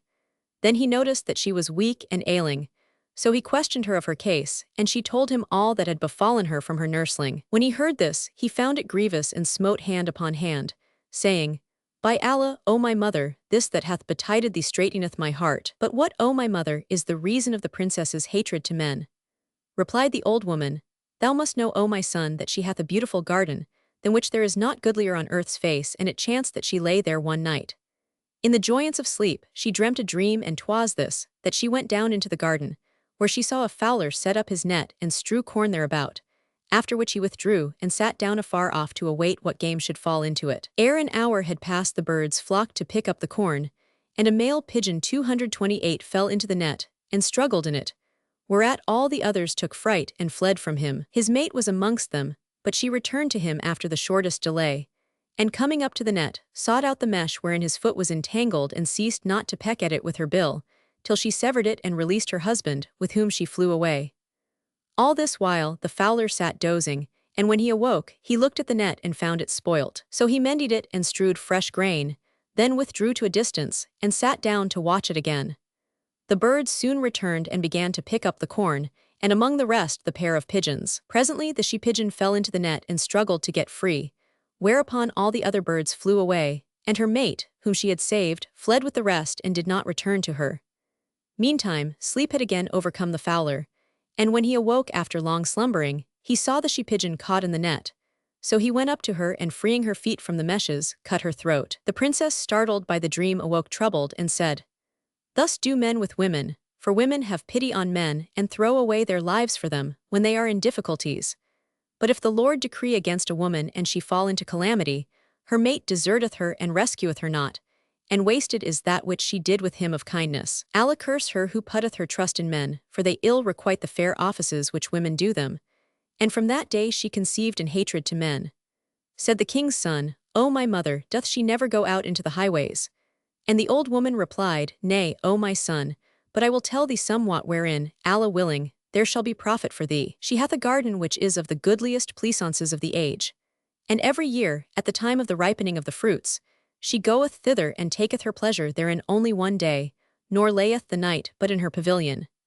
She entereth the garden by the private wicket of the palace which leadeth thereto, and thou must know that it wanteth now but a month to the time of her going forth. So take my advice, and hie thee this very day to the keeper of that garden, and make acquaintance with him, and gain his good graces. For he admitteth not one of Allah's creatures into the garth, because of its communication with the princess's palace. I will let thee know 2 days beforehand of the day fixed for her coming forth, when do thou repair to the garden, as of thy wont, and make shift to night there. When the king's daughter cometh, be thou 229 hidden in some place or other. And Shahrazad perceived the dawn of day, and ceased saying her permitted say. Now when it was the 725th night, she pursued, It hath reached me, O auspicious king, that the old woman charged the king's son, saying, I will let thee know 2 days beforehand of the king's daughter going down to the garden. Do thou hide thee in some place or other, and when thou espiest her, come forth and show thyself to her. When she seeth thee, she will fall in love with thee, for thou art fair to look upon, and love covereth all things. So keep thine eyes cool and clear, and be of good cheer, O my son, for needs must I bring about union between thee and her." The young prince kissed her hand and thanked her, and gave her 3 pieces of Alexandrian silk, and 3 of satin of various colors, and with each piece, linen for shifts and stuff for trousers, and a kerchief for the turban and fine white cotton cloth of Baalbek for the linings, so as to make her 6 complete suits, each handsomer than its sister. Moreover, he gave her a purse containing 600 gold pieces and said to her, "This is for the tailoring." She took the whole and said to him, "O my son, art thou not pleased to acquaint me with thine abiding place, and I also will show thee the way to my lodging?" "Yes," answered he, and sent a Mameluke with her to note her home and show her his own house. Then he rose and, bidding his slaves shut the shop, went back to the wazir, to whom he related all that had passed between him and the old woman from first to last. Quoth the minister, "O my son, should the Princess Hayat al-Nufus come out and look upon thee, and thou find no favor with her, what wilt thou do?" Quoth Ardashir, "There will be nothing left but to pass from words to deeds and risk my life with her. For I will snatch her up from amongst her attendants and set her behind me on a swift horse and make for the wildest of the wold. If I escape, I shall have won my wish, and if I perish, I shall be at rest Frothai's hateful life." Rejoined the minister, "O my son, dost thou think to do this thing and live? How shall we make our escape, seeing that our country is far distant? And how wilt thou deal thus with a king of the kings of the age, who hath under his hand 100,000 horse? Nor can we be sure but that he will dispatch some of his troops to cut off our way. Verily, there is no good in this project which no wise man would attempt." Asked Ardashir, "And how then shall we do, O wazir of good counsel? For unless I win her I am a dead man without a chance." The minister answered, "Wait till tomorrow, when we will visit this garden and note its condition, and see what betideth us with the caretaker." So when the morning morrowed, they took 1,000 dinars in a poke, and repairing to the garden, found it compassed about with high walls and strong, rich in trees, and real full leas and goodly fruiteries. And indeed its flowers breathed perfume, and its birds warbled amid the bloom, as it were a garden of the gardens of paradise. Within the door sat a sheikh, an old man on a stone bench, and they saluted him. When he saw them and noted the fairness of their favor, he rose to his feet after returning their salute, and said, "O my lords, perchance ye have a wish which we may have the honor of satisfying." Replied the wazir, "Know, O elder, that we are strangers, and the heat hath overcome us. Our lodging is afar off at the other end of the city. So we desire of thy courtesy that thou take these 2 dinars, and buy us somewhat of provant, and open us meanwhile the door of this flower garden, and seat us in some shaded place, where there is cold water, that we may cool ourselves there, against thou return with the provision, when we will eat, and thou with us, and then, rested and refreshed, we shall wend our ways." So saying, he pulled out of his pouch a couple of dinars and put them into the keeper's hand. Now this caretaker was a man aged 70, who had never in all his life possessed so much money. So when he saw the 2 dinars in his hand, he was like to fly for joy, and rising forthwith opened the garden gate to the prince and the wazir, and made them enter and sit down under a wide-spreading, fruit-laden, shade-affording tree, saying, "Sit ye here and go no further into the garden, for it hath a privy door communicating with the palace of the Princess Hayat al-Nufus." They replied, "We will not stir hence." Whereupon he went out to buy what they had ordered and returned after a while, with a porter bearing on his head a 231 roasted lamb and bread. They ate and drank together and talked a while, till presently the wazir, looking about him in all corners right and left, caught sight of a lofty pavilion at the farther end of the garden. But it was old, and the plaster was peeled from its walls, and its buttresses were broken down. So he said to the gardener, "O sheikh, is this garden thine own, or dost thou hire it?" And he replied, "I am neither owner nor tenant of the garden, only its caretaker." Asked the minister, "And what is thy wage?" Whereto the old man answered, "A dinar a month." And quoth the wazir, "Verily they wrong thee, especially an thou have a family." Quoth the elder, "By Allah, O my lord, I have 8 children, and I." The wazir broke in, "There is no majesty and there is no might save in Allah, the glorious, the great. Thou makest me bear thy grief, my poor fellow. What wouldst thou say of him who should do thee a good turn on account of this family of thine?" Replied the old man, "O my lord, whatsoever good thou dost shall be garnered up for thee with God the Most High." Thereupon said the wazir, "O sheikh, thou knowest this garden of thine to be a goodly place, but the pavilion yonder is old and ruinous. Now I mean to repair it and stucco it anew and paint it handsomely, so that it will be the finest thing in the garth. And when the owner comes and finds the pavilion restored and beautified, he will not fail to question thee concerning it. Then do thou say, 'O my lord, at great expense I set it in repair, for that I saw it in ruins and none could make use of it nor could anyone sit therein.' If he says, Whence hadst thou the money for this? Reply, I spend of my own money upon the stucco, thereby thinking to whiten my face with thee and hoping for thy bounties. And needs must he recompense thee fairly over the extent of thine expenses. Tomorrow I will bring builders and plasterers and painters to repair this pavilion, and will give thee what I promised thee. Then he pulled out of his poke a purse of 500 dinars and gave it to the gardener, saying, Take these gold pieces and expend them upon thy family, and let them pray for me and for this my son. Thereupon the prince asked the wazir, What is the meaning of all this? And he answered, Thou shalt presently see the issue thereof. And Shahrazad perceived the dawn of day and ceased to say her permitted say. Now when it was the 726th night, she resumed, It hath reached me, O auspicious king, that when the wazir gave 500 ducats to the old gardener, saying, Take these gold pieces and expend them upon thy family, and let them pray for this my son, the old man looked at the gold and his wits fled. So he fell down at the wazir's feet, kissing them and invoking blessings on him and his son, and when they went away he said to them, I shall expect you tomorrow, for by Allah Almighty there must be no parting between us, night or day. Next morning the wazir went to the prince's shop and sent for the syndic of the builders. Then he carried him and his men to the garth, where the gardener rejoiced in their sight. He gave them the price of rations, and what was needful to the workmen for the restoration of the pavilion, and they repaired it and stuccoed it and decorated it. Then said the minister to the painters, Hark, my masters, listen to my words, and apprehend my wish and my aim. Know that I have a garden like this, where I was sleeping one night among the nights and saw in a dream a fowler set up nets and sprinkle corn thereabout. The birds flocked to pick up the grain, and a cockbird fell into the net, whereupon the others took fright and flew away, and amongst the rest his mate. But after a while she returned alone and picked at the mesh that held his feet, till she set him free, and they flew away together. Now the fowler had fallen asleep, and when he awoke, he found the net empty. So he mended it, and strewing fresh grain sat down afar off, waiting for game to fall into that snare. Presently the birds assembled again to pick up the grains, and amongst the rest the two pigeons. By and by the hen bird fell into the net, when all the other birds took fright at her and flew away, and her husband flew with them and did not return. Whereupon the fowler came up and taking the quarry, cut her throat. Now, when her mate flew away with the others, a bird of raven seized him and slew him and ate his flesh and drank his blood. And I would have 233 you portray me the presentment of this my dream, even as I have related it to you, in the liveliest colors, laying the fair scene in this rare garden, with its walls and trees and rills, and dwell especially on the fowler and the falcon. If ye do this I have set forth to you, and the work please me, I will give you what shall gladden your hearts, over and above your wage. The painters, hearing these words, applied themselves with all diligence to do what he required of them and wrought it out in masterly style. And when they had made an end of the work, they showed it to the wazir who, seeing his so-called dream set forth as it was pleased, and thanked them and rewarded them munificently. Presently, the prince came in, according to his custom, and entered the pavilion, unweeting what the wazir had done. So when he saw the portraiture of the fowler and the birds and the net, and beheld the male pigeon in the clutches of the hawk, which had slain him and was drinking his blood and eating his flesh, his understanding was confounded, and he returned to the minister and said, O wazir of good counsel, I have seen this day a marvel which, were it graven with needle gravers on the eye corners, would be a warner to whoso will be warned.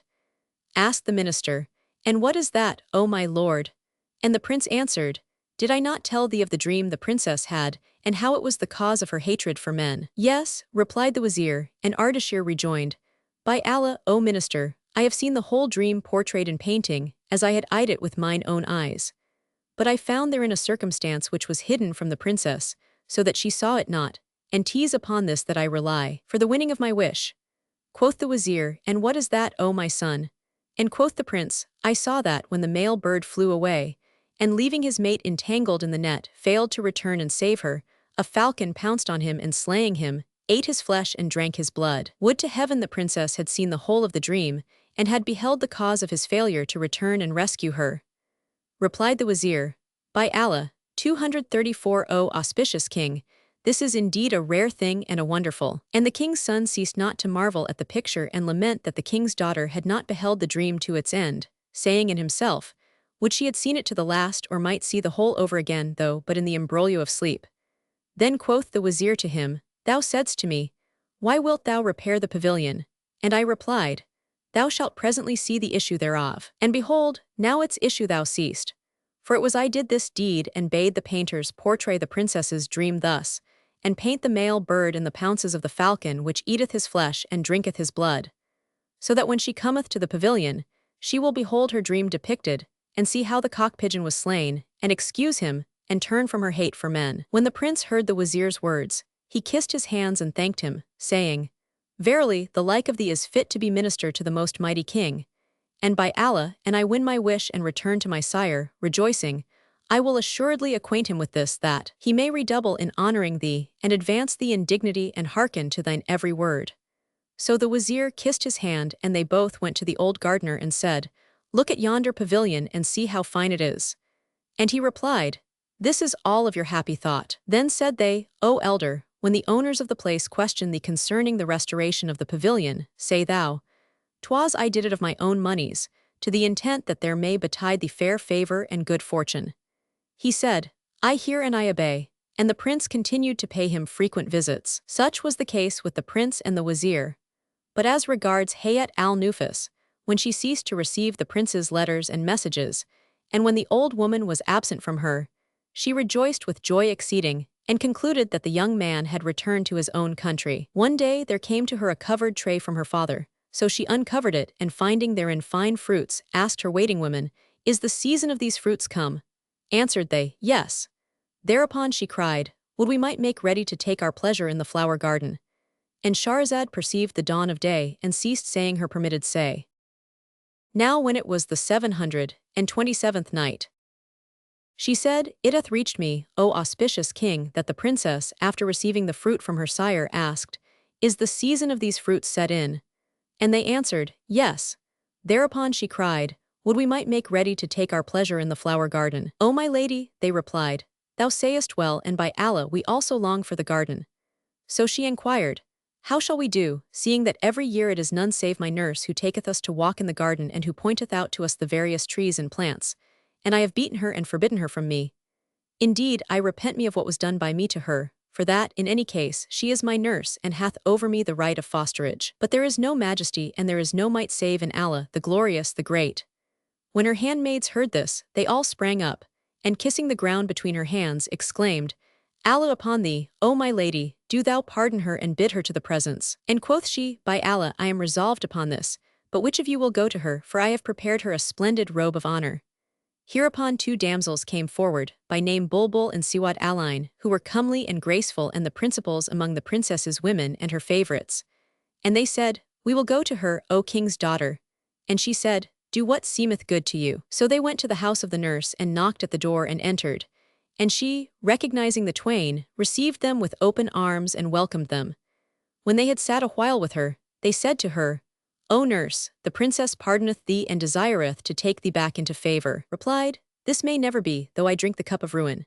Hast thou forgotten how she put me to shame before those who love me and those who hate me, when my clothes were dyed with my blood, and I well nigh died for stress of beating? And after this they dragged me forth by the feet, like a dead dog, and cast me without the door. So by Allah, I will never return to her nor fill my eyes with her sight. Quoth the two girls, Disappoint not our pains in coming to thee nor send us away unsuccessful. Where is thy courtesy uswards? Think but who it is that cometh in to visit thee. Canst thou wish for any higher of standing than we with the king's daughter? She replied, I take refuge with 236 Allah, well I wot that my station is less than yours, were it not that the princess's favor exalted me above all her women, so that, were I wroth with the greatest of them, she had died in her skin of fright. They rejoined, All is as it was and naught is in anywise changed. Indeed, 'tis better than before, for the princess humbleth herself to thee and seeketh a reconciliation without intermediary. Said the old woman, By Allah, were it not for your presence and intercession with me, I had never returned to her, no, not though she had commanded to slay me. They thanked her for this, and she rose and dressing herself accompanied them to the palace. Now when the king's daughter saw her, she sprang to her feet in honor, and the old woman said, Allah, Allah, O king's daughter, say me, whose was the fault, mine or thine? Hayat al-Nufus replied, The fault was mine, and 'tis thine to pardon and forgive. By Allah, O my nurse, thy rank is high with me, and thou hast over me the right of fosterage. But thou knowest that Allah extolled and exalted be He, hath allotted to His creatures four things, disposition, life, daily bread and death, nor is it in man's power to avert that which is decreed. Verily, I was beside myself and could not recover my senses. But O my nurse, I repent of what deed I did. With this, the crone's anger ceased from her, and she rose and kissed the ground before the princess, who called for a costly robe of honor and threw it over her, whereat she rejoiced with exceeding joy in the presence of the princesses, slaves, and women. When all ended thus happily, Hayat al-Nufus said to the old woman, "O my nurse, how go the fruits and growths of our garth?" And she replied, "O my lady, I see excellent fruits in the town, but I will inquire of this matter and return thee an answer this very day." Then she withdrew, honored with all honor, and betook herself to Ardashir, who received her with open arms and embraced her, and rejoiced in her coming, for that he had expected her long and longingly. She told him all that had passed between herself and the princess, and how her mistress was minded to go down into the garden on such a day. And Shahrazad perceived the dawn of day, and ceased to say her permitted say. Now when it was the 728th night, she continued, "It hath reached me, O auspicious king, that the old woman betook herself to the prince and told him all that happened between herself and the princess Hayat al-Nufus, and how her mistress was minded to go down into the garden on such a day, and said to him, Hast thou done as I bade thee with the warder of the garden, and hast thou made him taste of thy bounties? He replied, Yes, and the oldster is become my good friend. My way is his way, and he would well I had need of him. Then he told her all that had happened, and of the dream paintings which the wazir had caused to be limned in the pavilion, especially of the fowler, the net, and the falcon, whereat she joyed with great joy and said, Allah upon thee, do thou set thy minister midmost thy heart, for this that he hath done pointeth to the keenness of his wit, and he hath helped thee to the winning thy wish. So rise forthright, O my son, and go to the hammam bath and don thy daintiest dress, wherein may be our success. Then fare thou to the gardener and make shift to pass the night in the garden, for though he should give the earth full of gold, none may win to pass into it, whilst the king's daughter is therein. When thou hast entered, hide thee where no eye may espy thee, and keep concealed till thou hear me cry, O thou whose boons are hidden, save us from that we fear. Then come forth from thine ambush and walk among the trees, and show thy beauty and loveliness which put the moons to shame, to the intent that Princess Hayat al-Nufus may see thee, and that her heart and soul may be filled with love of thee. So shalt thou attain to thy wish, and thy grief be gone.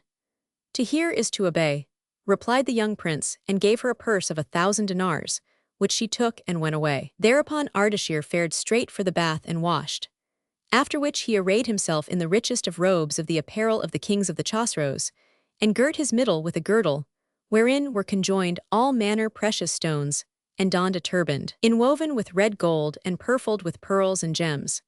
His cheeks shone rosy red, and his lips were scarlet, his eyelids like the gazelle's wantoned, like a wine-struck white in his gait he swayed, beauty and loveliness garbed him, and his shape shamed the bowing of the bow. Then he put in his pocket a purse containing 1,000 dinars, and repairing to the flower garden, knocked at the door.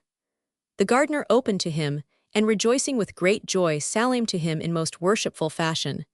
Then, observing that his face was overcast, he asked him how he did. The king's son answered, Know, O elder, that I am dear to my father, and he never laid his hand on 238 me till this day, when words arose between us, and he abused me, and smote me on the face, and struck me with his staff, and drave me away. Now I have no friend to turn to, and I fear the perfidy of fortune, for thou knowest that the wrath of parents is no light thing. Wherefore I come to thee, O uncle, seeing that to my father thou art known, and I desire of thy favor that thou suffer me abide in the garden till the end of the day, or pass the night there, till Allah grant good understanding between myself and my sire. When the old man heard these words, he was concerned anent what had occurred, and said, O my lord, dost thou give me leave to go to thy sire and be the means of reconciliation between thee and him? Replied Ardashir, O uncle, thou must know that my father is of impatient nature and irascible, so when thou proffer him reconciliation in his heat of temper, he will make thee no answer. But when a day or two shall have passed, his heat will soften. Then go thou in to him, and thereupon he will relent. Hearkening and obedience, quoth the gardener. But, O my lord, do thou come with me to my house, where thou shalt night with my children and my family, and none shall reproach this to us. Quoth Ardashir, O uncle, I must be alone when I am angry. The old man said, It irketh me that thou shouldst lie solitary in the garden when I have a house. But Ardashir said, O uncle, I have an aim in this, that the trouble of my mind may be dispelled from me, and I know that in this lies the means of regaining his favor and softening his heart to me. Rejoined the gardener, I will fetch thee a carpet to sleep on and a coverlet wherewith to cover thee. And the prince said, There is no harm in that, O uncle. So the keeper rose and opened the garden to him, and brought him the carpet and coverlet, knowing not that the king's daughter was minded to visit the garth. On this wise fared it with the prince. But as regards the nurse, she returned to the princess and told her that the fruits were kindly ripe on the garden trees. Whereupon she said, "O my nurse, go down with me tomorrow into the garden, that we may walk about in it and take our 239 pleasure, inshallah, and send meanwhile to the gardener to let him know what we purpose." So she sent to the gardener to say, "The princess will visit the parterre tomorrow, so leave neither water carriers nor tree tenders therein, nor let one of Allah's creatures enter the garth." When word came to him, he set his waterways and channels in order, and going to Ardashir said to him, "O my lord, the king's daughter is mistress of this garden, and I have only to crave thy pardon, for the place is thy place, and I live only in thy favors, except that my tongue is under thy feet. I must tell thee that the princess Hayat al-Nufus hath a mind to visit it tomorrow at the first of the day, and hath bidden me leave none therein who might look upon her. So I would have thee of thy favor go forth of the garden this day, for the queen will abide only in it till the time of mid-afternoon prayer, and after it shall be at thy service for senites and fortnights, months and years." Ardashir asked, "O elder, haply we have caused thee some mishap." And the other answered, "By Allah, O my lord, naught hath betided me from thee but honor." Rejoined the prince, "An it be so, nothing but all good shall befall thee through us, for I will hide in the garden and none shall espy me, till the king's daughter hath gone back to her palace." Said the gardener, "O my lord, and she espy the shadow of a man in the garden or any of Allah's male creatures, she will strike off my head." And Shahrazad perceived the dawn of day, and ceased saying her permitted say. Now when it was the 729th night, she continued, "It hath reached me, O auspicious king, that when the gardener said to the prince, and the king's daughter espy the shadow of a man in her garden, she will strike off my head, the youth replied, Have no fear, I will on no wise let any see me. But doubtless today thou lackest of spending money for thy family." Then he put his hand to his purse, and pulled out 500 ducats, which he gave to him, saying, "Take this gold and lay it out on thy family, that thy heart may be at ease concerning them." When the sheikh looked upon the gold, his 240 life seemed a light thing to him, and he suffered the prince to tarry where he was, charging him straitly not to show himself in the garden. Then he left him loitering about. Meanwhile, when the eunuchs went in to the princess at break of day, she bade open the private wicket leading from the palace to the parterres, and donned a royal robe, embroidered with pearls and jewels and gems, over a shift of fine silk purfled with rubies. Under the whole was that which tongue refuseth to explain, whereat was confounded the brain, and whose love would embrave the craven's strain. On her head she set a crown of red gold, inlaid with pearls and gems, and she tripped in patens of cloth of gold, embroidered with fresh pearls and adorned with all manner precious stones. Then she put her hand upon the old woman's shoulder, and commanded to go forth by the privy door. But the nurse looked at the garden, and seeing it full of eunuchs and handmaids walking about, eating the fruits and troubling the streams, and taking their ease of sport and pleasure in the water, said to the princess, "O my lady, is this a garden or a madhouse?"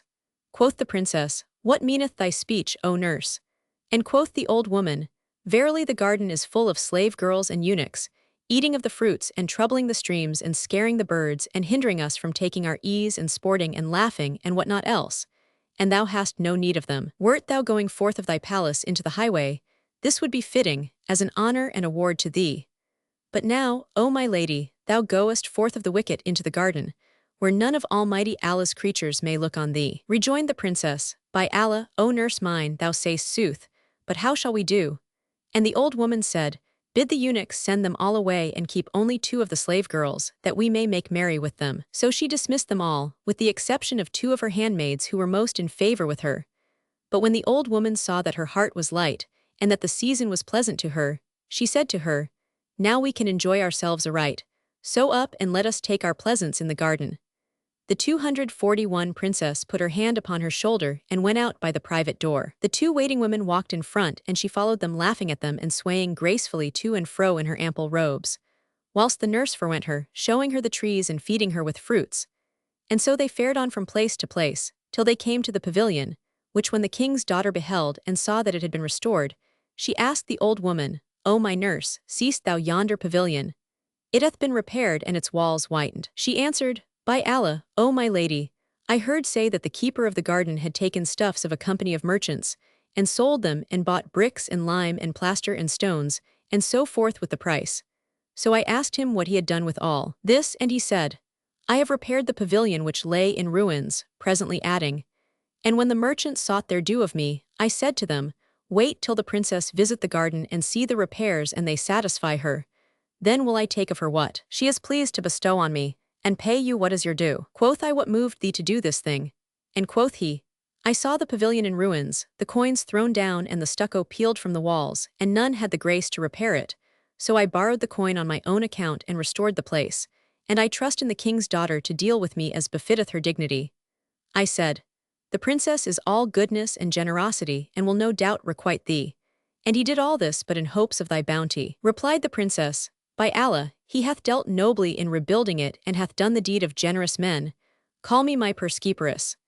The old woman accordingly fetched the purse-keeperess, whom the princess bade give the gardener 2,000 dinars, whereupon the nurse sent to him, bidding him to the presence of the king's daughter. But when the messenger said to him, Obey the queen's order, the gardener felt feeble and trembling in every joint, said in himself, Doubtless, the princess hath seen the young man, and this day will be the most unlucky of days for me. So he went home and told his wife and children what had happened and gave them his last charges and farewelled them, while they wept for and with him. Then he presented himself before the princess, with a face the color of turmeric and ready to fall flat at full length. The old woman remarked his plight and hastened to forestall him, saying, O Sheikh, kiss the earth in thanksgiving 242 to Almighty Allah and be constant in prayer to him for the princess. I told her what thou didst in the matter of repairing the ruined pavilion, and she rejoiceth in this and bestoweth on thee 2,000 dinars in requital of thy pains. So take them from the purse-keeperess, and kiss the earth before the king's daughter, and bless her, and wend thy way. Hearing these words, he took the gold and kissed the ground before Hayat al-Nufus, calling down blessings on her. Then he returned to his house, and his family rejoiced in him and blessed him who had been the prime cause of this business. And Shahrazad perceived the dawn of day, and ceased to say her permitted say. Now when it was the 730th night, she pursued, It hath reached me, O auspicious king, that when the caretaker took the 2,000 ducats from the princess and returned to his house, all his family rejoiced in him and blessed him who had been the prime cause of this business. Thus it fared with these. But as regards the old woman, she said to the princess, O my lady, this is indeed become a fine place.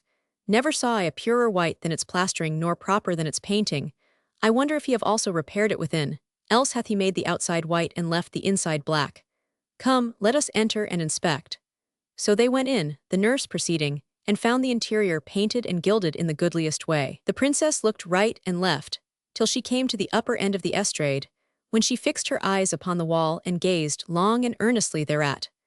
Whereupon the old woman knew that her glance had lighted on the presentment of her dream, and took the 2 waiting women away with her, that they might not divert her mind. When the king's daughter had made an end of examining the painting, she turned to the old woman, wondering and beating hand on hand, and said to her, O my nurse, come, see a wondrous thing which were it graven with needle gravers on the eye corners would be a warner to whoso will be warned. She replied, And what is that, O my lady? When the princess rejoined, Go, look at the upper end of the estrade, and tell me what thou seest there. So she went up and considered the dream drawing. Then she came down, wondering, and said, By 243 Allah, O my lady, here is depicted the garden and the fowler and his net and the birds and all thou sawest in thy dream. And verily, nothing but urgent need withheld the male pigeon from returning to free his mate after he had fled her. For I see him in the talons of a bird of raven, which hath slaughtered him, and is drinking his blood and rending his flesh and eating it. And this, O my lady, caused his tarrying to return and rescue her from the net.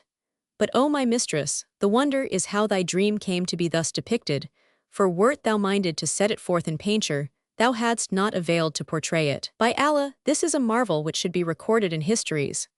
Surely, O my lady, the angels appointed to attend upon the sons of Adam knew that the cock-pigeon was wronged of us, because we blamed him for deserting his mate.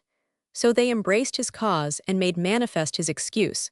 And now for the first time we see him in the hawk's pounces a dead bird. Quoth the princess, O my nurse, verily, fate and fortune had course against this bird, and we did him wrong. Quoth the nurse, O my mistress, foes shall meet before Allah the Most High. But O my lady, verily, the truth hath been made manifest, and the male pigeon's excuse certified to us. For had the hawk not seized him and drunk his blood and rent his flesh, he had not held aloof from his mate, but had returned to her, and set her free from the net. But against death there is no recourse, nor, O my lady, is there aught in the world more tenderly solicitous than the male for the female, among all creatures which Almighty Allah hath created, and especially tease thus with man. For he starveth himself to feed his wife, strippeth himself to clothe her, angereth his family to please her, and disobeyeth, and denieth his parents to endow her. She knoweth his secrets and concealeth them, and she cannot endure from him a single hour. And he be absent from her one night, her eyes sleep not, nor is there a dearer to her than he. She loveth him more than her parents, and they lie down to sleep in each other's arms, with his hand under her neck and her hand under his neck, even as saith the poet. I made my wrist her pillow, and I lay with her in litter, and I said to night be long, while the full moon showed glitter. Ah me, it was a night, Allah never made its like, whose first was sweetest sweet, and whose last was bitterest bitter. 244 Then he kisseth her, and she kisseth him, and I have heard of a certain king that, when his wife fell sick and died, he buried himself alive with her, submitting himself to death, for the love of her and the strait companionship which was between them. Moreover, a certain king sickened and died, and when they were about to bury him, his wife said to her people, Let me bury myself alive with him, else will I slay myself and my blood shall be on your heads. So, when they saw she would not be turned from this thing, they left her, and she cast herself into the grave with her dead husband, of the greatness of her love and tenderness for him. And the old woman ceased not to ply the princess with anecdotes of conjugal love between men and women, till there ceased that which was in her heart of hatred for the sex masculine. And when she felt that she had succeeded in renewing in her the natural inclination of woman to man, she said to her, "'Tis time to go and walk in the garden." So they fared forth from the pavilion, and paced among the trees. Presently the prince chanced to turn, and his eyes fell on Hayat al-Nufus. And when he saw the symmetry of her shape, and the rosy clearness of her cheeks, and the blackness of her eyes, and her exceeding grace, and her passing loveliness, and her excelling beauty, and her prevailing elegance, and her abounding perfection, his reason was confounded, and he could not take his eyes off her. Passion annihilated his right judgment, and love overpassed all limits in him. His vitals were occupied with her service, and his heart was aflame with the fire of rapine, so that he swooned away and fell to the ground. When he came to himself, she had passed from his sight and was hidden from him among the trees. And Shahrazad perceived the dawn of day, and ceased saying her permitted say. Now when it was the 731st night, she resumed, It hath reached me, O auspicious king, that when Prince Ardashir, who lay hid in the garden, saw the princess and her nurse walking amongst the trees, he swooned away for very love-longing. When he came to himself, Hayat al-Nufus had passed from his sight and was hidden from him among the trees. So he sighed from his heart-core and improvised these couplets. Weena's mine eyes behold her loveliness. My heart is torn with love's own ecstasy. 245 I wake o'erthrown, cast down on face of earth, nor can the princess my sore torment see. She turned and ravished this sad love-thralled sprite. Mercy by Allah ruth, nay sympathy. O Lord, afford me union, deign thou soothe my soul, ere gravenich house this course of me. I'll kiss her 10 times, and times 10, for lover's wasted cheek the kisses be. The old woman ceased not to lead the princess a-pleasuring about the garden, till they reached the place where the prince lay ambushed, when behold she said, O thou whose bounties are hidden, vouchsafe us assurance from that we fear. The king's son, hearing the signal, left his lurking place, and surprised by the summons, walked among the trees, swaying to and fro with a proud and graceful gait, and a shape that shamed the branches. His brow was crowned with pearly drops, and his cheeks red as the afterglow. Extolled be Allah the Almighty in that he hath created. When the king's daughter caught sight of him, she gazed a long while on him, and noticed his beauty and grace and loveliness, and his eyes that wantoned like the gazelle's, and his shape that outvied the branches of the myrobalan. Wherefore her wits were confounded, and her soul captivated, and her heart transfixed with the arrows of his glaces. Then she said to the old woman, O my nurse, whence came yonder handsome youth? And the nurse asked, Where is he, O my lady? There he is, answered Hayat al-Nufus, near hand among the trees. The old woman turned right and left, as if she knew not of his presence, and cried, And pray, who can have taught this youth the way into this garden? Quoth Hayat al-Nufus, Who shall give us news of the young man? Glory be to him who created men. But say me, dost thou know him, O my nurse? Quoth the old woman, O my lady, he is the young merchant who wrote to thee by me. The princess, and indeed she was drowned in the sea of her desire, and the fire of her passion and love-longing broke out. "O my nurse, how goodly is this youth! Indeed he is fair of favor. Methinks there is not on the face of earth a goodlier than he." Now when the old woman was assured that the love of him had gotten possession of the princess, she said to her, "Did I not tell thee, O my lady, that he was a comely youth with a beaming favor?" Replied Hayat al-Nufus, "O my nurse, 246 kings' daughters know not the ways of the world nor the manners of those that be therein, for that they company with none, neither give they nor take they. O my nurse, how shall I do to bring about a meeting and present myself to him, and what shall I say to him and what will he say to me?" Said the old woman, "What device is left me? Indeed, we were confounded in this matter by thy behavior." And the princess said, "O my nurse, know thou that if any ever died of passion, I shall do so, and behold, I look for nothing but death on the spot by reason of the fire of my love-longing." When the old woman heard her words and saw the transport of her desire for him, she answered, "O my lady, now as for his coming to thee there is no way thereto, and indeed thou art excused from going to him because of thy tender age, but rise with me and follow me. I will accost him, so shalt thou not be put to shame, and in the twinkling of an eye affection shall ensue between you." The king's daughter cried, "Go thou before me, for the decree of Allah may not be rejected." Accordingly they went up to the place where Ardashir sat, as he were the full moon at its fullest, and the old woman said to him, "See, O youth, who is present before thee? 'Tis the daughter of our king of the age, Hayat al-Nufus. Bethink thee of her rank and appreciate the honor she doth thee in coming to thee, and rise out of respect for her and stand before her." The prince sprang to his feet in an instant, and his eyes met her eyes, whereupon they both became as they were drunken without wine. Then the love of him and desire redoubled upon the princess, and she opened her arms and he his, and they embraced. But love-longing and passion overcame them, and they swooned away and fell to the ground, and lay a long while without sense. The old woman, fearing scandalous exposure, carried them both into the pavilion, and sitting down at the door, said to the two waiting women, "Seize the occasion to take your pleasure in the garden, for the princess sleepeth." So they returned to their diversion. Presently the lovers revived from their swoon and found themselves in the pavilion, whereat quoth the prince, "Allah upon thee, O princess of fair ones, is this vision or sleep illusion?" Then the twain embraced and intoxicated themselves without wine, complaining each to other of the anguish of passion. And the prince improvised these couplets. "Sun riseth sheen from her brilliant brow, and her cheek shows the rosiest afterglow. 247, and when both appear to the looker-on, the skyline star ne'er for shame will show. And the leven flash from those smiling lips, morn breaks and the rays dusk and gloom o'erthrow. And when with her graceful shape she sways, droops leafiest ban tree for envy low. Me her sight suffices, not crave I more, lord of men and morn be her guard from foe. The full moon borrows a part of her charms, the sun would rival but fails his low. Whence could Saul aspire to that bending grace?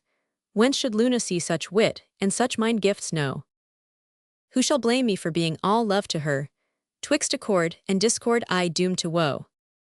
Tease she won my heart with those forms that bend, what shall lover's heart from such charms defend? And Shahrazad perceived the dawn of day, and ceased to say her permitted say. Now when it was the 732nd night, she said, "It hath reached me, O auspicious king, that when the prince had made an end of his verses, the princess strained him to her bosom and kissed him on the mouth and between the eyes. Whereupon his soul returned to him, and he fell to complaining to her of that he had endured for stress of love and tyranny of longing, and excess of transport and distraction, and all he had suffered for the hardness of her heart. Hearing those words, she kissed his hands and feet and bared her head, whereupon the gloom gathered and the full moons dawned therein. Then said she to him, O my beloved and term of all my wishes, would the day of estrangement had never been, and Allah grant it may never return between us." And they embraced and wept together, whilst she recited these couplets. 248 O who shamest the moon and the sunny glow, thou whose slaughtering tyranny lays me low. With the sword of a look thou hast shorn my heart, how escape thy sword glance fatal of blow? Thus eke are thine eyebrows a bow that shot my bosom with shafts of fiercest low. From thy cheeks rich crop cometh paradise, how then shall my heart the rich crop forgo? Thy graceful shape is a blooming branch, and shall pluck the fruits who shall bear that bough. Perforce thou drawst me, robb'st my sleep, in thy love I strip me in shameless show. Allah lend thee the rays of most righteous light, draw the farthest near and a tryst bestow. Then have ruth on the vitals thy love hath seared, and the heart that flies to thy side the maw.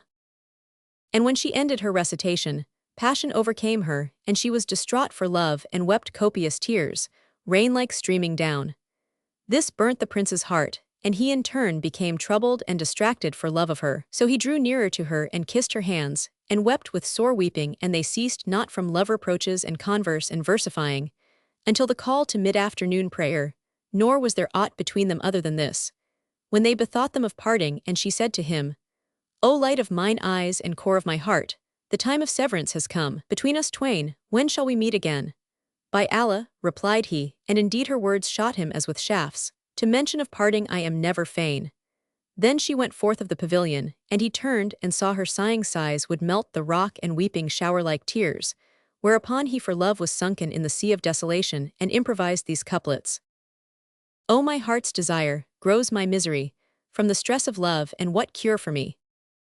By thy face, like dawn when it lights the dark, and thy hair whose hue beareth night-tide's blee, and thy form like the branch which in grace inclines, to Zephyr's breath blowing fain and free.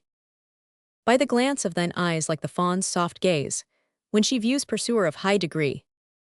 249, and thy waist down borne by the weight of hips, these so heavy and that lacking gravity. By the wine of thy lip dew, the sweetest of drink, fresh water and musk in its purity. O gazelle of the tribe, ease my soul of grief, and grant me thy phantom in sleep to see. Now when she heard his verses in praise of her, she turned back to him and embracing him, with a heart on fire for the anguish of severance, fire which not save kisses and embraces might quench, cried, Sooth the byword saith, patience is for a lover and not the lack thereof.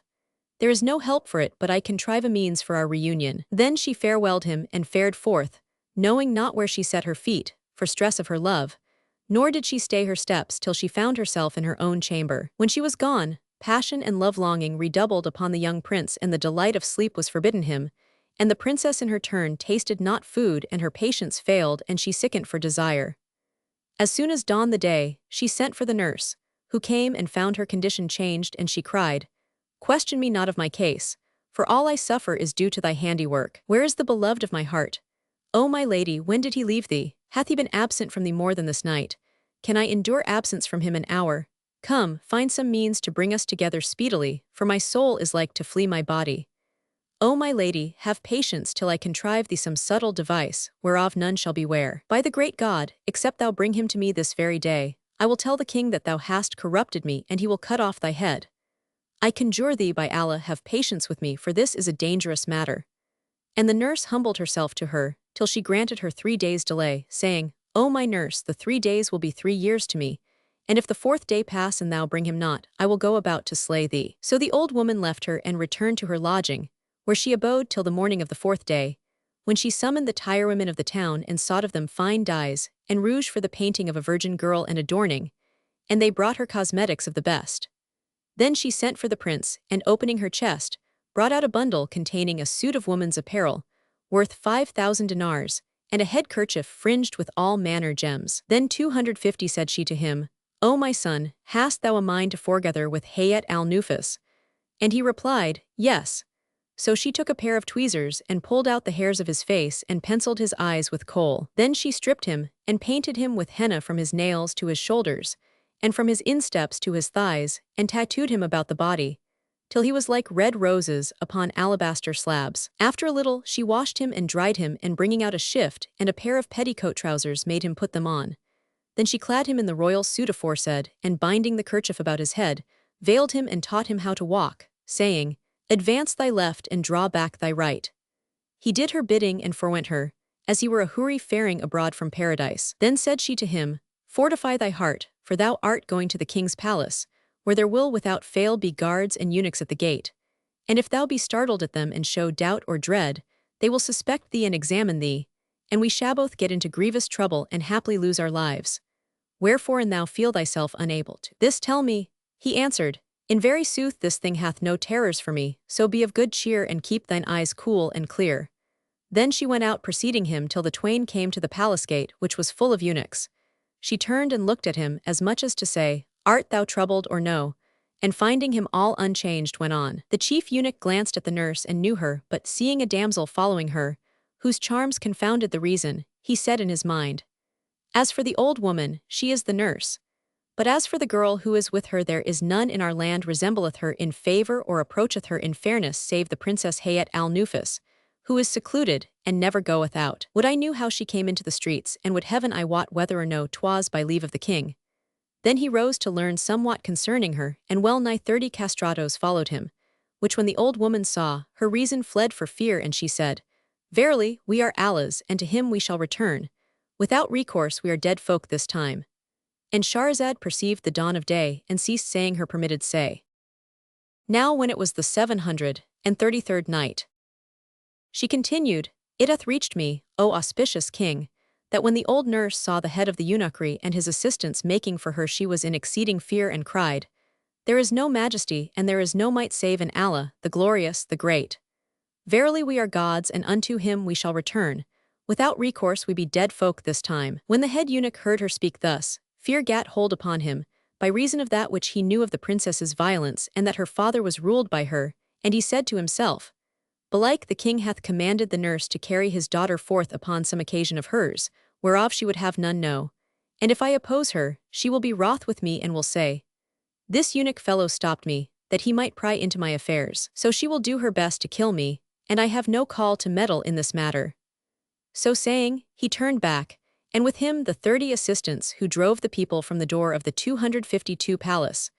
Whereupon the nurse entered and saluted the eunuchs with her head, whilst all the 30 stood to do her honor and returned her salam. She led in the prince, and he ceased not following her from door to door, and the protector protected them, so that they passed all the guards, till they came to the 7th door.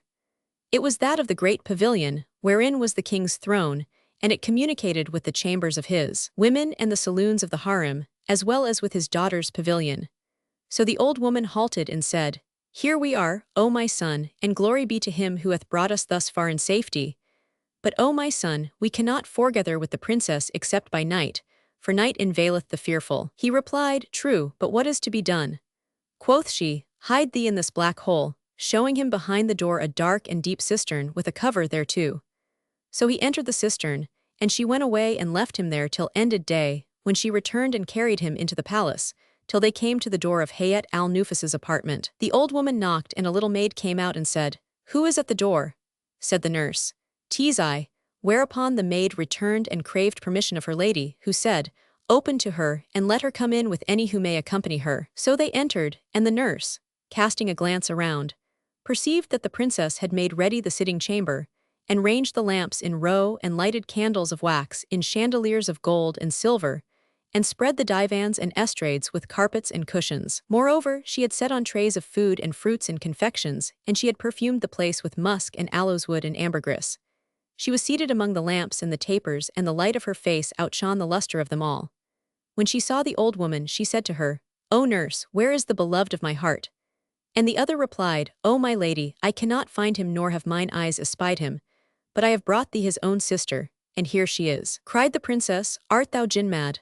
What need have I of his sister? Say me, and a man's head irk him, doth he bind up his hand?"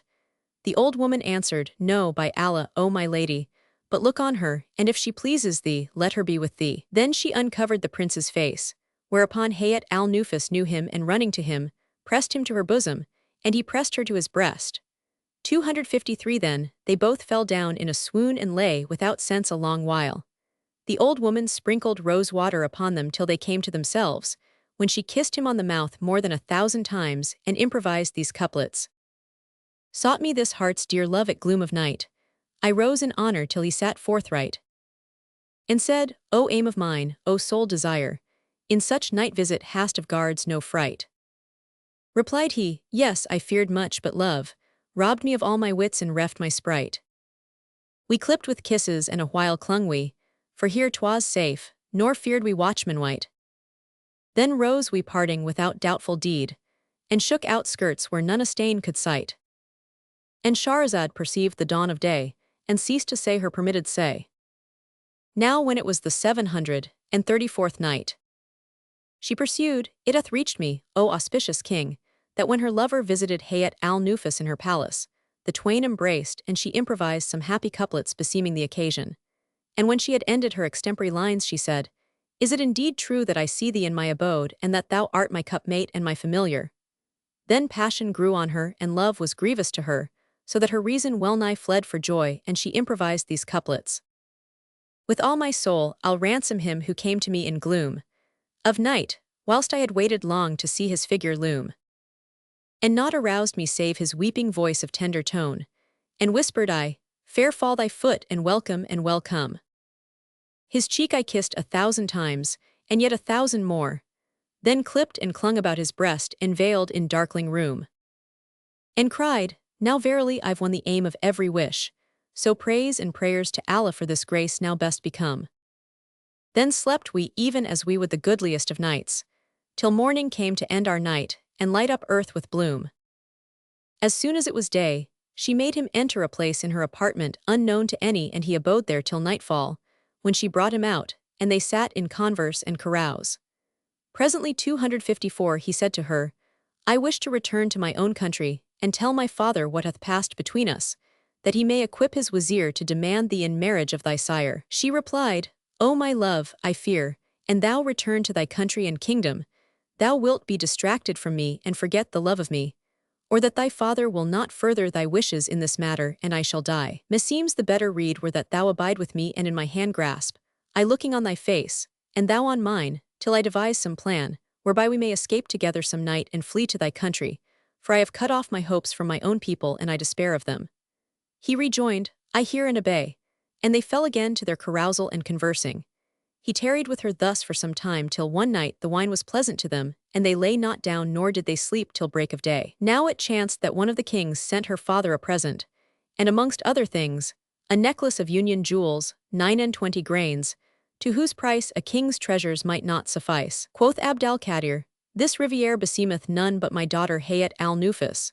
And, turning to an eunuch, whose jaw teeth the princess had knocked out for reasons best known to herself, he called to him and said, Carry the necklace to thy lady and say to her, one of the kings hath sent thy father this as a present, and its price may not be paid with money, put it on thy neck. The slave took the necklace, saying in himself, Allah Almighty make it the last thing she shall put on in this world, for that she deprived me of the benefit of my grinder teeth.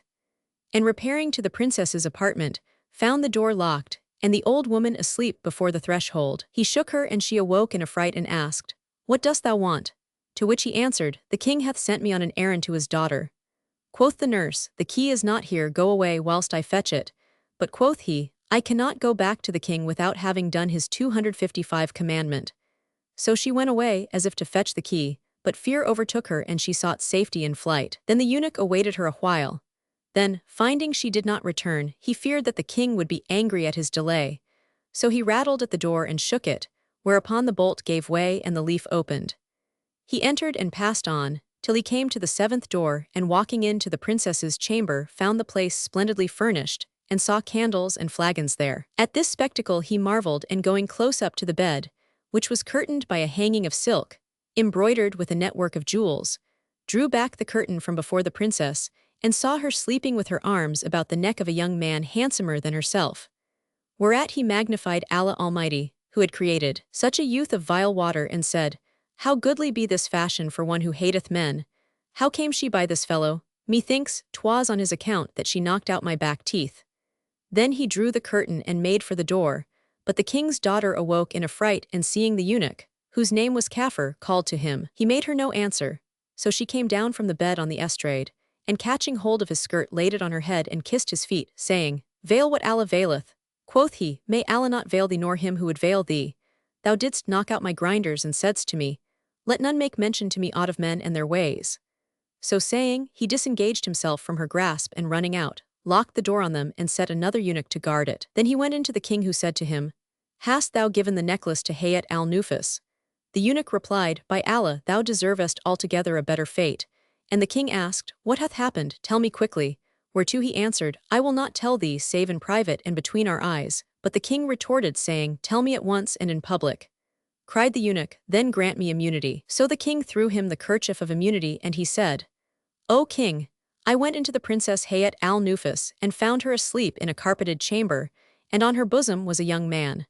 So I locked the door upon the two and came back to thee. When the king heard these words, he started up and taking a sword in his hand, cried out to the rise of the eunuchs, saying, Take thy lads and go to the princess's chamber and bring me her and him who is with her as they twain lie on the bed, but cover them both up. And Shahrazad perceived the dawn of day, and ceased saying her permitted say. Now when it was the 735th night, she resumed, It hath reached me, O auspicious king, that when the king commanded the head eunuch to take his lads and to fetch and set before him Hayat al-Nufus and him who was with her, the chief and his men entered the princess's apartment where he found her standing up, dissolved in railing tears, and the prince by her side. So he said to them, Lie down on the bed as thou wast, and let him do likewise. The king's daughter feared for her lover and said to him, This is no time for resistance. So they both lay down, and the eunuchs covered them up, and carried the twain into the king's presence.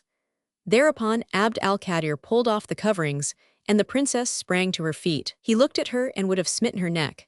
But the prince threw himself on the father's breast, saying, The fault was not hers but mine only, kill me before thou killest her. The king made at him, to cut him down, but Hayat al-Nufus cast herself on her father and said, Kill me not him, for he is the son of a great king, lord of all the land in its length and breadth. When the king heard this, he turned to the chief wazir, who was a gathering place of all that is evil, and said to him, What sayst thou of this matter, O minister? Quoth his wazir, What I say is that all who find themselves in such case as this have need of lying, and there is nothing for it but to cut off both their heads, after torturing them with all manner of tortures. Hereupon the king called his sworder of vengeance, who came with his lads, and said to him, Take this gallows bird and strike off his head, and after do the like with this harlot and burn their bodies, and consult me not about them a second time. So the headsman put his hand to her back to take her. But the king cried out at him and cast at him somewhat he hent in hand, which had well nigh killed him, saying, O dog, how durst thou show ruth to those with whom I am wroth? Put thy hand to her hair and drag her along by it, so that 257 she may fall on her face. Accordingly he haled her by her hair, and the prince in like manner to the place of blood, where he tore off a piece of his skirt, and therewith bound the prince's eyes, putting the princess last, in the hope that someone would intercede for her. Then, having made ready the prince, he swung his sharp sword 3 times, whilst all the troops wept and prayed Allah to send them deliverance by some intercessor, and raised his hand to cut off Ardashir's head when, behold, there arose a cloud of dust, that spread and flew till it veiled the view. Now the cause thereof was that when the young prince had delayed beyond measure, the king, his sire, had levied a mighty host, and had marched with it in person to get tidings of his son. Such was his case.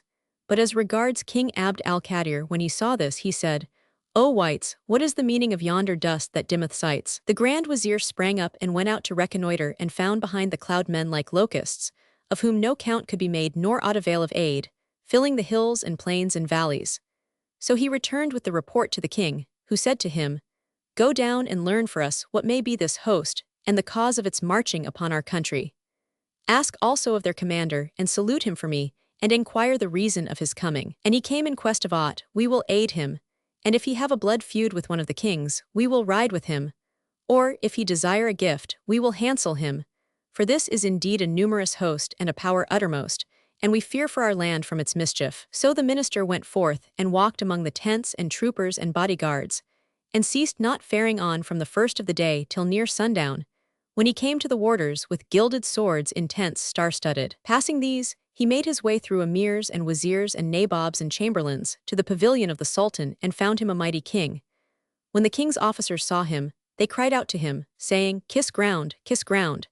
He did so and would have risen, but they cried out at him a second and a third time. So he kissed the earth again and again, and raised his head and would have stood up, but fell down at full length for excess of awe. When at last he was set between the hands of the king, he said to him, Allah prolong thy days, and increase thy sovereignty, and exalt thy rank, O thou auspicious king. And furthermore, 258 of a truth, King Abd al-Qadir saluteth thee, and kisseth the earth before thee, and asketh on what weighty business thou art come. And thou seek to avenge thee for blood on any king, he will take horse in thy service. Or an thou come in quest of aught, wherein it is in his power to help thee, he standeth up at thy service on account thereof. So Ardashir's father replied to the wazir, saying, O messenger, return to thy lord, and tell him that the most mighty King Saif al-Azam Shah, lord of Shiraz, had a son who hath been long absent from him, and news of him have not come, and all traces of him have been cut off. And he be in this city, he will take him and depart from you. But if aught have befallen him or any mischief have ensued to him from you, his father will lay waste your land and make spoil of your goods, and slay your men and seize your women. Return, therefore, to thy lord in haste, and tell him this, ere evil befall him. Answered the minister, To hear is to obey, and turned to go away, when the chamberlains cried out to him, saying, Kiss ground, kiss ground. So he kissed the ground a score of times, and rose not till his life breath was in his nostrils. Then he left the king's high court, and returned to the city, full of anxious thought concerning the affair of this king and the multitude of his troops. And going in to King Abd al-Qadir, pale with fear and trembling in his side muscles, acquainted him with that had befallen him. And Shahrazad perceived the dawn of day, and ceased to say her permitted say. Now when it was the 736th night, she said, It hath reached me, O auspicious king, that the wazir returned from the court of the great king, pale with fear and with side muscles quivering for dread exceeding, and acquainted his lord with that had befallen him. Hereat disquietude and terror for himself, and for his people laid hold upon him, and he said to the minister, O wazir, and who is this king's son? Replied the other, 'Tis even he whom thou badest put to death, but praised be Allah who hastened not his slaughter. Else had his father wasted our lands and spoiled our good. Quoth the king, See now thy corrupt judgment, in that thou didst counsel us to slay him. Where is the young man, the son of yonder magnanimous king? And quoth the wazir, O mighty king, thou didst command him be put to death. When the king heard this, he was clean distraught, and cried out from his heart's core and inmost of head, saying, Woe to you! Fetch me the headsman forthright, lest death fall on him. So they fetched the sworder, and he said, O king of the age, I have smitten off his head even as thou badest me. Cried Abd al-Qadir, O dog, an this be true, I will assuredly send thee after him. The headsman replied, O king, thou didst command me to slay him without consulting thee a second time. Said the king, I was in my wrath, but speak the truth, ere thou lose thy life. And said the sworder, O king, he is yet in the chains of life. At this Abd al-Qadir rejoiced, and his heart was set at rest. Then he called for Ardashir, and when he came, he stood up to receive him and kissed his mouth, saying, O my son, I ask pardon of Allah Almighty for the wrong I have done thee, and say thou not aught that may lower my credit with thy sire, the great king. The prince asked, O king of the age, and where is my father? And the other answered, He is come hither on thine account. Thereupon quoth Ardashir, By thy worship, I will not stir from before thee till I have cleared my honor and the honor of thy daughter from that which thou laidest to our charge, for she is a pure virgin. Send for the midwives, and let them examine her before thee. And they find her maidenhead gone, I give thee leave to shed my blood. And if they find her a clean maid, her innocence of dishonor and mine also will be made manifest. So he summoned the midwives, who examined the princess and found her a pure virgin, and so told the king, seeking largesse of him. He gave them what they sought, putting off his royal robes to bestow on them, and in like manner he was bountiful to all who were in the harem. And they brought forth the scent cups, and perfumed all the lords of estate and grandees, and not one but rejoiced with exceeding joy. Then the king threw his arms about Ardashir's neck, and entreated him with all worship and honor, bidding his chief eunuchs bear him to the bath. When he came out, he cast over his shoulders a costly robe, and crowned him with a coronet of jewels. He also girt him with a girdle of silk, purfled with red gold and set with pearls and gems, and mounted him on one of his noblest mares, with selle and trappings of gold, inlaid with pearls and jewels. Then he bade his grandees and captains 260 mount on his service, and escort him to his father's presence, and charged him tell his sire that King Abd al-Qadir was at his disposal, hearkening to, and obeying him in whatso he should bid or forbid. I will not fail of this, answered Ardashir, and farewelling him, repaired to his father, who, at sight of him, was transported for delight, and springing up, advanced to meet him and embraced him, whilst joy and gladness spread among all the host of the great king. Then came the wazirs and chamberlains and captains and guards, and kissed the ground before the prince, and rejoiced in his coming. And it was a great day with them for enjoyment. For the king's son gave leave to those of King Abd al-Qadir's officers, who had accompanied him and others of the townsfolk, to view the ordnance of his father's host, without let or stay, so they might know the multitude of the great king's troops, and the might of his empire. And all who had seen him selling stuffs in the linendrapers' bazaar marveled how his soul could have consented thereto, considering the nobility of his spirit and the loftiness of his dignity. But it was his love and inclination to the king's daughter that to this had constrained him. Meanwhile, news of the multitude of her lover's troops came to Hayat al-Nufus, who was still jailed by her sire's commandment, till they knew what he should order respecting her, whether pardon and release or death and burning. And she looked down from the terrace roof of the palace, and turning towards the mountains, saw even these covered with armed men. When she beheld all those warriors and knew that they were the army of Ardashir's father, she feared lest he should be diverted from her by his sire, and forget her and depart from her, whereupon her father would slay her. So she called a handmaid that was with her in her apartment by way of service, and said to her, "Go to Ardashir, son of the great king, and fear not. When thou comest into his presence, kiss the ground before him and tell him what thou art and say to him, My lady saluteth thee and would have thee to know that she is a prisoner in her father's palace, awaiting his sentence, whether he be minded to pardon her or put her to death, and she beseecheth thee not to forget her or forsake her. For today thou art all-powerful, and in whatso thou commandest, no man dare cross thee. Wherefore, an it seem good to thee to rescue her from her sire and take her with thee, it were of thy bounty, for indeed she endureth all these trials for thy sake. But in this seem not good to thee, for that thy desire of her is at an end. Still speak to 261 thy sire, so haply he may intercede for her with her father and he depart not, till he have made him set her free, and taken surety from, and made covenant with him that he will not go about to put her to death nor work her out of harm. This is her last word to thee, may Allah not desolate her of thee, and so the peace." And Shahrazad perceived the dawn of day, and ceased saying her permitted say.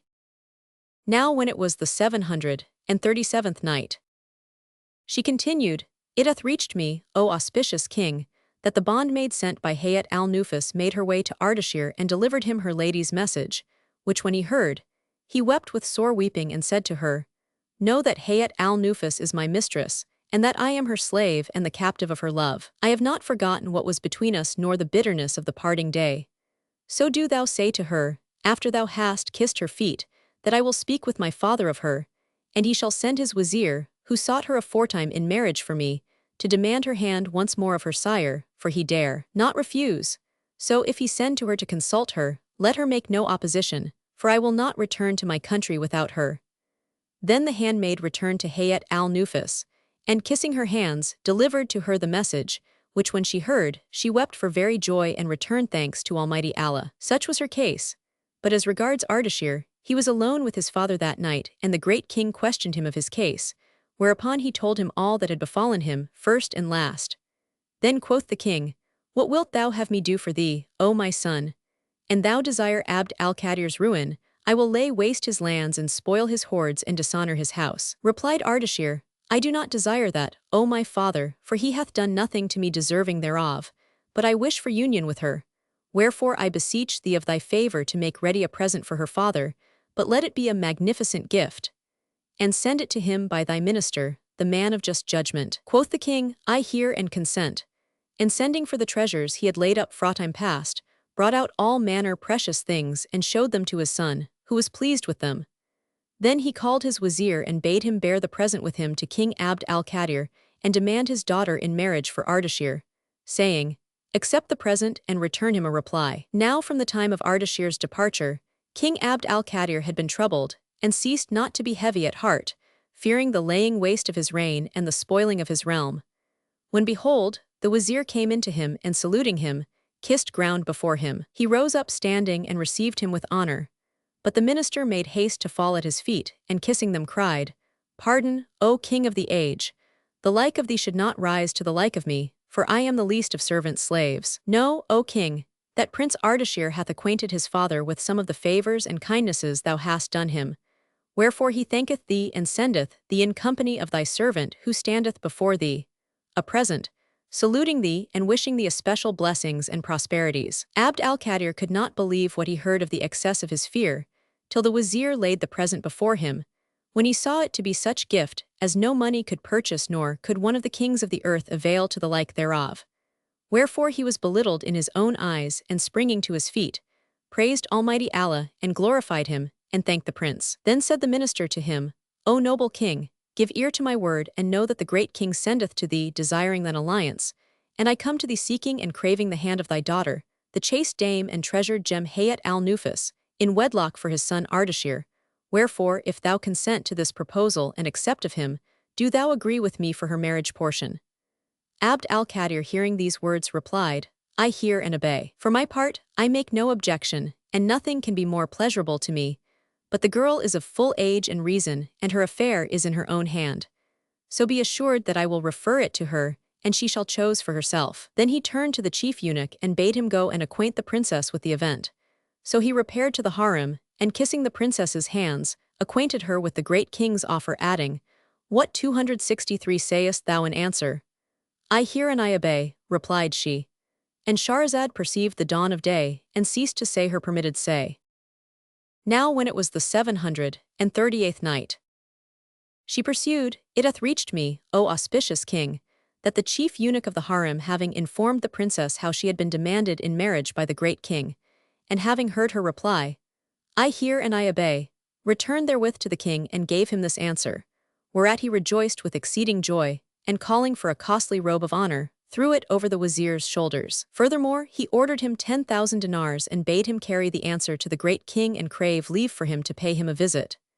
Hearing and obeying, answered the minister, and returning to his master, delivered him the reply and Abd al-Qadir's message, and repeated all their talk, whereat he rejoiced greatly, and Ardashir was transported for delight, and his breast broadened, and he was a most happy man. King Saif al-Azam also gave King Abd al-Qadir leave to come forth to visit him. So, on the morrow, he took horse and rode to the camp of the great king, who came to meet him and saluting him, seated him in the place of honor, and gave him welcome. And they two sat whilst Ardashir stood before them. Then arose an orator of the King Abd al-Qadir's court, and pronounced an eloquent discourse, giving the prince joy of the attainment of his desire, and of his marriage with the princess, a queen among king's daughters. When he sat down, the great king caused bring a chest full of pearls and gems, together with 50,000 dinars, and said to King Abd al-Qadir, "I am my son's deputy in all that concerneth this matter." So Abd al-Qadir acknowledged receipt of the marriage portion, and amongst the rest, 50,000 dinars for the nuptial festivities. After which they fetched the qazis and the witnesses, who wrote out the contract of marriage between the prince and princess, and it was a notable day, wherein all lovers made merry, and all haters and enviers were mortified. They spread the marriage feasts and banquets, and lastly Ardashir went in unto the princess, and found her a jewel which had been hidden, an union pearl unthridden, and a filly that none but he had ridden. So he notified this to his sire. Then King Saif al-Az asked his son, "Hast thou any wish thou wouldst have fulfilled ere we depart?" And he answered, "Yes, O king, know that I would fain take my wreak of the wazir who entreated us on evil wise, and the eunuch who forged a lie against us." So the king sent forthright to Abd al-Qadir, demanding of him the minister and the castrato, whereupon he dispatched them both to him, and he commanded to hang them over the city gate. After this, they abode a little while, and then sought of Abd al-Qadir leave for his daughter to equip her for departure. So he equipped her and mounted her in a taktrowan, a traveling litter of red gold, inlaid with pearls and gems, and drawn by noble steeds. She carried with her all her waiting women and eunuchs, as well as the nurse, who had returned, after her flight, and resumed her office. Then King Saif al-Azam and his son mounted, and Abd al-Qadir mounted also with all the lords of his land, to take leave of his son-in-law and daughter, and it was a day to be reckoned of the goodliest of days. After they had gone some distance, the great king conjured Abd al-Qadir to turn back. So he farewelled him and his son, after he had strained him to his breast, and kissed him between the eyes, and thanked him for his grace and favors, and commended his daughter to his care. Then he went in to the princess and embraced her, and she kissed his hands, and they wept in the standing place of parting. After this he returned to his capital, and Ardashir and his company fared on, till they reached Shiraz, where they celebrated the marriage festivities anew. And they abode in all comfort and solace and joyance of life, till there came to them the destroyer of delights and severer of societies, the depopulator of palaces and the garnerer of graveyards. And men also relate the tale of early to bed and early to rise, makes a man surly, and gives him red eyes. The sheikhs of Arab tribes especially transact most of their public business during the dark hours. Illa supercilium, modica fuligin tactum. Obliqua producit acu, pingit tremens. Etolens oculos. Sanini travels in Egypt chapt. Roman 16. Justly remarks that this penciling the angles of the eyes with kohl, which the old Levant trade called alquifu or arquifu, makes them appear large and more oblong, And I have noted that the modern Egyptian, especially Coptic, eye, like that of the Sphinx and the old figures, looks in profile as if it were seen in full pilgrimage.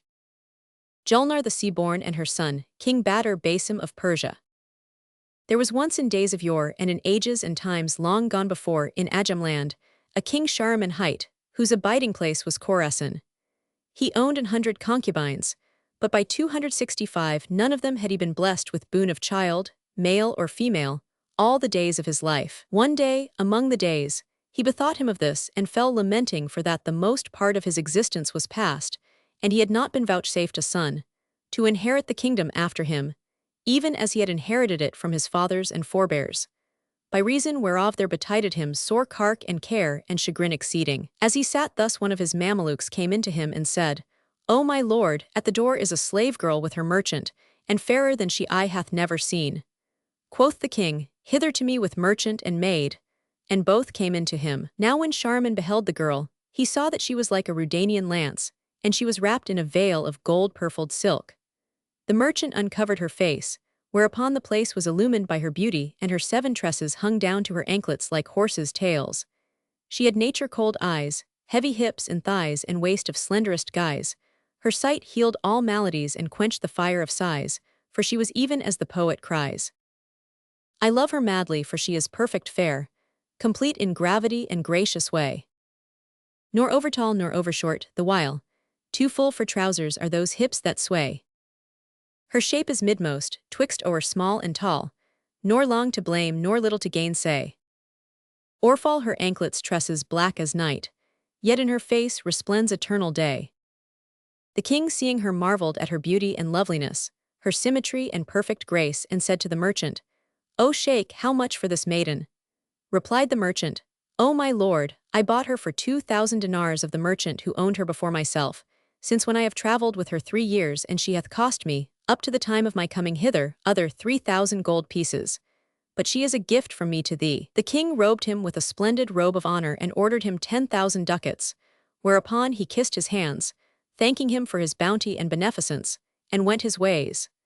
Then the king committed the damsel to the tirewomen, 266, saying, Amend ye the case of this maiden, and adorn her, and furnish her a bower, and set her therein. And he bade his chamberlains carry her everything she needed, and shut all the doors upon her. Now his capital, wherein he dwelt, was called the White City, and was seated on the seashore. So they lodged her in a chamber, whose latticed casements overlooked the main. And Shahrazad perceived the dawn of day, and ceased saying her permitted say. Now when it was the 739th night, she said, It hath reached me, O auspicious king, that the king, after taking the maiden, committed her to the tirewomen, bidding them amend her case, and set her in a bower, and ordered his chamberlains to shut all the doors upon her when they had lodged her in a chamber, whose latticed casements overlooked the main. Then Shahriman went in to her, but she spake not to him, neither took any note of him. Quoth he, 'Twould seem she hath been with folk who have not taught her manners. Then he looked at the damsel, and saw her surpassing beauty and loveliness and symmetry, and perfect grace, with a face like the rondure of the moon at its full, or the sun shining in the sheeny sky. So he marveled at her charms of favor and figure, and he praised Allah the Creator, magnified be his might. After which he walked up to her and sat him down by her side. Then he pressed her to his bosom, and seating her on his thighs, sucked the dew of her lips, which he found sweeter than honey. Presently he called for trays spread with richest viands of all kinds, and ate, and fed her by mouthfuls, till she had enough. Yet she spoke not one word. The king began to talk to her and asked her of her name, but she abode still silent, and uttered not a syllable, nor made him any answer, neither ceased to hang down her head groundwards. And it was but the excess of her beauty and loveliness, and the amorous 267 grace, that saved her from the royal wrath. Quoth he to himself, Glory be to God, the creator of this girl. How charming she is, save that she speaketh not. But perfection belongeth only to Allah the Most High. And he asked the slave girls whether she had spoken, and they said, From the time of her coming, until now she hath not uttered a word, nor have we heard her address us. Then he summoned some of his women and concubines, and bade them sing to her and make merry with her, so haply she might speak. Accordingly they played before her all manner instruments of music and sports, and what not, and sang, till the whole company was moved to mirth, except the damsel, who looked at them in silence, but neither laughed nor spoke. The king's breast was straitened. Thereupon he dismissed the women, and abode alone with that damsel. After which he doffed his clothes and disrobing her with his own hand, looked upon her body, and saw it as it were a silvern ingot. So he loved her with exceeding love, and falling upon her, took her maidenhead and found her a pure virgin. Whereat he rejoiced with excessive joy and said in himself, By Allah, 'tis a wonder that a girl so fair of form and face should have been left by the merchants a clean maid as she is. Then he devoted himself altogether to her, heeding none other and forsaking all his concubines and favorites, and tarried with her a whole year as it were a single day. Still she spoke not till one morning he said to her, and indeed the love of her and longing waxed upon him, O desire of souls, verily passion for thee is great with me, and I have forsaken for thy sake all my slave girls and concubines and women and favorites, and I have made thee my portion of the world and had patience with thee a whole year. And now I beseech Almighty Allah, of his favor, to soften thy heart to me, so thou mayst speak to me. Or, and thou be dumb, tell me by a sign, that I may give up hope of thy speech. I pray the Lord, extolled be he, to vouchsafe me by thee a son-child, who shall inherit the kingdom after me, for I am old and lone and have none to be my heir. Wherefore, Allah upon thee, and thou love me, return me a reply. The damsel bowed her head a while in thought, and presently raising it, smiled in his face, whereat it seemed to him as if lightning filled the chamber. Then she said, O magnanimous liege lord, and valorous lion, Allah hath answered thy prayer, for I am with child by thee, and the time of my delivery is near at hand, though I know not if the unborn babe be male or female. But had I not conceived by thee, I had not spoken to thee one word. When the king heard her speech, his face shone with joy and gladness, and he kissed her head and hands for excess of delight, saying, Alhamdulillah, laud to Lord, who hath vouchsafed me the things I desired. First, thy speech, and secondly, thy tidings that thou art with child by me. Then he rose up and went forth from her, and seating himself on the throne of his kingship, in an ecstasy of happiness, bade his wazir distribute to the poor and needy and widows, and others 100,000 dinars, by way of thank-offering to Allah Most High and alms on his own account. The minister did as bidden by the king, who, returning to the damsel, sat with her and embraced and pressed her to his breast, saying, O my lady, my queen, whose slave I am, prithee what was the cause of this thy silence? Thou hast been with me a whole year, night and day, waking and sleeping, yet hast not spoken to me till this day. She replied, Hearken, O king of the age, and know that I am a wretched exile, broken-hearted and far parted from my mother and my family and my brother. When the king heard her words, he knew her desire and said, As for thy saying that thou art wretched, there is for such speech no ground, inasmuch as my kingdom and good and all I possess are at thy service, and I also am become thy bondman. But as for thy saying, I am parted from my mother and brother and family, tell me where they are, and I will send and fetch them to thee. Thereupon she answered, Know then, O auspicious king, that I am called Julnar the Sea-born, and that my father was of the kings of the 269 main. He died and left us his reign, but while we were yet unsettled, behold, one of the other kings arose against us and took the realm from our hands. I have a brother called Sally, and my mother also is a woman of the sea. But I fell out with my brother, the pious, and swore that I would throw myself into the hands of a man of the folk of the land. So I came forth of the sea and sat down on the edge of an island in the moonshine, where a passerby found me, and carrying me to his house, besought me of love lease. But I smote him on the head, so that he all but died.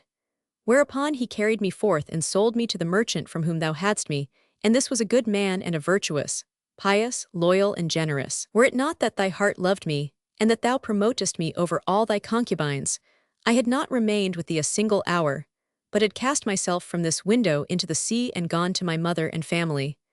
But I was ashamed to fare them wards, being with child by thee, for they would have deemed evilly of me and would not have credited me, even although I swore to them, and I told them that a king had bought me with his gold, and made me his portion of the world, and preferred me over all his wives and everything that his right hand possessed.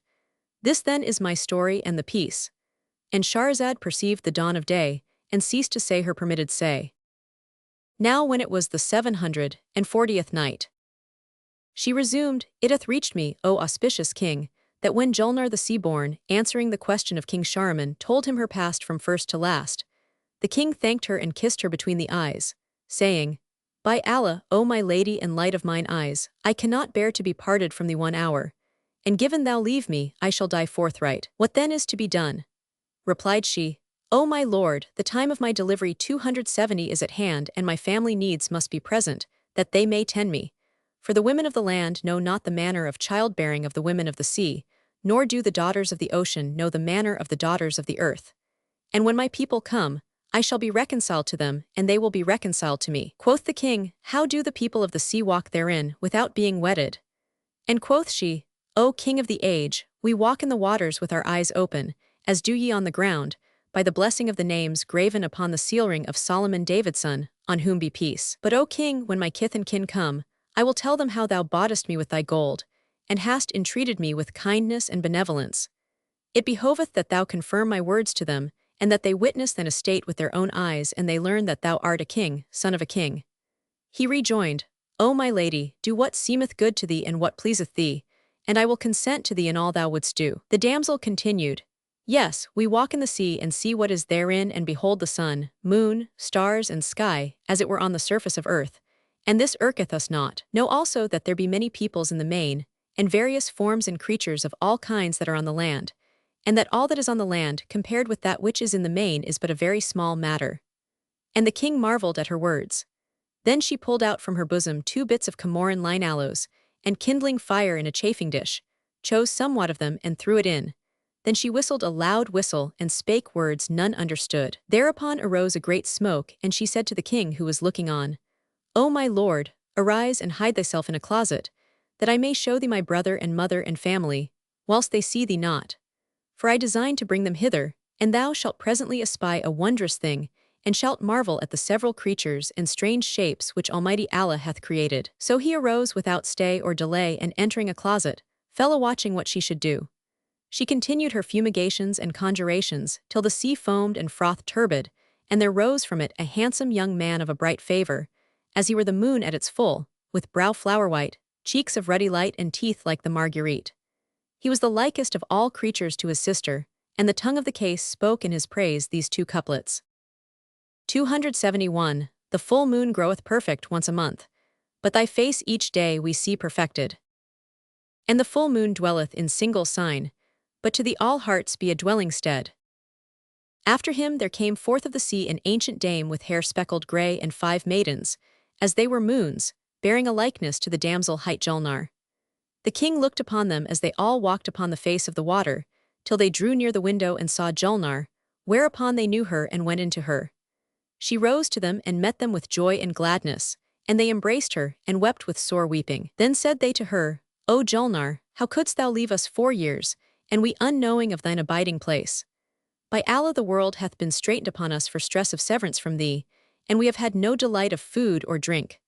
No, not for 1 day, but have wept with sore weeping night and day for the excess of our longing after thee. Then she fell to kissing the hands of the youth her brother and her mother and cousins, and they sat with her a while, questioning her of her case and of what had betided her, as well as of her present estate. No, replied she, that when I left you, I issued from the sea and sat down on the shore of an island, where a man found me and sold me to a merchant, who brought me to this city and sold me for 10,000 dinars to the king of the country, who entreated me with honor and forsook all his concubines and women and favorites for my sake, and was distracted by me from all he had and all that was in his city. Quoth her brother, Praised be Allah, who hath reunited us with thee.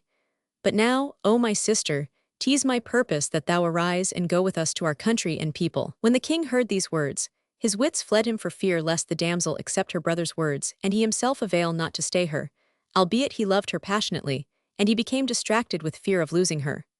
But Julnar answered, By Allah, O my brother, the mortal who bought me is lord of the city, and he is a mighty king and a wise man, good and generous with extreme generosity.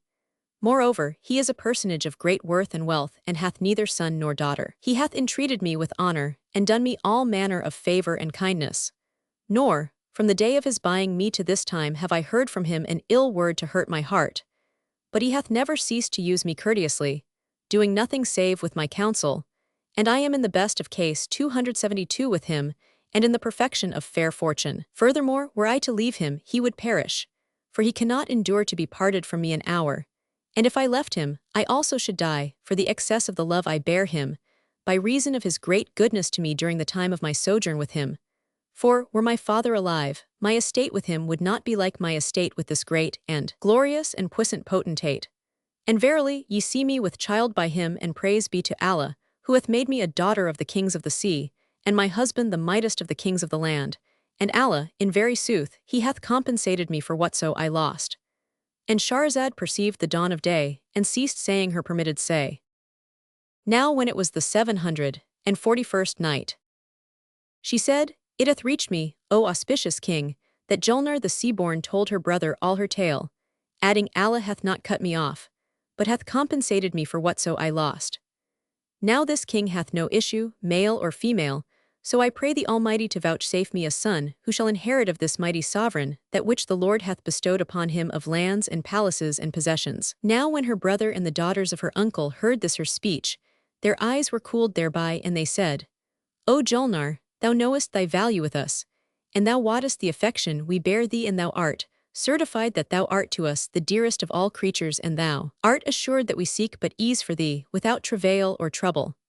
Wherefore, an thou be in unease, arise and go with us to our land and our folk, but an thou be at thine ease here, in honor and happiness, this is our wish and our will, for we desire not save thy welfare in any case. Quoth she, By Allah, I am here in the utmost ease and solace and honor and grace. When the king heard what she said, he joyed with a heart set at rest and thanked her silently for this.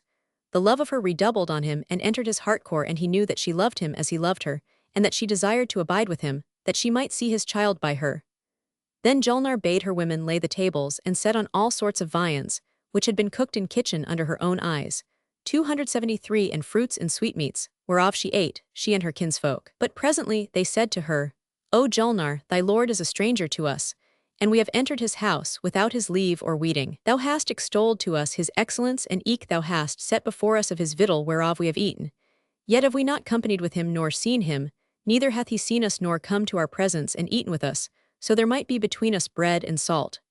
And they all left eating and were wroth with her, and fire issued from their mouths, as from cressets, which when the king saw, his wits fled for excess of fear of them. But Julnar arose and soothed them, and going to the closet where was the king her lord, said to him, O my lord, hast thou seen and heard how I praised thee and extolled thee to my people, and hast thou noted what they said to me of their desire to carry me away with them? Quoth he, I both heard and saw. May the Almighty abundantly requite thee for me. By Allah, I knew not the full measure of thy fondness until this blessed hour, and now I doubt not of thy love to me. Quoth she, O my lord, is the reward of kindness aught but kindness? Verily, thou hast dealt generously with me, and hast entreated me with worship, and I have seen that thou lovest me with the utmost love, and thou hast done me all manner of honor and kindness, and preferred me above all thou lovest and desirest. So how should my heart be content to leave thee and depart from thee? And how should I do thus, after all thy goodness to me? But now I desire of thy courtesy that thou come and salute my family, so thou mayst see them, and they thee, and pure love and friendship may be between you. For know, O king of the age, that my brother and mother and cousins love thee with exceeding love, by reason of my praises of thee to them, and they say, We will not depart from thee nor go to our homes till we have foregathered with the king and saluted him, for indeed they desire to see thee and make acquaintance with thee. The king replied, To hear is to obey, for this is my very own wish. So saying, he rose and went into them and saluted them with the goodliest salutation, and they sprang up to him and received him with the utmost worship. After which he sat down in the palace and ate with them, and he entertained them thus for the space of 30 days. Then, being desirous of returning home, they took leave of the king and queen, and departed with due permission to their own land, after he had done them all possible honor. A while after this, Julnar completed the days of her 274 pregnancy, and the time of her delivery being come, she bore a boy, as he were the moon at its full.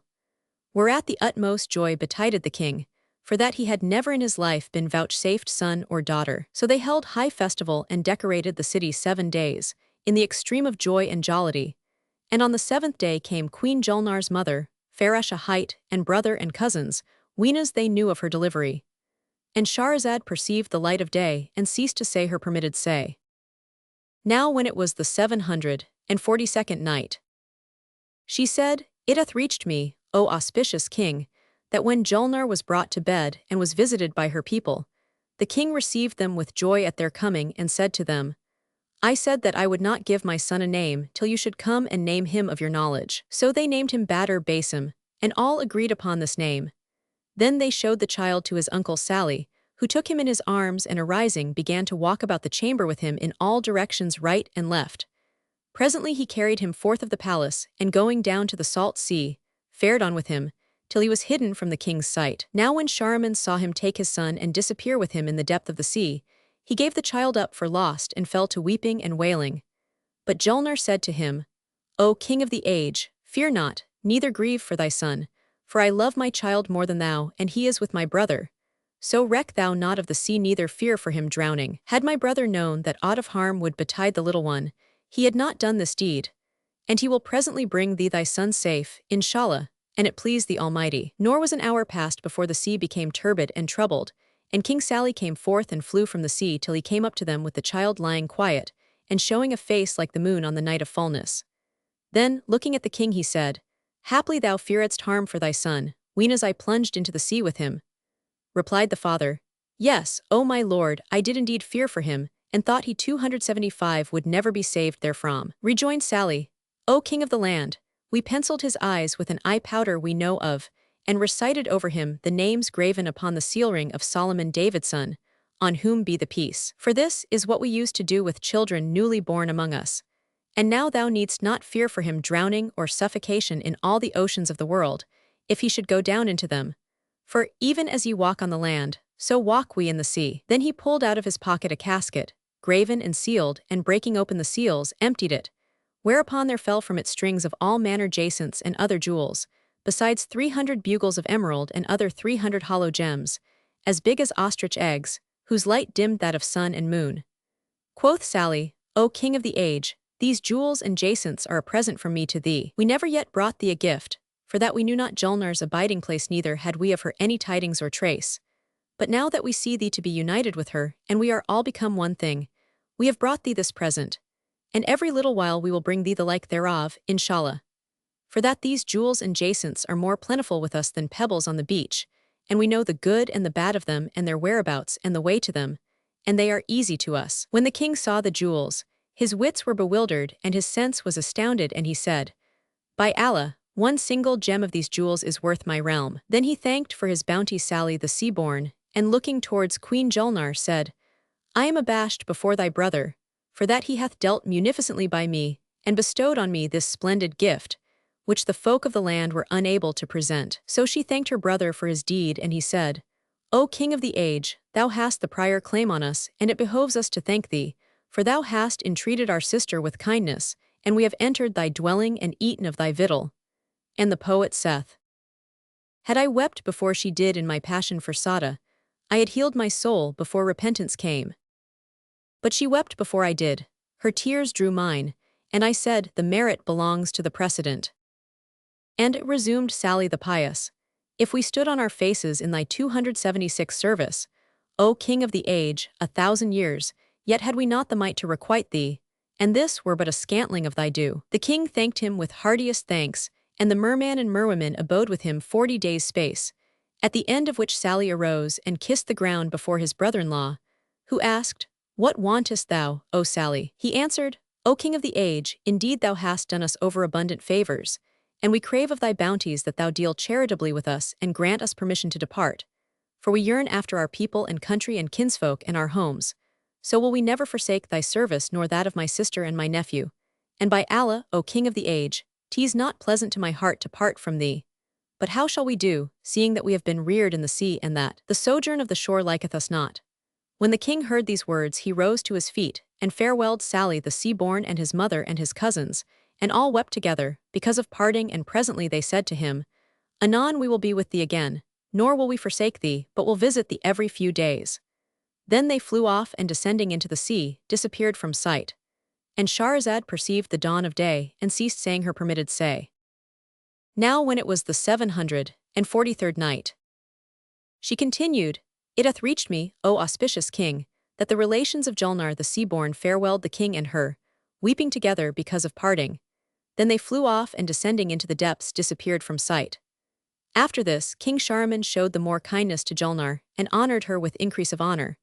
And the little one grew up and flourished, whilst his maternal uncle and grandam and cousins visited the king every few days, and abode with him a month or 2 months at a time. The boy ceased not to increase in beauty and loveliness with increase of years, till he attained the age of 15, and was unique in his perfection and symmetry. He learnt writing and Quran reading, history, syntax and lexicography, archery, spear play, and horsemanship, and what not else behoveth the sons of kings. Nor was there one of the children of the folk of the city, men or women, but would talk of the youth's charms. For he 277 was of surpassing beauty and perfection, even such an one as is praised in the saying of the poet. The whiskers right upon his cheek, with ambergris on pearl, 2 lines, as twere with jet upon an apple, line for line. Death harbors in his languid eye and slays with every glance, and in his cheek is drunkenness, and not in any wine. And in that of another. Upsprings from table of his lovely cheek, a growth like broidery my wonder is. As twere a lamp that burns through night hung up, beneath the gloom in chains of ambergris. And indeed the king loved him with exceeding love, and summoning his wazir and emirs, and the chief officers of state and grandees of his realm, required of them a binding oath that they would make Badr Basim king over them after his sire. And they swear the oath gladly, for the sovereign was liberal to the lieges, pleasant in parley, and a very compend of goodness, saying naught but that wherein was advantage for the people. On the morrow Shahriman mounted, with all his troops and emirs and lords, and went forth into the city and returned. When they drew near the palace, the king dismounted, to wait upon his son who abode on horseback, and he and all the emirs and grandees bore the saddlecloth of honor before him, each and every of them bearing it in his turn, till they came to the vestibule of the palace, where the prince alighted and his father and the emirs embraced him, and seated him on the throne of kingship, whilst they, including his sire, stood before him. Then Badr Basim judged the people, deposing the unjust and promoting the just, and continued so doing till near upon noon, when he descended from the throne and went into his mother, Julnar the sea-born, with the crown upon his head, as he were the moon. When she saw him, with the king standing before him, she rose and kissing him, gave him joy of the sultanate, and wished him and his sire length of life and victory over their foes. He sat with her and rested till the hour of mid-afternoon prayer, when he took horse and repaired, 278 with the emirs before him, to the Maiden Plain, where he played at arms with his father and his lords, till nightfall, when he returned to the palace, preceded by all the folk. He rode forth thus every day to the tilting ground, returning to sit and judge the people and do justice between carle and churl. And thus he continued doing a whole year, at the end of which he began to ride out a hunting and a chasing, and to go round about in the cities and countries under his rule, proclaiming security and satisfaction, and doing after the fashion of kings. And he was unique among the people of his day for glory and valor, and just dealing among the subjects. And it chanced that one day the old king fell sick, and his fluttering heart forebode him of translation to the mansion of eternity.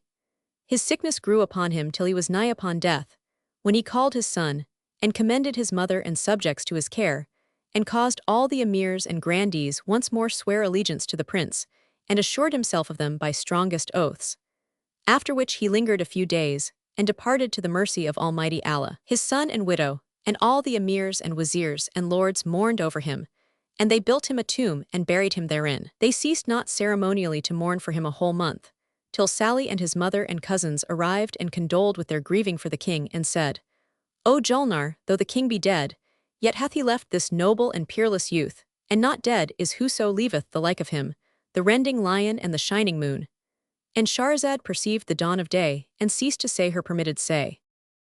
Now when it was the 744th night, she pursued, It hath reached me, O auspicious king, that Sally brother of Julnar and her mother and cousins said to her, Albeit the king be dead, yet hath he left behind him as successor this noble and peerless youth, the rending lion and the shining moon. Thereupon the grandees and notables of the empire went into King Badr Basim and said to him, O king, there is no harm in mourning for the late sovereign, but overmourning beseemeth none save women, wherefore occupy thou not thy heart and our hearts with mourning for thy sire, inasmuch as he hath left thee behind him, and whoso leaveth the like of thee is not dead.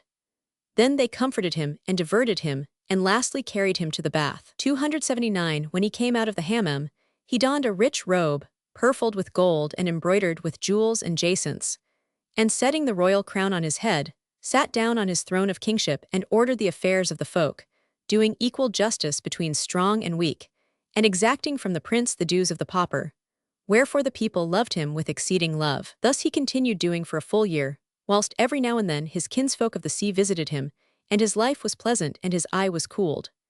Now it came to pass that his uncle Sally went in one night of the nights to Julnar and saluted her, Whereupon she rose and embracing him seated him by her side and asked him, O my brother, how art thou and my mother and my cousins?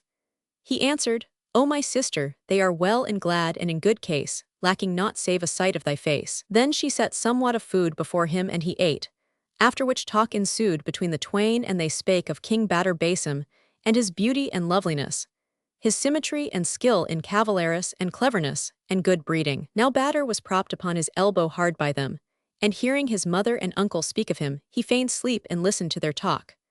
Presently Sally said to his sister, Thy son is now 17 years old and is unmarried, and I fear lest mishap befall him and he have no son, wherefore it is my desire to marry him to a princess of the princesses of the sea, who shall be a match for him in beauty and loveliness. Quoth Julnar, Name them to me for I know them all. So Sally proceeded to enumerate them to her, one by one, but to each she said, I like not this one for my son. I will not marry him but to one who is his equal in beauty and loveliness and wit and piety and good breeding and magnanimity and dominion and rank and lineage. Quoth Sally, I know none other of the daughters of the kings of the sea, for I have numbered to thee more than 100 girls, and not one of them pleaseth thee. But see, O my sister, whether thy son be asleep or no. So she felt Badr, and finding on him the signs of slumber said to Sally, He is asleep. What hast thou to say, and what is thine object in making sure his sleeping? Replied he, O my sister, know that I have bethought me of a mermaid of the mermaids who befitteth thy son. But I fear to name her, lest he be awake, and his heart be taken with her love, and maybe we shall be unable to win to her. So should he and we and the grandees of the realm be wearied in vain, and trouble betide us through this. For, as saith the poet, Love at first sight is a spurt of spray, but a spreading sea when it gaineth sway. When she heard these words she cried, Tell me the condition of this girl, and her name, for I know all the damsels of the sea, kings' daughters and others, and if I judge her worthy of him, I will demand her in marriage for him of her father, though I spend on her whatso my hand possesseth. So recount to me all anent her, and fear not, for my son sleepeth. Quoth Sally, I fear lest he be awake. And the poet saith, I loved him soon as his praise I heard, for ear oft loveth ere eye survey. But Julnar said, Speak out and be brief, and fear not, O my brother. So he said, By Allah, O my sister, none is worthy of thy son save the Princess Jawahira, daughter of King Al-Samandal, for that she is like unto him in beauty and loveliness and brilliancy and perfection. Nor is there found, in sea or on land, a sweeter or pleasanter of gifts than she, for she is prime in comeliness and seemly head of face and symmetrical shape of perfect grace. Her cheek is ruddy dight, her brow flower white, her teeth gem bright, her eyes blackest black and whitest white, her hips of heavy weight, her waist slight and her favour exquisite. When she turneth, she shameth the wild cattle and the gazelles, and when she walketh, she breedeth envy in the willow branch. When she unveileth her face outshineth sun and moon, and all who look upon her she enslaveth soon. Sweet-lipped and soft-sided indeed is she. 281 Now when Julnar heard what Sally said, she replied, Thou sayest sooth, O my brother. By Allah, I have seen her many and many a time, and she was my companion when we were little ones.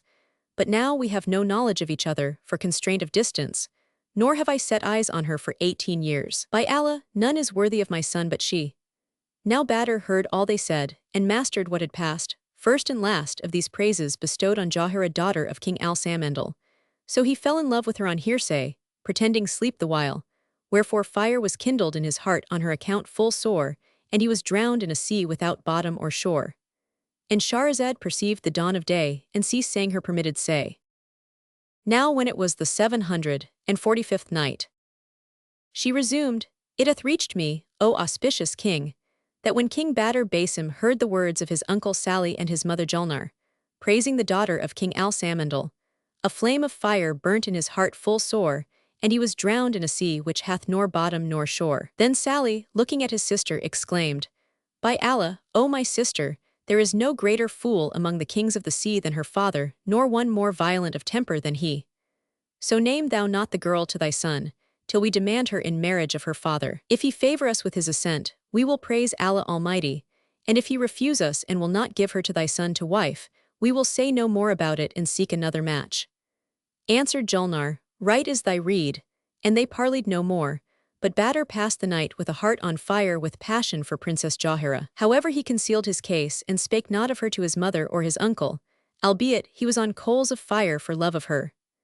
Now when it was morning, The king and his uncle went to the hammam bath and washed, after which they came forth and drank wine, and the servants set food before them, whereof they and Julnar ate their sufficiency, and washed their hands. Then Sally rose and said to his nephew and sister, "With your leave, I would fain go to my mother and my folk, for I have been with you some days, and their hearts are troubled with awaiting me."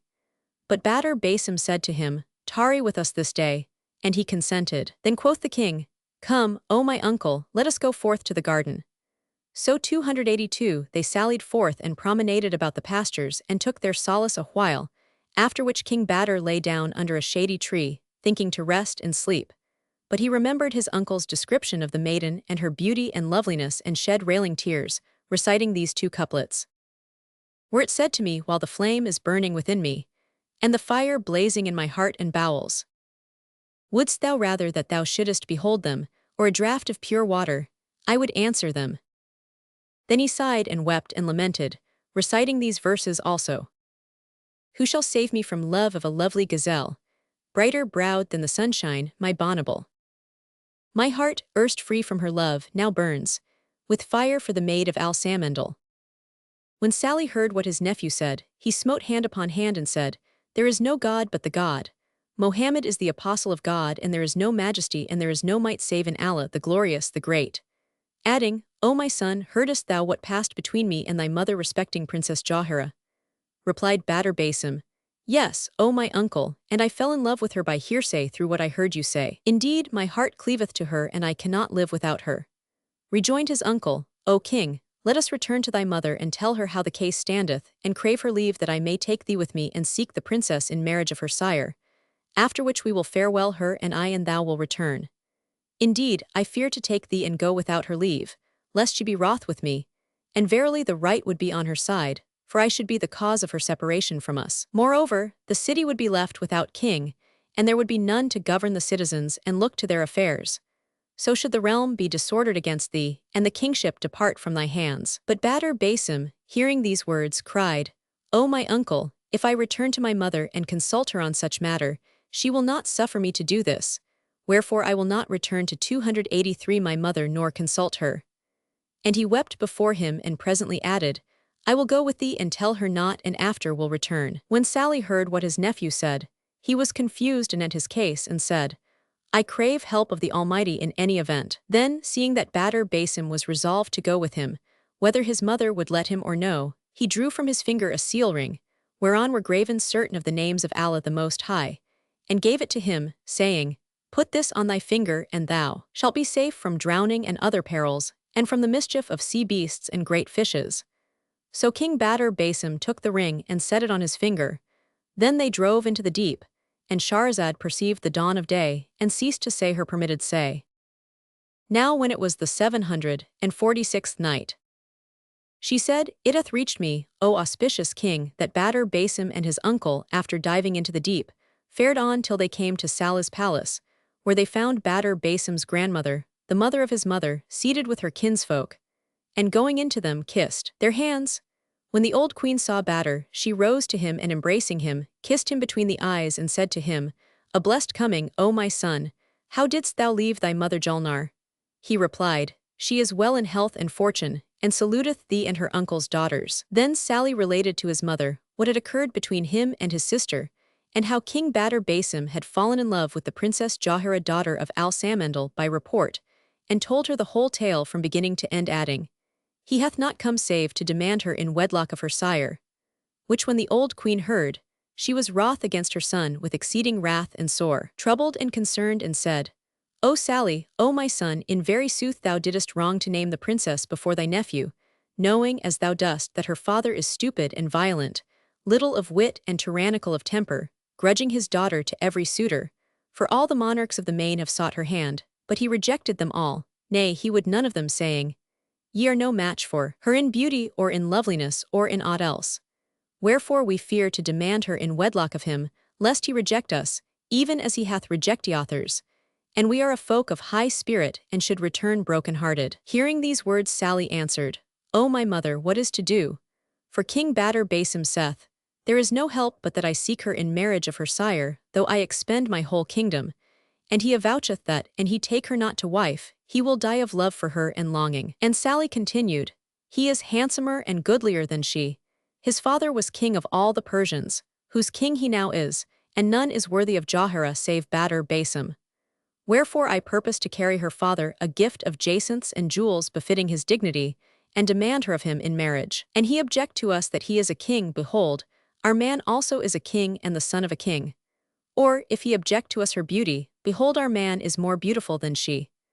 Or, again, if he object to us the vastness of his dominion, behold our man's dominion is vaster than hers and her father's, and numbereth more troops and guards, for that his kingdom is greater than that of Al-Samandal. Needs must I do my endeavor to further the desire of my sister's son, though it relieve me of my life, because I was the cause of whatso hath betided. And, even as I plunged him into the ocean of her love, so will I go about to marry him to her, and may Almighty Allah help me thereto. Rejoined his mother, do as thou wilt, but beware of giving her father rough words, whenas thou speakest with him, for thou knowest his stupidity and violence, and I fear lest he do thee a mischief, for he knoweth not respect for any. And Sally answered, hearkening and obedience. Then he sprang up and taking 2 bags full of gems such as rubies and bugles of emerald, noble ores and all manner jewels, gave them to his servants to carry, and set out with his nephew for the palace of Al-Samandal. When they came thither, he sought audience of the king, and being admitted to his presence, kissed ground before him, and saluted him with the goodliest salam. The king rose to him, and honoring him with the utmost honor, bade him be seated. So he sat down, and presently the king said to him, a blessed coming, indeed thou hast desolated us, O Sally, but what bringeth thee to us?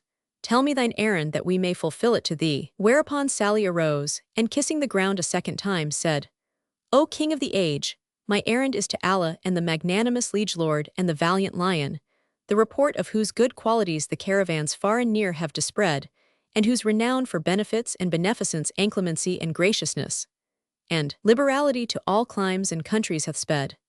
Thereupon he opened the 2 bags, and displaying their contents before Al-Samandal, said to him, O king of the age, haply wilt thou accept my gift, and by showing favor to me heal my heart.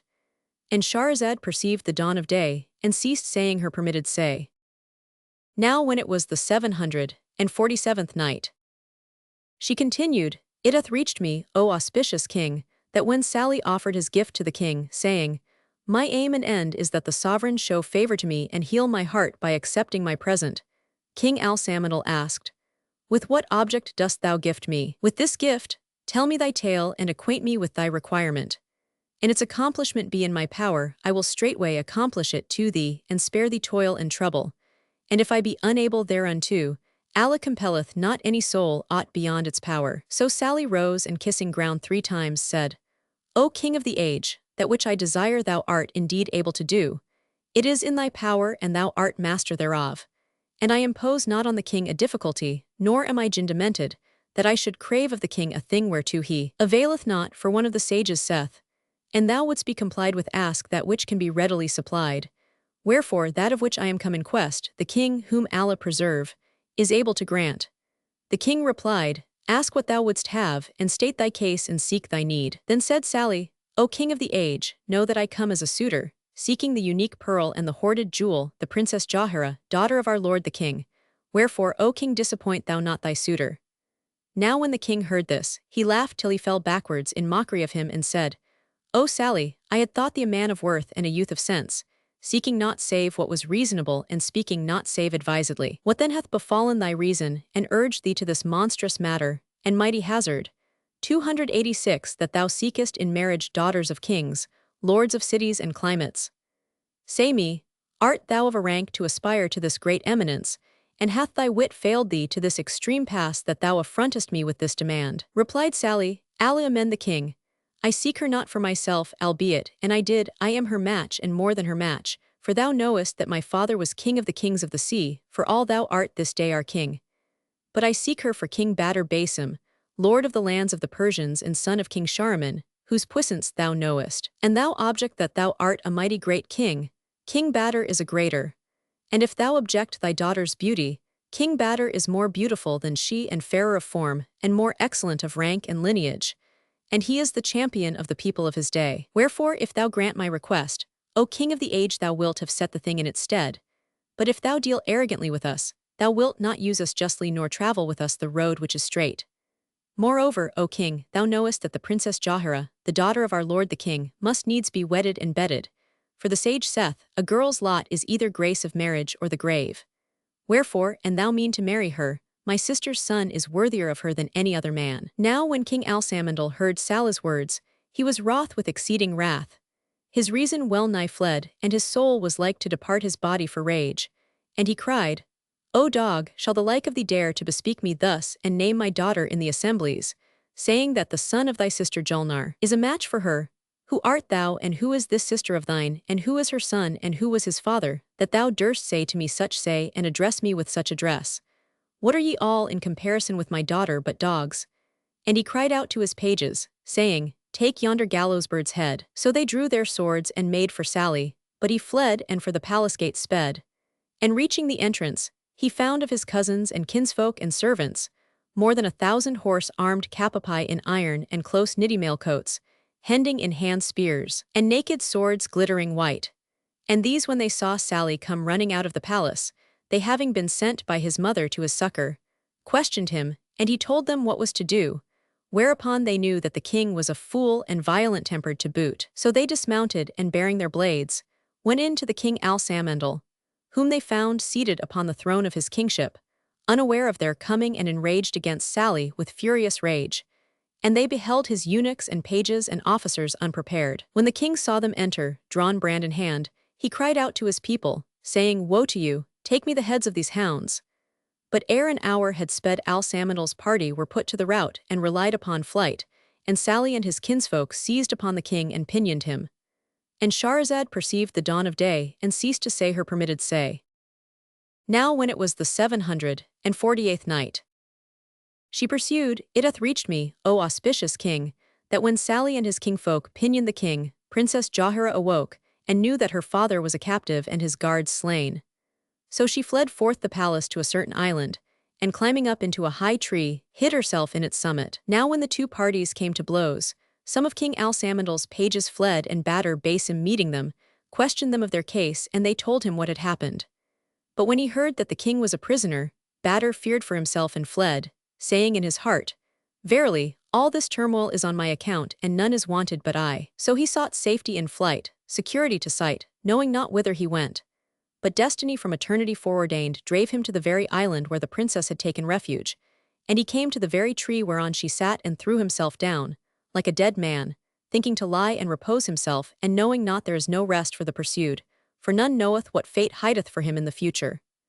As he lay down, he raised his eyes to the tree, and they met the eyes of the princess. So he looked at her, and seeing her to be like the moon rising in the east, cried, Glory to him who fashioned yonder perfect form, him who is the creator of things and who over all things is almighty. Glory to the great God, the maker, the shaper and fashioner. By Allah, if my presentiments be true, this is Jahira, daughter of King Alsamandal. Methinks that, when she heard of our coming to blows with her father, she fled to this island, and happening upon this tree, hid herself on its head.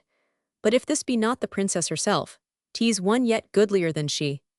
Then he bethought himself of her case, and said in himself, I will arise and lay hands on her and question her of her condition, and if she be indeed the she, I will demand her in wedlock of herself, and so win my wish. So he stood up and said to her, O end of all desire, who art thou, and who brought thee hither? She looked at Badr Basim, and seeing him to be as the full moon, when it shineth from under the black cloud, slender of shape and sweet of smile, answered, O fair of fashion, I am Princess Jahira, daughter of King Alsamandal, and I took refuge in this place, because Sally and his host came to blows with my sire and slew his troops and took him prisoner with some of his men.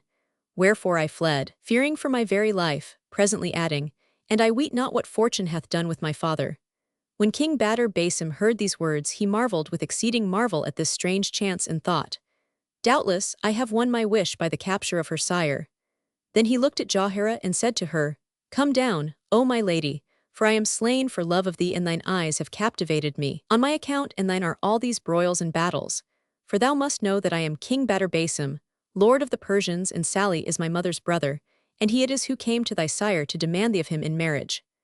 As for me, I have quitted my kingdom for thy sake, and our meeting here is the rarest coincidence.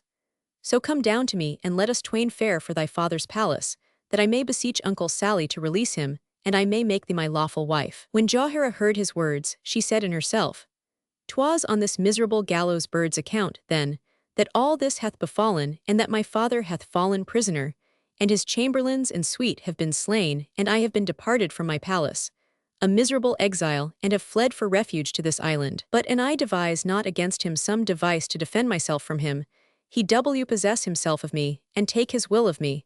For he is in love, and for aught that he doeth a lover is not blamed." Then she beguiled him with winning words and soft speeches, whilst he knew not the perfidy against him she purposed, and asked him, "O my lord and light of my eyes, say me, art thou indeed King Badr Basim, son of Queen Julnar?" And he answered, "Yes, O my lady." And Shahrazad perceived the dawn of day, and ceased saying her permitted say.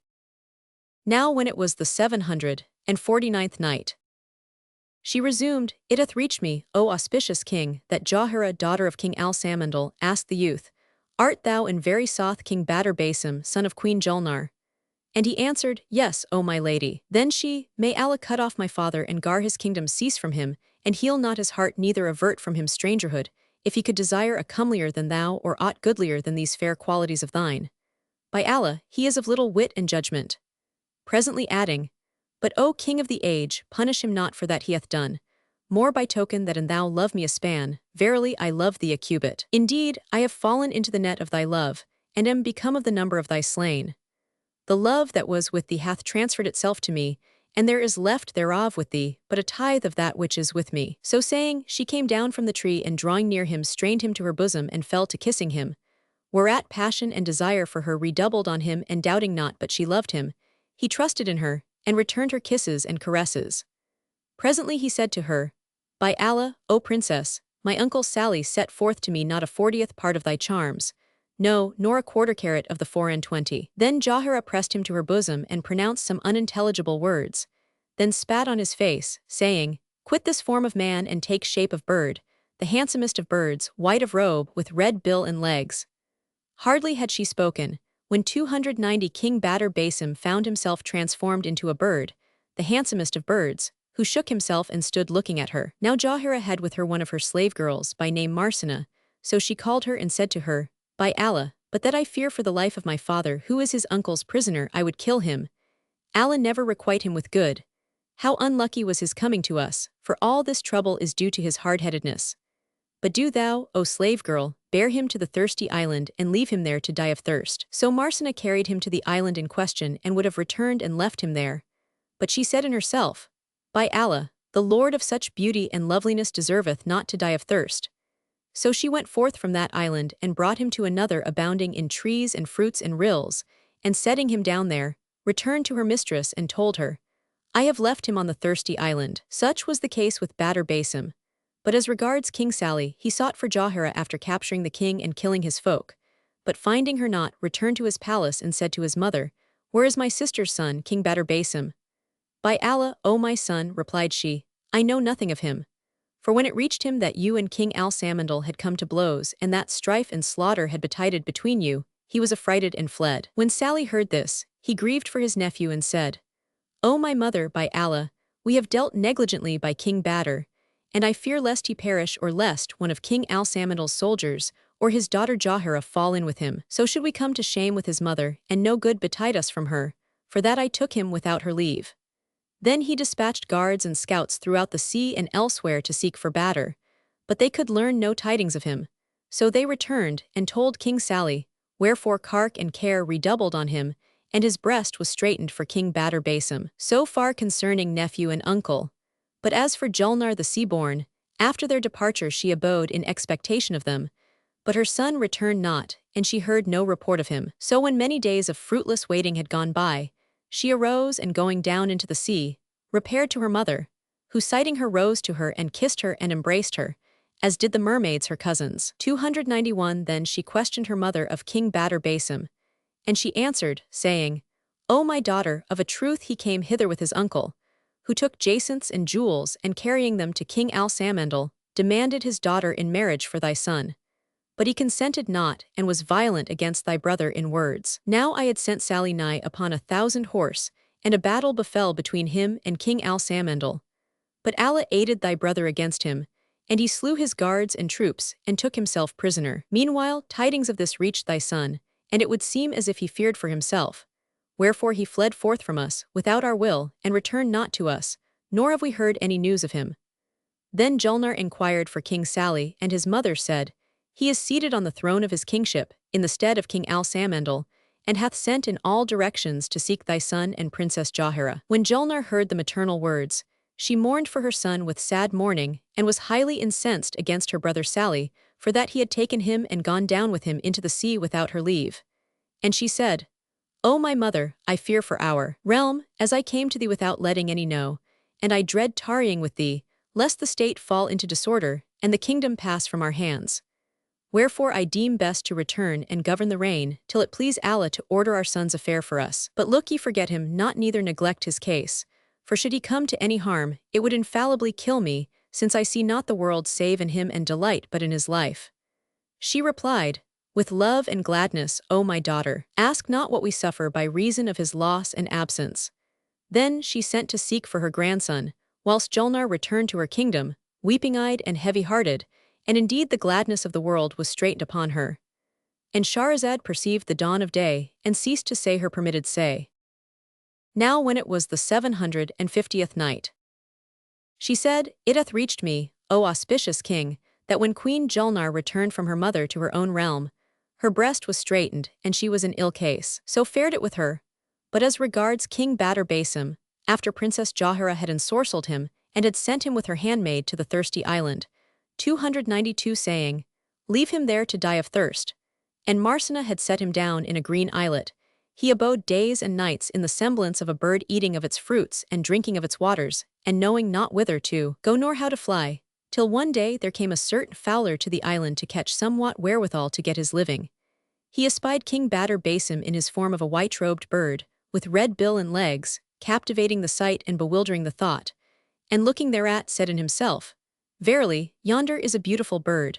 Never saw I its like in fairness or form. So he cast his net over Badr, and taking him, carried him to the town, mentally resolved to sell him for a high price. On his way one of the townsfolk accosted him and said, For how much this fowl, O fowler? Quoth the fowler, What wilt thou do with him an thou buy him? Answered the other, I will cut his throat and eat him. Whereupon said the birder, Who could have the heart to kill this bird and eat him? Verily, I mean to present him to our king, who will give me more than thou wouldest give me, and will not kill him, but will divert himself by gazing upon his beauty and grace. For in all my life, since I have been a fowler, I never saw his like among land game or water fowl. The utmost thou wouldst give me for him, however much thou covet him, would be a dirham, and by Allah Almighty I will not sell him. Then he carried the bird up to the king's palace, and when the king saw it, its beauty and grace pleased him, and the red color of its beak and legs. So he sent an eunuch to buy it, who accosted the fowler and said to him, Wilt thou sell this bird? Answered he, Nay, 'tis a gift from me to the king. So the eunuch carried the bird to the king and told him what the man had said, and he took it and gave the fowler 10 dinars, whereupon he kissed ground and fared forth. Then the eunuch carried the bird to the palace, and placing him in a fine cage, hung him up after setting meat and drink by him. When the king came down from the divan, he said to the eunuch, Where is the bird? Bring it to me that I may look upon it, for by Allah 'tis beautiful. So the eunuch brought the cage and set it between the hands of the king, who looked and seeing the food untouched said, By Allah, I wise not what it will eat, that I may nourish it. 293 Then he called for food, and they laid the tables, and the king ate. Now when the bird saw the flesh and meats and fruits and sweetmeats, he ate of all that was upon the trays before the king. Whereat the sovereign and all the bystanders marveled, and the king said to his attendants, eunuchs and mamelukes, In all my life I never saw a bird eat as doth this bird. Then he sent an eunuch to fetch his wife that she might enjoy looking upon the bird, and he went in to summon her and said, O my lady, the king desireth thy presence, that thou mayst divert thyself with the sight of a bird he hath bought. When we set on the food, it flew down from its cage, and perching on the table, ate of all that was thereon. So arise, O my lady, and solace thee with the sight, for it is goodly of aspect, and is a wonder of the wonders of the age. Hearing these words she came in haste, but when she noted the bird, she veiled her face and turned to fare away. The king rose up and looking at her asked, Why dost thou veil thy face when there is none in presence save the women and eunuchs who wait on thee and thy husband? Answered she, O king, this bird is no bird, but a man like thyself. He rejoined, Thou least, this is too much of a jest. How should he be other than a bird? And she, O king, by Allah, I do not jest with thee nor do I tell thee aught but the truth. For verily this bird is King Badr Basim, son of King Shahriman, lord of the land of the Persians, and his mother is Julnar the sea-born. And Shahrazad perceived the dawn of day and ceased saying her permitted say. Now when it was the 751st night, she continued, It hath reached me, O auspicious king, that when the king's wife said to the king, Verily this is no bird but a man like thyself. He is King Badr Basim son of King Shahriman and his mother is Julnar the sea-born. Quoth the king, And how came he in this shape? And quoth she, Princess Jahara, daughter of King Al-Samandal, hath enchanted him, and told him all that had passed with King Badr Basim from first to last. The king marveled exceedingly at his wife's words, and conjured her on his life to free Badr from his enchantment, for she was the notablest enchantress of her age, and not leave him in torment. 294 saying, May Almighty Allah cut off Jahara's hand for a foul witch as she is. How little is her faith and how great her craft and perfidy. Said the queen, Do thou say to him, O Badr Basim, enter yonder closet. So the king bade him enter the closet, and he went in obediently. Then the queen veiled her face, and taking in her hand a cup of water, entered the closet, where she pronounced over the water certain incomprehensible words ending with, By the virtue of these mighty names and holy verses, and by the majesty of Allah Almighty, Creator of heaven and earth, the quickener of the dead and appointer of the means of daily bread and the terms determined, quit this thy form wherein thou art and return to the shape in which the Lord created thee. Hardly had she made an end of her words, when the bird trembled once and became a man, and the king saw before him a handsome youth, than whom on earth's face was none goodlier. But when King Badr Basim found himself thus restored to his own form, he cried, There is no God but the God, and Mohammed is the apostle of God. Glory be to the Creator of all creatures and provider of their provision, and ordainer of their life terms preordained.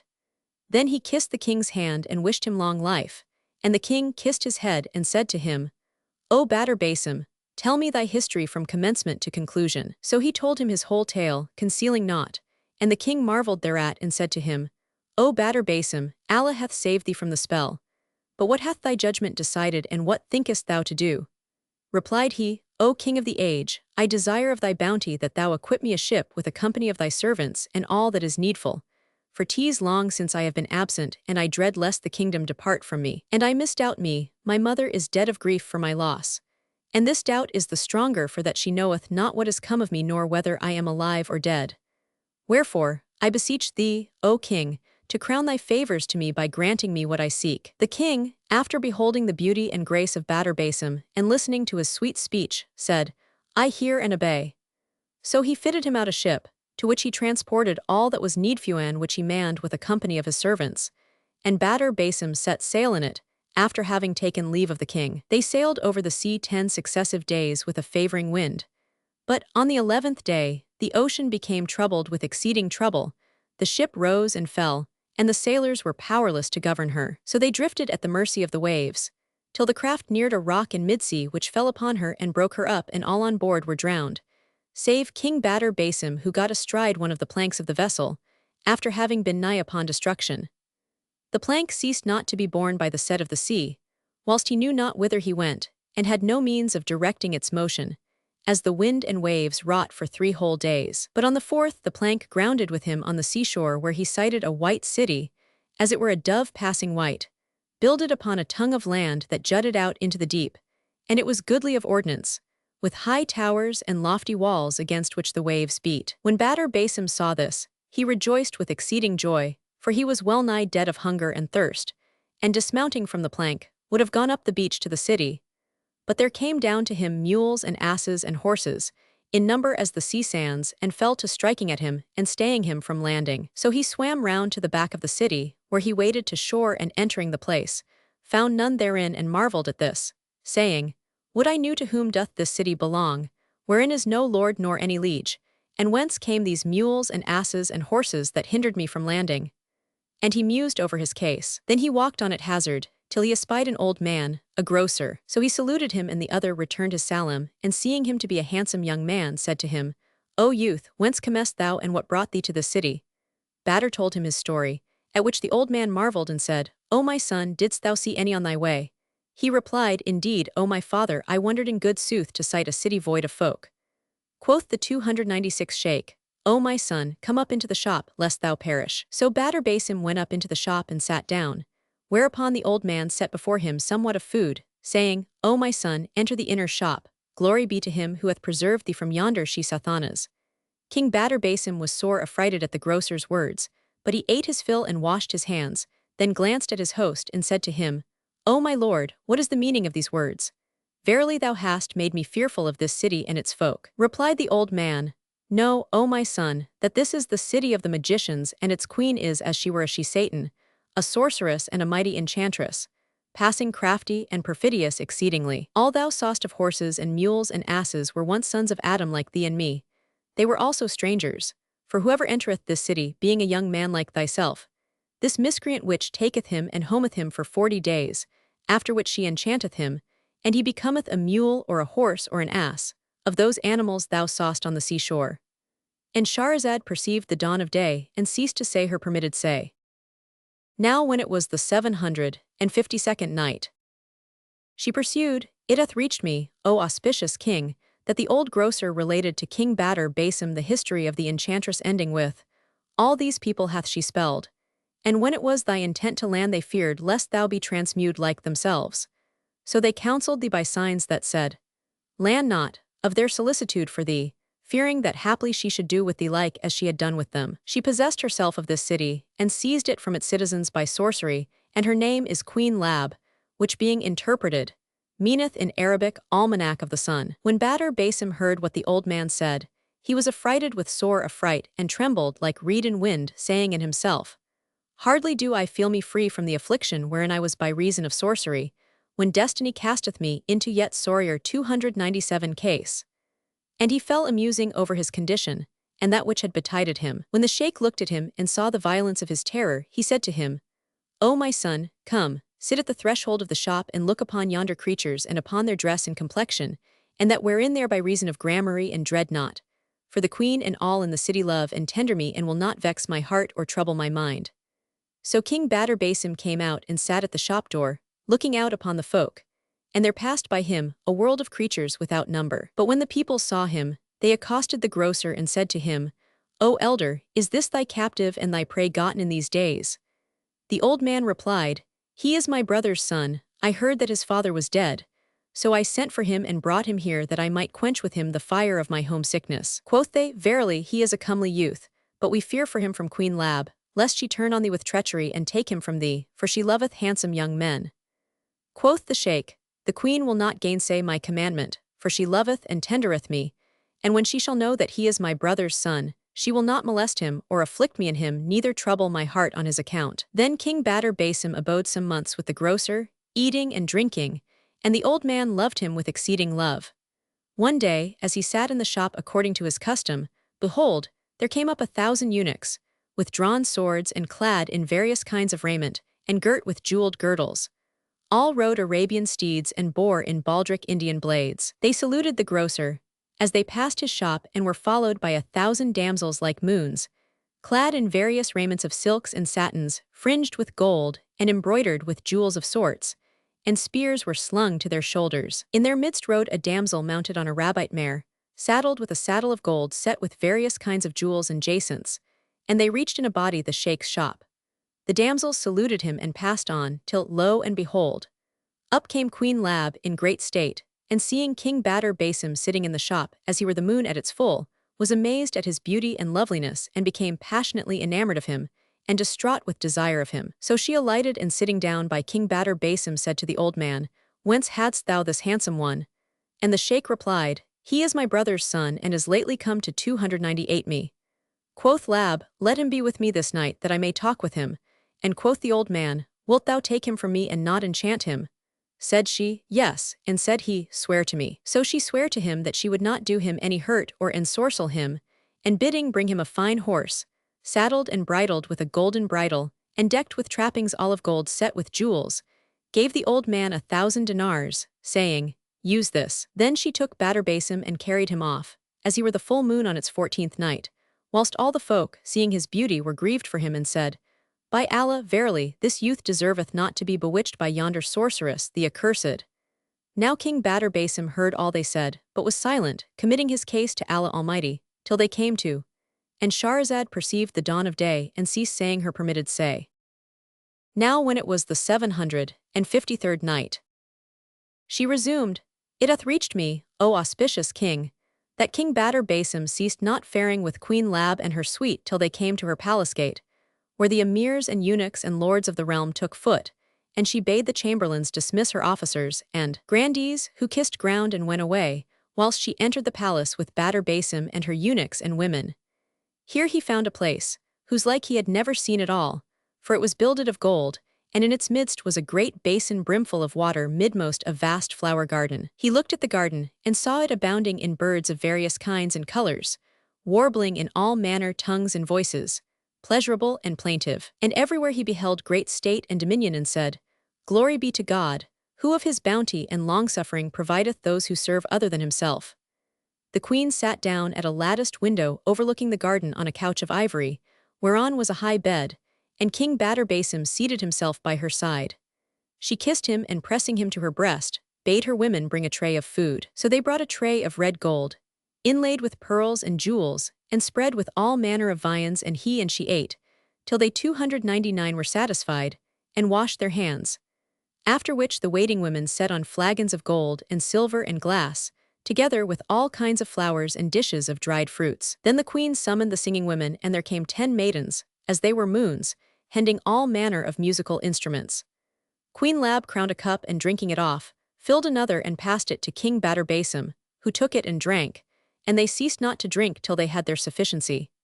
Then she bade the damsels sing, and they sang all manner modes till it seemed to Badr Basim as if the palace danced with him for joy. His sense was ecstasied and his breast broadened, and he forgot his strangerhood and said in himself, Verily, this queen is young and beautiful, and I will never leave her, for her kingdom is vaster than my kingdom, and she is fairer than Princess Jahira. So he ceased not to drink with her till eventide came, when they lighted the lamps and waxen candles and diffused censer perfumes. Nor did they leave drinking, till they were both drunken, and the singing women sang the while. Then Queen Lab, being in liquor, rose from her seat and lay down on a bed, and dismissing her women called to Badr Basim to come and sleep by her side. So he lay with her, in all delight of life till the morning. And Shahrazad perceived the dawn of day and ceased to say her permitted say. Now when it was the 754th night, she said, It hath reached me, O auspicious king, that when the queen awoke she repaired to the hammam bath in the palace, King Badr Basim being with her, and they bathed and were purified. After which she clad him in the finest of raiment and called for the service of wine. So the waiting women brought the drinking gear, and they drank. Presently the queen arose, and taking Badr Basim by the hand, sat down with him on chairs and bade bring food, whereof they ate, and washed their hands. Then the damsels fetched the drinking gear and fruits and flowers 300 and confections, and they ceased not to eat and drink, whilst the singing girls sang various airs till the evening. They gave not over eating and drinking and merry-making for a space of 40 days, when the queen said to him, O Badr Basim, say me whether is the more pleasant, this place or the shop of thine uncle the grocer? He replied, By Allah, O queen, this is the pleasanter, for my uncle is but a beggarly man who vendeth potterbs. She laughed at his words, and the twain lay together in the pleasantest of case till the morning, when King Badr Basim awoke from sleep, and found not Queen Lab by his side. So he said, Would heaven I knew where can she have gone? And indeed he was troubled at her absence and perplexed about the case, for she stayed away from him a great while and did not return. So he donned his dress and went seeking her, but not finding her, and he said to himself, Haply, she is gone to the flower garden. Thereupon he went out into the garden, and came to a running rill beside which he saw a white she-bird, and on the stream-bank a tree full of birds of various colors, and he stood and watched the birds without their seeing him. And behold, a black bird flew down upon that white she-bird and fell to billing her pigeon fashion. Then he leapt on her and trod her 3 consecutive times, after which the bird changed and became a woman.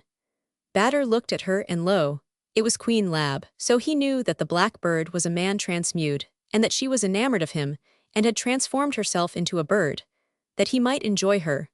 Wherefore jealousy got hold upon him, and he was wroth with the queen because of the black bird. Then he returned to his place and lay down on the carpet bed, and after an hour or so, she came back to him and fell to kissing him and jesting with him. But being sore incensed against her, he answered her not a word. She saw what was to do with him, and was assured that he had witnessed what befell her when she was a white bird, and was trodden by the black bird. Yet she discovered not to him, but concealed what ailed her. When he had done her need, he said to her, O Queen, I would have thee give me leave to go to my uncle's shop, for I long after him and have not 301 seen him these 40 days. She replied, Go to him, but tarry not from me, for I cannot brook to be parted from thee, nor can I endure without thee an hour. He said, I hear and I obey, and mounting, rode to the shop of the sheikh the grocer, who welcomed him and rose to him and embracing him said to him, How hast thou fared with yonder idolatress? He replied, I was well in health and happiness till this last night, and told him what had passed in the garden with the black bird. Now when the old man heard his words, he said, Beware of her, for know that the birds upon the trees were all young men and strangers, whom she loved and enchanted and turned into birds. That black bird thou sawest was one of her Mamelukes whom she loved with exceeding love, till he cast his eyes upon one of her women. Wherefore she changed him into a black bird. And Shahrazad perceived the dawn of day, and ceased saying her permitted say. Now when it was the 755th night, she continued, It hath reached me, O auspicious king, that when Badr Basim acquainted the old grocer with all the doings of Queen Lab, and what he had seen of her proceedings, the sheikh gave him to know that all the birds upon the tree were young men and strangers, whom she had enchanted, and that the black bird was one of her Mamelukes whom she had transmewed. And, continued the sheikh, Weenas she lusteth after him, she transformeth herself into a she-bird that he may enjoy her, for she still loveth him with passionate love. When she found that thou knewest of her case, she plotted evil against thee, for she loveth thee not wholly. But no harm shall betide thee from her, so long as I protect thee, therefore fear nothing. For I am a Moslem, by name Abdallah, and there is none in my day more magical than I. Yet do I not make use of gramarye save upon constraint. Many a time have I put to naught the sorceries of yonder accursed and delivered folk from her, and I care not for her, because she can do me no hurt. Nay, she feareth me with exceeding fear, as do all in the city who, like her, are magicians and serve the fire, not the omnipotent sire. So tomorrow, come 302 thou to me and tell me what she doth with thee, for this very night she will cast about to destroy thee, and I will tell thee how thou shalt do with her, that thou mayst save thyself from her malice. Then King Badr Basim farewelled the sheikh, and returned to the queen, whom he found awaiting him. When she saw him, she rose and seating him and welcoming him brought him meat and drink, and the two ate till they had enough and washed their hands. After which she called for wine and they drank till the night was well nigh half spent, when she plied him with cup after cup till he was drunken and lost sense and wit. When she saw him thus, she said to him, I conjure thee by Allah and by whatso thou worshippest, if I ask thee a question wilt thou inform me rightly and answer me truly? And he being drunken, answered, Yes, O my lady. Quoth she, O my lord and light of mine eyes, when thou awokest last night and foundest me not, thou soughtest me, till thou sawest me in the garden, under the guise of a white she-bird, and also thou sawest the black bird leap on me and tread me. Now I will tell the truth of this matter. That black bird was one of my Mamelukes, whom I loved with exceeding love. But one day he cast his eyes upon a certain of my slave girls, wherefore jealousy gat hold upon me, and I transformed him by my spells into a black bird, and her I slew. But now I cannot endure without him a single hour. So, whenever I lust after him, I change myself into a she-bird and go to him, that he may leap me and enjoy me, even as thou hast seen. Art thou not therefore incensed against me, because of this, albeit, by the virtue of fire and light, shade and heat, I love thee more than ever and have made thee my portion of the world? He answered, being drunken, Thy conjecture of the cause of my rage is correct, and it had no reason other than this. With this she embraced him and kissed him and made great show of love to him. Then she lay down to sleep and he by her side. Presently, about midnight she rose from the carpet bed, and King Badr Basim was awake. But he feigned sleep and watched stealthily to see what she would do. She took out of a red bag a something red, which she planted amiddlemost the chamber, and it became a stream, running like the sea.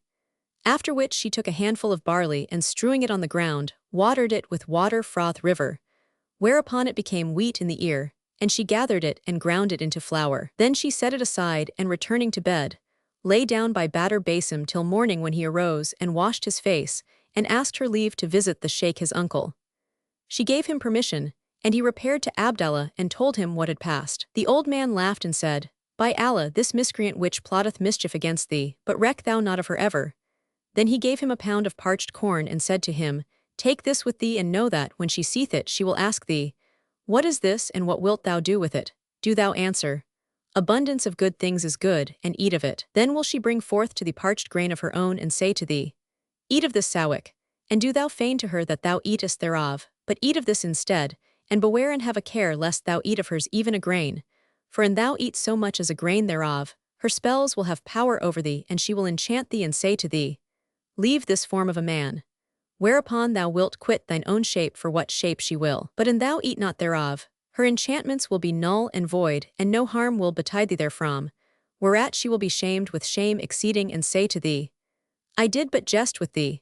Then will she make a show of love and fondness to thee, but this will all be but hypocrisy in her and craft. And do thou also make a show of love to her and say to her, O my lady and light of mine eyes, eat of this parched barley and see how delicious it is. And if she eat thereof, though it be but a grain, take water in thy hand and throw it in her face, saying, Quit this human form for what form soever thou wilt have her take. Then leave her and come to me, and I will counsel thee what to do. So Badr Basim took leave of him and returning to the palace, went in to the queen, who said to him, Welcome and well come and good cheer to thee. And she rose and kissed him, saying, Thou hast tarried long from me, O my lord. He replied, I have been with my uncle, and he gave me to eat of this sawick. Quoth she, We have better than that. Then she 304 laid his parched sawick in one plate and hers in another, and said to him, Eat of this, for 'tis better than thine. So he feigned to eat of it, and when she thought he had done so, she took water in her hand and sprinkled him therewith, saying, Quit this form, O thou gallows bird, thou miserable, and take that of a mule one-eyed and foul of favor. But he changed not, which when she saw, she arose and went up to him and kissed him between the eyes, saying, O my beloved, I did but jest with thee, bear me no malice because of this.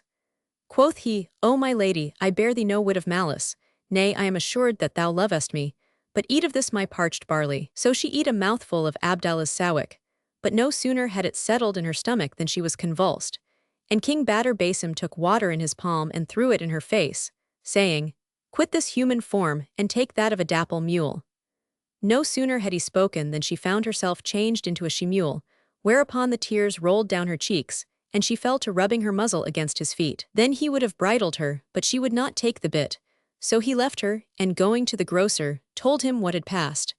Abdallah brought out for him a bridle and bade him rein her forthwith. So he took it to the palace, and when she saw him, she came up to him, and he set the bit in her mouth, and mounting her, rode forth to find the sheikh. But when the old man saw her, he rose and said to her, Almighty Allah confound thee, O accursed woman.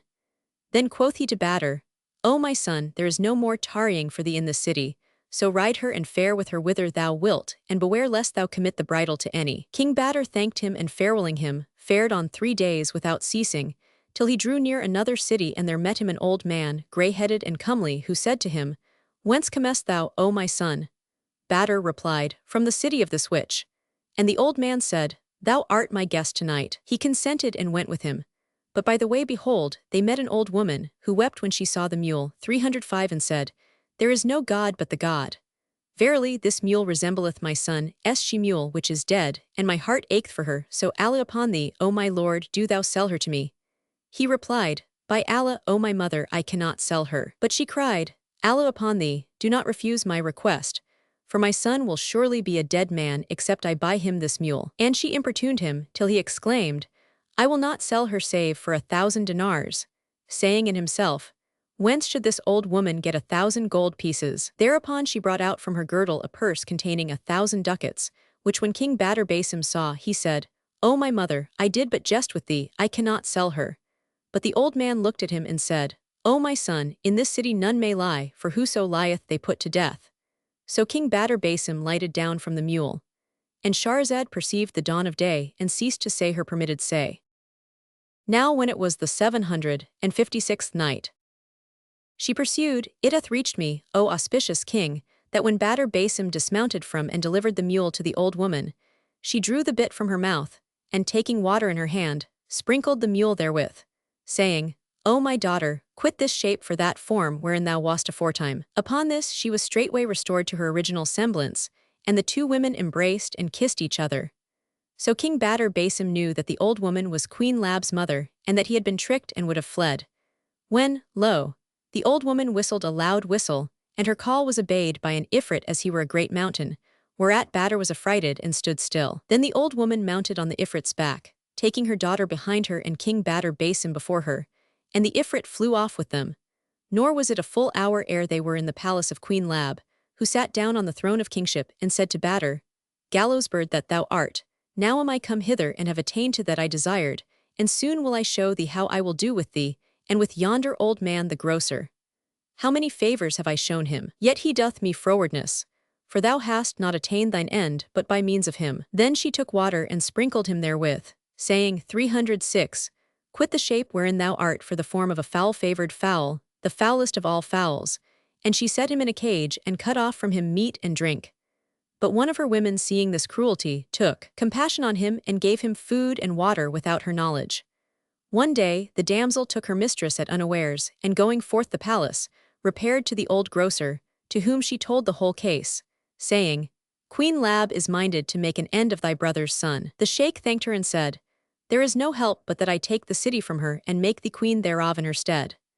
Then he whistled a loud whistle, and there came forth to him an Ifrit with 4 wings, to whom he said, "Take up this damsel and carry her to the city of Julnar, the sea-born, and her mother Farasha, for they twain are the most powerful magicians on face of earth." And he said to the damsel, "When thou comest thither, tell them that King Badr Basim is Queen Lab's captive." Then the Ifrit took up his load, and flying off with her, in a little while set her down upon the terrace roof of Queen Julnar's palace. So she descended, and going into the queen, kissed the earth and told her what had passed to her son, first and last, whereupon Julnar rose to her, and entreated her with honor and thanked her. Then she let beat the drums in the city, and acquainted her lieges, and the lords of her realm, with the good news that King Badr Basim was found. After which she and her mother Farasha and her brother Sally assembled all the tribes of the Jinn, and the troops of the Main, for the kings of the Jinn obeyed them since the taking of King Al-Samandal. Presently they all flew up into the air, and lighting down on the city of the sorceress, sacked the town and the palace, and slew all the unbelievers therein in the twinkling of an eye. Then said Julnar to the damsel, "Where is my son?" And the slave girl brought her the cage, and signing to the bird within, cried, "This is thy son." So Julnar took him forth of the cage and sprinkled him with water, saying, "Quit this shape for the form wherein thou wast aforetime." Nor had she made an end of her speech ere he shook and became a man as before, whereupon his mother, seeing him restored to human shape, embraced him, and he wept with sore weeping.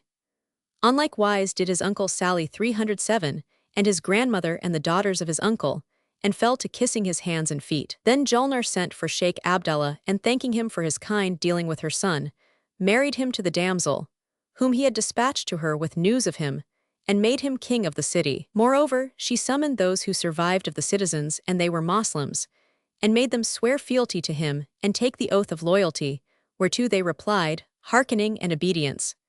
Then she and her company farewelled him and returned to their own capital. The townsfolk came out to meet them, with drums beating, and decorated the place 3 days and held high festival, of the greatness of their joy for the return of their King Badr Basim.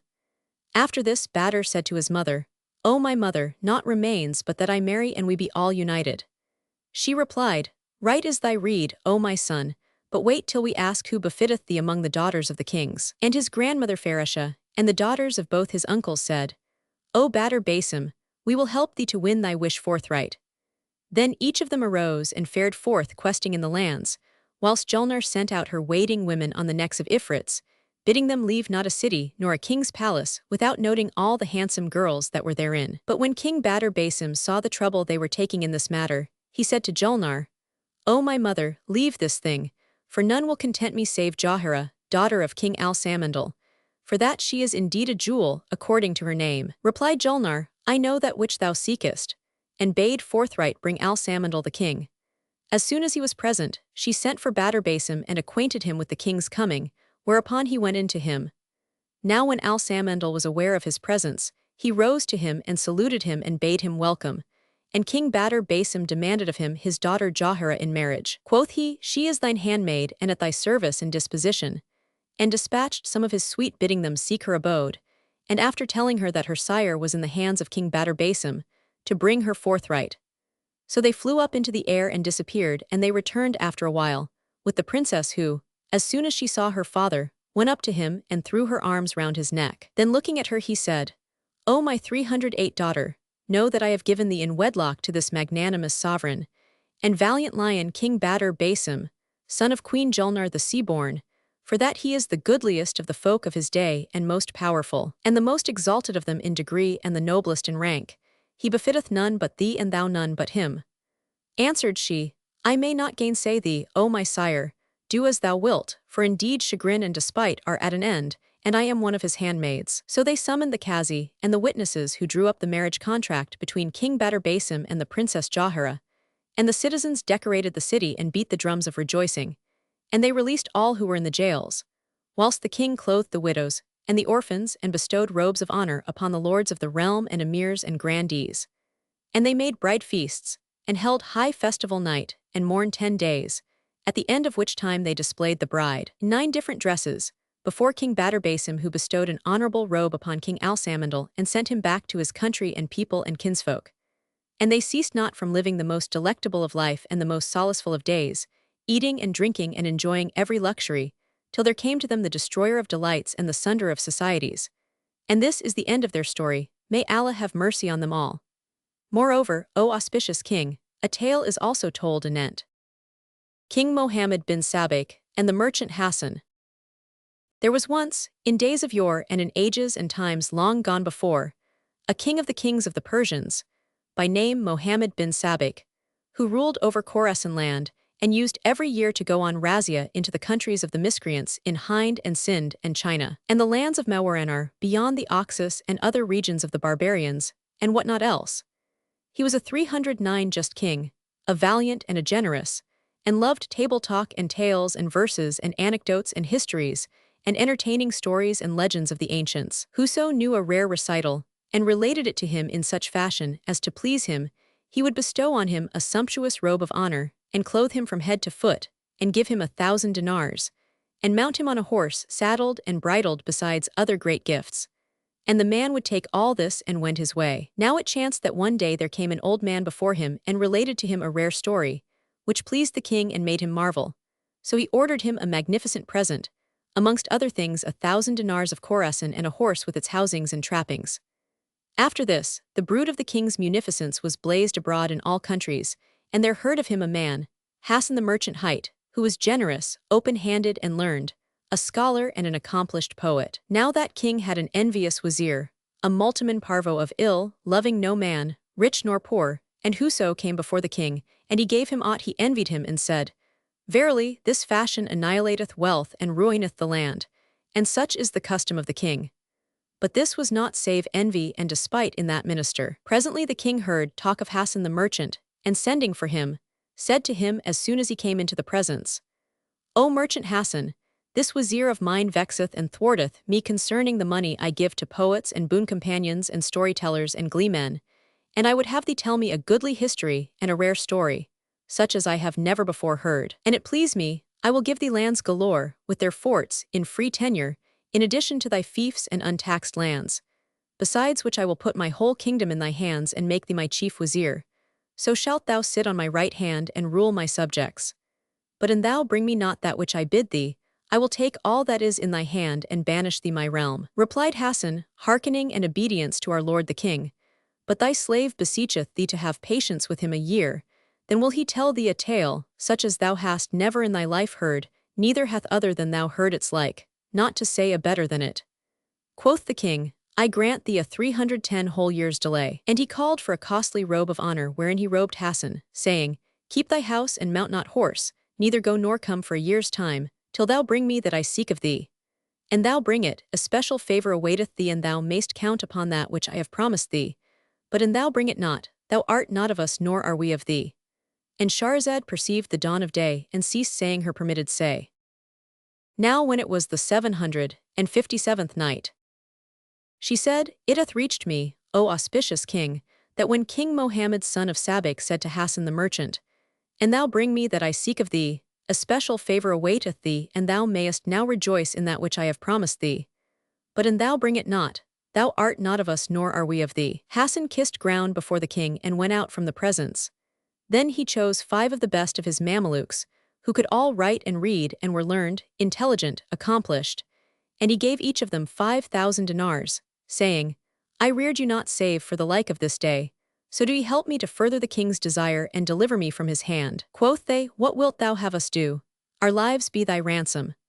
Quoth he, I wish you to go each to a different country, and seek out diligently the learned and erudite and literate, and the tellers of wondrous stories and marvelous histories, and do your endeavor to procure me the story of Sayf al-Muluk. If ye find it with anyone, pay him what price soever he asketh for it, although he demand 1,000 dinars. Give him what ye may, and promise him the rest, and bring me the story. For whoso happineth on it and bringeth it to me, I will bestow on him a costly robe of honor and largesse galore. And there shall be to me none more worshipped than he. Then said he to one of them, Hie thou to Al-Hind and Al-Sind and all their provinces and dependencies. To another, Hie thou to the home of the Persians and to China and her climates. To the third, Hie thou to the land of Khorasan with its districts. To the fourth, Hie thou to Mauritania and all its regions, districts, provinces, and quarters. And to the fifth, Hie thou to Syria and Egypt and their outliers. Moreover, he chose them out in 311 auspicious day, and said to them, Fare ye forth this day, and be diligent in the accomplishment of my need, and be not slothful, though the case cost you your lives. So they farewelled him and departed, each taking the direction prescribed to him. Now 4 of them were absent 4 months, and searched but found nothing. So they returned and told their master, whose breast was straitened, that they had ransacked towns and cities and countries for the thing he sought, but had happened upon naught thereof. Meanwhile, the 5th servant journeyed till he came to the land of Syria and entered Damascus, which he found a pleasant city and a secure, abounding in trees and rills, leas and fruiteries and birds chanting the praises of Allah the One, the all-powerful of sway, creator of night and day. Here he tarried some time, asking for his master's desire, but none answered him, wherefore he was on the point of departing thence to another place, when he met a young man running and stumbling over his skirts. So he asked to him, Wherefore runnest thou in such eagerness, and whither dost thou press? And he answered, There is an elder here, a man of learning, who every day at this time taketh his seat on a stool and relateth tales and stories and delectable anecdotes, whereof never heard any the like, and I am running to get me a place near him, and fear I shall find no room because of the much folk. Quoth the Mameluke, Take me with thee. And quoth the youth, Make haste in thy walking. So he shut his door, and hastened with him to the place of recitation, where he saw an old man of bright favor, seated on a stool holding forth to the folk. He sat down near him and addressed himself to hear his story till the going down of the sun, when the old man made an end of his tale, and the people, having heard it all, dispersed from about him. Whereupon the Mameluke accosted him and saluted him, and he returned his salam and greeted him with the utmost worship and courtesy. Then said the messenger to him, O my lord Sheikh, thou art a comely and reverend man, and thy discourse is goodly, but I would fain ask thee of somewhat. Replied the old man, Ask of what thou wilt. Then said the Mameluke, Hast thou the story of Sayf al-Muluk and Badi'a al-Jamal? Rejoined the 312 elder, and who told thee of this story and informed thee thereof? Answered the messenger, None told me of it, but I am come from a far country in quest of this tale, and I will pay thee whatever thou askest for its price if thou have it and wilt. Of thy bounty and charity, impart it to me and make it an alms to me, of the generosity of thy nature, for, had I my life in my hand and lavished it upon thee for this thing, yet were it pleasing to my heart. Replied the old man, Be of good cheer and keep thine eye cool and clear, thou shalt have it, but this is no story that one telleth in the beaten highway, nor do I give it to every one. Cried the other, By Allah, O my lord, do not grudge at me, but ask of me what price thou wilt. And the old man, If thou wish for the history, give me 100 dinars and thou shalt have it, but upon 5 conditions. Now when the Mameluke knew that the old man had the story and was willing to sell it to him, he joyed with exceeding joy and said, I will give thee the 100 dinars by way of price, and 10 to boot as a gratuity, and take it on the conditions of which thou speakest. Said the old man, Then go and fetch the gold pieces, and take that thou seekest. So the messenger kissed his hands and joyful and happy returned to his lodging, where he laid 110 dinars in a purse he had by him. As soon as morning morrowed, he donned his clothes and taking the dinars, repaired to the storyteller, whom he found seated at the door of his house. So he saluted him, and the other returned his salam. Then he gave him the gold, and the old man took it, and carrying the messenger into his house, made him sit down in a convenient place, when he set before him ink case and reed pen and paper, and giving him a book, said to him, Write out what thou seekest of the night story of Sayf al-Muluk from this book. Accordingly the Mameluke fell to work and wrote till he had made an end of his copy, when he read it to the old man, and he corrected it and presently said to him, Know, O my son, that my 5 conditions are as follows. Firstly, that thou tell not this story in the beaten high road, nor before women and slave girls, nor to black slaves, nor featherheads, nor again to boys, but read it only before kings and emirs and wazirs and men of learning, such as expounders of the Quran 313 and others. Thereupon the messenger accepted the conditions, and kissing the old man's hand, took leave of him and fared forth. And Shahrazad perceived the dawn of day, and ceased to say her permitted say. Now when it was the 758th night, she continued, It hath reached me, O auspicious king, that when the Mameluke of Hassan the merchant had copied the tale out of the book belonging to the old man of Damascus, and had accepted his conditions and farewelled him, he fared forth on the same day, glad and joyful, and journeyed on diligently of the excess of his contentment, for that he had gotten the story of Saif al-Muluk, till he came to his own country, when he dispatched his servant to bear the good news to his master and say to him, Thy Mameluke is come back in safety and hath won his will and his aim. Now of the term appointed between Hassan and the king, there wanted but 10 days. Then, after taking rest in his own quarters, he himself went into the merchant, and told him all that had befallen him, and gave him the book containing the story of Saif al-Muluk and Badi'a al-Jamal, when Hassan joyed with exceeding joy at the sight, and bestowed on him all the clothes he had on, and gave him 10 thoroughbred horses, and the like number of camels and mules, and 3 negro chattels and 2 white slaves. Then Hassan took the book and copied out the story plainly in his own hand.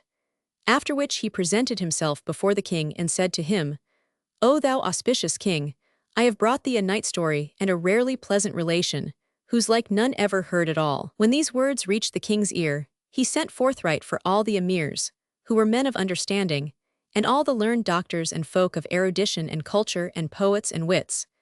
And Hassan sat down and read the history before the king, who marveled thereat and approved it, as did all who were present, and they showered gold and silver and jewels upon the merchant. Moreover, the king bestowed on him a costly robe of honor of the richest of his raiment, and gave him a great city with its castles and outliers, and he appointed him one of his chief wazirs, and seated him on his right hand. Then he caused the scribes write the story in letters of gold, and lay it up in his privy treasures.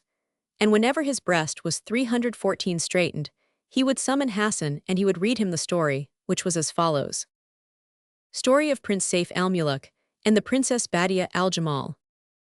There was once, in days of old and in ages and times long told, a king in Egypt called Asim bin Safwan, who was a liberal and beneficent sovereign, venerable and majestic. He owned many cities and sconces and fortresses and troops and warriors, and had a wazir named Faris bin Salih, and he and all his subjects worshipped the sun and the fire, instead of the all-powerful sire, the glorious, the victorious. Now this king was become a very old man, weakened and wasted with age and sickness and decrepitude, for he had lived 180 years, and had no child, male or female, by reason whereof he was ever in cark and care from morning to night, and from night to morn. It so happened that one day of the days, he was sitting on the throne of his kingship, with his emirs and wazirs and captains and grandees in attendance on him, according to their custom in their several stations, and whenever there came in an emir, who had with him a son or 2 sons, or haply 3 who stood at the sides of their sires, the king envied him and said in himself,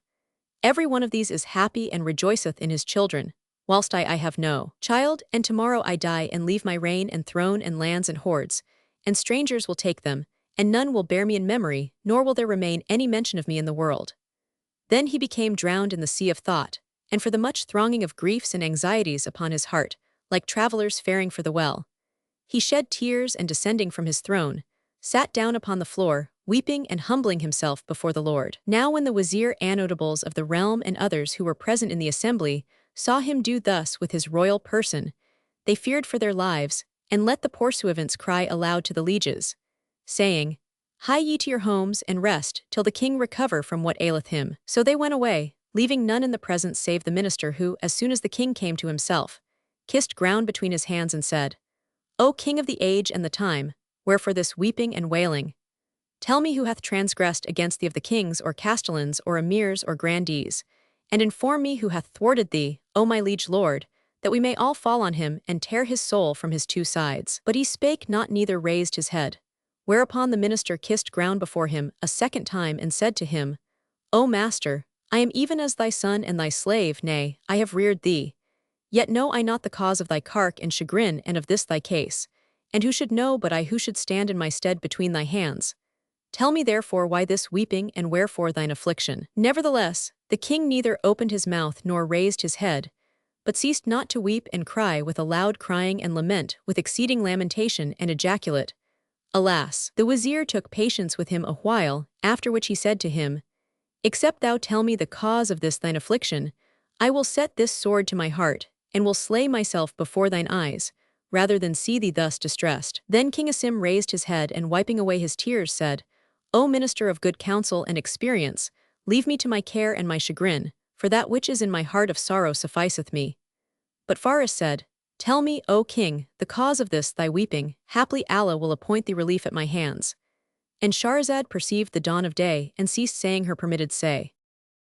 Now when it was the 759th night, she pursued, It hath reached me, O auspicious king, that the wazir said to King Asim, Tell me the cause of this thy weeping. 316 Haply Allah shall appoint thee relief at my hands. Replied the king, O wazir, I weep not for monies nor horses nor kingdoms nor aught else, but that I am become an old man, yea, very old nigh upon 180 years of age, and I have not been blessed with a child, male or female. So when I die, they will bury me and my trace will be effaced and my name cut off. The stranger will take my throne and reign, and none will ever make mention of my being. Rejoined the minister Faris, O king of the age, I am older than thou by 100 years, yet have I never been blessed with boon of child, and cease not day and night from cark and care and concern. So how shall we do, I and thou? Quoth Asim, O wazir, hast thou no device or shift in this matter? And quoth the minister, No, O king, that I have heard of a sovereign in the land of Saba by name Solomon Davidson, upon the twain be the peace, who pretendeth to prophetship and avoucheth that he hath a mighty Lord who can do all things, and whose kingdom is in the heavens, and who hath dominion over all mankind and birds and beasts, and over the wind and the jinn. Moreover, he kenneth the speech of birds, and the language of every other created thing. And withal, he calleth all creatures to the worship of his Lord and discourseth to them of their service. So let us send him a messenger in the king's name and seek of him our need, beseeching him to put up prayer to his Lord, that he vouchsafe each of us boon of issue. If his faith be soothfast and his Lord omnipotent, he will assuredly bless each of us with a child male or female, and if the thing thus fall out, we will enter his faith and worship his Lord. Else will we take patience and devise us another device. The king cried, This is well seen, and my breast is broadened by this thy speech. But where shall we find a messenger befitting this grave matter, for that this Solomon is no kinglet, and the approaching him is no light affair. Indeed, I will send him none, on the like of this matter, save thyself. For thou art ancient and versed in all manner affairs, and the like of thee is the like of myself. Wherefore I desire that thou weary thyself and journey to him, and occupy thyself sedulously with accomplishing this 317 matter, so haply solace may be at thy hand. The minister said, I hear and I obey, but rise thou forthwith and seat thee upon the throne, so the emirs and lords of the realm and officers, and the lieges may enter applying themselves to thy service, according to their custom. For they all went away from thee, troubled at heart on thine account. Then will I go out and set forth on the sovereign's errand. So the king arose forthright and sat down on the throne of his kingship, whilst the wazir went out and said to the chamberlain, Bid the folk proceed to their service, as of their wont. Accordingly the troops and captains and lords of the land entered, after they had spread the tables and ate and drank and withdrew as was their wont. After which the wazir Faris went forth from King Asim, and repairing to his own house, equipped himself for travel and returned to the king, who opened to him the treasuries, and provided him with rarities and things of price and rich stuffs and gear without compare, such as nor emir nor wazir hath power to possess. Moreover, King Asim charged him to accost Solomon with reverence, foregoing him with the salam but not exceeding in speech. And continued he, Then do thou ask of him thy need, and if he say 'Tis granted, return to us in haste, for I shall be awaiting thee. Accordingly, the minister kissed hands and took the presents, and setting out, fared on night and day, till he came within 15 days' journey of Saba. Meanwhile Allah, extolled and exalted be he, inspired Solomon the son of David, the peace be upon both, and said to him, O Solomon, the king of Egypt sendeth unto thee his chief wazir, with a present of rarities and such things of price. So do thou also dispatch thy counselor Asaph bin Barkia to meet him with honor and with victual at the halting places, And when he cometh to thy presence, say unto him, Verily, thy king hath sent thee in quest of this, and that, and thy business is thus and thus. Then do thou propound to him the saving faith.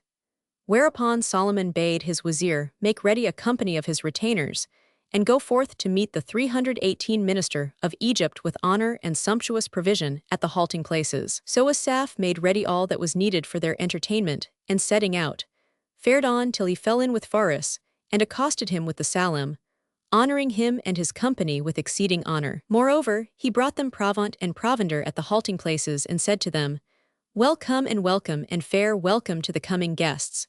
Rejoice in the certain winning of your wish. Be your souls of good cheer, and your eyes cool and clear, and your breasts be broadened. Quoth Pharis in himself, who acquainted him with this. And he said to Asaph, O my lord, and who gave thee to know of us in our need? It was Solomon son of David, on whom be the peace, told us of this, and who told our lord Solomon, the Lord of the heaven and the earth told him, the God of all creatures, This is none other than a mighty God. And do ye not worship him? We worship the sun, and prostrate ourselves thereto. O Wazir Pharis, the sun is but a star of the stars created by Allah, extolled and exalted be he. And Allah forbid that it should be a lord, because whiles it riseth and whiles it setteth, but our Lord is ever present and never absent, and he over all things is omnipotent.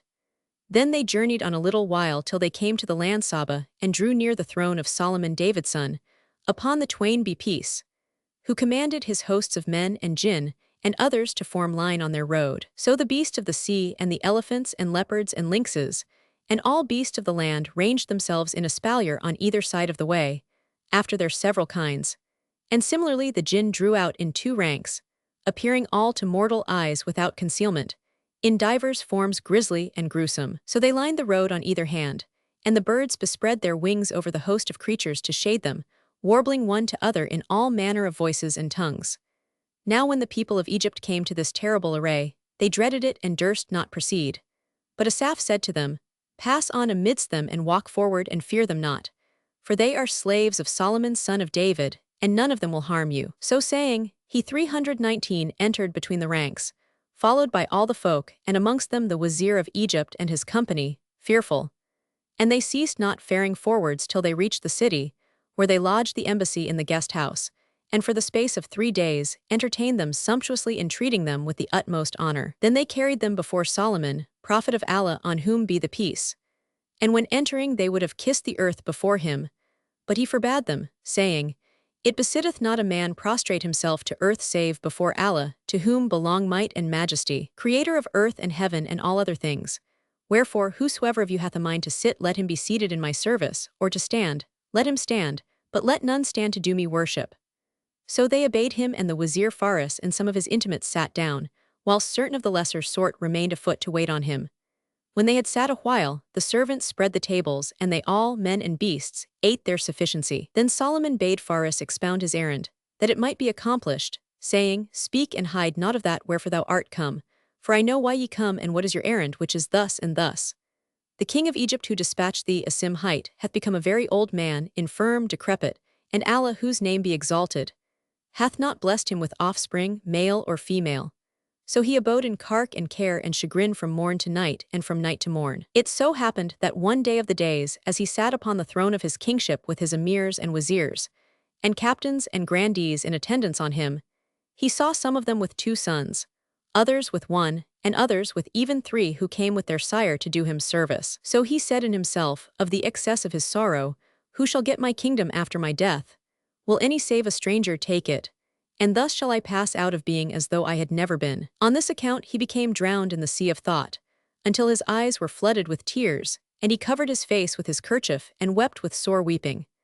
Then he rose from off his 320 throne, and sat down upon the floor wailing and lamenting, and none knew what was in heart as he grovelled in the ground save Allah Almighty. And Shahrazad perceived the dawn of day, and ceased to say her permitted say. Now when it was the 760th night, she resumed, It hath reached me, O auspicious king, that Solomon David's son, upon both of whom be peace, after disclosing to the wazir Pharis that which had passed between himself and his master, King Asim, said to him, Is this that I have told thee the truth, O wazir? Replied Pharis, O prophet of Allah, this thou hast said is indeed sooth and verity. But when we discoursed of this matter, none was with the king and myself, nor was anywhere of our case. Who then told thee of all these things? Answered Solomon, They were told to me by my Lord who knoweth whatso is concealed from the eye and what is hidden in the breasts. Quoth Faris, O prophet of Allah, verily this is none other than a mighty Lord and an omnipotent God. And he Islamized with all his many. Then said Solomon to him, Thou hast with thee such and such presents and rarities. And Faris replied, Yes.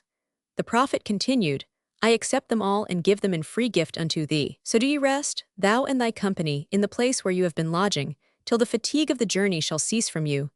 And tomorrow, inshallah, thine errand shall be accomplished to the uttermost, if it be the will of Allah the Most High, Lord of heaven and earth and the light which followeth the gloom, Creator of all creatures. So Faris returned to his quarters and passed the night in deep thought.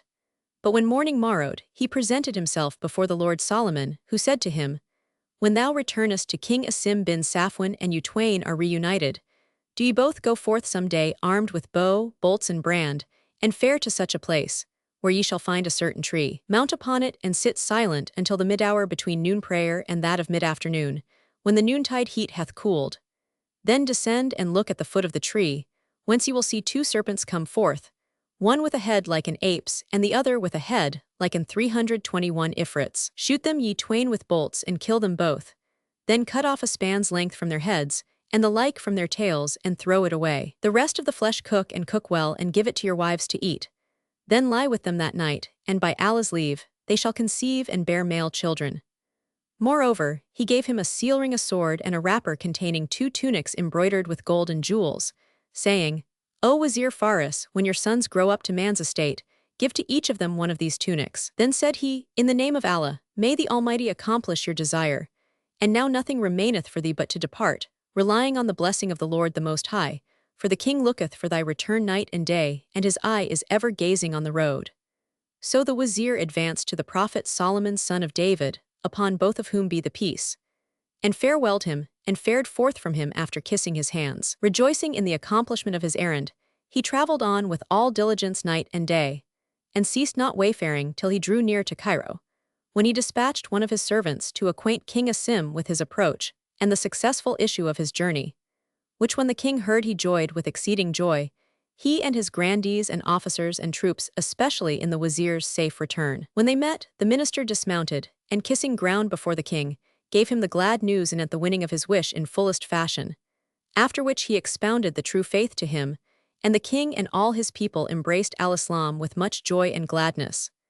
Then said Asim to his Wazir, Go home and rest this night and a week to boot, then go to the hammam bath and come to me, that I may inform thee of what we shall have to consider. So Faris kissed ground and withdrew, with his suite, pages and eunuchs to his house, where he rested 8 days. After which he repaired to the king, and related to him all that had passed between Solomon and himself, adding, Do thou rise and go forth with me alone. Then the king and the minister took 2 bows and 2 bolts, and repairing to the tree indicated by Solomon, clomb up into it, and there sat in silence till the midday heat had passed away, and it was near upon the 322 hour of mid-afternoon prayer, when they descended, and looking about them, saw a serpent couple issue from the roots of the tree. The king gazed at them, marveling to see them ringed with collars of gold about their necks, and said to Faris, O Wazir, verily these snakes have golden torques. By Allah, this is forsooth a rare thing. Let us catch them and set them in a cage and keep them to look upon. But the minister said, These hath Allah created for profitable use. So do thou shoot one and I will shoot the other with these our shafts. Accordingly they shot at them with arrows and slew them, after which they cut off a span's length of their heads and tails and threw it away. Then they carried the rest to the king's palace, where they called the kitchener, and giving him that flesh said, Dress this meat daintily, with onion sauce and spices, and ladle it out into 2 saucers and bring them hither at such an hour without delay. And Shahrazad perceived the dawn of day, and ceased saying her permitted say.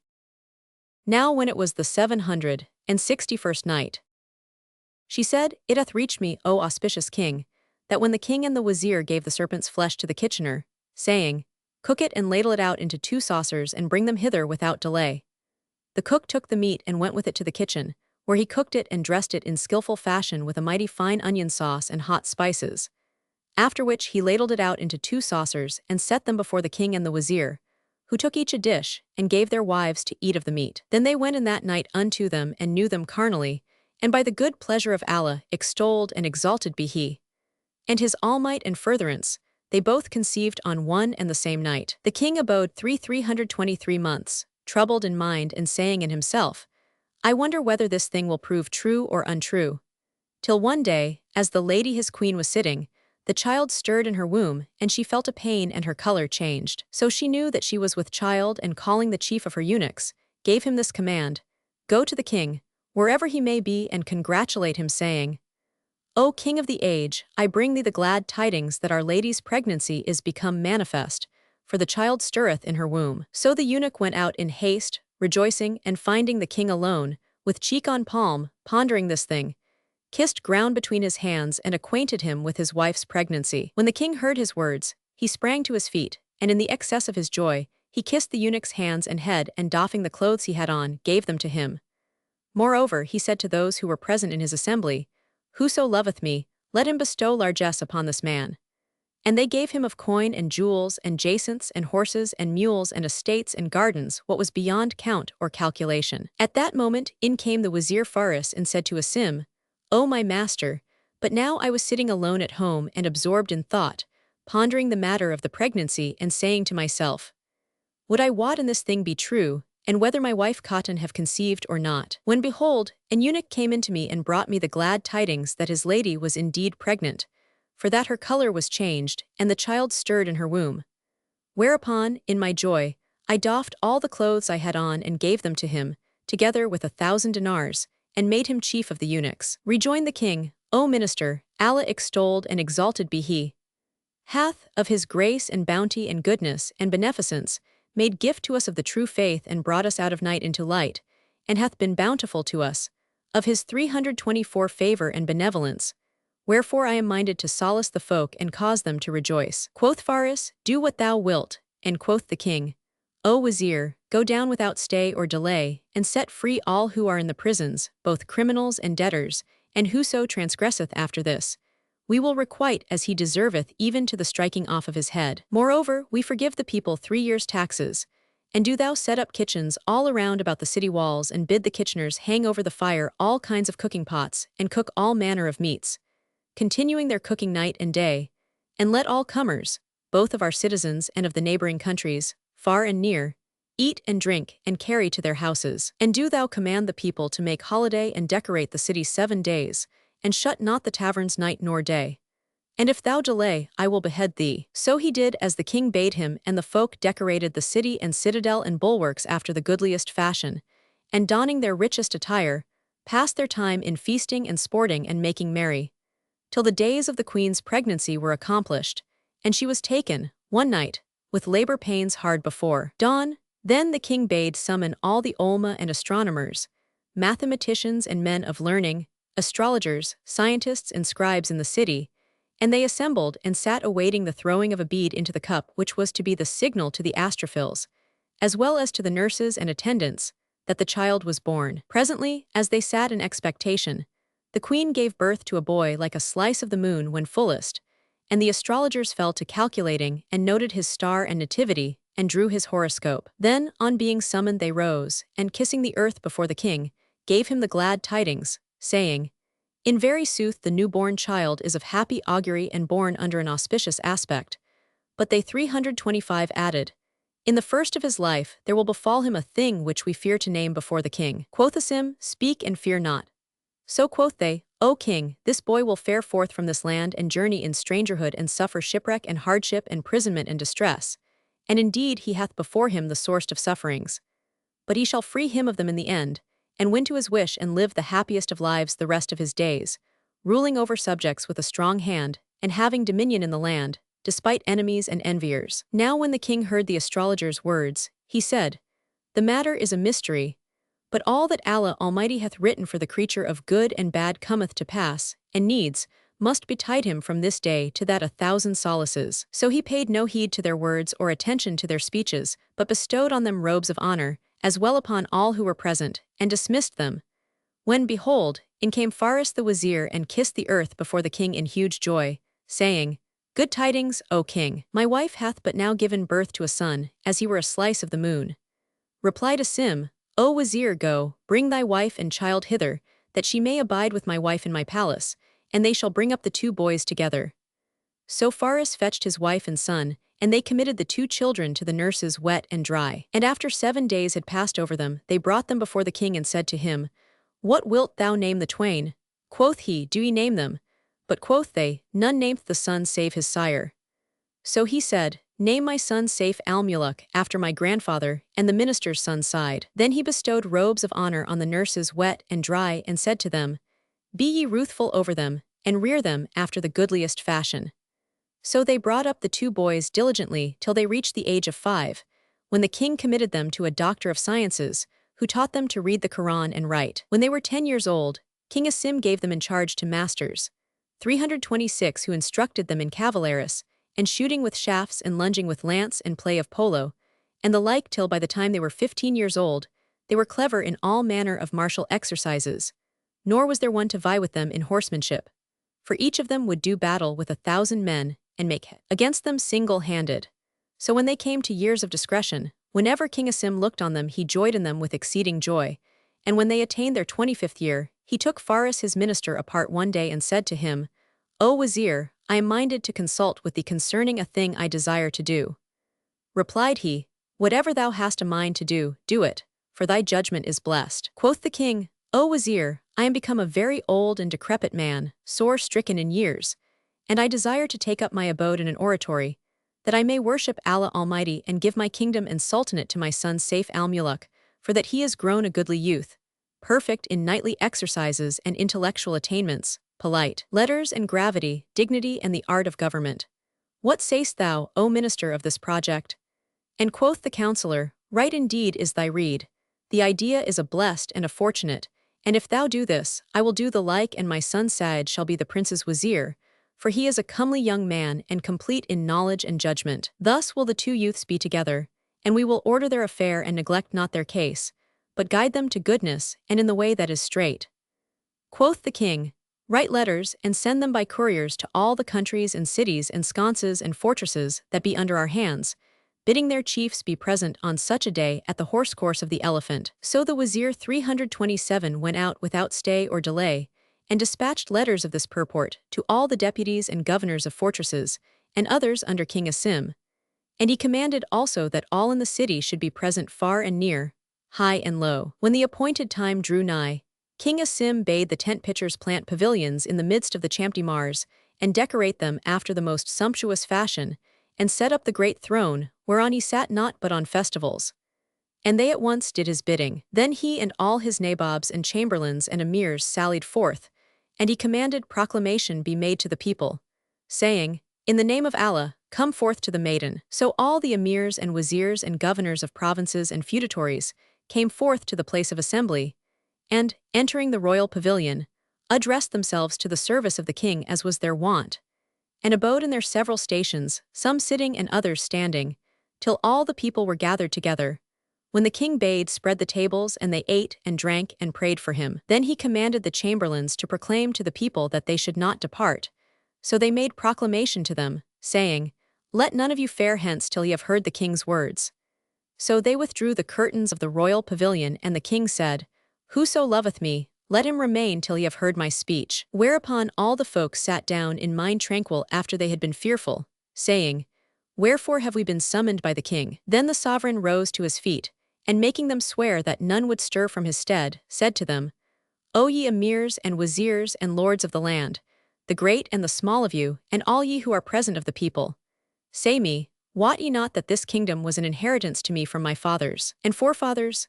Answered they, Yes, O king, we all know that. And he continued, I and you, we all worship the sun and moon, till Allah extolled and exalted be he, vouchsafed us the knowledge of the true faith and brought us out of darkness unto light, and directed us to the religion of al-Islam. Know that I am become 328, a very old man, feeble and decrepit, and I desire to take up my abode in a hermitage there, to worship Allah Almighty and crave his pardon for past offenses, and make this my son Saif al-Muluk ruler. Ye know full well that he is a comely youth, eloquent, liberal, learned, versed in affairs, intelligent, equitable. Wherefore I am minded presently to resign to him my realm, and to make him ruler over you and seat him as sultan in my stead, whilst I give myself to solitude and to the worship of Allah in an oratory, and my son and heir shall judge between you. What say ye then, all of you? Thereupon they all rose and kissing ground before him, made answer with hearing and obedience, saying, O our king and our defender, and thou should set over us one of thy blackamoor slaves, we would obey him, and hearken to thy word, and accept thy command. How much more then with thy son Sayf al-Muluk? Indeed, we accept of him and approve him on our eyes and heads. So King Asim bin Safwan arose and came down from his seat, and seating his son on the great throne, took the crown from his own head, and set it on the head of Sayf al-Muluk, and girt his middle with the royal girdle. Then he sat down beside his son on the throne of his kingship, whilst the emirs and wazirs and lords of the land, and all the rest of the folk rose and kissed ground before him, saying, Indeed, he is worthy of the kingship, and hath better right to it than any other. Then the chamberlains made proclamation crying, Amen, Amen, safety, safety, and offered up prayers for his victory and prosperity. And Sayf al-Muluk scattered gold and silver on the heads of the lieges one and all. And Shahrazad perceived the dawn of day and ceased to say her permitted say.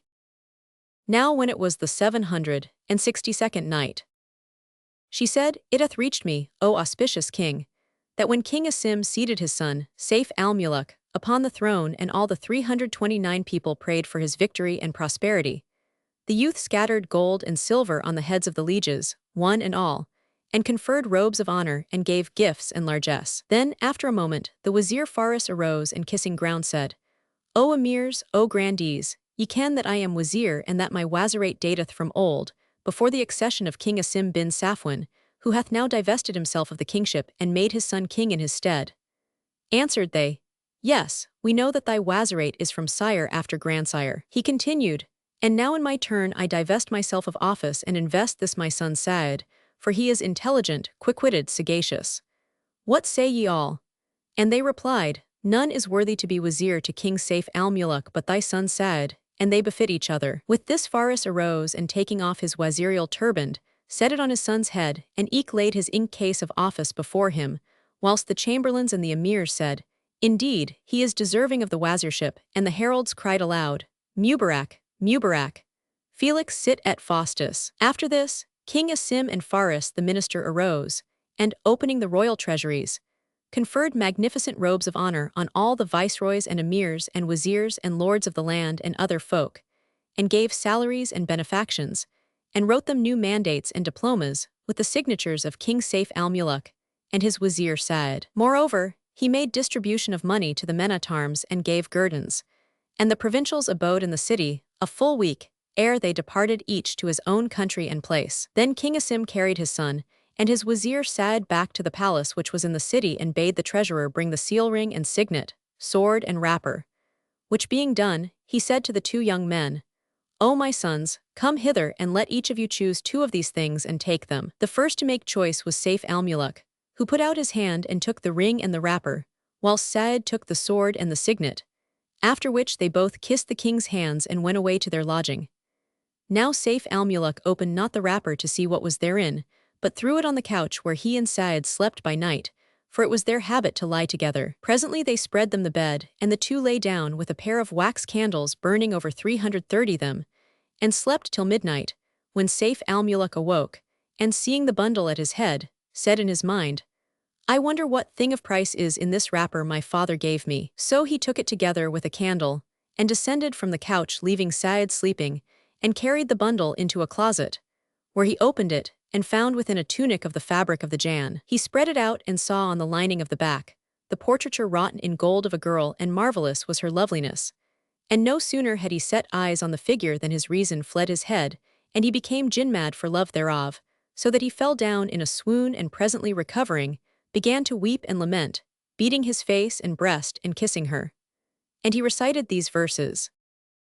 Love at the first is a spurt of spray, which doom disposes and fates display.